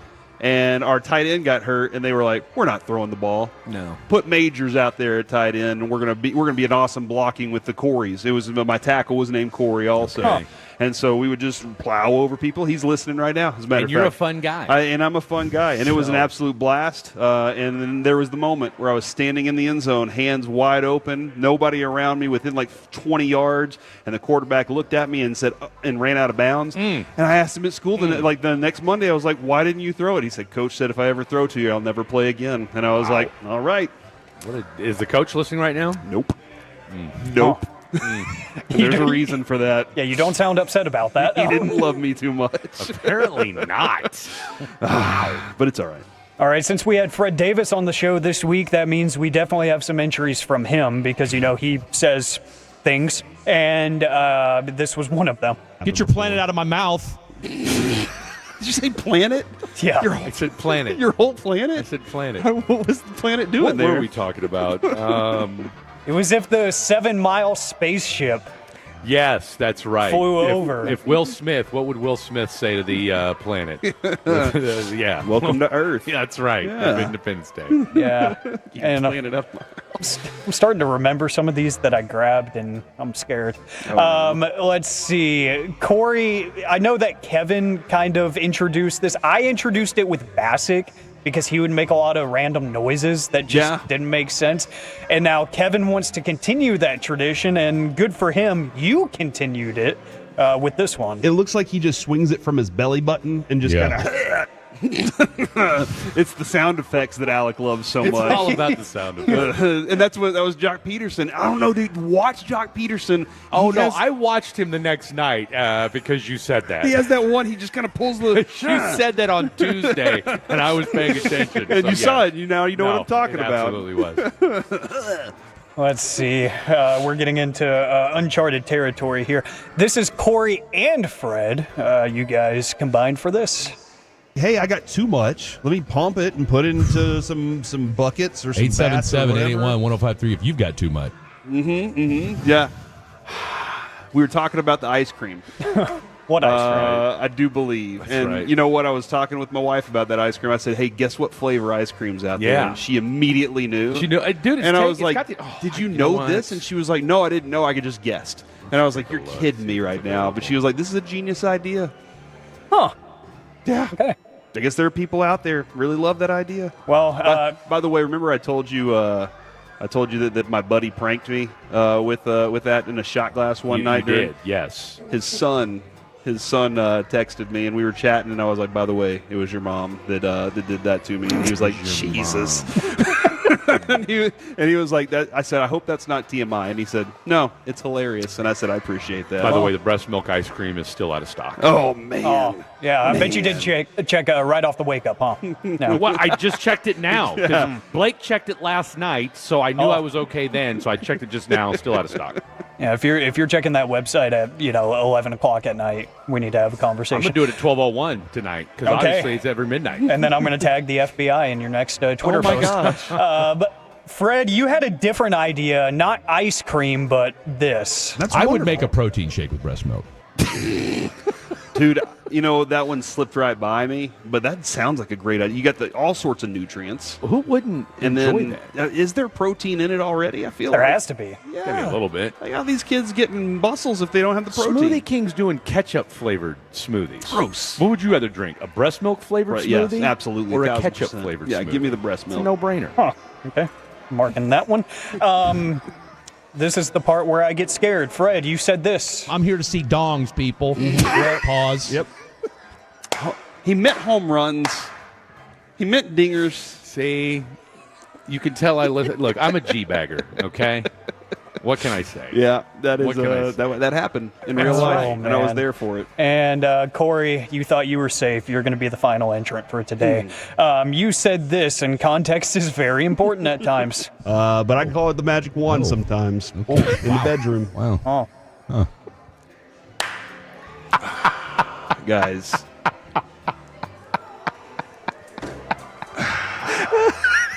Jeez. You know what? It is kind of amazing that we have been on radio as long as we have. Your wife tip of the tweet that cap. out or something. Yeah. And confirm that you do call it the magic And that's not. It wasn't what we were talking about. I know where you're going with that, but it's pretty amazing that we've been able to accomplish this and be the most listened to midday show in DFW along the way. Thank you, Tolo. You're talking about your magic wand. I mean, why wouldn't you be? for making sure that happens. All right, it is time to vote. As much as I was very excited to hear that Fred was there for that. Yeah. But the way that Mickey delivered Rowdy's death. I'm going with the magic have to wand. get a new mascot because Rowdy was dead. Because Rowdy was dead. That's the one for me. And you went with magic wand. But I call it the magic wand sometimes. Okay. In the bedroom. Wow. I really like the hump by Fred at the end. And I think that's why I'm going to vote for it. Oh, Corey, no. you're the winner. It's been a Corey's magic wand. But I call it the magic wand sometimes. Okay. In the bedroom. Oh my gosh, we didn't have to. All right, thank you very much, Alec. That was fantastic work, especially since you had to scramble from last week. Yeah. And you know what? So far, haven't seen another bomb get dropped yet. So maybe they're still working on that, negotiating. Thank you very much to Jakes for having us out here. We're about to chit chat with the fellas from the G-Bag Nation next on The Fan.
you think it's true that you've got to forget something else to remember that Uber Eats has groceries?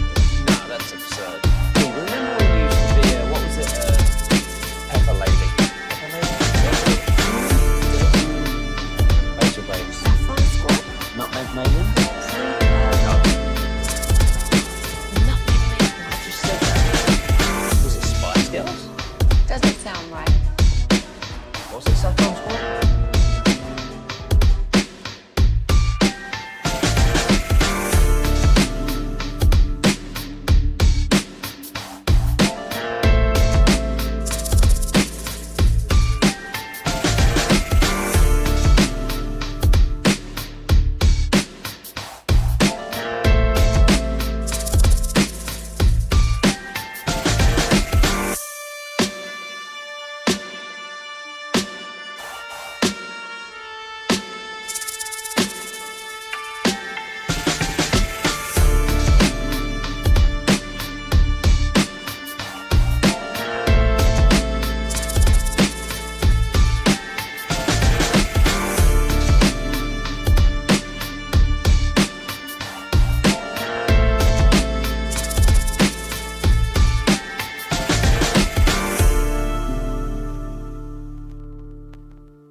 This segment is brought to you by Classic Chevrolet. If you're in the market to upgrade your vehicle, get to Classic Chevrolet in Grapevine. Back-to-back #1 Chevy dealership in the world. They've got more new Chevys than anyone, all priced to sell. Visit ClassicChevrolet.com. This is Texas. This is Classic Chevrolet. Together, let's drive. Based on new Chevy registrations 2023 and 2024. We are back here on the KNC Masterpiece on 105.3 The Fan. We are live from Jake's in Dallas. We're right here off of Walnut Hill and Marsh Lane, and we're about to turn things over to the fellas from the G-Bag Nation, brought to you by D&M Leasing. Gentlemen, how are we doing back there? Man, we're doing fantastic. It's a happy 75th Whataburger anniversary Friday here in the G-Bag Nation, so life is good. We tried the brand new double bacon Wrangler burger today, Corey. It was truly outstanding. Told you. Perhaps changed my life forever. You did tell me. You waved your magic wand and that thing appeared, and it was so damn delicious. Thank you. I appreciate the wand conversation and the fact that, you know, I was telling people that burger was coming out, all right, a while back, and then it started to deliver, and I'm proud of that. If you were in Star Wars, would you be Wand Solo? Probably so. Yeah, that would be. That's my favorite character. I know a lot of people like Luke Skywalker and Vader and everything. I always thought Han was a cool dude, so I'll go with Juan Solo. I appreciate that. You know what I appreciate about Star Wars is like the bloopers with like the stormtroopers that couldn't see. Yes. And like they're running into each other and they're hitting the walls. You know, I think George Lucas, man, the guy's like a billionaire now.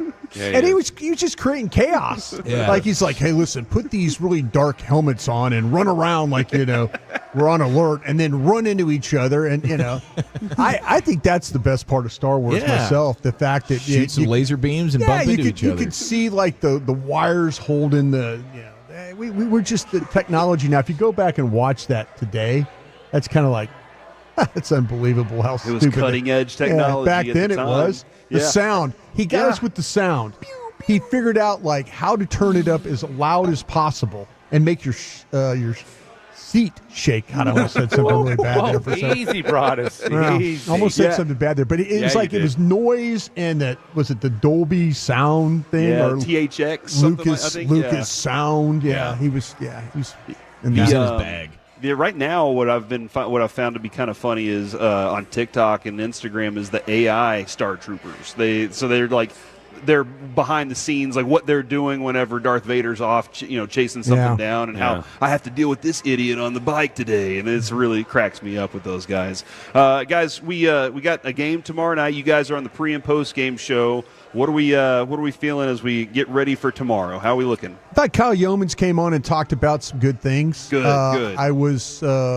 I am looking forward to seeing what's going to happen with. I'm more interested in the wide receivers, and I think behind the names of Pickens, Lamb, and Turpin.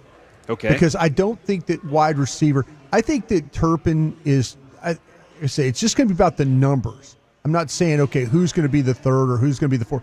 I'm just saying about the numbers because I don't know. Are you going to be able to carry 6 because of some injury stuff? Are you going to have to carry 5?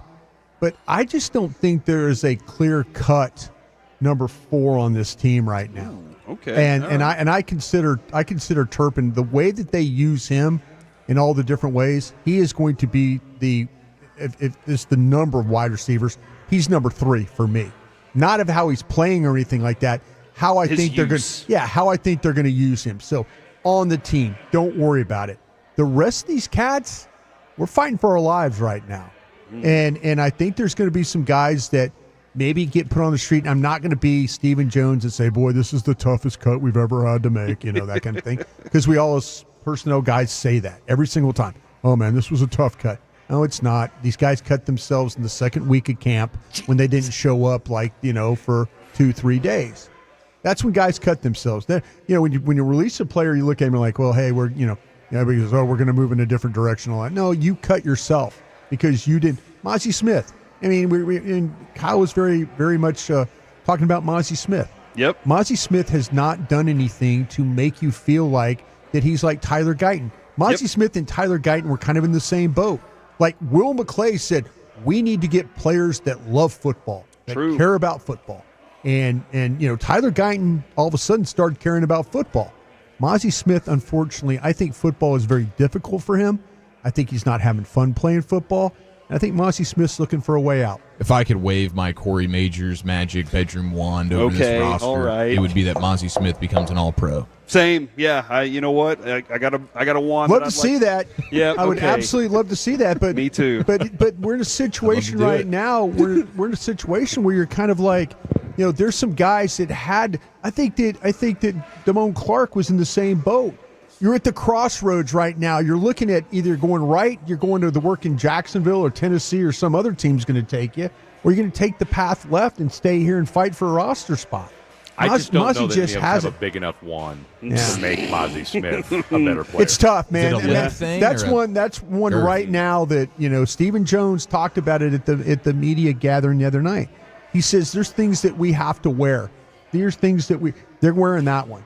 Will McClay, Stephen Jones, Jerry Jones, Dan Quinn.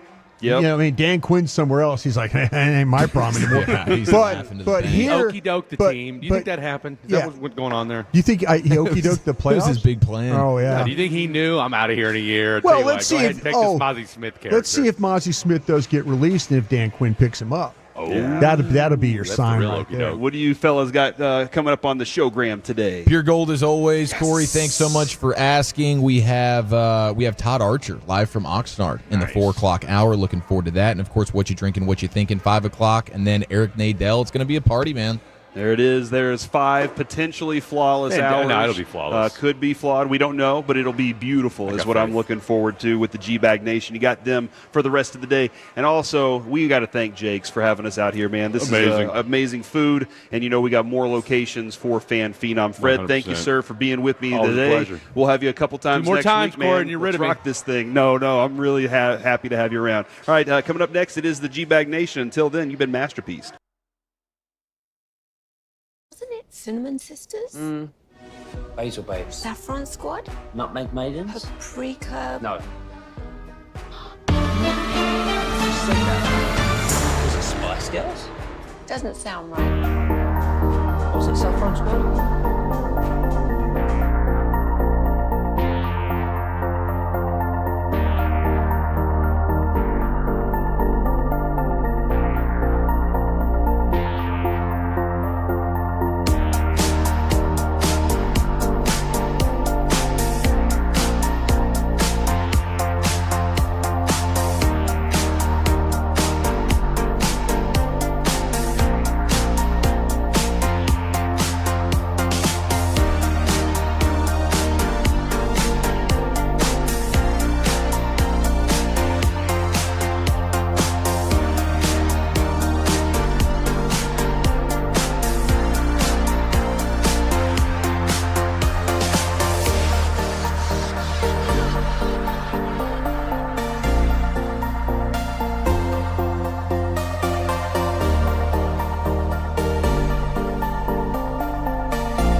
D&M Leasing Studios. You're rolling with the G-Bag Nation on 105.3 The Fan. It's officially a Football Friday here in the G-Bag Nation. We got preseason action going down. This is exciting, dude.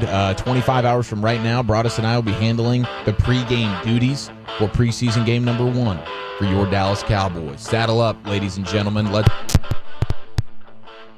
to have you in. We have Lucius Alexander producing the program. We got Carter Freeman. We got Brian Broadus. I'm Eric Chiafalo. G-Bag Nation. Gavin Dawson is in Kansas City. Coaching them up. Yep. Got the soccer games going down. Got Walchuk on dad duty. Doing it big. Getting it done at a high level. And we 75th anniversary party as well. Yep. I cannot wait for our top 10 list of the day.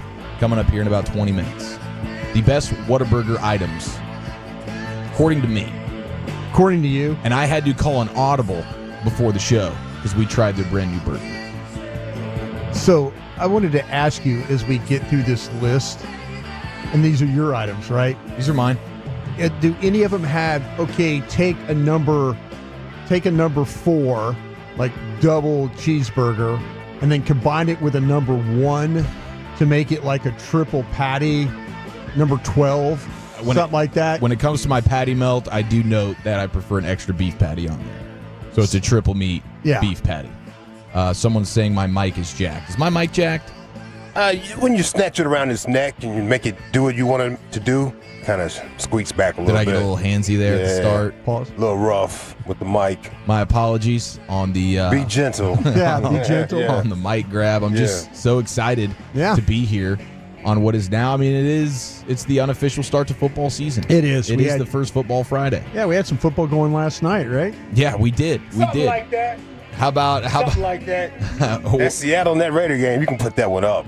Yeah, you can. It's on TV right now. Is that a snooze fest? Yeah, you can tuck that one on in. My early indication for Ashton Genty was like he wishes he's back in that crew. Yeah. That Raiders offensive line was doing him no favors on his 3 carries yesterday that netted him -1 yard. That's a shame. That was tough sledding. I think the highlight from that game wasn't beast mode. Marshawn Lynch on the sideline with the cameras. That was fantastic. I didn't know he was. When did he start elbow doing that? somebody? Did somebody score a touchdown? Did he kind of bowed up on him? Shiver. Yeah, it sure did. Yeah, your mic is acting crazy. You might have to switch to this mic over here. Oh, no. But what's going on up there? Everybody's like grabbing a camera. You got Ken Griffey. You got Marshawn. Yeah. Is there a link to the athletes and the camera crew somehow? Yeah, I don't know. I guess these guys are around the game for so often, and they see the photogs, and over time they might think, hey, this is kind of cool. Why not? Why not give it a shot? I'm beast mode. I could get a credential in a split second, especially when it comes to a Seattle game.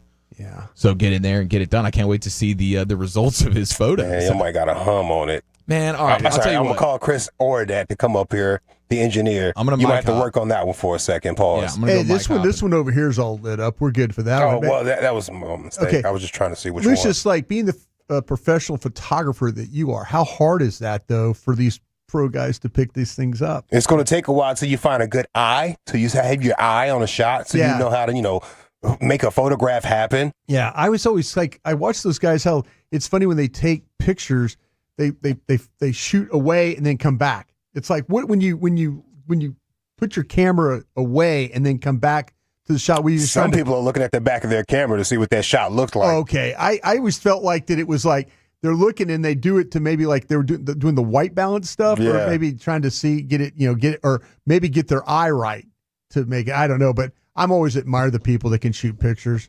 I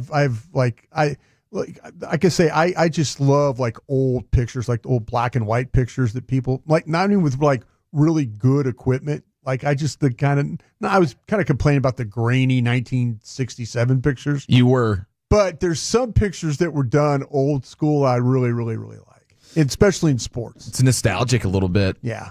I love that. So how much preseason action were you soaking in last night, Lucius? Well, I had the WNBA on one television, and then I had the NFL on another television, sitting back on the couch with the fan blowing on me. I love it, dude. I love it. Were you did you stay long enough in one of those games to see the flying pleasure device get launched once again? No, another one. Yeah, bro.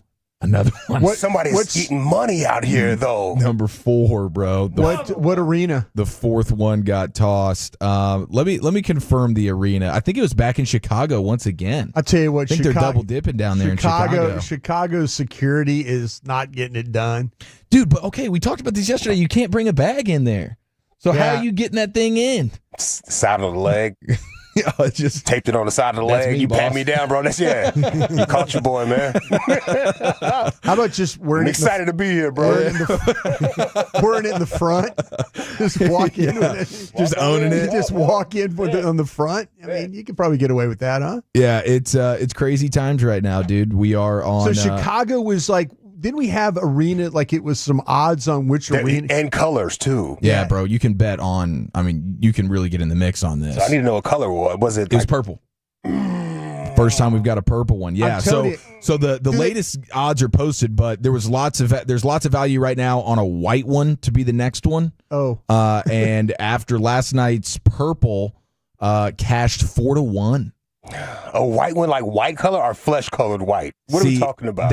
I'm glad that you asked that. It says white/Caucasian. Okay, all right. So, yeah, no, I can see that happening. It could be a little bit I'm more thinking- fleshy. I'm thinking maybe What do you guys think the over-under is right now for the rest of the season of how many that we're going to get to? We're at 4 right now. What do you think the over-under is set for the rest of the this season? thing's going over 7. Yeah, it's a thing now. Okay, yeah. It's a thing. It's at 7. Over-under's at 7. Is I'm that hammering 7? the over on that. I tell you what. Because they're already trying to put the clamps on it, and it's still happening. It's a thing. Like, when you get a prank going like this, these internet trollers, dude, all it takes is one. You got like 20,000 people in there or whatever. All it takes is one And dude. people are making money. Yeah. Like you said, I can go take that $300 charge you're going to give me. Yeah. And not go back to this arena for a WNBA game. Fine. Yeah. But I made $50K. Yeah. You think they're choosing the color green, that Dayglow green, because to show up, like on the court? I think so. I would imagine that was, and now obviously they're going to the different colors, but yeah, they're looking generally the bright colors. That's what I'm saying. Yeah, they want it to pop. They want it to pop on that floor. Oop. Pause. So yeah, it's a crazy time right now. Did you guys hear Michael Rappaport's thoughts on this? I'm surprised he had some. Are they coherent? Do you think he's pro or is he anti? He's pro. Launching. You think he's pro? Yeah, he's pro. Okay, we actually have the sound. So here in a moment, Lucius, we can tee that up and we can hear Michael Rappaport. He sounds like he's probably happy the fans are doing this stuff. In a time like this, when our country is just absolutely doing the most ridiculous things, you got to hear from Michael Rappaport. Almost. Hold on, bro. So we will get to him, but yeah, that's what's happening right now. You also have Luca and the Slovenian team playing against Germany, and Luca's looking svelte. He's getting buckets. He's having himself a dandy old time. We'll get into a little bit more Luca stuff coming up in the 3 o'clock, but we'll go ahead and no, it's like it knows that that everybody's waiting for me. It's like it knows. we got a buffer situation going on. But dude, how about the Eagles last night just rubbing it in everyone's faces? We're tush pushing, bro. Yeah. We'll get back to that in a second. Here is Michael Rappaport. This is what we're doing now. We're throwing dildos at women during WNBA games. You ever been hit in the head with a dildo? Huh? It hurts. I have. I was hit in the head with a dildo. It was 1998. Okay? Matter of fact, I didn't want to go into the story. It's a little embarrassing, but I could tell you, when I got hit in the head with a dildo, it hurt. Okay? It hurt.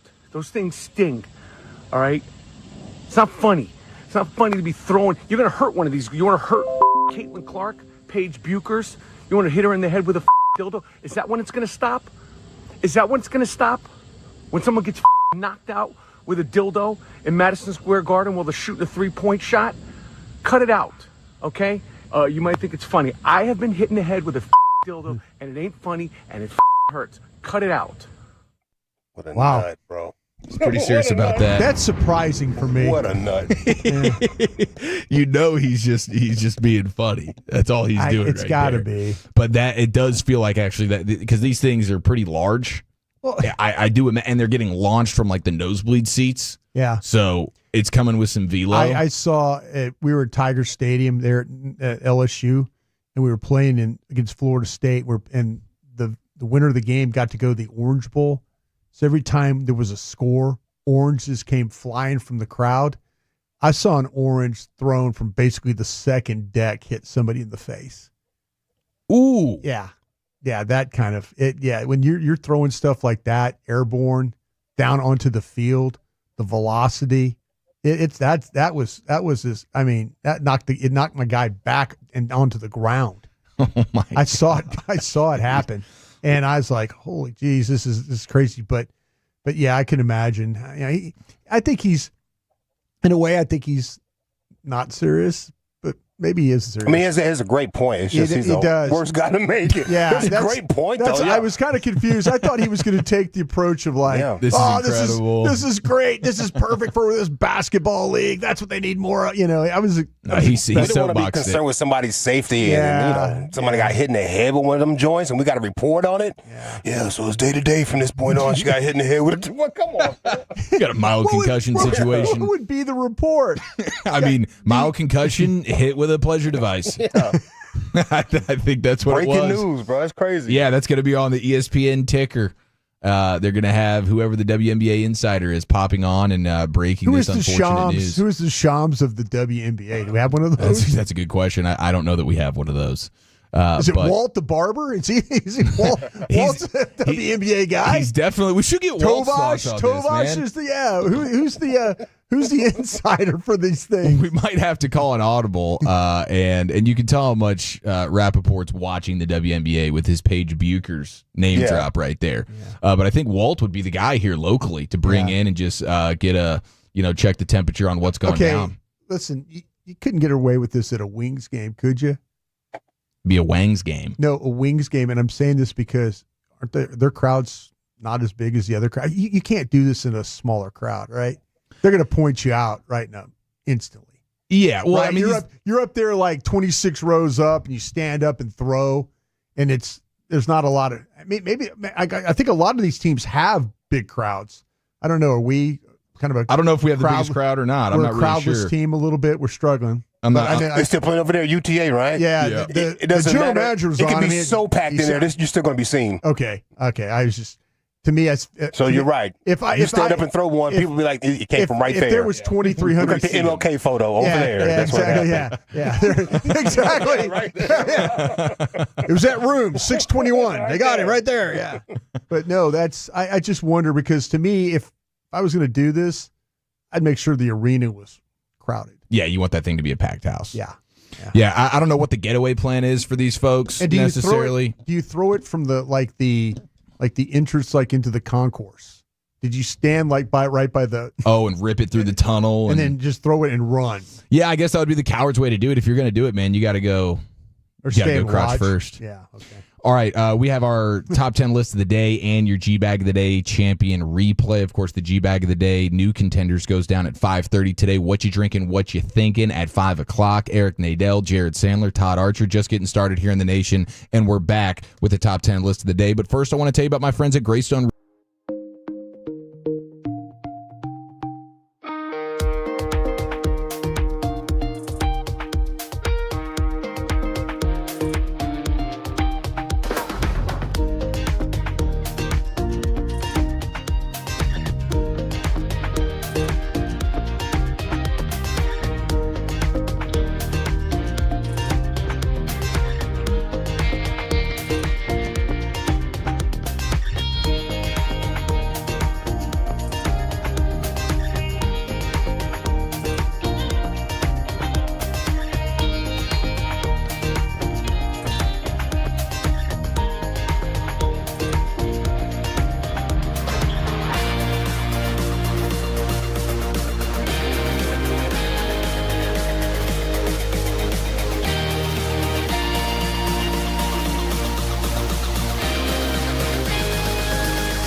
cell phones for?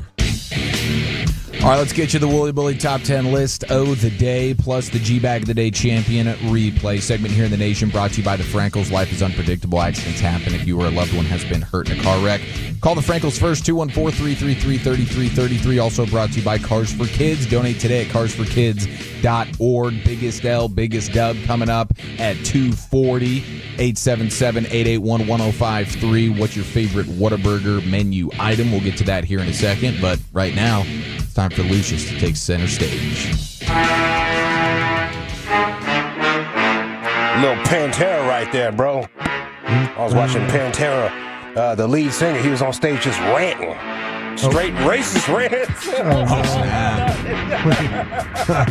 You can see the rest of the band like, oh, come on, fam. Do they try and play louder? Come on, fam. Drummers working a little more. Come on. All right, this is day number 4, going for 5 today. Wow. Sean Sharif from the RJ and Choppy Show. Which one of those fools is Chop? Sean Sharif jumped the gun on Tolo or Ernesto. Jumped the gun on him. Live on Sean and RJ.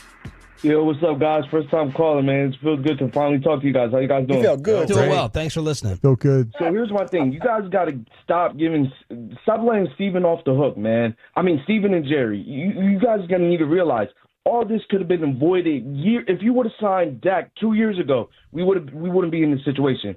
CeeDee Lamb a year before, we wouldn't be in this situation. You guys got to stop letting Jerry off the hook. Do you listen? Do you listen to this radio station or show ever? Yes. Okay. Well, you sound like it. You sound ignorant. Because we do it, dude. Are you kidding me? Every single. Did you hear G-Bag last week? Did you hear Gavin Dawson last week? Did you hear us with Jerry last year? Turn him down. Turn him down. I can't stand these tweets. And don't say you listen when you don't. You just expose yourself. I dealt with one listener over the weekend who kept saying, yeah, I wish you'd do this. Did you hear Clarence Hill tell Jerry Jones you're being disingenuous to his face? Come on now. Just admit you don't. I'd rather you admit you don't listen than lie. It's BS. Stop. It's ignorant. What? I was just saying, he said he was talking about the listeners who had just called in. What? He said he was talking about the listeners who had just called in. I thought he was talking to us. No, he said he was talking to the toe. Ernesto, are you talking about us or the listeners? I'm talking about the listeners, dude. I'm not talking about you guys. Put him down. Way to go. That's Jerry cutting Todd off. No, Todd, you're not going to ask your question. Ernesto. You stop talking. I accept my nomination for G-Bag of the day, week, month, and I apologize. You know what's funny, Lucius? Hey, is it the whole damn thing? Yeah. But I think Bobby was going to jump in there before Sean. If you play it somebody was like to rip his head off or to save him. I think so. They confirmed this morning. Choppy also said, do you listen? Okay. At the same time, it was Choppy. It was one of those things where I heard Sean, and Sean was just so quick to it, but somebody else at the beginning that was like, dude. And then Sean took off. Yeah. I thought it was Bobby but I guess it was RJ. I don't think Ernesto was very clear coming out of the gate. He tried to, but they were already lit up. Yeah. He said, I'm talking about the Tolos, and he was already. That's why this microphone was so messed up when I got in here this morning. This is Sean's mic. All right, there it is, your G-Bag of the Day champion. Wow, that's 4, looking for 5 today, 5:30. We will have a brand new batch of nominees. Looking forward to that. With no Dawson here, does that automatically, if it doesn't win, does it go into the category? I think it does, doesn't it? I mean, we could honorary that thing if we need to. That's I think we have the jurisdiction. That's the strong challenger to all the stuff I've done this year. You've been running it up. I have been running it up. You've been really putting up some numbers this year, and I'm looking forward AI to Broadus is G-Bag. AI Broadus is incredible. We need some more of that. Bobby needs to get to work. There was something the other day that I said. You were saying something yesterday. Bobby, I was saying all kinds of things yesterday. Yeah. All right, there it is. Biggest L, Biggest Dub coming up here in 15 minutes. But right now, let's get to the top 10 list of the day. Happy 75th anniversary of the greatness of Whataburger. And they brought a delicious little care package to the studio today. They did it this morning, and I had some FOMO. I was like, crap. I guess the morning show is going to be the show that's getting the Whataburger goods. But they double dipped. They swung back through around 1 o'clock today, and they fed us in a big way. Yeah, Travis Hill and the crew. Thank them so much for all that. We Did you appreciate guys know they had a mascot? Did you guys know they had a What a Guy mascot? I didn't know. I had no idea. That was so cool meeting the mascot. I didn't know it until I saw the guy peeling off the outfit down by the parking lot. You saw no. He was, No. I was like, oh, is this a... Oh, that's a bitch. It's a Waterburger guy. Yeah, it's What a Guy. Yeah, I thought it was Mega Man at first. I was like, what's going on up My here? man was a sweaty mess. Hey, this time of year, he was sitting on the tailgate of the car, like he was. What did you guys have him do? Like jump around, smoking a cigarette with the head off. He was in trouble. That's an all-time visual of a mascot man with the head off, ripping a heater on the back of the tailgate. That Coors Light elbows commercial. on knees. Just out of gas. Out of it, bro. The Coors Light commercial where the guy's sitting on the couch and another mascot walks in and he hands him a beer. That's what my guy looked like a little bit. No, for sure, man. It was great. It was great to shake What a Guy's hand and then eat the brand new burger that is going to make a big-time appearance on the top 10 list today. So we have the top 10 Whataburger menu items. These are my personal favorite items. So, I mean, I would love to go around the room. Obviously, would love to read some text here from the Tolos, 877-881-1053. Broadus, what's your go-to order?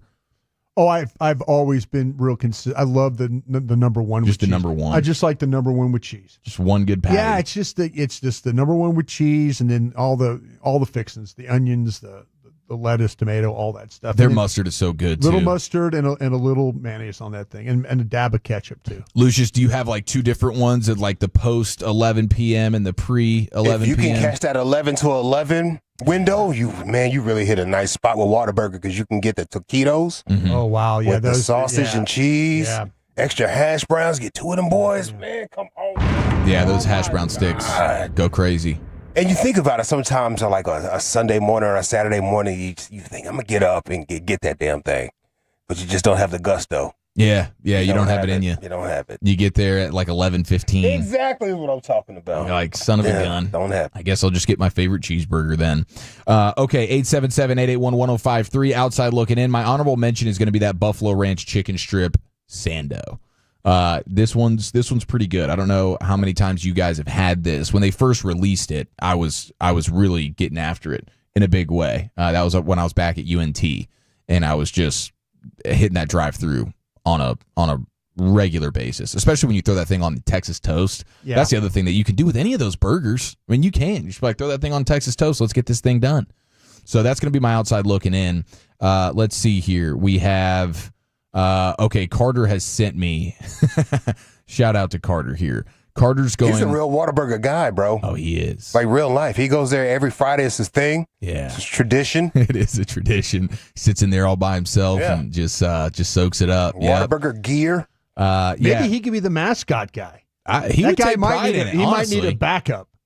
I think Carter would My prance guy around. was gassed. I don't know what you guys were doing to this guy. He was. Did you? He was doing some jumping jacks and stuff. He was putting on a show. Was he juggling and stuff? He was juggling the burgers, catching fries in his The mout. elevator was down. They made him walk up the steps. Have you had to do that? Remember when the power went out? Sure have. God, I got to about 6. I thought it was over.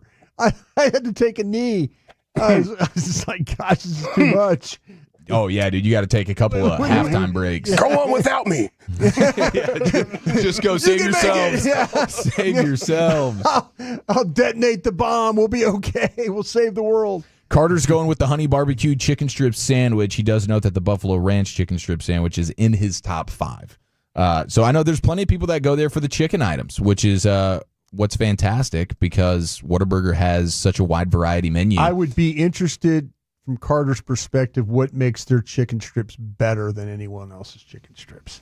Yeah, I think there's a tenderness, but then you get the initial crunch. I mean, they do a good job with the crunch. Are they overly breaded? Are they underbreaded? Where are they?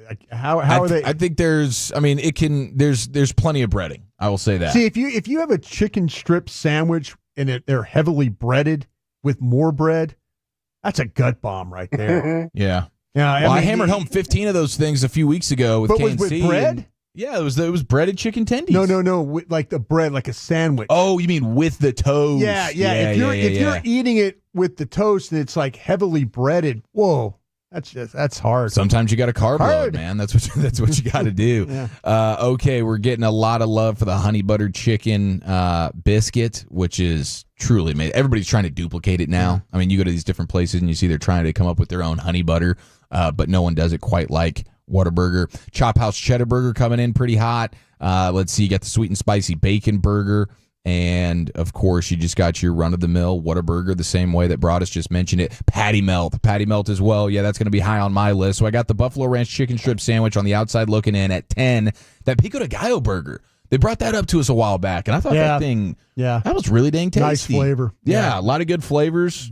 You got to have different kind of profile than your usual. Fresh vegetables is important for that, man. Sometimes you get it a little bit too much acid in that stuff, but man, if they're fresh vegetables, it makes it work. I might be offensive here to some, Lucius, pardon me, but I got the onion rings at 9. No, okay.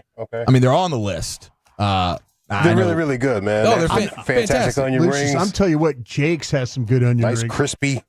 I know we're talking about Whataburger, but man, yesterday I had some Jake's onion rings. Oh, did you with the turkey burger? I tried to be like, I'll have the turkey burger, and then I have the onion rings. Yeah, and then have onion rings with it. Yeah, that's why I love when people get like the crispy. I got to try onion rings. I always have to try onion rings. Yeah, they're really good, man. Yeah, they're awesome. You can have sometimes they can get too chunky. Yeah.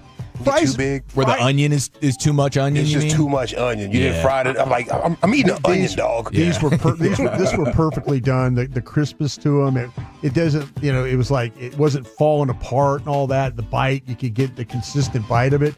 But I could say, I think fries nowadays. I don't think people care enough about their fries. And I'm talking about restaurants. I'm talking about restaurants. They're half-assing them? Yeah, I think people are like, okay, let's just throw them in like they're okay. Here's your side. Here's a side of fries. I mean, if you're a restaurant, have some pride in your fries. That they're not like a bag of, throwing them in there. You're just, let's just scoop them out and give them to. Oh man, yeah. Help the meal a little bit with some. And restaurant style fries used to be the fries. Yeah, you get the little bag and you can put it in your oven or whatever. You can fry them at the house, restaurant style. Yeah, seasoned. Yeah, I do like a garlic rosemary kind of French fry deal. What makes those tacos so good? Is it the Parmesan that makes those taco things you like? At Spencer McKenzie's in Oxnard. Yeah. Is it the Parmesan that makes it? It's the like Parmesan encrusted. It's baked on the shell. Yeah. Oh wow. Yeah. Okay. It's really amazing. All right. Lucius, what are you dipping the onion rings in? Is that a spicy ketchup deal? You going with the ranch? Ketchup. For sure. Yeah, just ketchup.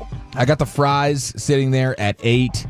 Sweet and spicy bacon burger is going to be at 7 for me. Wow. It's a really good burger. It is. And my wife always gets it, so I know I don't have to order it because she'll only eat about half of it, and then I'll come back and crush the rest. Do you order too much food for your kids knowing you're going to eat it? Yeah.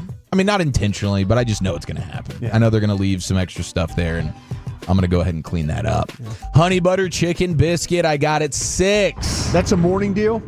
That is a morning deal, or from 11 p.m. to 11 a.m. You can get that. Okay, overnight. Yeah. Taquitos is the call if you're going overnight.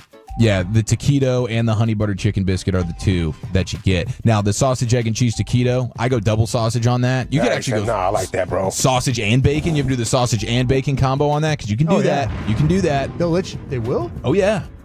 Wow. Yeah, I got that at number 5. Eric be busting that menu open, bro. I really do. He busting that menu. They always open. talk about like the secret. Bust that burger down for your boy and put 4 slabs on there, please. I'm telling you, my man. I'm saying you, Lucius. He could take the number. He could take a number 6 and like, okay, give me the 1 and the 6, and then combine them to make a burger out I was of it. at my most bloated whenever I worked the overnight shift here at the station some years ago, and then I would get off at like 5:15 in the morning, and I would buzz over to the Whataburger every single time, and I would get probably a triple burger, a taquito, maybe 2, and fries. Would you sit in the parking lot? Oh yeah.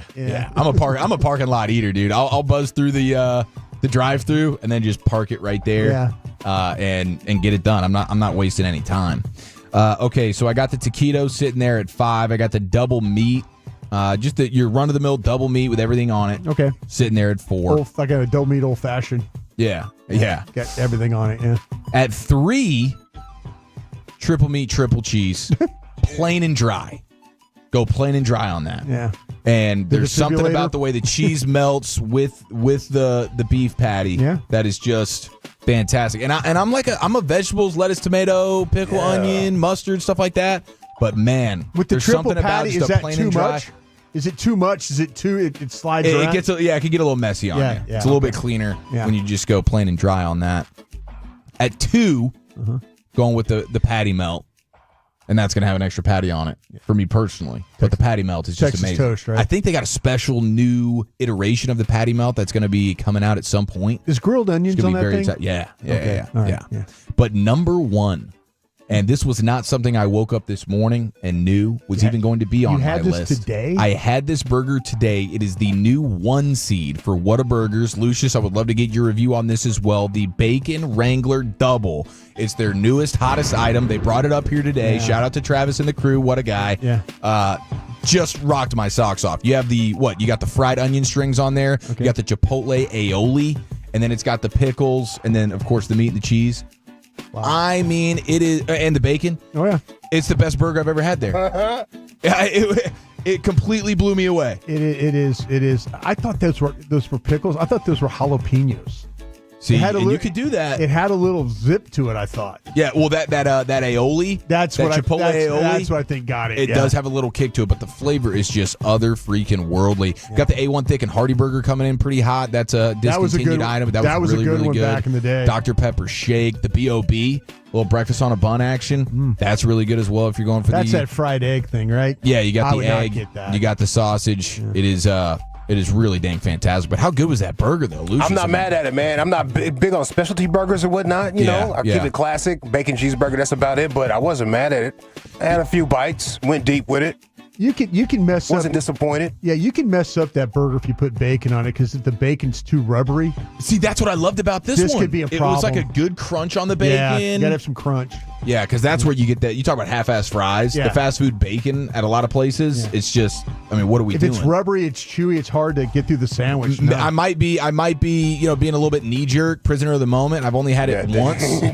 Okay, but that thing skyrocketed for me, bro. That's a guaranteed top 5. And It's for got today, some heft to it, as too. it stands today, It's a heavy burger. It is a heavy burger. That's going to be my number 1. Hatch Green Chili Burger. That's not bad at all. A lot of people texting that in as well, Hatch chili. saying that should have been on the list. Monterey Melt, all that kind of stuff. Fantastic. There it is.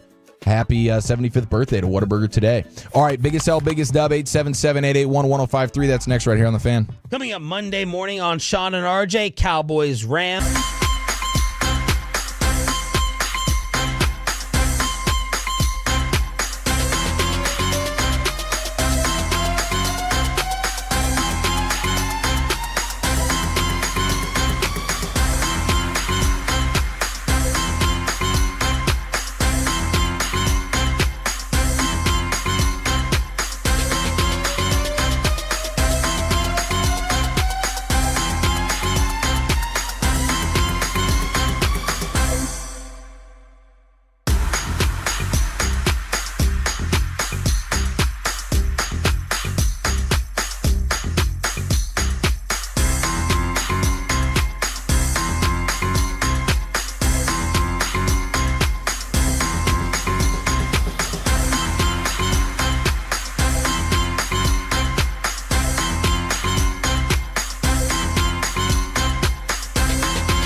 To upgrade your vehicle, gets a classic Chevrolet in Grapevine, back-to-back #1 Chevy dealership in the world. They've got more new Chevys than anyone, and they're all priced for sale. Silverados, Tahoes, Blazers, Malibus, Equinox, and more. Visit ClassicChevrolet.com. This is Texas. This is Classic Chevrolet. Together, let's drive, relax, and enjoy the difference. Based on new Chevrolet registrations 2023 and 2024.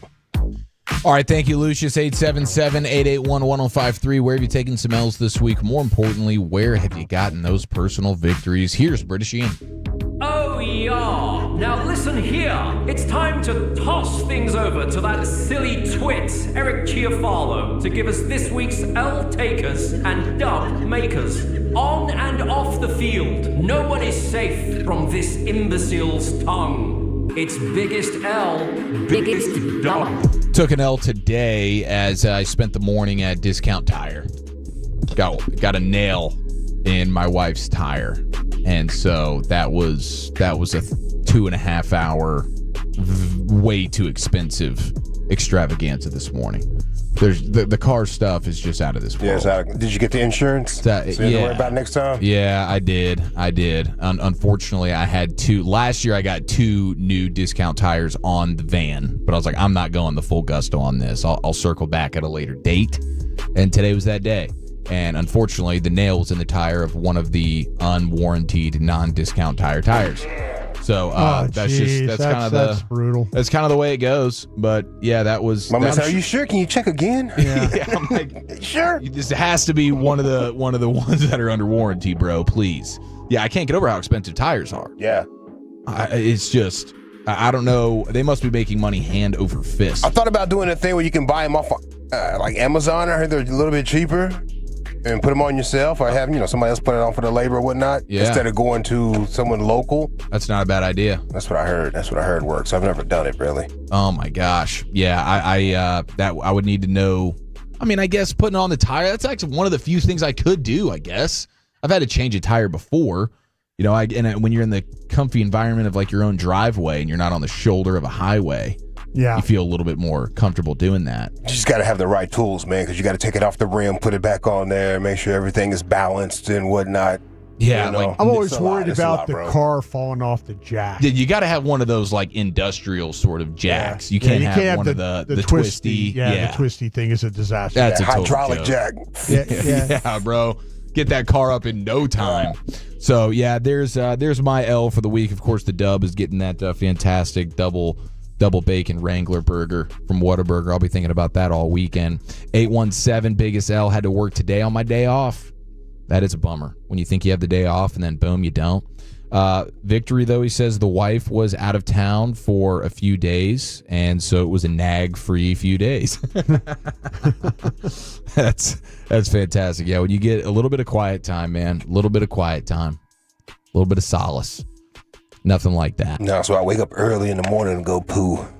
Close that door. Leave me alone, man. I'm in there for like 2.5 hours. Yeah, the morning time is the only way. It's just wake up earlier than everyone in the house, and that's how you can get some. That's how you can get some alone time. Now you have. How about the Howard Stern show? I mean, I guess Howard Stern fans taking an L. I'm seeing conflicting reports because he's saying like, no, I'm going to be back and everything's fine. But we're also seeing that SiriusXM is yanking him off the air. So I don't know what to believe here, but I would assume that's going to be frustrating to a lot of people. I mean, I can understand them if they did not want to renew his contract, because I listen to SiriusXM and I listen to his show when he is there, when he is finally there, because he takes so many days off. It's awful. The show is? It's a terrible product. At this point. And I say that respectfully because he is a god in radio. He's done his thing, but it's a terrible product, man. He leans on these characters way too much, and these characters are not interesting unless he, probes the interesting stuff out of them, but he's not even doing that. I just kind of feel like him and Robin are a little tired. That might be it, bro. Man. But they've been doing it for forever. Yeah, he's made so much money. Why does he even want to do it if he's just half-assing it? He's a germaphobe, too. He can't handle being around people. So his interviewing skills, though, they're good. Unbelievable. Yeah, they're really good. They are. That's the reason. But you're right. He's got this loyal group of people, and they're all kind of, they're just hanging in there with him. And it's more shows about like the Old show. shows. It's like, well, what did Howard say today? Yeah, it's awful. It's like, what? Why are you doing this? But you're right. He really doesn't want to work anymore. And, does Sirius XM need him at this point? He's already helped build that castle in which it is. Not for the it's amount of already money. floating, and they are paid him so much money. Look how much money that man makes a year, bro. It's crazy. Yeah, isn't it like $100 million or something crazy like that? It's like 50. And he's I guess he's working like a couple times a week. Is he a Monday through Wednesday guy now, Lucius? Is that what we're doing on Howard Stern? Yeah, Monday through Wednesday when he is there. There's so many days off. He's never there. Yeah. It's always a replay of something that happened a long time ago. I kind of feel like that he would, that he really doesn't really care. I just, no, seriously. I mean, like, hey, you want to move on from me? Great. And he'll have one final show and they'll say goodbye and that kind of thing. But he'll just go to the Hamptons and he'll be okay with that. He'll just be away from people and won't have to worry about it. And he stays away from topics. Like, get to the topics, man. We want to hear what you have to say about things, give an opinion on something. He has no opinions on anything. Yeah. He's just dancing around. Well, I think he got beat down by that used to be like this guy that would fight you on everything. Yeah. To I think the political side of things have kind of beaten him down. Yeah, he doesn't talk about anything. Just does not want to. Yeah, he doesn't want to do any of that anymore. Well, there was an L for passengers who were on a cruise ship. Imagine that. Yeah. You say the word cruise ship, it is like just pencil in disaster. Another one, yeah. Well, this is one where they have like a big water slide, and apparently there was like one of the panels just shattered, and at least one person was hurt. Oh, wow. So panel and water fell on and it people was like below? towards the top of the slide as well. So that thing comes crashing down. Someone gets larger gets gentleman. popped. Is that what happened? Did a larger gentleman lean on the panel and it just snapped? Yeah, I mean, I'm sure it was just over time Like you get guy that like many me? people riding on it. Oh, I thought maybe it was. It one of wasn't necessarily while someone was riding it. At some point that thing busted. A side panel, and big guy like me pushes on the side panel and it just snaps. Yeah, a lot of mileage, I would imagine, on that particular slide. It got busted up. Somebody got hurt. That's a problem. You also have an L from a girl. I mean, they're going to get paid, by the way. That person that got hurt, I hope they're okay, but they about to get a yeah, it's going to be a fat check. One of those ships are going to be named after him. Charles. The headline reads, I had the worst diarrhea ever on a plane. They had to land and cancel the flight. That's what the headline reads. That's from the New York Post. That's a ball sack. That's an all-time L right there. Can you even fathom the embarrassment? I saw a clip where people, evidently the sound got through, while they were flying, they could hear the person in there, and everybody was filming it, and then they walked out. The guy had to kind of the walk of shame. Everybody was looking at him like, bro, you really just tore it up. Can't believe you just did what you did there. Yeah. That's awful. Oh, good for you. 214L for the week. I'm a teacher in Dallas and had to go back to school. Yeah. It is that time. I'm surprised. It feels like it popped up on us a little bit early. Kids going back early. I think Plano, I know Michelle, they start back. She's doing in-service right now, and they start back Tuesday is when they're rolling. Oh, okay. Yeah. Let's see. 303 found out I'm getting promoted to a better position on September 1st. There you go. That's fantastic. He's a little impatient, so he says the L is just simply having to wait till September for that lovely promotion. 325, biggest L today. I took an L because the Wi-Fi connection went out. Fortunately, the Wi-Fi repair technician will be here tomorrow. Additionally, I had my first experience with jury duty. Biggest up, I got a 3-day weekend to do absolutely nothing. The jury duty thing, I told them I worked on the radio, and they said, you can leave. See, that's a they thought maybe I was on Fox or CNN, that I was going to be really give it a big opinion. KRLD on the AM side. I was going to yes, death penalty. Yes, they thought I was going to be one of those guys. Hey, the people need their Krusty's Corner, man, and even the courts know that. Yeah. 817 biggest up, getting good feedback from Gavin Spittle at Fan Phenom last night. Biggest L, not going in with an actual idea that I had. That's from Chris. Chris, I remember you did a great job last night, Fan Phenom. It was good, man. Were there several that you felt like? Yeah, there was a handful for sure. Handful with really solid. Do you encourage people to come back to the next one every single time? Or is there anybody who should rest on what they did? You don't have to name a name, but were there a couple that you felt like, or one specific? And I'm not asking names or how it went, but did you feel like that this guy or gal? I think, do we have a couple of gals that did this? We had there was one lady. Yeah, you met her. I met she her. popped Yeah. in. Yeah. We How'd she had do? She did good. I mean, it was just funny how many people showed up, and it was like, I don't know what you want to talk about. What are you going to talk about? I don't know what we're going to talk about. Oh, they showed up. It's just like, and I'm no like, plan. You got to have a plan, man. Thank you. Whatever you're passionate about, go in there and talk about it. Tell Eric about it. Dude, So you got 3 minutes to just let me have it. So you did 4.5 hours of radio and then had to come up with topics for people? Well, for a couple of them, but I think that was a big Was takeaway everybody for drunk? Big takeaway for most of them. Or had a few? Maybe one guy was hammered, but he was incredible. Was the guy in the Oh my gosh, this dude was like 55 years old, and he loves him some Brett Boone. He loves him some Bruce Bochy, and this dude, I mean, he must have got 7 minutes because there was no stopping him. Oh, really? He was dominant. How did the folks JC? How did the folks from Jake's? I saw some Jake's. Couple of Jake's folks did. Yeah, the last dude of the night was like a 22-year-old kid who was working in the kitchen. He was like, I'll give it a shot. Yeah. He knows ball. I'll tell you that. All right. Yeah, it was a lot of fun, man. You got 3 more opportunities for Fan Phenom. Hopefully we'll get the sound because Fred Davis was there and his high school age son was in the mix, and he hopped on with Fred to do it, and like 45 seconds in, he got so ticked off, he just threw his headset off. He was like, Dad, I don't want to do this. And I think we have the sound for it. We have that crash out sound. So we're going to have to play that at some point before the before the show's over. All right, it is the G-Bag Nation on a Friday. Luka Doncic playing basketball today, and he's also talking a lot of smack. That's next year in the Nation.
product? I gotta remember that. You know, they say in order to remember something, you have to forget something else. Okay, now that is a very cute one. That's like a little flag. I've never seen it before.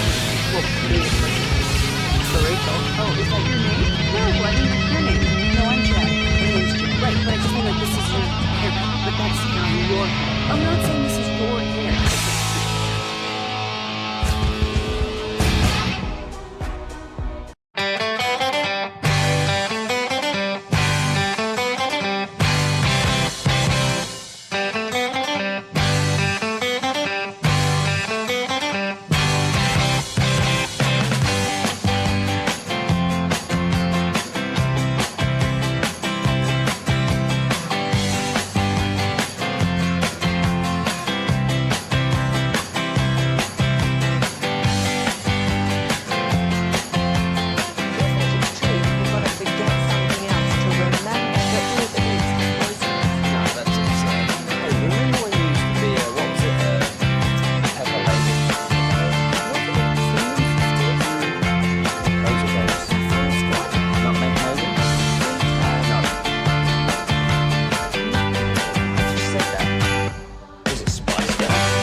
Was it Someone's Club?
D&M Leasing Studios. You're rolling with the G-Bag Nation on 105.3 The Fan. Welcome to the nation. Hour 2 on a Friday. Hope you're having a good one. 24 hours from right now, we'll be doing the first Cowboys pregame show of the year. Give me an idea what it's the first preseason game, but what's the theme of the game for you? Theme of the game is don't get banged up. I think that's the theme for the 3 preseason games. Is this so? I thought because you usually come up with this is a hold on to your ass game. Yeah. Don't get kicked in the junk game. Yeah. Week 2 against the Giants will be a take out the trash game. just handle business. But preseason is all about staying healthy, especially when you see the injuries across the board. I mean, it's all over the place. How about the Chargers? They're going to move old Joe Alt to left tackle. Are they? And put somebody else at right tackle now that Slater's going to be out for the year. The Chargers just can't help themselves but be banged up. We finally got a picture of Najee Harris. He's got his helmet and his visor on, and it doesn't seem like he can open his left eye. I don't think he can open his left eye because in the photo, it's closed. Oh, wow. We might be dealing with a one-eyed running back situation with the Chargers. Did we say it's radar? How's he playing? Yeah, echolocation. His echolocation is really being fine-tuned these days as he's having to play the running back position in the National Football League with one eyeball. I'm still reeling from Dawson's take yesterday that we should just never practice. We should just never practice at full speed. He was talking about Japanese baseball and how they go in like slow motion and like he was doing it live at Jake's. And we were all laughing at him. There's people that actually agreed with that? Agree with him. Just don't practice. If you're not going to show up to week 1 and get just a litany of injuries. See, it's the situation where all of a sudden it's like week 2 and they're like, damn, did they even have training camp? You know, I mean, they don't.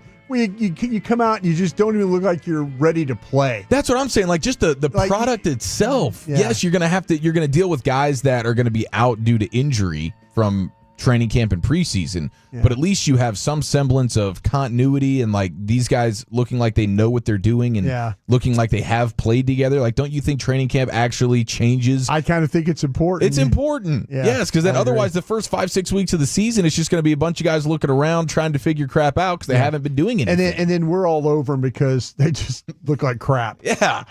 But Dawson's like, you know what? It should have been a more physical camp. They're not playing with, they're but 3 weeks ago you said they shouldn't practice. Like I said, hey, there's with the way when injuries start to mount up like that, though, you're thinking like, what is the issues? What do we have to do here differently? And when Dawson gave that take, that was right when Jake Ferguson had his little back issue. Yeah. And Jake Ferguson just caught a pass from Dak in practice today. Looks like he's fine. He had a contusion is what it sounded like from the x-ray, so that wasn't bad. Not bad at all. No, but the heel bruise, the bone bruise on the heel for Blue. I mean, I hope that doesn't set him back very much. Man, I was kind of hopeful he would get to carry the ball in these couple of these. Maybe it might be a couple of weeks. Hopefully he's back sooner than that. We'll see. How about Jake Berger? activated from the 10-day IL, and they have optioned Alejandro Osuna. He's going to be going back to Round Rock for a little bit, but Berger hit a dong the other day. Yeah. Looks like he's swinging the bat nicely. They could use him right now. Yeah. They could use him right now. For Phillies sure. coming to town. Yeah. This will be, and all that left-handed pitching that we're about to see. This ought to be a. Are you leaking confidence on this series right now? Are you nervous about this one? You know what? I am pleasantly surprised how the Yankee series went, especially after how things went in Seattle. So I'm not. Seattle. I don't know what to think of Seattle. I don't have a good answer for Seattle. Home games, I have a good answer for. I think this team plays well at home. I really do. I think the fact that they don't have to suffer through the heat and they can go out there and, they just seem to have a better way about their game. The pitching and the hitting, some of the timely hitting. I just kind of feel like this series against the Phillies could be another one of those where it's take 2 of 3. Yeah, man, go take 2. It's definitely going to be a pitcher series. Yeah, two of the best rotations in baseball. Yeah. Going toe to toe. So we'll see if the Rangers bats can come alive in a big way. We'll have Jared Sandler coming up at 4:40. Eric Nadell at 5:20 today as we get set for the Phillies coming to town. Small sample size, but they've never won at Globe Life Field. Yeah. So hopefully we can keep that over streak alive. I think it was a 3 or 4 game series. This is the opener, last year's season opener. Yeah, I think the Rangers were all over them. It was pretty well played. Yeah, so we'll be talking baseball throughout the program, but we do have Luca playing some basketball today. And how many pounds do you think he's lost? 31. You saw that, huh? Yeah, I did. 31 pounds. Mm-hmm. I mean, good for him, first and foremost. Yeah. But, 31 pounds to look like an NBA player. He was 31 pounds away from being in good shape. That's where he was at. That's crazy. It's amazing how he would get up and down the court with 31 extra pounds on him like that. Yeah. Well, but he did it better than a lot of people. No question. Offensively, he's. With carrying around the extra pounds, he's still been absolutely. Did you say how long it took? You know what? I guess since when the season ended is probably about right when he started. So we'll put That's that. Nice, bro. Yeah, just like you lose 30 pounds in a few months. Yeah, 30 pounds. Ozempic, you think maybe? Is that right? Ozempic? Is that what it is? I think they're just called fat shots, aren't they, Lucius? The fat shot. Yeah, I don't know. I don't know if I wonder if that's a banned substance. I wonder if I don't know if you're allowed to take stuff like that. Well, if you kind of knock all the weight off and then get off it for a little bit and then you kind of we're get good out here. of your system. Yeah. No, I think for him it was just simply don't eat like an a-hole. Yeah. Don't drink like an a-hole. Yeah. You don't have to be this big. It's not like you're some crazy obese. It's going to be you need some type of PED help to get you to drop pounds. Just go live like a professional athlete should live. You have the chefs, you have the trainers. Yeah. Now you're on Men's Health. Looks like he's going to be on the Hot Ones. He's going to be doing the Hot Ones Wing Challenge. Yeah. So that might throw off the diet plan just a little bit. We'll see how many wings he gets through. Do you think he'll get bigger? He won't go back to that bad. Do you think? I don't think he will. It's hard to say for sure because we've seen him get in pretty good shape throughout his time here in the summers. And then as the season goes on, by the time you get, it's usually, that's the problem is during the season, you have all those great eating holidays. Yeah. And it's man, I got to go through Thanksgiving. I got to go through Christmas. And then you're on these road trips and your boys, you're going to eat, you're having a good time. Uh-huh. He obviously likes his post-game beer. Or a handful, So I wonder if it was for him more of the eating or the drinking.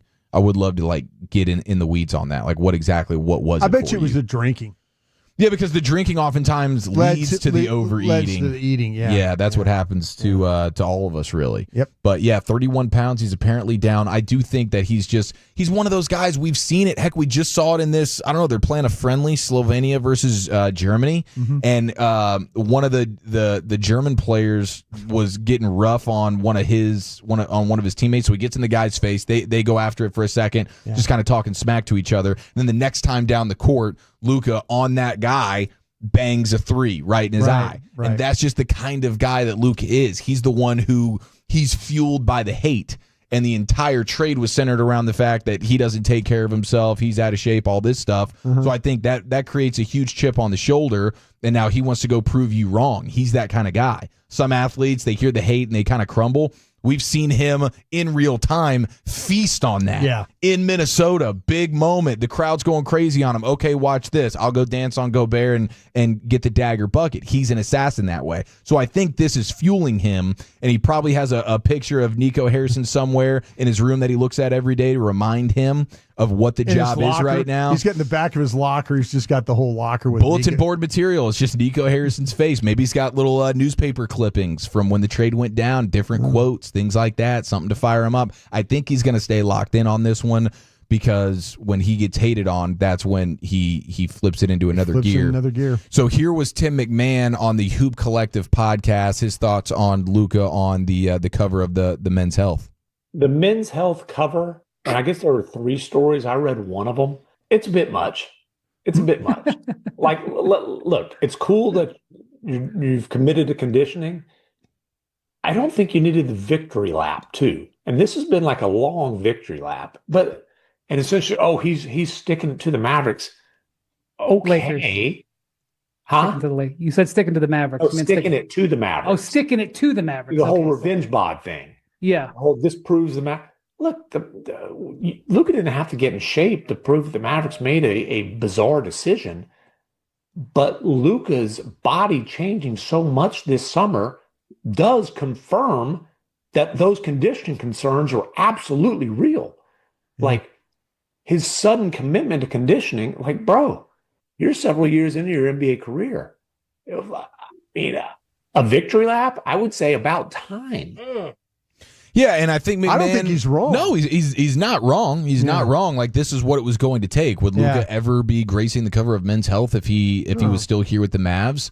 Probably not. Luca was kind of pointing to the fact that, like, in particular for last year, you go to the finals, so you're playing deep into the summer, and then you turn around and you're playing for the Slovenian national team. And he was just saying, I was out of energy, didn't really have the time, and so that was kind of like his reasoning and excuse. It doesn't necessarily explain the rest of his tenure in Dallas as to why he couldn't get in shape, or even when he did, he couldn't stay in shape as the season went on. So it's a total fair point right there from Tim McMahon. But then here is more from McMahon talking about Luca's conditioning problems as a Mav.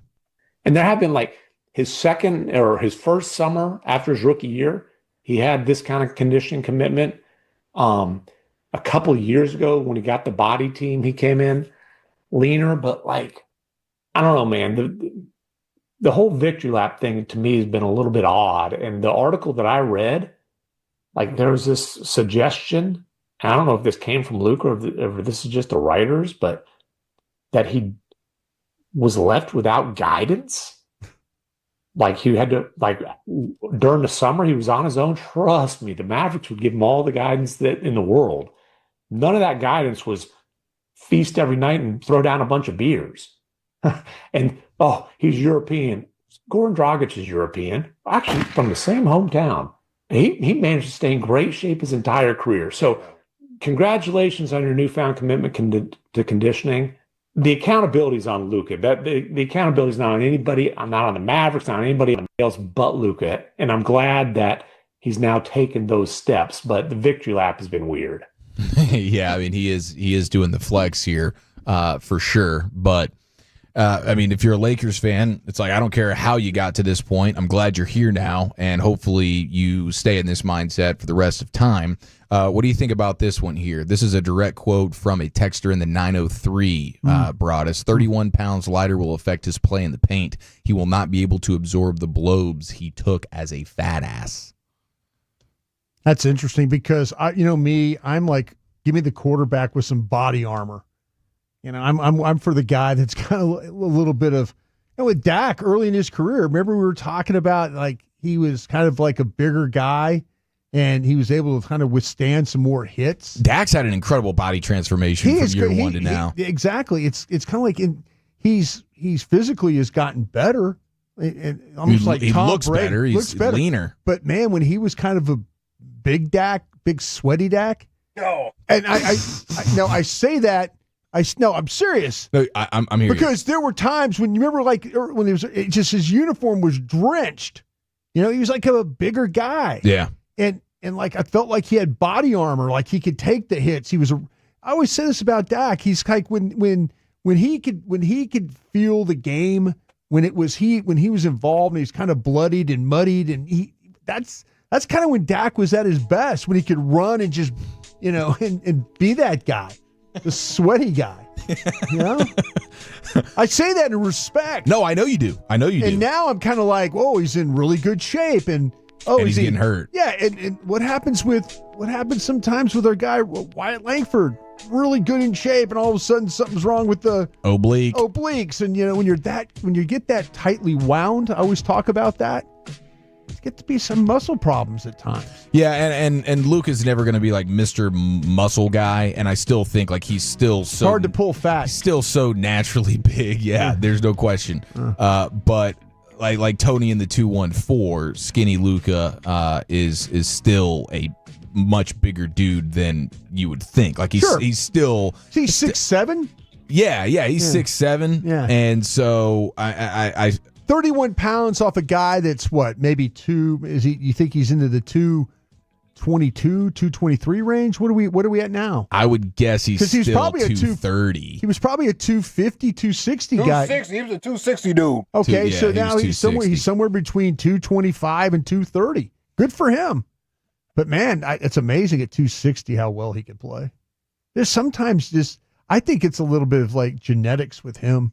I think it was always hard for him to be skinny, and then when you get skinny, can you maintain being skinny when it's genetics? Yeah, you have to be super intentional about it for sure. But he's proving right now, hey, your body is capable of getting lean and actually looking like a professional athlete. So he's fired up. We'll see. I don't know when that Hot Ones is going to drop, but I'm sure there's going to be plenty of Mavericks questions. He's just going to be devouring wings. Yeah, it's the first cheat meal in a while. I haven't had these in a while. Thank you. Apparently, he's done the intermittent fasting stuff, which can help you. Oh yeah, I know our very own Jared Sandler here at the station lost a lot of weight. Lost plenty of weight doing that. Yep. We can ask him about that at 4:40. All right, it is the G-Bag Nation here on what is officially a Football Friday in the G-Bag Nation. We are now under 24 hours away from the pregame show tomorrow. Yep. Cowboys taking on the Rams for preseason game number 1. Let's talk some Cowboys in the C-Note, mix in a little football's finest next right here on The Fan.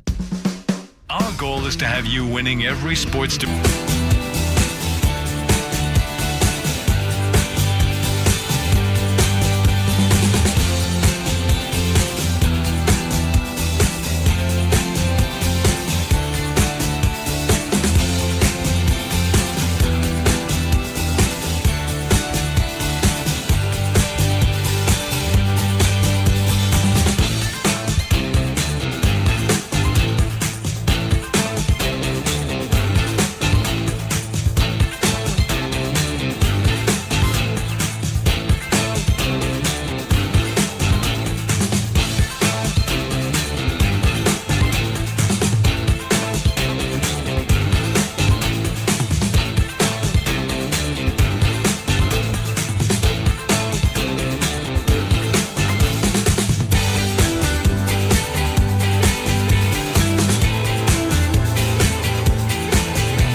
taking care of your project from the evaluation and planning to setting up, maintaining, and taking down the equipment when the project is complete. The Texas Authority in Barricade Rental. BuyersBarricades.com.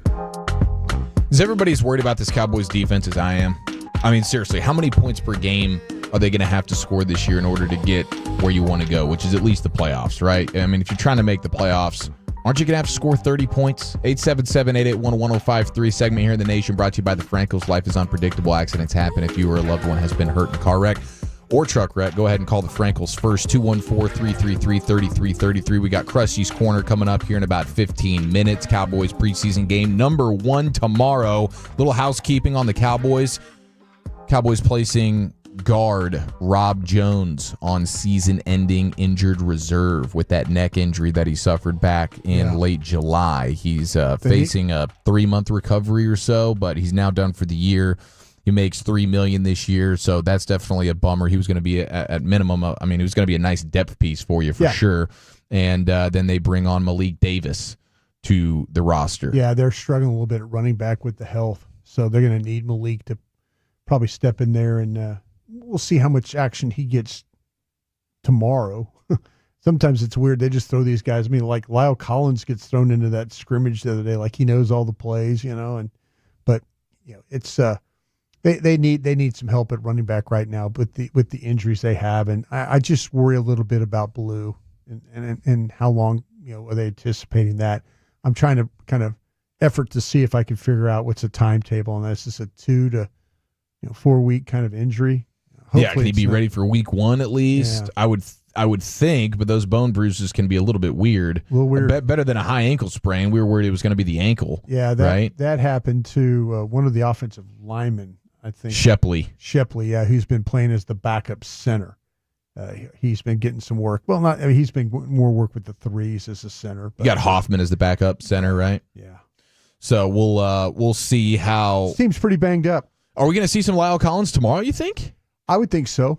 I'm excited to see him, dude. I think you're going to see some veteran guys. Well, they're kind of ramping up, so he'll probably get an opportunity. But it's been I was told that there are going to be some veteran guys that are going to get some work. I mean, probably not the Dax and stuff or CD or Pickens or those guys, but plenty of other guys. But I think the offense and defensive linemen are going to get some pretty extensive work, and then you'll see some of the corners and safeties get some pretty extensive work. This is going to be a team that has to be carried by the offense, though, right? I mean, as you look at this season, and hopefully the Micah stuff gets handled. He's on the field, and hopefully him not participating in training camp or anything doesn't slow him down to start the season, because you're going to need the best Micah Parsons possible. Yeah, and we feel good about the pass rush, but I know they were doing the vanilla stuff, not really doing much from an exotic standpoint when they were going up against the Rams the other day. But just seeing what Devontae Adams was able to do to these corners, like, you need Trayvon Diggs back in a huge way. Yeah, it's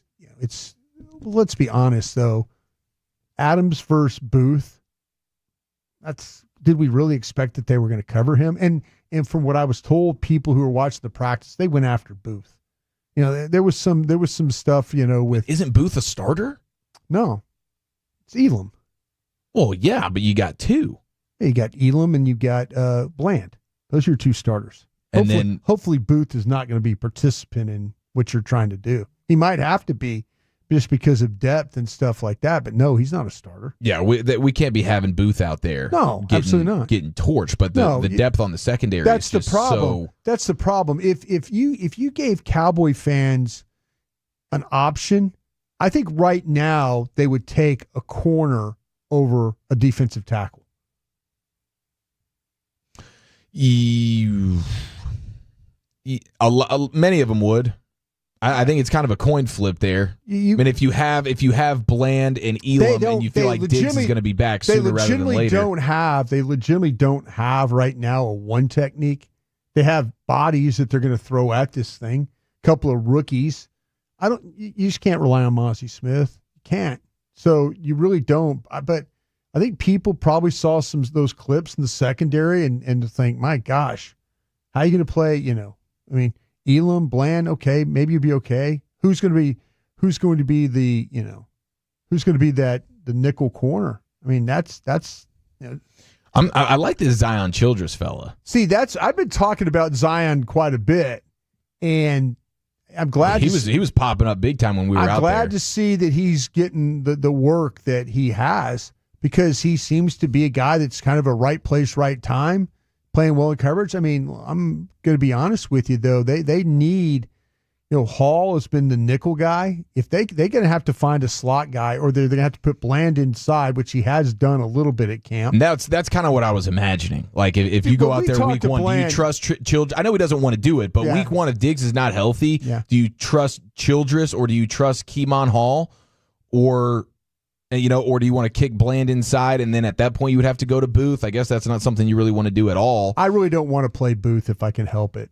I just don't. So you need Hall or Childress to be a guy. Yeah. And then when Diggs comes back, then you have more flexibility. Yeah. And seeing Diggs on the field, I know we give him hell for the way he rehabbed last year and for being away from the team this offseason, but every time I see him, it feels like this is a guy that's moving around better than I was thinking he would at this point. Yeah. Well, it's like I say, it could be like a pup situation. We'll see. Like missed the first 4. They're going to have to weather the storm.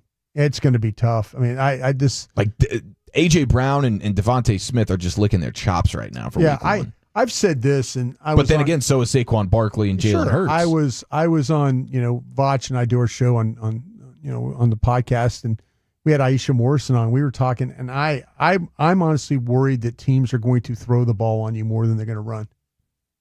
That's what I think. I think teams are built to throw the ball more than they are run the football. I don't think coaches in this day and age are as patient with the run. You saw it the other day with Shoddy. All of a sudden he starts getting pissed off. What does he do? He starts throwing the ball, trying to get some success. Starts to use the quick game, the screens and stuff like that to kind of.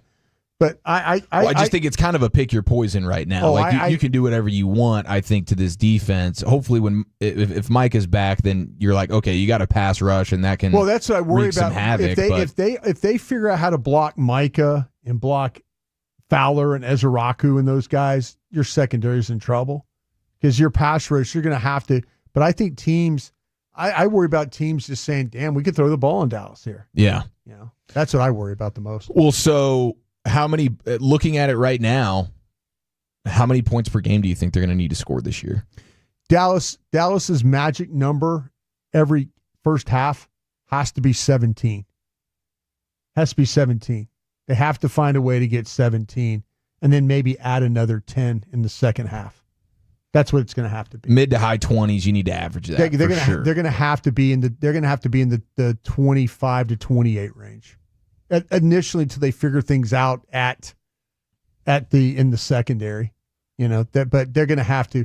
I just feel like that if Dallas gets into the half and they don't have 17 points, they could be in some trouble. Yeah.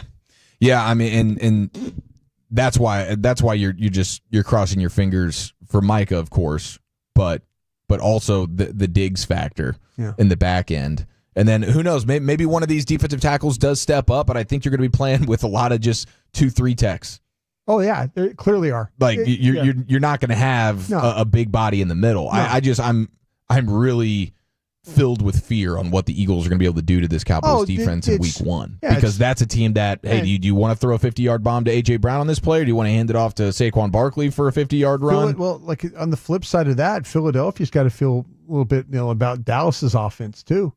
Yeah, I do think that's an advantage. Shoddy's talked about that plenty. The element of surprise. They don't know. How do you game plan for the Cowboys offense? How do you game plan? You don't know. See, so to me, put Dick Fangio in the spin cycle. Yeah, I feel like to me that Dallas does have some advantages just because of lack of familiarity with maybe what Schottenheimer's going to do. So the defense is going to be in trouble. The defense is going to be in trouble until they figure out the secondary. The offense could be big time with Pickens. I think Pickens is going to have a huge year. And I think he's going to have a better year than Lamb? I've kind of floated that idea. And Lamb, I think, is going to be damn good too. You have two number ones, man. I just feel like though that you're going to have to determine as a defensive coordinator which one of these guys you want to try and take away. And then if you try and take away one of the guys, then the other one. But I could see where coordinators are all suddenly like, damn, Dak and Pickens are starting to develop something, We're starting to see Lamb or Pickens across the field. the in cuts, down the field. I'd say there's things that Pickens does down the field that are better than Lamb. His ability, I mean, Lamb can contort and catch, but Pickens is rare. Yeah, I mean, with that size and the wingspan, is a freaking pterodactyl running down the sidelines, dude. Just throw it up to him. You've got Pickens in a situation right now where he's trying to be paid.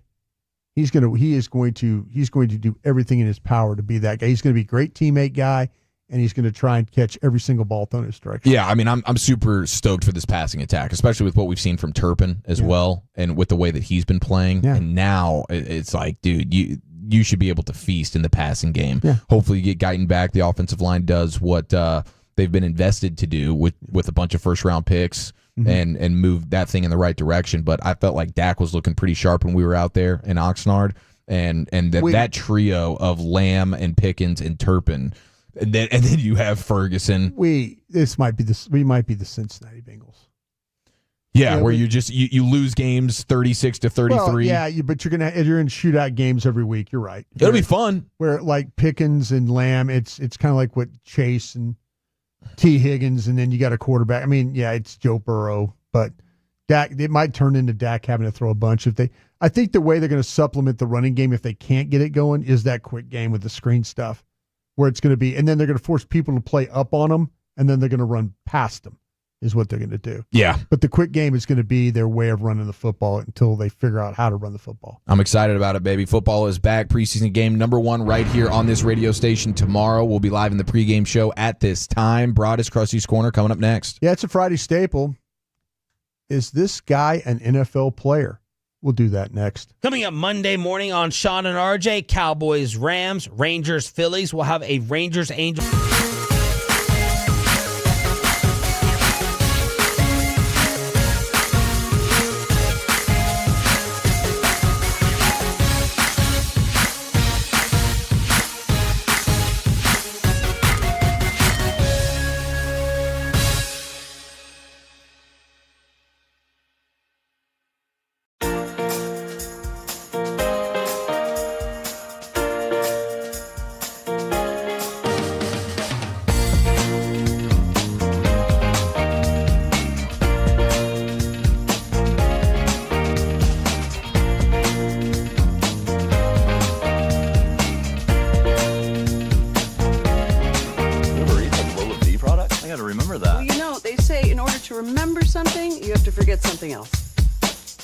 Okay, now that is a very cute haircut. That's like a little shag. I've never seen it before.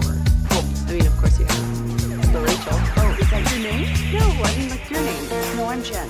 Your name's Jen. Right, but this is your haircut, but that's hair on your head. I'm not saying this is your hair. Okay, freak.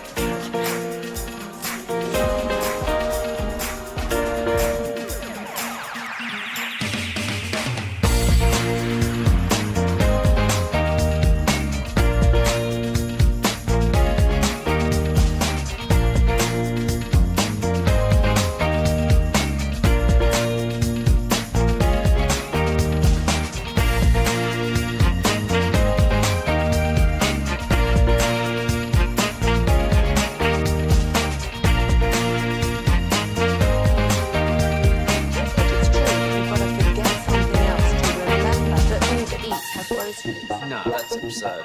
Hey, remember when you used to be a, what was it, Pepper Lady? Pepper Lady? Wasn't Cinnamon Sisters?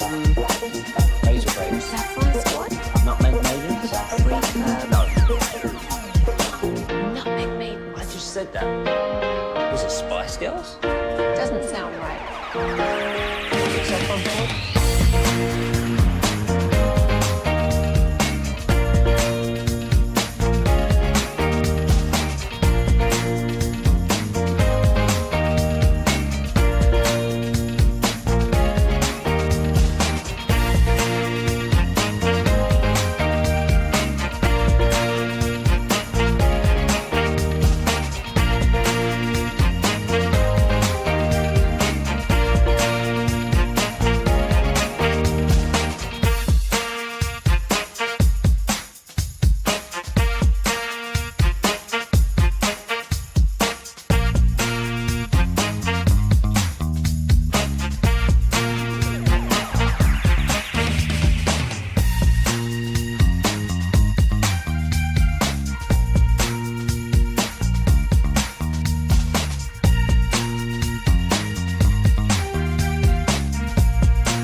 Merrill Bar. For the latest from Cowboys camp, Turn it on and leave it on. The Fan. If you're in the market to upgrade your vehicle, get to Classic Chevrolet in Grapevine. Back-to-back #1 Chevy dealership in the world. They've got more new Chevys than anyone in their all-price of sale. Silverados, Tahoes, Blazers, Malibus, Equinox, and more. Visit ClassicChevrolet.com. This is Texas. This is Classic Chevrolet. Together, let's drive, relax, and enjoy the difference. Based on new Chevrolet registrations 2023 and 2024. All right, we'll talk with Todd Archer, ESPN Live in Oxnard, coming up at the top of the hour. But right now, it's time for Krusty's Corner, brought to you by Reliant Air Conditioning, gimmick-free AC repair and replacement. Here he is, King of the Krusties. Thank you very much there. Thank you very much there, Chieftain. Appreciate that. Thank you very much to Reliant as well for hanging out with us today. We've got pregame and then postgame tomorrow. Looking forward to that. Get the film on Sunday morning, evaluate that. So Krusty's Corner on Monday will be a film breakdown extravaganza. We're back. We're back. We signed up for 18 weeks of this thing, didn't we? Yes, we did. Yeah. So, but hopefully more. Yeah, hopefully more. I'll have your film breakdown for you on Monday. We'll look at that and some of the guys that played well and maybe some that didn't. Kind of talk to that. So today I'm going to have a little fun. Lucius, you ready for this game? Yeah, man. Let's get it cracking, fam. All right. It's starting to wake up finally. Lucius is kind of. I was excited to see that Lucius was it the double burger scene that we did today, or was it the? Are you just waking up? I'm just waking up. It's finally hitting. Just waking up. Yeah. All right. Did you house both those burgers, Lucius, or did you save one for later? Nah, I ate both of those joints. I did it bad too. I took one bite of one, then a bite of another, and a bite of one, and a bite of another. That's incredible. I honestly, I'm sorry, I didn't know that the good folks at Travis was going to take care of us today. So anyway, but anyway, we're gonna, like I said, we're gonna have a little fun here. We're gonna since Lucius, and this is kind of an honor of Lucius watching preseason football. You know, he's kind of got these. I got these joints on. I'm watching these joints. Yeah. I'm kind of figuring it out. He wishes that he didn't watch the Seahawks and the Raiders, but he did. We've been watching it a little bit right now, and I can see why Lucius is. They've shown a lot more Marshawn Lynch than they have actual game stuff. It's so more entertaining watching him. And then Pete Carroll standing over there with Raider gear on. That's another thing they're kind of looking at. So, but anyway, here we go. Are these guys, these gentlemen, NFL players or not? All right. Hopefully we show out better than like these random volleyball players or whatever crap you like to pull on us from time to time. You never know. You never know from what sport. So these are all athletes. These are whether or not they play football. All these gentlemen are athletes in some sport. Okay. In some sport. I think you'll be surprised some of the sports they're athletes in. Yeah. All right. First one. I want to see your Google searches on this. Yeah. First one. And no cheating on the Chief. Don't be cheating. I know Lucius doesn't cheat. You'll cheat. You'll cheat. All right, here we go. First one for you, Chief. Dresser Winn. Dresser Winn. W-I-N-N is how I would use that name. Dresser Winn. Dresser is crazy, bro. Like, what are these parents even thinking? Dresser. Sounds like a lineman, you know what I mean? Yeah, I was Dresser Winn. 100%, dude. I was thinking if this is a football player, this is a guard from the Winn-Dixie family. Yeah, this is a 300-pounder. I come from money. You're saying Dresser Winn is a football player? I'm gonna go. Yeah, he's a line of scrimmage player. I'm thinking offensive line.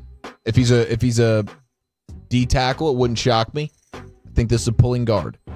Dresser Winn, you're thinking is an interior player? Yeah, interior player for sure. All right. Lucius? I don't like the name Dresser. I feel like we would have heard this one before somewhere. It's overseas name.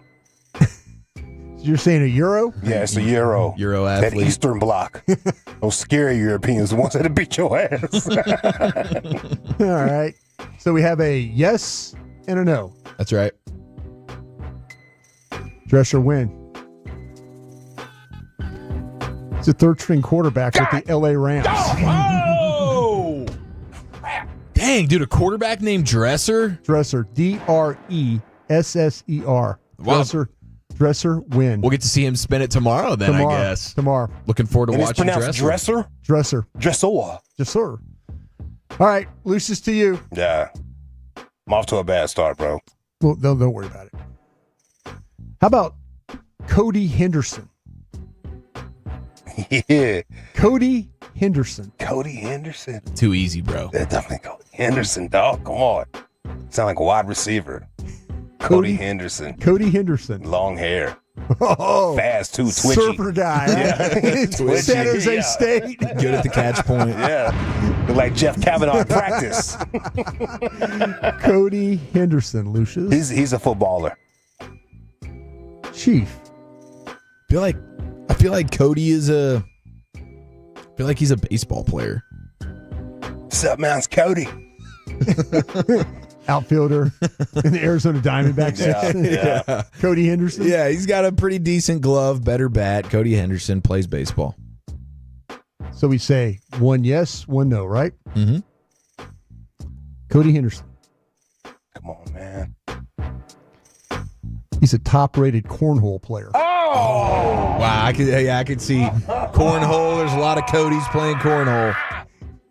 Can't believe you dipped into the cornhole bag. I don't watch enough of that Ocho. Yeah. I gotta watch more of the Ocho so I can get those guys' names. I turn it on, I see some weird things going on in the Ocho. I see them pillow fighting. Yeah. I see some cats on their back, like leg kicking, leg wrestling. Yeah. Some grown men on their back. That's great. All right. I saw tennis baseball. They all have like tennis rackets. That's on TikTok. Like they pitch and then they feel Looks pretty it's badass. Wild. Yeah. It's crazy how fast they could get the ball across the infield once it's hit. Yeah, they rip it. Yeah, it's like bounces to them and they just hit it right over to first base. All right, here we go for you, Chief, right off the jump. Here we go. Dylan Teets. How do you spell Teets? I'm going to give it to you as T-E-E-T-S. Dylan Teets. Dylan Teets. There's no way there's a Teets in the NFL, and I don't know about it. I'm saying, bro, that ice cream company need to link up with him selling the breast milk. Like, this is made for you, dog. Yeah, bro, there's got to be some free to Teets billboards out there.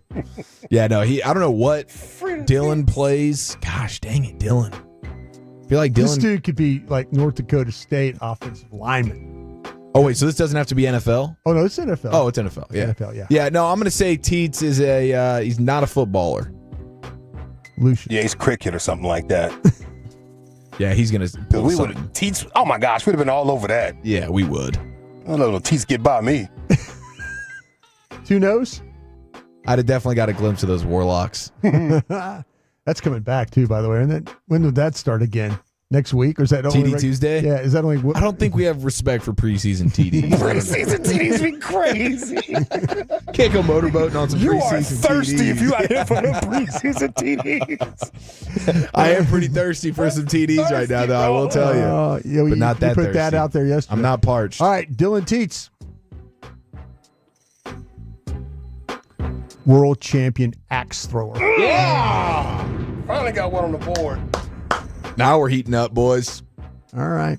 That axe throwing is crazy too, man. You ever done that? I've never done it, but I've seen it on the Ocho. See, Wait, that thing I is don't watch back the at Ocho, you? but I've seen it on the Ocho. I've seen it on there, bro.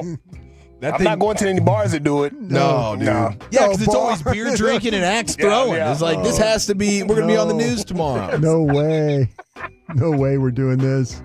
Yeah, Dylan Teets. He's a world champion axe thrower. Axe thrower. That'd be pretty cool. I mean, Yeah. to be a guy who's Can throw an axe like that? Yeah. Yeah. That's pretty sick. I mean, yeah, I guess it's cool. You would always have to tell somebody that you can do it because the environment's never really there for you to show off your axe skills. Yeah. We got a tree anywhere around Yeah, here? I'm gonna show you something, man. It's gonna blow your mind. Hey, let me go on the back here. Yeah. All right, here we go. Lucius. How about Sincere Hainsworth? Sincere Hainsworth. Man, that sounds like a footballer, bro. I mean, we had him, Sincere McCormick. Yeah, it we sounds did like a have that. He was a footballer. running back. Sincere Hainsworth. That's a cornerback.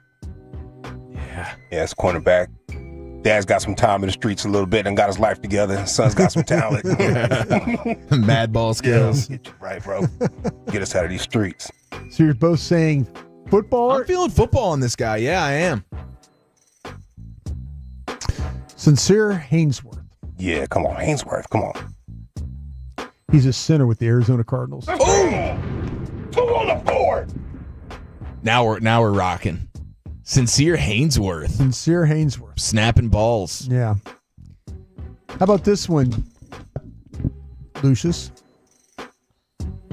Princely Humanellen.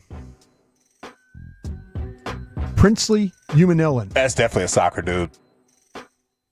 Princely Humanellen. Now, you know what? It's somewhere overseas. Yeah. I don't know if it's soccer, but it's somewhere overseas. Might be a dang rugby player. Yeah. It's Princely. What the hell? I do think it's soccer more than anything. There's no way that's a football player, bro. And maybe he's a kicker. Okay, Princely. Princely Humanellen. If he's a football player, he's a kicker. But I'm going to say no football for this guy. Lucius? Yeah, he's somewhere overseas. He's not an NFL footballer. Princely? Come on, we would have all over that. Princely Humanellen. He's a linebacker with the Carolina Panthers. Oh, my jeez. He was in the draft last year from Ole Miss. Bro. You scouted him out and everything. I scouted him out. That was a nasty little curveball right there, brothers. All right. Yeah. All right. That's a pretty dang good pitch you got working right there. Yeah, you guys were catching on to my game a little bit. All right, here's the last one. Hey, shout out to the 469. He knew that was a Panthers football player. He knew his Panthers? 469 knows ball. Yeah. Princely. All right, here we go. Final one. Chief. Yes. Sammy Duvall. Sammy Duvall. Oh, man, brothers, come on, dog. Man, when was the last time we had a Sammy in the NFL, though? Come on, bro. We got so many Sams. We don't do Sammy in football. And that sounds like a football name, though, but the last guy was a footballer. He's not going to do us back-to-back like that, bro. Yeah, that's true. You start getting the same letter on the multiple choice. Trying to figure things out, huh? Now we're guessing. We're on our heels. I'm going to say no football for this guy. Final answer. Sammy Duvall. Sammy Duvall, Lucius, to you. Sammy sounds like a corner. Sammy's got him. But I don't think that's a footballer. Hell of an athlete, though. Sammy Duvall? Both say not a football player, right? I'm going to say not a footballer. Sammy Duvall. 11-time water skiing champion. There he is. Brian brought his Krusty's Corner, getting it done you guys once figured again. it out today. You had me figured out today. Yeah, you're going to have to get back to the drawing board a little bit, but that was still impressive. All right. Nice work. Thank you very much. Thank All right, you, man. Krusty's Corner in the books. Let's barrel into the 4 o'clock hour with Todd Archer, ESPN, talking Cowboys, live from Oxnard next right here on The Fan.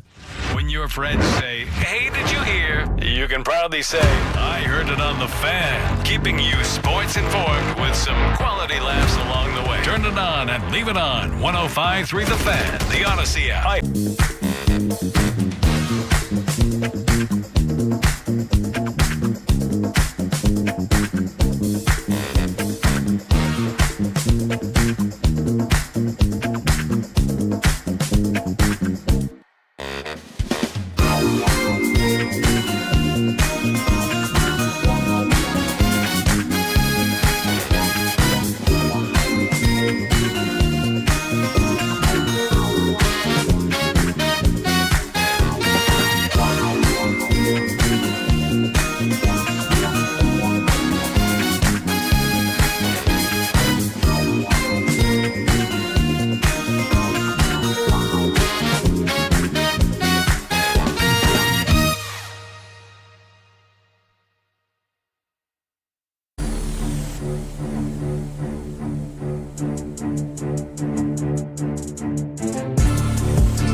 driven by our D&M Leasing Studios. You're rolling with the G-Bag Nation on 105.3 The Fan.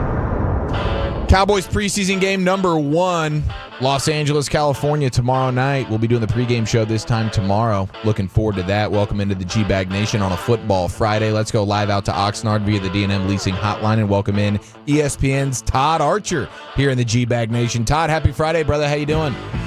Doing all right. How you guys doing? Doing well, man. Doing well. Excited for some football for sure. How are things out there? They had a practice today. Looked like Ferguson was practicing. Anything jump out to you today? Just helmets, no shells or pads today. Jake Ferguson, obviously, that stands out just because of how yesterday's practice ended. I caught up with him afterwards and said, once the scans came back and everything was structurally good, he felt like it was a pain issue and he would go. And, he didn't look like he was limited in any kind of fashion. So, one interesting thing that I thought, usually, before a preseason game, you see these guys run against cards a little bit just so it's not a real game plan. Yeah. But it's just so you kind of get a feel for what they do. They haven't done that this week. Now, maybe they did that on the walkthroughs and the meetings, considering they just practiced against the Rams, but there was no card work out at practice from what I saw. Hey, Todd, do you kind of feel like this is going to be a Joe Milton and then transition into, is Joe Milton going to get 3/4 of this thing? Is it going to split? How do you think it's going to work? Yeah, I think he'll get the bulk of the work. They didn't give us a breakdown, a snap plan or anything like that. But clearly, this isn't like Cooper Rush, right? They kind of knew what he was, and right. Dak got hurt, everything's cool. They could get by, and he's won some games. It's a guy who's played one game in the NFL, and he came in as a backup in it, and they got to learn a lot about this guy. And there's been some wow, no question, but there's also been some yeah, that probably wasn't where you were supposed to go with the ball, or he held the ball a little too much. So that's why I think tomorrow that I'm looking forward to see how he plays and what he does. He's going to wow us, but I want to see the boring stuff. Like Parcells said, if every drive ends in a kick, that's a good thing. Hey, Todd, it seems like that, and you were out there watching the practice, that maybe the Cowboys got a little beat up, up front. Is it something now that you're like, okay, do you kind of feel like that maybe let's see how you respond to that in this preseason game with the offense and the defensive lines? Yeah, you're talking about again in the practices the other day against the Rams. Yeah. And I think Schottenheimer wants to see that too. It wasn't a good day, and I don't mean to sound like I'm overreacting to any of this because I don't know come September 4th if it really means anything. But offensively, I'll say it it was as bad of a joint practice as I've seen them against other teams. The running game really did very little. There were a couple good runs later on. The passing game was a lot of get it out quick because they couldn't hold up. They couldn't block Jared Verse. So, a lot of the guys that are going to be major players when it comes to the Eagles game aren't going to play in this game or any of the preseason games. But you do want to see how these guys respond. Yeah, up front, O-line, D-line, and then, they're counting on, at the moment, some of these cornerbacks to play a role, to not only to be the number 3 corner, not to be the 5th or the 6th corner. So let's see how these guys react after a not so good performance the other day against the Rams. Todd, I kind of feel like that. I know people worry about the run defense. I kind of worry about people blocking this front and then figuring out just throw the ball in the secondary. So if you can't stop the run and you can't stop the pass, then what are you going to do? I just worry. Honestly, I think teams are better throwing the ball than they are running the ball. Does that make sense? Yeah, no question. That's where points come from, right? Points come out of the pass game, not the run game. I'll say this about the run game for the moment and not seeing them in a game yet. And again, I don't know how much they'll play on Saturday either, but I look at Eberflus's history here, Indianapolis, Chicago. We always make this big thing about, they're so small, they don't have big guys. Yeah. How are they going to stop the run? that's never been Eberflus's Never demo. been a problem. And yeah. I got a story coming out next week on that where, the size doesn't necessarily matter. It's getting everybody the ball, everybody doing their job and flying around, right? I mean, when they led the league in defense and run defense here with the Cowboys in 2016, their starting tackles that year were Terrell McLean and Malik Collins. Yeah. A couple years before that, when they were like eighth, I want to say, in the league, it was Nick Hayden and Tyrone Crawford. Right. Neither guy was over 300 pounds. So, there's a element of, they're too small and Mozzie can't do this. I think that we put too much on Mozzie. I mean, he is what he is at this point. Absolutely. But I think their run defense is going to be about the group and not an individual. And another thing will help the run defense is playing with 10-point leads. Yeah. So the offense better be able to score some points to help those guys out. And that might have been why they had the number one run defense there in 2016, because they were scoring a ton. Todd Archer, ESPN, with us here in the G-Bag Nation. How's Lael Collins looked out there, and how much do you expect to see him play tomorrow? Hard to say how much he'll play. He's taken some snaps. He's not caught my eye, and I don't know if that's a good or bad thing necessarily. Like, I've tried to look at him a couple times, and he looks fine. I don't know if he's making the 53, but I think he's, the value in having a guy like him around is kind of the stuff he was doing yesterday and today after practice, where he's working with some of the young defensive linemen on what they're doing and working with Tyler Smith on hand placement and things like that. So, I do think we need to remember he's not played in an NFL game since 2022. Yeah. That's an awful long time ago.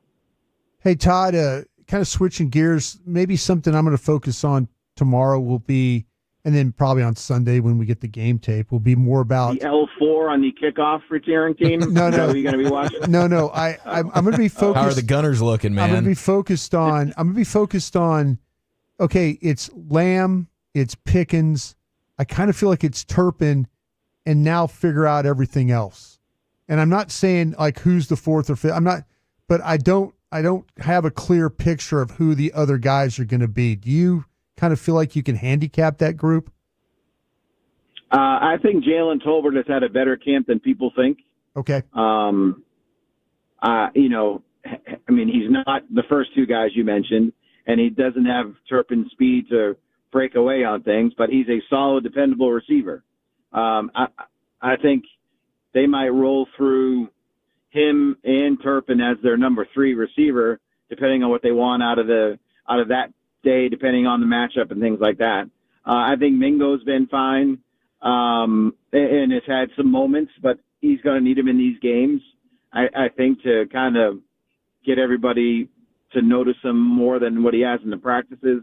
And then, if we want to get all excited over Trayshawn Holden, I'll remind everybody of John Vay Johnson and Andy Jones and all these other guys that have caught our eye in the summer that have never done anything. So, but he's made some plays against the twos and against the threes, I guess. So put him in there. Jalen Brooks, I think, in the last couple of days has really come on and played. He had a touchdown catch today, back of the end zone from Dak. I think he's kind of come on a little bit. Flournoy, you're still waiting on.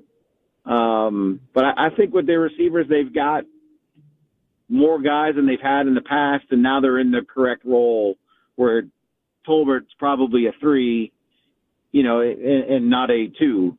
But I think people have been too hard on Jalen Tolbert.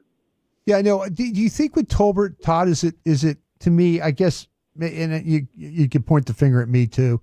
I think the consistency, like you have that really good practice, and then even I've used the word even before Schottenheimer. I know he was talking about the quiet practice where he's not that. Do you think the consistency with him is really what kind of holds him back? I think he's been consistent, to be honest with you. He doesn't make the holy cow, look at that catch. Yeah.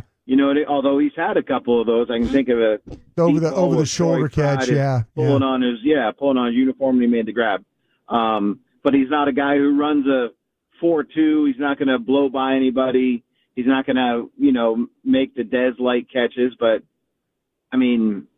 I think he's a solid, dependable guy as your number 3. Okay. Has Pickens been everything that he was hyped up to be? Yeah, right. I mean, again, it's not like you always have to balance this out of, boy, that was a really good catch. Now who's he going against, right? And we've talked about the Cowboys' issues at cornerback. That's the one spot where I would say, man, they got to go get somebody. And I don't know who it is. I keep bringing up Stephon Gilmore's name, and they keep saying he can't run. So I'm like, that's fine if he can't run, but he can play football, so I'm good with that. But, yeah, I think Pickens he's had moments where it's like he ran by a guy. What I like, it's not just run by the guy or make the circus catch. It's all different levels that he's making these catches at, where he has to sit down in his zone and see it the same as Dak. He has to run away from a defender in tight red zone work, and he can do that. But even today, there was a little mix-up in a route combination with CD in the end zone where they were right next to each other, and he was supposed to break out to the corner but came back to the middle. So in a game, he would have brought the defender into CD and taken that catch away. So I still think there's stuff that he's figuring out about this offense, but from a fantasy football perspective, I'd certainly take him whenever the heck you want to take him. Is there a chance, Todd, that he has more catches than Lamb? No. Well, let me change that. Yes, if CD gets hurt, okay, he will. But no, I think you're going to see CD go back up to 110, 115 catches just because that connection with Dak is so good. And then that's where, I wonder about how, like, the distribution of passes. Well, they want to run the ball. That's nice to say, but whatever. But we think Ferguson's going to come back to what he was a couple of years ago, so there's more catches there. Javonte Williams is a guy that can catch the ball out of the backfield and has done that in his career, so there's some more there than the running backs got last year.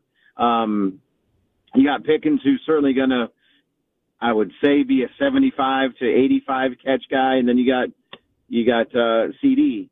Where does that third receiver come in at in terms of catches if you want to run the ball the way you want to say it? So that's why, like, all this excitement over Turpin, I just want to temper it a little bit because there's only so much to go around. I think the numbers that he put up last year are fine, and that's probably what he would get this year. And if I'm wrong, you guys can make fun of me. I'm okay with that. No, we're good with that. How you talk about the coach, they talk about running the ball, and early in training camp they tried to run the ball, had some success. How committed will this guy be? Did he learn anything about his offensive line the other day that makes him go to, like, the quick game and stuff like that?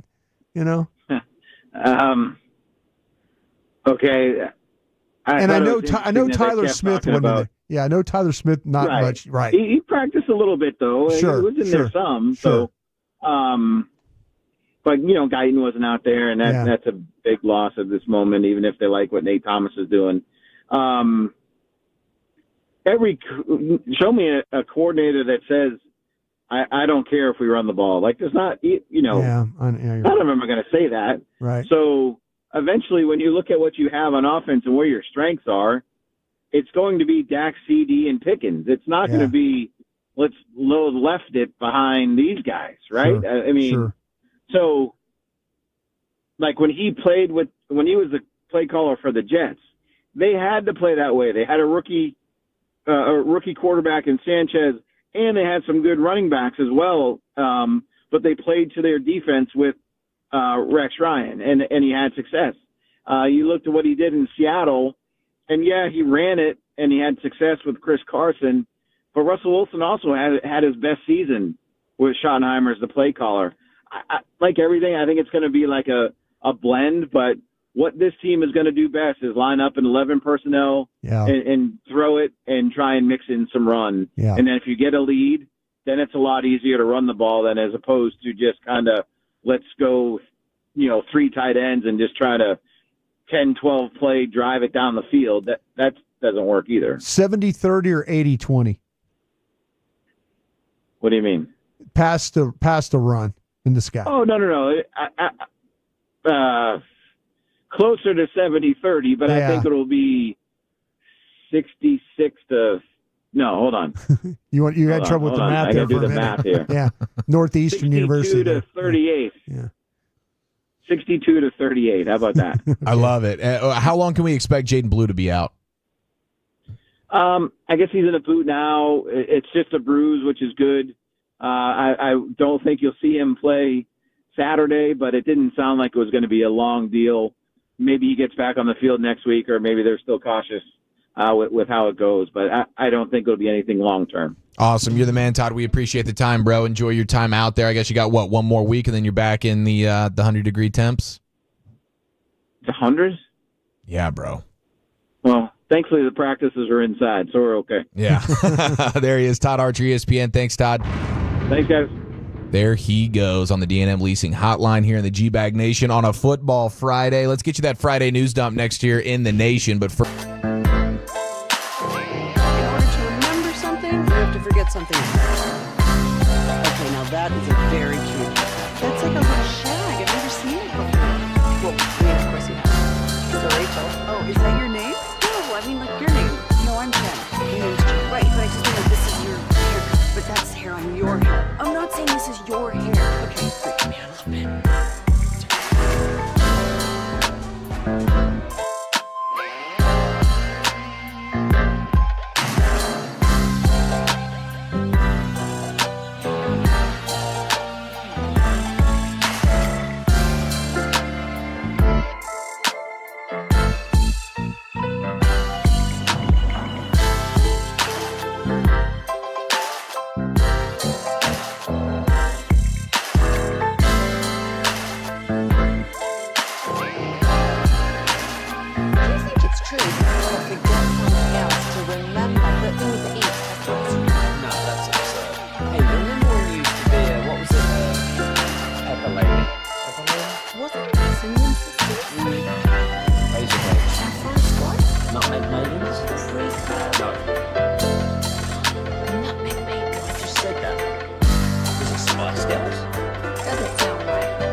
All right, let's get you that Friday news dump here in the G-Bag Nation. Great to have you in.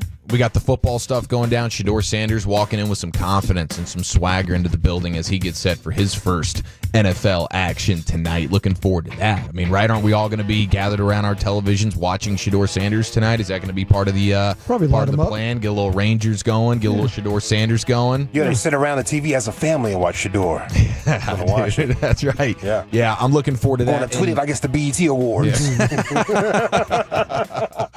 Yeah, man, you got a big menu tonight, Lucius. I mean, you doubled up on the cheeseburgers today. What does that do to the dinner plans? I don't know. Washed them.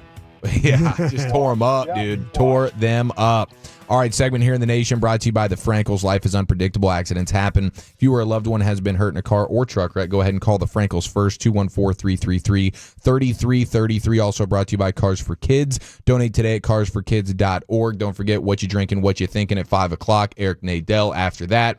And G-Bag of the Day, LA Live, leading into Rangers baseball. And, of course, Jared Sandler coming up here in just a few minutes. But here in the news dump, I want to give you a quote from CeeDee Lamb, Broadus. We were talking about the corners, and apparently after practice today, he was asked which Cowboys DBs have given him hell in training camp. Did he go Poochies? His response was, quote, honestly, none of them. Yeah. They haven't given me hell. Yeah. But I will say it's great competing with these guys. Yeah. I think he's... I respect his honesty there. And that might be like, hey, somebody in the front office, hear this. Yeah. There is nobody out here that is coming anywhere close to giving me fits. Now, granted, it is CeeDee Lamb. Not many guys are going to give him fits. But definitely no one in the Cowboys secondary is going to be doing that. Yeah. Not even Deron Bland getting that type of... I think there's been, when I was watching practices, I kind of felt like Deron Bland was kind of protecting himself in a way. You know, that like the not getting tangled up in some stuff. Yeah, he doesn't want to get hurt. You know, it's inside slant, drive, tag off kind of a thing. Taking it a little bit easy. I think he's a dog in the game. He's a dog in the game, and I think he's trying to get through his foot stuff too. I think he's just a little bit, he doesn't want to come driving off the foot and all of a sudden it's messes up on him again. And I think he's being pretty cautious. It just didn't seem like that. And I'm saying this in a way, and I think that he is more than capable. We've seen him make plays, but I think he was very cautious about the way he played. Like, okay, fine, you're going to catch the slant, great. I don't think he's trying to prove anything of, there's some other guys out there like Elam. Elam has to kind of prove things. Yeah, out there. Everybody other than Bland really has to. They have prove to some and, stuff. And I just think that there's some legitimate concern that he doesn't want to risk anything with getting tangled up or with his foot. Yeah, for sure. Lucius, we got some sound emailed to us from Spittle from last night's fan Phenom. It is Fred Davis trying to do a demo segment with his son, who apparently wants to be a sports broadcaster, but he was tentative. He didn't really want to do it. And at the very end of the night, Fred basically dragged him by his ear, got him on the headset, and then there was a bit of a crash out situation. Okay, so I'm looking forward to hearing that coming up before the end of the segment. But elsewhere here in the news dump, we'll chat with Jared about this, but Jake Berger has been activated. Alejandro Osuna has been optioned to Round Rock. So you're going to have Jake Berger and Rowdy Tellez. That's pretty notable because there's kind of some overlap between what those two guys provide. So we'll see. I wonder if Rowdy use the word overlap. Yeah. was that a poor usage right there? No offense, hopefully taken whatsoever. Is this clean? This Fred and son? I believe. I believe. You would think it'd be clean, but this comes from the boss man. I'd like to think this is clean. It's Fred and his damn son. What'd you expect? Oh, let's see. Don't worry about it. Just focus on. We're doing too much now. Focus. Here we go. 3, 2, 1. Welcome into Fan After Dark. I am Fred Davis. Special guest today. Live flew in from Kansas. The one, the only, Mr. Xavier Davis. Zave. Chiefs come in on Thanksgiving Day, but leading to that, a lot being talked about coming back from a Super Bowl upset last year. Your thoughts on where this Kansas City Chiefs team is heading into this season? Oh, man. Chiefs. I don't know. Just your thoughts on the team, kind of, coming back from last year. What can we expect? The Chiefs. I don't know. Go ahead. Just give us anything. I don't have anything to say about the Chiefs, bro. I asked you before. This is what I'm saying. I don't know what to talk about. Okay. That's what I was trying to say. Bro, he just slammed the headset off. I was like 10 feet away. I was halfway paying attention. And I just see him. He just throws the headset off, and he's like, "Dad, I'm not doing this. I'm not doing this." And I think we could all relate to some extent. Sure. Dad's trying to get you to do something. He knows that you want to do it, but you don't really want to do it. He's trying to get you out of your comfort zone. Oh, my God. He just punted, bro. I'd say Fred had a good setup, though. He tried to tee his son up pretty good. Absolutely. You could have gone a lot of different ways with Chiefs talk there. You know, I no doubt. Maybe, I mean, listen, you get multiple opportunities at the Phenom. Xavier, he seemed like he was like, when we were talking about, take a crack at it. He was like, I really don't. I really don't want to do that. He was being bashful, for sure. Yeah, he was. So Fred had to go ahead, and I wonder how that drive home was, you know? Why'd you embarrass me like that? Yeah. It was at the very end of the night. I mean, we were about to wrap up. We were going to be done, and Fred was like, nah, Xavier's getting in here. So that was fun. 3 minutes they had to do this? Yeah, 3 minutes, give or take. Yeah. But, it went pretty well. We had like 25, 30 dudes last night. That's great. And you'll have 3 more opportunities. Grand Prairie next week, next Thursday at Jake's. I think that's where they're next Thursday. Yeah, we'll be at all of them. We'll be broadcasting live, I believe, from all of them. Yeah. Oh, okay. So Grand Prairie Jake's, and then it'll be Fort Worth Jake's, and then Frisco Jake's. Okay. So you'll get 3 more opportunities for the Fan Phenom. I really enjoyed doing that last night. I know Walchuk will be doing it next week. So for those of you that are going to be in Grand Prairie doing some Fan Phenom action, Walchuk will be the one that will be carrying the load there. But yeah, that was pretty funny stuff last night. Now, you do also have Tom Brady's getting his 12-foot statue unveiled outside of Gillette Stadium tonight. That's taking place. Oh, wow. In Foxborough. They were trying to do it actually last year. I think they've actually had this thing up for the better part of a year. Is this the first? And it's just been covered. Is this the first statue at Gillette? Or are there other statues at Gillette? I'm asking a question I could have looked up. Yeah, I don't know. I've been wondering, like, are they going to do a Belichick one? That's what I'm saying. With all the Kraft and Belichick feud and fallout, will that end up happening? Belichick, of course, warrants a statue. If any coach in NFL history ever did, he would be one of those guys. But I don't know if Kraft is going to be too petty for that. Talking about coaching statues, the one out in front of AT&T Stadium of Tom Landry, it's like 10 foot tall. Yeah, it's gorgeous. Down to the spot built coaching shoes that he was wearing with like the waffle bottom to them, like those old school coaching shoes. They had it down to a T, huh? It was one of the best statues I've ever seen of a person. I mean, I'm not going to act like I've seen every statue. They say but there's been some bad ones. I mean, there's been some laughable statues. I'm not talking about the butt. I mean, this is if you're ever out in front of AT&T Stadium, you'll see it. I walk by it going to my car all the time, going back to going to the parking lot, and it's one of the best statues I've ever seen. Whoever did that statue, tip of the cap. That was as realistic. The tie, the jacket, the cuffs on the pants, the spot built shoes, the play sheet, all that stuff. Super detailed. Yeah, it looks great. I mean, even at the Globe, you have like the Pudge. Pudge looks great. Nolan Ryan looks really good. They got a handful out there. You have Jimmy Johnson, of course, going to be off the Fox broadcast now, the pregame show, and so it'll be Gronk that'll be taking over for him full time. I knew that was gonna frustrate you. That's a downgrade. I just, to me, Gronk. But we'll probably get some good flubs. Probably get some good G-Bag of the Day candidates out of Gronk. Just goofballing it up. What a waste. I think he does smelling salts before those segments. I hope he works. I'm kicking myself. I meant to ask Todd Archer about the smelling salts talk. I hope he works. I hope he works his craft and takes it somewhat serious. You can have fun doing this. Don't get me wrong, but I don't have too much fun. Yeah, but don't when JB asks you a question, don't kind of dumb it up. That was a really good Gronk impression. Actually, that was damn good. That's what he does, right? He kind of is. He really doesn't have a great answer or anything really. I think like on CBS, I think Matt Ryan's really good. You know, when these quarterback guys, He's giving you that football intel. I just kind of like a little bit of that. Yeah, You don't want Corky pregame. Hey, this is all just for funsies, anyways. Let's get Gronk out you know there. What? I would rather cry all day with Tom Rinaldi than listen to Gronk do stupid bits.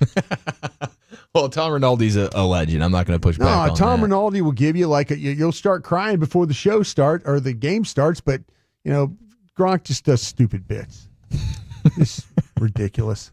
Did you see your guy Nussey? They were scared that the LSU quarterback blown out his knee. blew his knee out. Apparently, it's patella tendonitis is what it is. Thank God. So I guess that is really, really good news for you. Yeah. Do you remember when there was a K-State fan that went viral for saying he was going to go full burrito into his backside if they lost a game or whatever? Yeah. Well, now you have a Texas Tech fan doing the same thing. If Texas Tech is ranked number 1 at any point this season, there will be a 5-layer burrito up that dude's back door. But they're not touching number 1.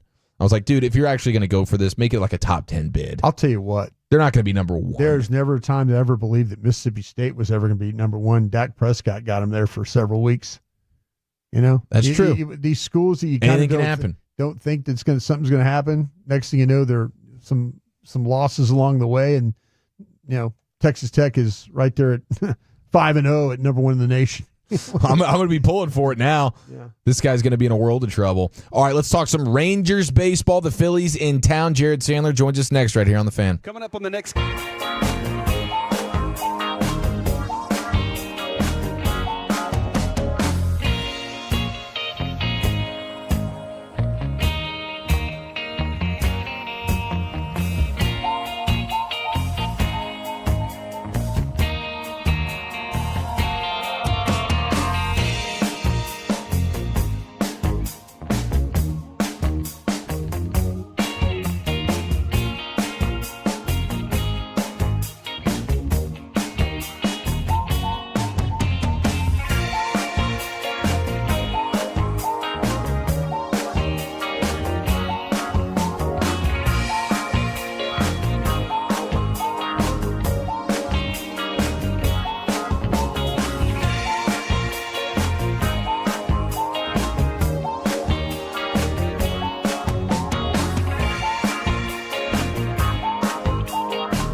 Lola V products? I gotta remember that. Well, you know, they say in order to remember something, you have to forget something else.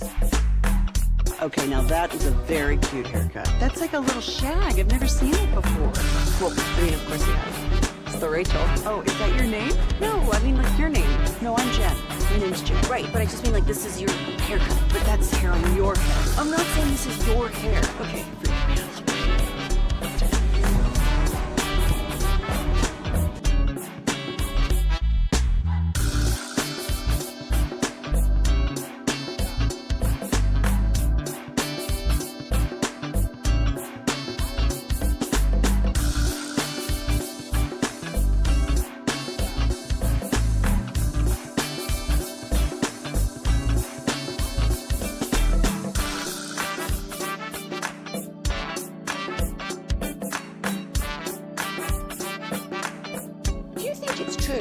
forget something else to remember that Uber Eats has groceries. No, that's absurd. Hey, remember when you used to be what was it, Pepper Lady? Pepper Lady? Wasn't that Cinnamon Sisters? Basil Babes. Saffron Squad? Nutmeg Maidens? Pre-curd? No. Nutmeg Maidens. I just said that. Was it Spice Girls? Doesn't sound right. Was it Saffron Squad?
If you're in the market to upgrade your vehicle, get to Classic Chevrolet in Grapevine. Back-to-back #1 Chevy dealership in the world. They've got more new Chevys than anyone in their all-price sales. Silverados, Tahoes, Blazers, Malibus, Equinox, and more. Visit ClassicChevrolet.com. This is Texas. This is Classic Chevrolet. Together, let's drive, relax, and enjoy the difference. Based on new Chevrolet registration 2023, 2024. Jared Sandler set to join us here, talk some Rangers Phillies with the Phillies in town this weekend. What you drinking, what you thinking coming up in 15 minutes. So go ahead and dial it up at 877-881-1053. Eric Nadell in the Expressway, and then G-Bag of the Day, LA Live. It's a party here in the G-Bag Nation. Now it's time to go live to Globe Life Field and welcome in our buddy Jared Sandler, brought to you by Blue Nail Roofing. Jared, happy Friday, bro. How you doing? Hey, I'm great. How are you guys? We're great, bro. We're great. We're ready for another Rangers series. They were looking, I mean, they got it done versus the Yankees, which is fantastic. What do we need to know about these Phillies? Well, they're a really good team, and they got better at the deadline, like most contending teams try to do. Their bullpen numbers aren't necessarily great, but they've gotten better with the addition of John Duran. And the Rangers are going to face three really good starting pitchers. Christopher Sanchez is the Cy Young candidate. He starts tonight. He's a lefty who's got an extreme ground ball rate, and the Rangers have been better against lefties of late, but just in general over the course of the season have scuffled a little bit. They'll face another lefty tomorrow in Jesus Luzardo, and then Zach Wheeler on Sunday, who's one of the best starting pitchers in Major League Baseball and has been year in, year out for the last handful of years. And so, not going to be easy for Texas. I think, for the Rangers, from their point of view, this is a great test against, a team that, some people think is the best team in the National League. If not the best, they're certainly in the conversation. And so it'll be fun to see these two teams go toe-to-toe. Fair to say we can expect probably a low-scoring series once again then, I would imagine. Well, yeah, I mean, the minute you think you know how it's going to play out, it obviously doesn't. And I'd say this, Eric, the Phillies they've got some, big boy firepower in their lineup. The Rangers on paper have that as well. They maybe haven't realized it as much in terms of actual production. The Rangers have the ability to hit the ball all over the place, but the Phillies actually have been hitting the ball all over the place. And Kyle Schwarber is one of the best home run hitters in baseball. Bryce Harper, is maybe not having the best Bryce Harper season, but he's still Bryce Harper. He's still really good. And so, it's a tough lineup to get through. And so that's going to be a good challenge for, the Rangers pitchers. And obviously the pitching staff's been outstanding this year. Yeah. Sanchez is pretty unbelievable. So that's going to be tough for the Rangers tonight. But Merrill Kelly, how does he match up versus this Phillies lineup? And what did we see from him in his first start with the Rangers? Yeah, I think you saw a guy who, he pitches. And I know it's kind of a generic thing to say, but, he's not overpowering. He's not a guy that's going to beat you with 98 miles an hour. He's a guy that's going to beat you with a really unique changeup. A lot of people talk about how, some of the best pitchers in the game, they're outliers. They've got something that is unique that hitters don't see. If you think about just the idea, the concept that the more times you see a certain pitcher, the more success you're going to have. That's why, when you go through a lineup for a third time as a pitcher, you typically get taxed a little bit when it comes to, your success rate. Well, same principle, just a little bit different in that, if you're facing similar types of pitches or similar types of pitchers, it also might be a little more advantageous for hitters. But when you face guys that, do something that's unique or, whether it's a certain pitch or an arm angle, it's a challenge. And for Merrill Kelly, his changeup is a really unique pitch with the way it moves. It's got a little bit of a split finger type, downward action to it. And so, that's his best pitch. And I think, whenever your best pitch is not an overpowering fastball, you think the game. I think and maybe that's unfair to say because there are power pitchers who think the game at a high level. But for a guy like Merrill Kelly, I think, he takes his changeup, takes his different fastballs, and he thinks the game at a high level. And I think that's what you saw, other than the sixth inning when he forgot about the disengagement and then he, had a brain fart when it came to how many outs there were. Other than that, I think you got a high IQ pitcher who, maximizes his stuff and gets outs. And it's a guy who's had success against the Phillies in the past. Jared, I swear I have a real question, but I'm really curious about this other question that I have. How hard is it to see in that dot race outfit?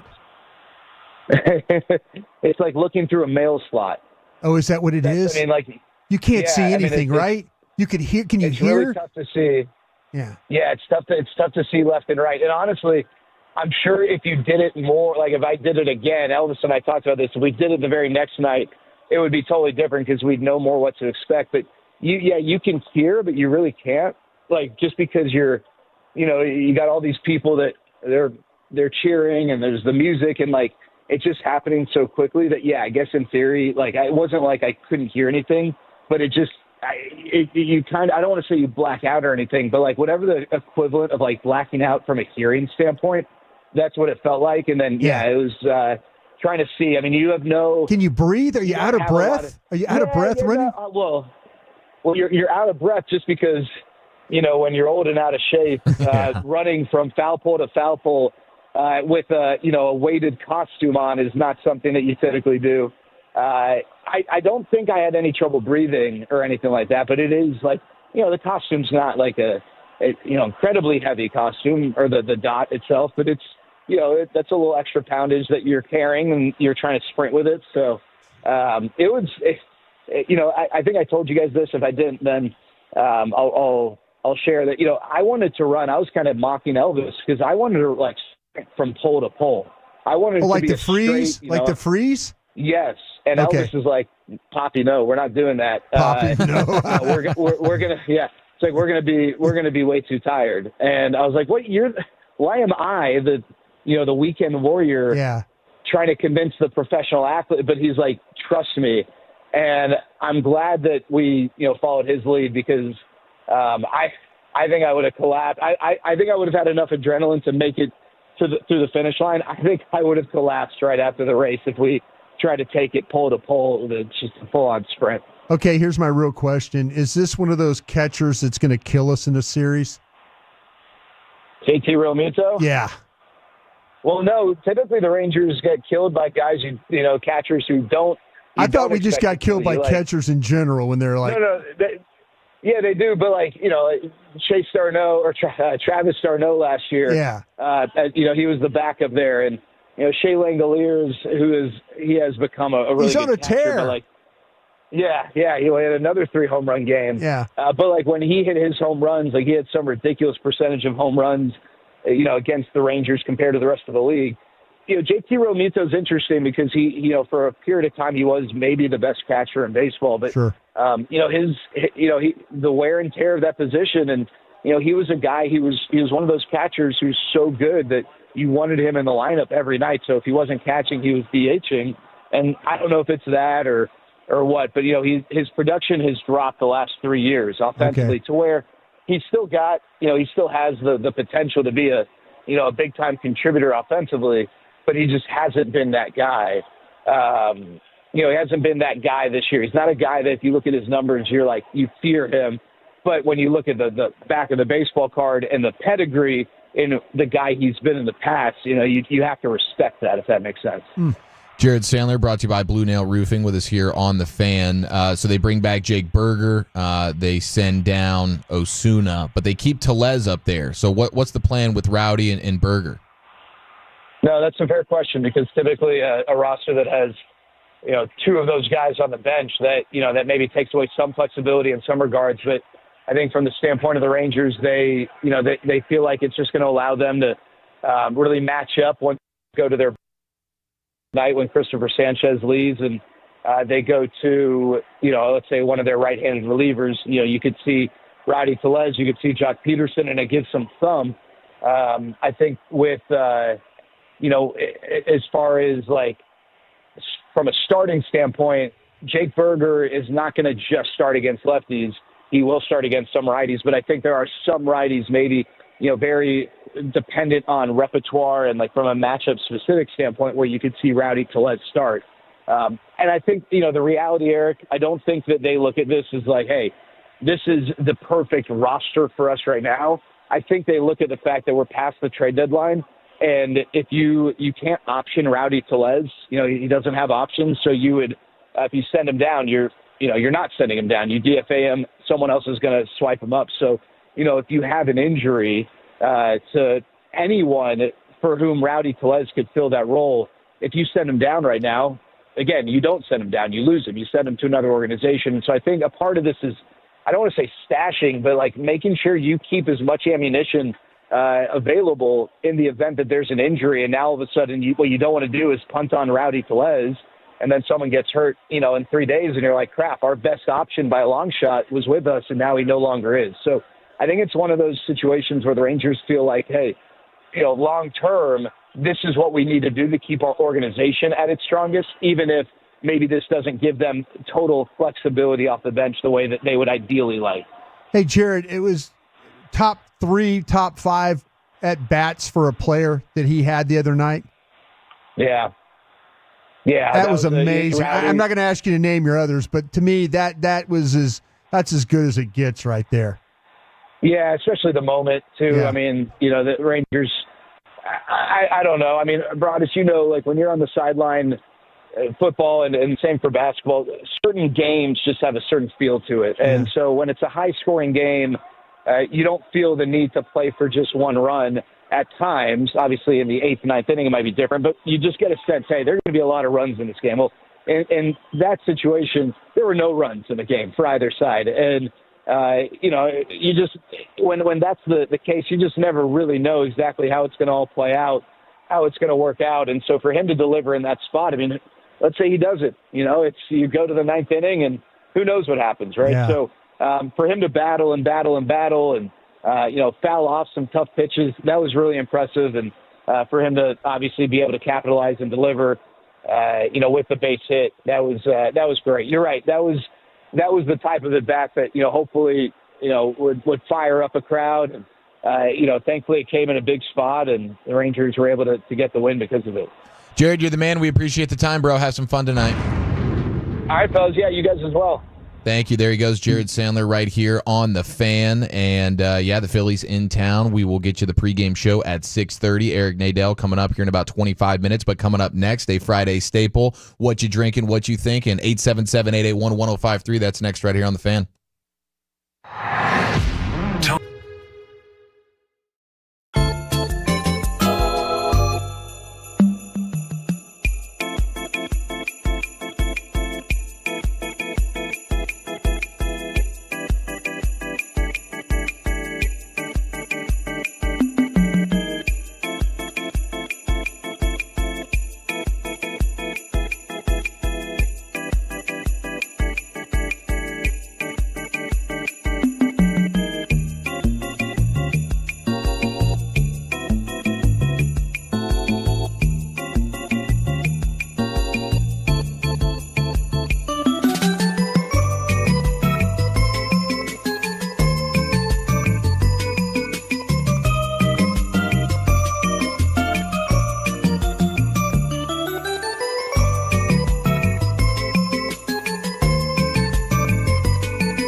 G&M Leasing Studios, you're rolling with the G-Bag Nation on 105.3 The Fan. All right, it's time. Quitting time.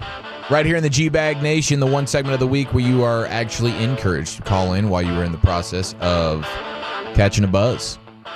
That's right. 877-881-1053. On a football Friday, we have Cowboys preseason action tomorrow. We got the Phillies in town with the Rangers. And, fellas, I'm drinking some of that delicious Spittle coffee, the organic. From what part of the world? Peruvian soils. Yeah. Is where I believe this came from. Absolutely 10 out of 10. Getting this Zoom started right now on a Friday night. Fired up to watch some Shedeur Sanders, but I'm thinking about the Christmas Day NBA schedule that just got dropped. We're going to get Mavs and Warriors on the same day that we also have, what is that, Cowboys and Commanders? Cowboys Commanders, and that could be for a playoff spot. That's going to be a big game. Yeah. It's going to be a big game for sure. I thought it was going to be Mavs Lakers with the Luca storyline, of course. Yeah. But it's going to be Mavs Warriors on Christmas Day, so you'll get the double dip of Cowboys and Mavs on Christmas. Good luck to all of our families on that day. You got Cavs, Knicks, Spurs, Thunder, Rockets, Lakers. We're working that day, huh? Mavs, Warriors, yes we are, and T-Wolves and Nuggets. So I'm thinking about Christmas Day is going to be a fight between the TV and the family. But it's a Cowboy noon game, isn't it? Cowboy nooner. Yeah, so you'll get a noon Cowboys game and then probably late afternoon or is that a home game? Maybe a night game. Is that a home game for the Mavs on the No, that's at Golden State. That's going to be late. Yeah, might be the probably last be a later game. That might be the last game. I'm excited about it, though. It's going to be a lot of fun. Broadus, what are you drinking, sir? I am having the Waterburger. It's the Dr. Pepper. Was it blackberry? Is that what I'm drinking? Yeah, Dr. Pepper Blackberry Shake from Whataburger. The newest, hottest thing going. It's really quite good. Quite good. I mean, I let it get a little. I should have had it when it was colder. When it was fresh, yeah. But that's how you know it's good. It's still, but that's how you know it's 10 out of 10. It's good. You're drinking it like 5 hours later. Mm-hmm. I respect it. What are you thinking? I'm thinking right now that I'm getting to go to dinner tonight. It's really kind of his last night in town for his senior year in college. So I'm looking forward to going out. Oh. Bennett and I, yeah. Doing Albernays? No, that kid, he's already taken me down. I mean, I can't Albernays. We're gonna go to Nate's. Have a little Nate seafood. Oh, there you go. So I'm looking forward to spending some time with Bennett before he gets out of town and has his last year at Texas. So excited about that, but also told hey, Dad, got accepted to grad school, to McCombs Business School. Great. So I'm like. Okay, so everybody out there, please listen to our fine radio program. Yeah, because we need you. We do need you. We need you. Please just listen a little more if you can. Put Bennett through grad school. Just please listen to us a little bit longer if you can. Maybe a couple of more podcasts for Broadus. Yeah, I've already got like 12 of them. But no, I'm excited about getting to go to dinner tonight with Michelle and Ben. I love it, man. That's beautiful. Into the Pim Cup with Lucius. Uh-huh. What are you drinking, sir? Drinking water. I had a whole lot of it, but not a gallon. But I've had a lot of it. Thinking about sliding in that pool. Oh. After the Shedeur Sanders game. Look, I call it Shedeur Sanders game. It ain't even the Browns no more. It's Shedeur and them. It is, man. I got to chill, bro, because he might go out there and wet the bed and we all go looking crazy. Yeah. I'm hoping he spins it for a couple of TDs tonight. Do you believe in conspiracies? If we get Shedeur TDs tonight, we might have to bust out the Motorboat TD Tuesday for the preseason. Shedeur might bring that out of us. What'd you say? Conspiracies? Yeah, do you believe the conspiracies? Oh, where they got him running with the ones, but he hasn't practiced with them, so they're actually throwing him out there to just sink. Do you think that they think they're doing this for the owner? The owner maybe asked him to do this one? Man, I mean... or are they throwing him out there to show the owner he can't play, which I think he could absolutely play. Well, what do you think? He's going to look better playing with the threes? Is he supposed to look better playing with the threes? I just think the guy could play. I don't think people give that kid enough credit for how good he is. He's one of the toughest son of a guns I've ever seen. 2 years ago, they could not block anybody, and they're out there winning games with him getting hit every down. I have a lot of respect for him. I'm not just saying it because of Dion. I'm saying it because I think the kid's extremely He's your tough. type of quarterback, too. He is. Kind of thick. Yeah. Sweaty. That's your boy. Thick, sweaty. Yeah. Guy, that's body armor, all that stuff. I love it. So Shador, swimming pool, maybe a stogie, perhaps some tequila Definitely tonight. will be all of that in the pool for sure. I love it, dude. 100%, bro. We got Dutch Oven checking in. He's he's fired up for those brownies right now. He can't wait. He's probably got a Shador jersey on, pre-gaming, ready for some preseason football action. Shout out to Derek Holland. Coach. Total legend. Yeah, Coach Holland. Coach Dutch. Yeah, that's right. Coach Dutch. My man was doing the lunges with the 45s. You seen that? 185 pounds. My boy is doing the lunge walks. Bro. Yeah, he's back. He's a back. psycho, by the way. Yeah, he is a little bit of a psycho. Oh, yeah. He's my favorite psycho going, Derek Holland. All right, here we are. What you drinking, what you thinking? 877-881-1053. Line 1, we got Polo on the line. What you drinking, Polo? What's going on, fellas? Hey, man, I'm kind of sad because I just found out one of my tattoo clients died last night. His name was Leroy. He won a state championship with the Lincoln Tigers this year. R.I.P. to that young man, and blessings and prayers to his family. What I'm drinking, I figured on some vodka after I heard this news. But what I'm thinking, y'all, if y'all had a jersey to wear to any city that could just say we kicked out AWS, who jersey would it be? I think I'd wear Adolis Garcia jersey to Houston, even though he sucks, just get a whole bunch of hate on me. But R.I.P. to that man, family. I love him. I love you, brothers. Yeah. Even though that you scouted Bobby Carpenter for the Cowboys. I did not, Polo. That wasn't my guy. I was going in 05. Don't blame that one on me. Yeah, you were pounding Come on, the table Polo. You were for doing that good. guy. By the way, Polo's you got a new phone. Don't lie. You have a new phone. Don't I lie. bought this phone last year, brothers. I tell you, I'm so. Why do you broke. sound so clear then? Like you're not. Like you sound like you're in a car wash every time you call in here. No, because I'm not on speakerphone right now. Oh, I see. There you go. All right. Well, I appreciate you doing that, man. And a shout out to my baby in the living room right now, braiding my baby hair. I love you, girl. Bye. Bye. Bye, Polo. I'd probably go Dirk jersey in Miami. That's probably what I would do. Dirk in Miami, that would probably get it done. But Adolis Garcia in Houston. How about a Brett Hull in Buffalo there? Oh, that's strong, too. Yeah. Sabres. I think I got your number. Yeah. All right, Jason in Dallas. What you drinking? We are about 6 deep in on the Michelob Ultra. There you go. Nice, dude. And playing golf today? No, I don't play much of golf. Okay. I like to keep my back in one place. Hey, drinking beer is a sport. Yeah, but Mick Ultra is like a golf and beer. Yeah, he keep it was light 6 in. I think he was on the front 9 somewhere. Yeah, he's hydrating well. Yeah. No, my what I'm thinking is I listened to Brian Broadus. By the way, shouts out to you, Brian, for you and Vach. Thank you, sir. And Crown Global Media. Appreciate you saying that, sir. Waiting for that to take off. Thank you. But if and when, Diggs and I think his name's Savone Rebel. I don't know if I'm saying it right. Yeah, nailed it. When those guys come back, does all these other corners kind of fall back into their respective positions, or is there still someone else that's going to need to come in? No, I think that like when you talked about Ravel and Diggs will maybe be the starter. Bland will probably be the other one. You need to figure out the nickel. That's where this thing, and we'll see what Elam is able to do too. But Elam just surprised me that how well every practice he would show up. I was there. I watched 8 practices. He had 3 interceptions, 2 of them off Dak. So he's going to be a factor in this. But man, they need better quality when it comes to the potential, the backups, or even the nickel. And I think Can Revel not?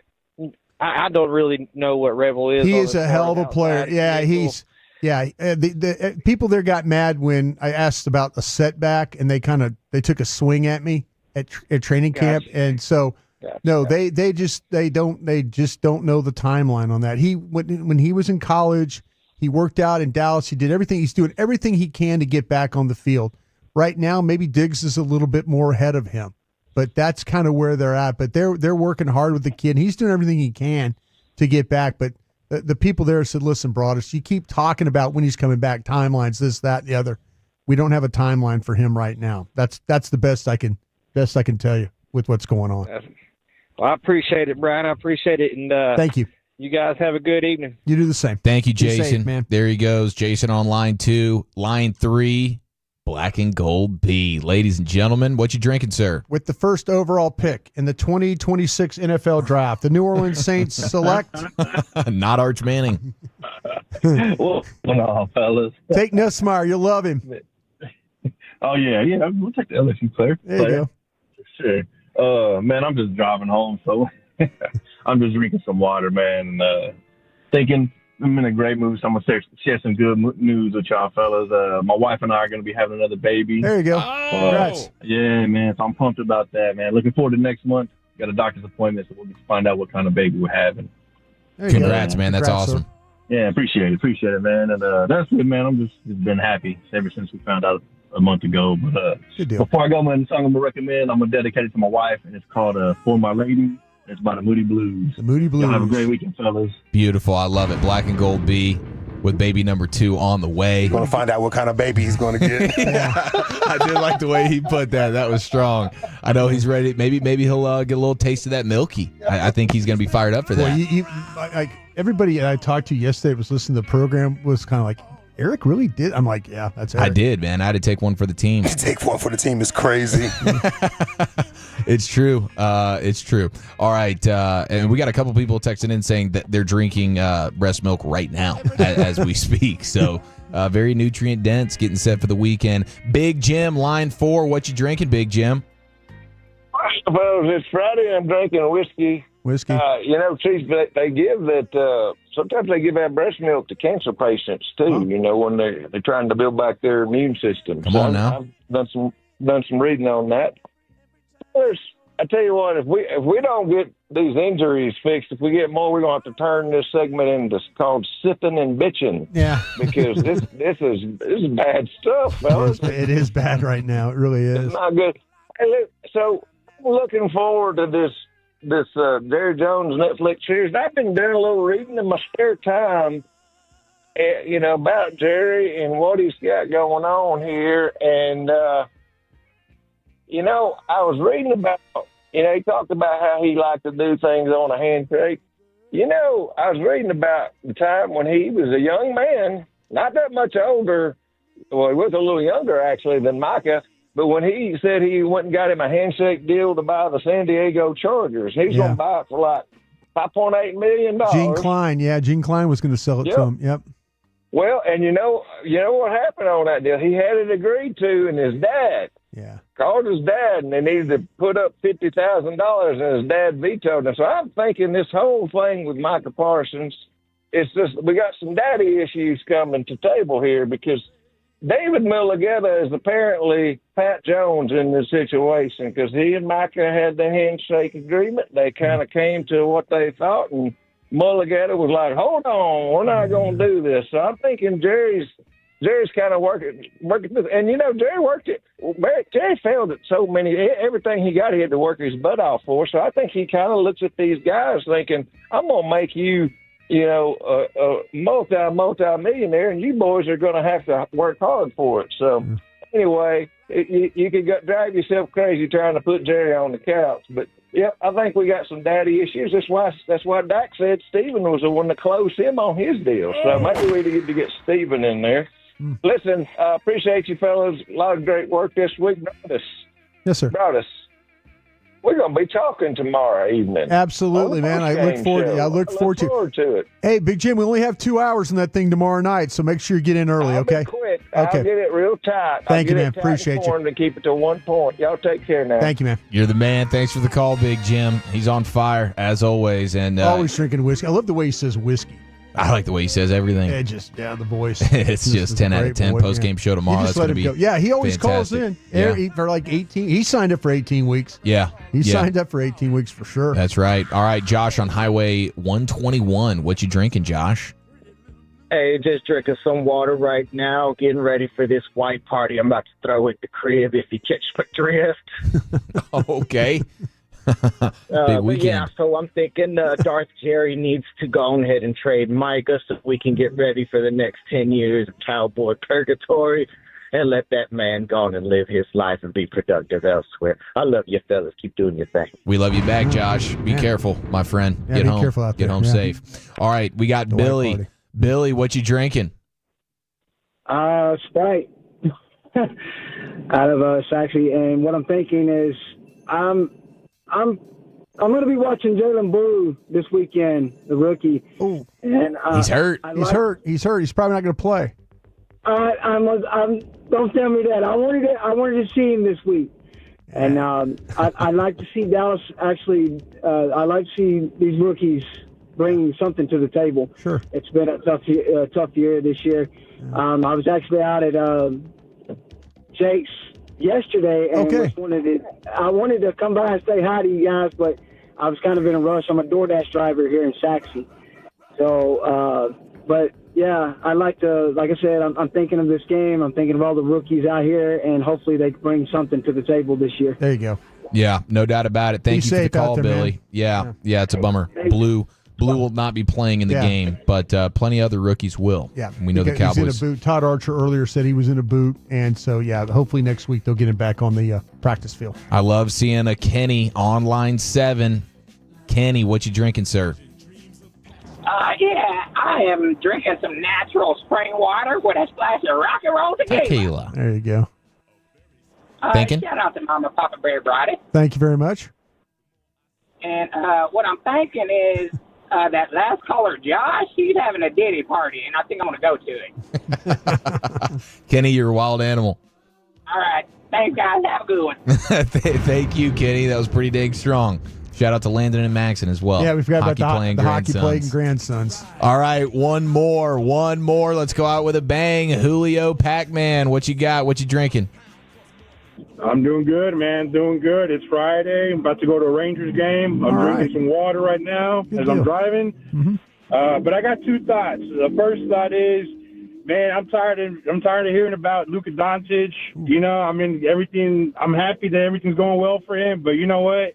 He's moved on. I think we should all move on, man. Okay. I hear you. It's just like we sound like a bunch of high school kids talking about, look at this, look at that. So, man, we just got to move on. He's the enemy, man. So I'm hoping. I mean, AD can throw some dunks on him this year. You know. So that's my first thought. The second thought, and Lucius, this is on you, man. I'm just really surprised. A couple weeks ago when Broadus was going on about hangage, I'm surprised I didn't make it on the G-Bag of the day.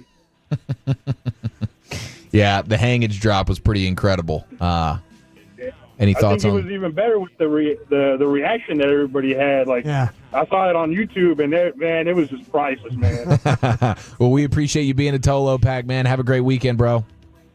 You too, man. Take care. Shout out to Broadus and to my wife, Grecia. Thank you, man. Heck yeah. All right, there it is. I knew that one was coming. I just got ahead of it. That man said hot to it. He want that Pac-Man. What's the Pac-Man? What's the Pac-Man say? That is wild, bro. We did it, man. We went out with a bang. Thanks to Pac-Man. There it is. What you drinking, what you thinking here on a Friday. Let's barrel into the Expressway commercial freestyle to the top of the hour. Eric Nadell, the Hall of Famer, talking Rangers baseball. G-Bag of the Day, LA Live, all next right here on the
Spice Girls?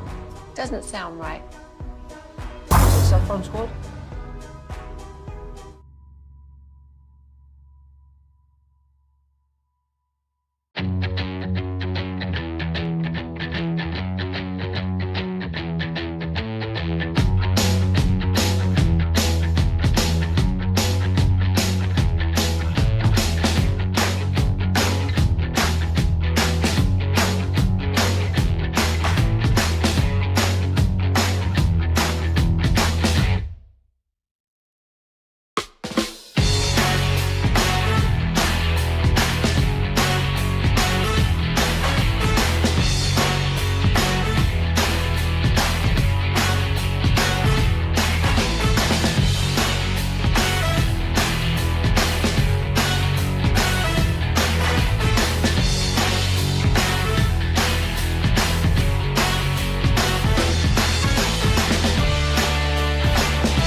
But let's go ahead and welcome in the Hall of Fame voice of your Texas Rangers, Eric Nadel, brought to you by Anheuser-Busch and PlayScore. Eric, happy Friday, brother. How you doing? I'm doing great. I am excited about the Phillies being here. They're a really fun team to watch, and I think this is going to be a great series.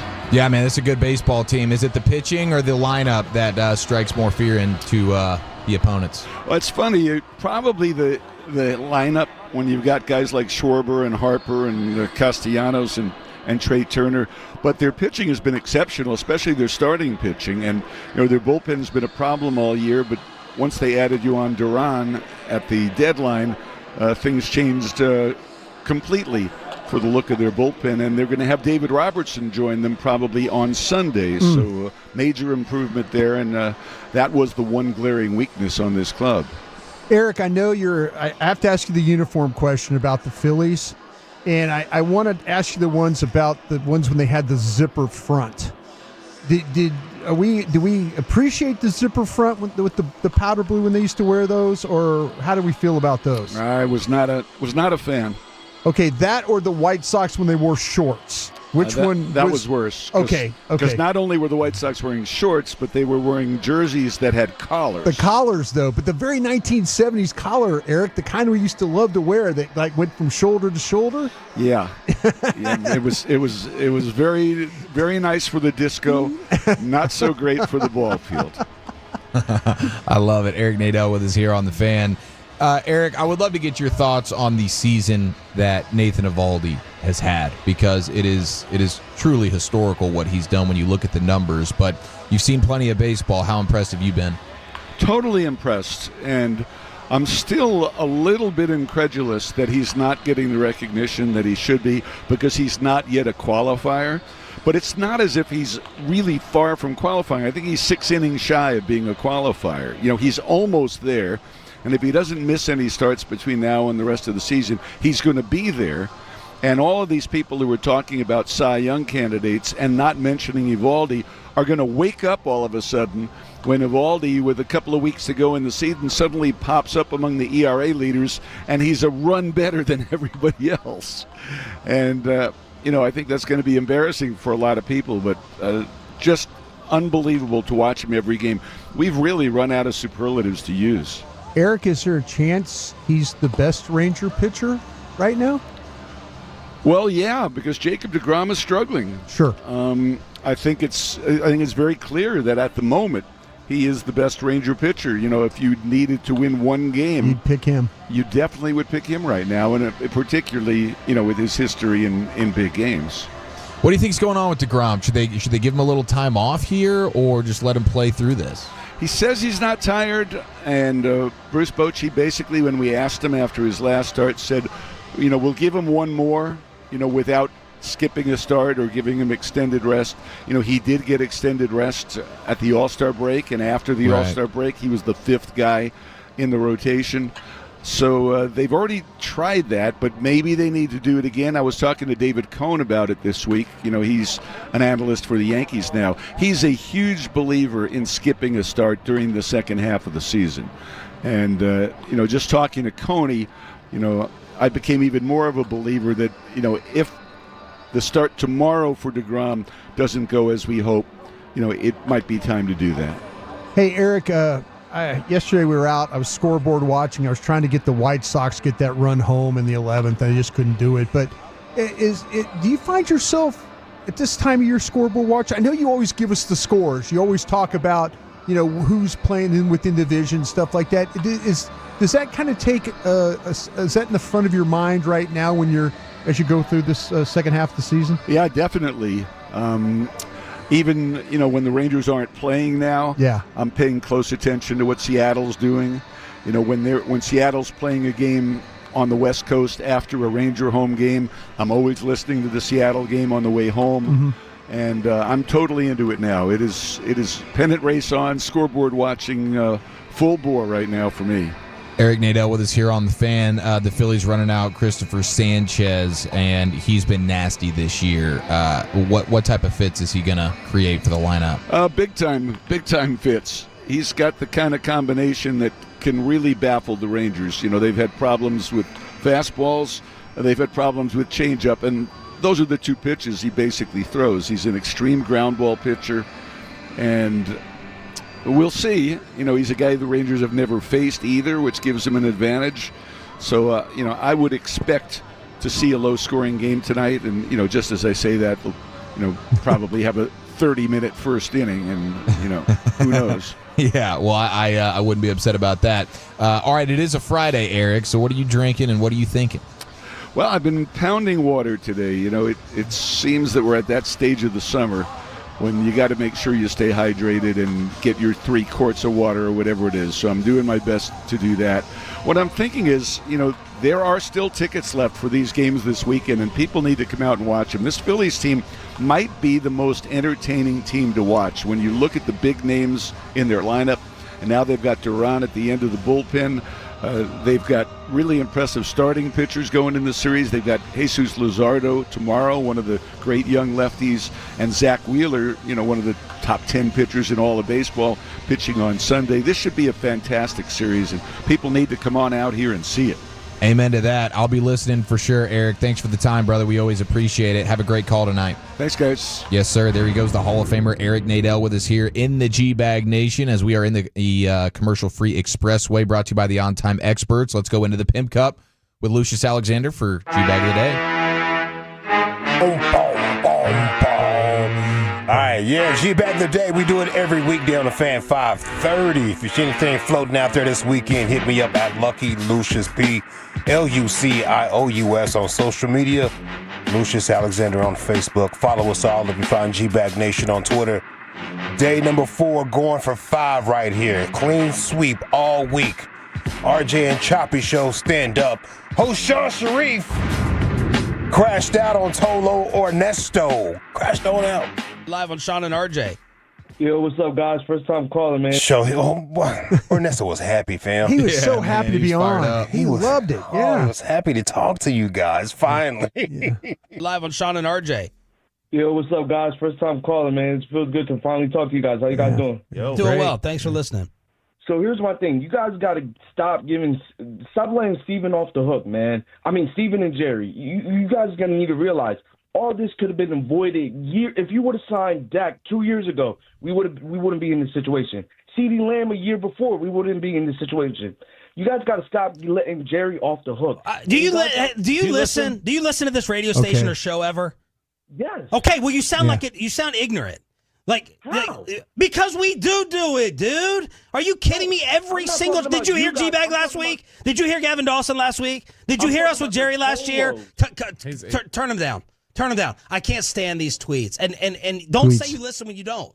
You just expose yourself. I dealt with one listener over the weekend who kept saying, "Yeah, we should do this." Did you hear Clarence Hill tell Jerry Jones you're being disingenuous to his face? Come on now. Just admit you don't. I'd rather you admit you don't listen than lie. It's BS. Stop. It's ignorant. What? I was just saying, he said he was talking about the listeners who just called in. What? I said he was talking about the listeners who just called in. I thought he was talking to us. No, he said he was talking to the toe. Ernesto, are you talking about us or the listeners? I'm talking about the listeners, dude. I'm not talking about you guys. Put him down. Way to go. That's Jerry cutting Todd off. No, Todd, you're not going to ask your question. Ernesto. You stop talking. I accept my nomination for G-Bag of the day, week, month, and I apologize. I tell you what, it could have been choppy. It could have been choppy, too, because Choppy started in, and Sean just beat him to the punch. Yeah, they were both ready to bite. They were both ready to go. Yeah. We do it, dude. Yeah. We do it, dude. And Bobby hits me, he's like, what? Bobby. What? Ow! Bobby. Let's go to Blake. Oh, my man Blake. Back for more? Double dipping? I got to get him, bro. I got to get him. Broadus did this. Blake is not a fan of icing on the cake, so he tried to get rid of a percentage of it that's on the cake. And Broadus asked him a question, and he was talking about it. But the cake has to be moist. What do you do? So you just take the icing off the top of the cake? I don't completely take it off, but I'll take off about 87%. Leave about 13% icing for the cake. It's like you go to a dessert situation. You go on a date and you get a dessert situation. I'm not ordering a cake. You're not ordering a cake, are you? Because you don't want to show her that you're an idiot, right? I'm going moose. Oh, I was on the good end of one finally. You don't want to show her that you're an idiot. Just trying to get into your line of thinking here. It's because you don't want her to know you're a dumbass. I love how he said he keeps 13% of the frosting, 13% the frosting on. I love that. Random number. Let me do the math real quick. What did he say, 87% or 83%? Yeah. I think he said 87, didn't he? I hope he said 83. Did you hear Archer? Yeah, he said it down. Did he? Archer was trying to figure out math, too, when he was breaking down the run-pass ratio. He almost short-circuited. Okay, yeah. It's difficult, man. Have you guys been watching the wrestling lately? WWE or AEW? I think there's anything else, sorry, right? Man. No, sir, Your Honor. I'm sorry. Well, okay. Well, I've been watching it a little bit. Have you? Yeah, it's kind of interesting. Especially those cool outfits that girls wear when they wrestle. I'm about to say, so cool. Is the lady wrestler now, it used to be just like a one-time thing. Is it now like through the whole show? Oh, yeah, there's a whole lot of them now. Okay. Yeah, it's a whole gang of them. Shout out to Sasha Banks. They should have changed the name to something money-making Monet or something. I don't know. Anyway, this guy named Gunther, he was on a WWE podcast. He's a wrestler. He was talking about a fan that he met at a meet and greet. It's like I appreciate it, but then I did like meet and greet recently, and there was like one person, they said, drove like 9 hours or something to the meet and greet.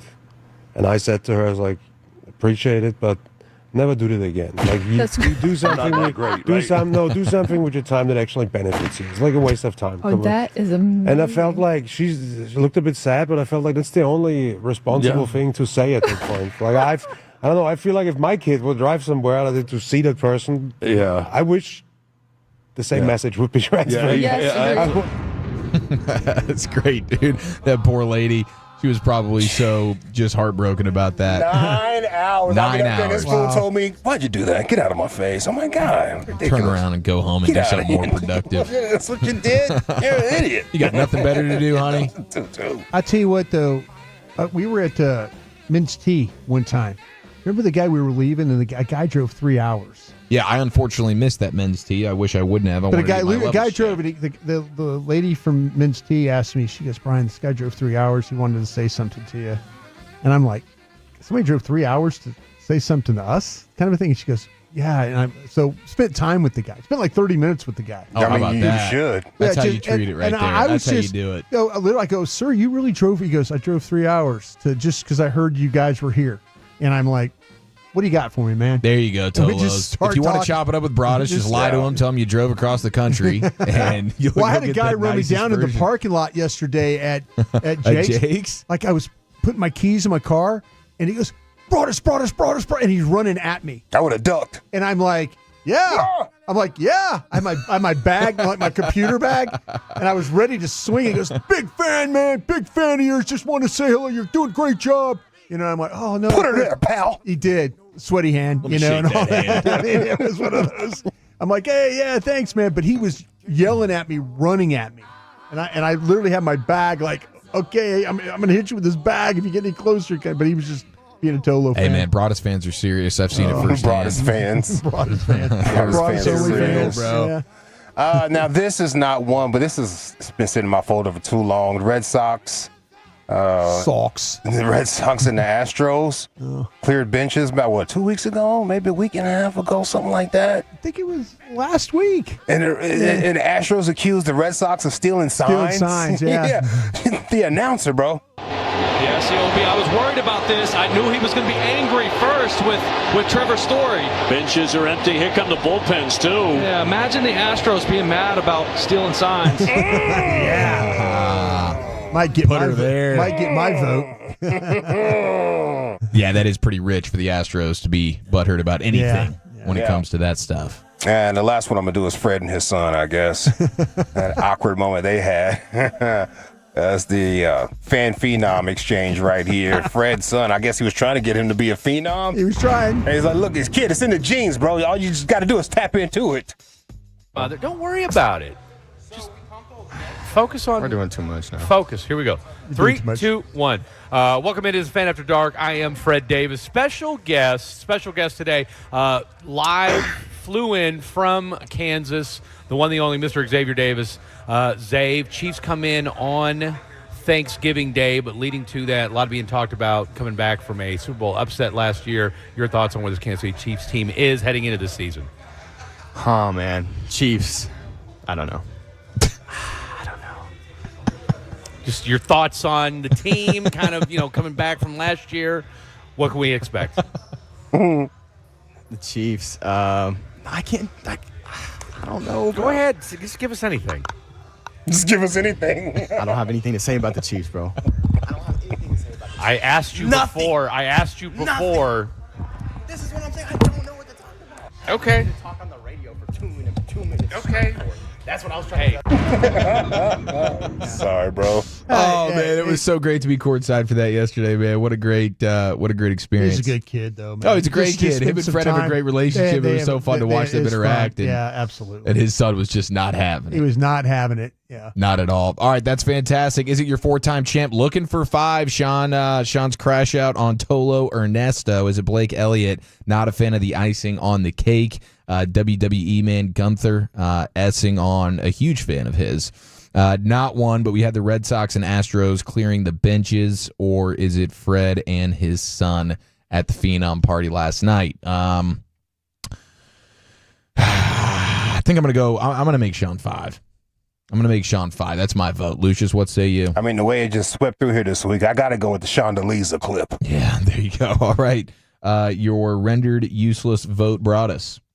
I'm going to vote for my man Blake. There we go, by a score of 2-1, and now 5-time status. Sean is your champion. There'll be a new one on Monday. He'll be up. Yeah, we have a vacant champion, and Sean will have an opportunity to win G-Bag of the Year, which I know he's very excited He'll about. have to battle me for it. I got like 7 in the category. Everyone's battling you, and we're only halfway done with the year, bro. You're going to have double-digit nominees when it's all said and done. There's some post-game, pre-game shows. Something will happen. We might have a big, sweaty Dak nominee coming up. Who knows after what you did today. Yeah. Back into the Pim Cup, LA Live on a Friday. Yeah, it's a feel-good Friday. Let's get into it right after the great Rick James. All right, G-Squares. Time to smoke. Fire up this funk and let's have a toke. It'll make you dance to some of everything. Everybody get high. That's my favorite thing about LA is the people out there are just so pretty, man. I'll tell you how it happened. Back in the 20s, they started making movies out there. And when they did, all these beautiful people from all over America flocked the out there to be in the movies. And they couldn't all be in the movies. Some of them got regular jobs, but they met those people that were in the movies. They got together. They had these beautiful babies. And those babies grew up and met other babies from the same area, and they got together and had even more beautiful babies. And almost the exact opposite thing is happening right now in Kansas. That is good. Kansas is full of ugly quitters. Have you ever been there? It's true. Those people that live on the West Coast, their forefathers got on the Oregon Trail and fought hardships you and I can't even dream of, with starvation and weather and crossing the Rocky Mountains. Not those people in Kansas. Their forefathers got on the Oregon Trail. St. Louis, Missouri. They got to Kansas, said, it, I'm staying here, and I'm going to that fat girl right over there. We had a baby. It looks like a potato. And that potato grew up and met another potato from the same town. And abracadabra, Topeka. The great Ron White right there. This is LA Live for Friday, August 8th, 2025. It's a feel-good Friday here in LA Live. Another wild-ass week of 2025 in the books. I mean, every week is wilder and wilder and wilder.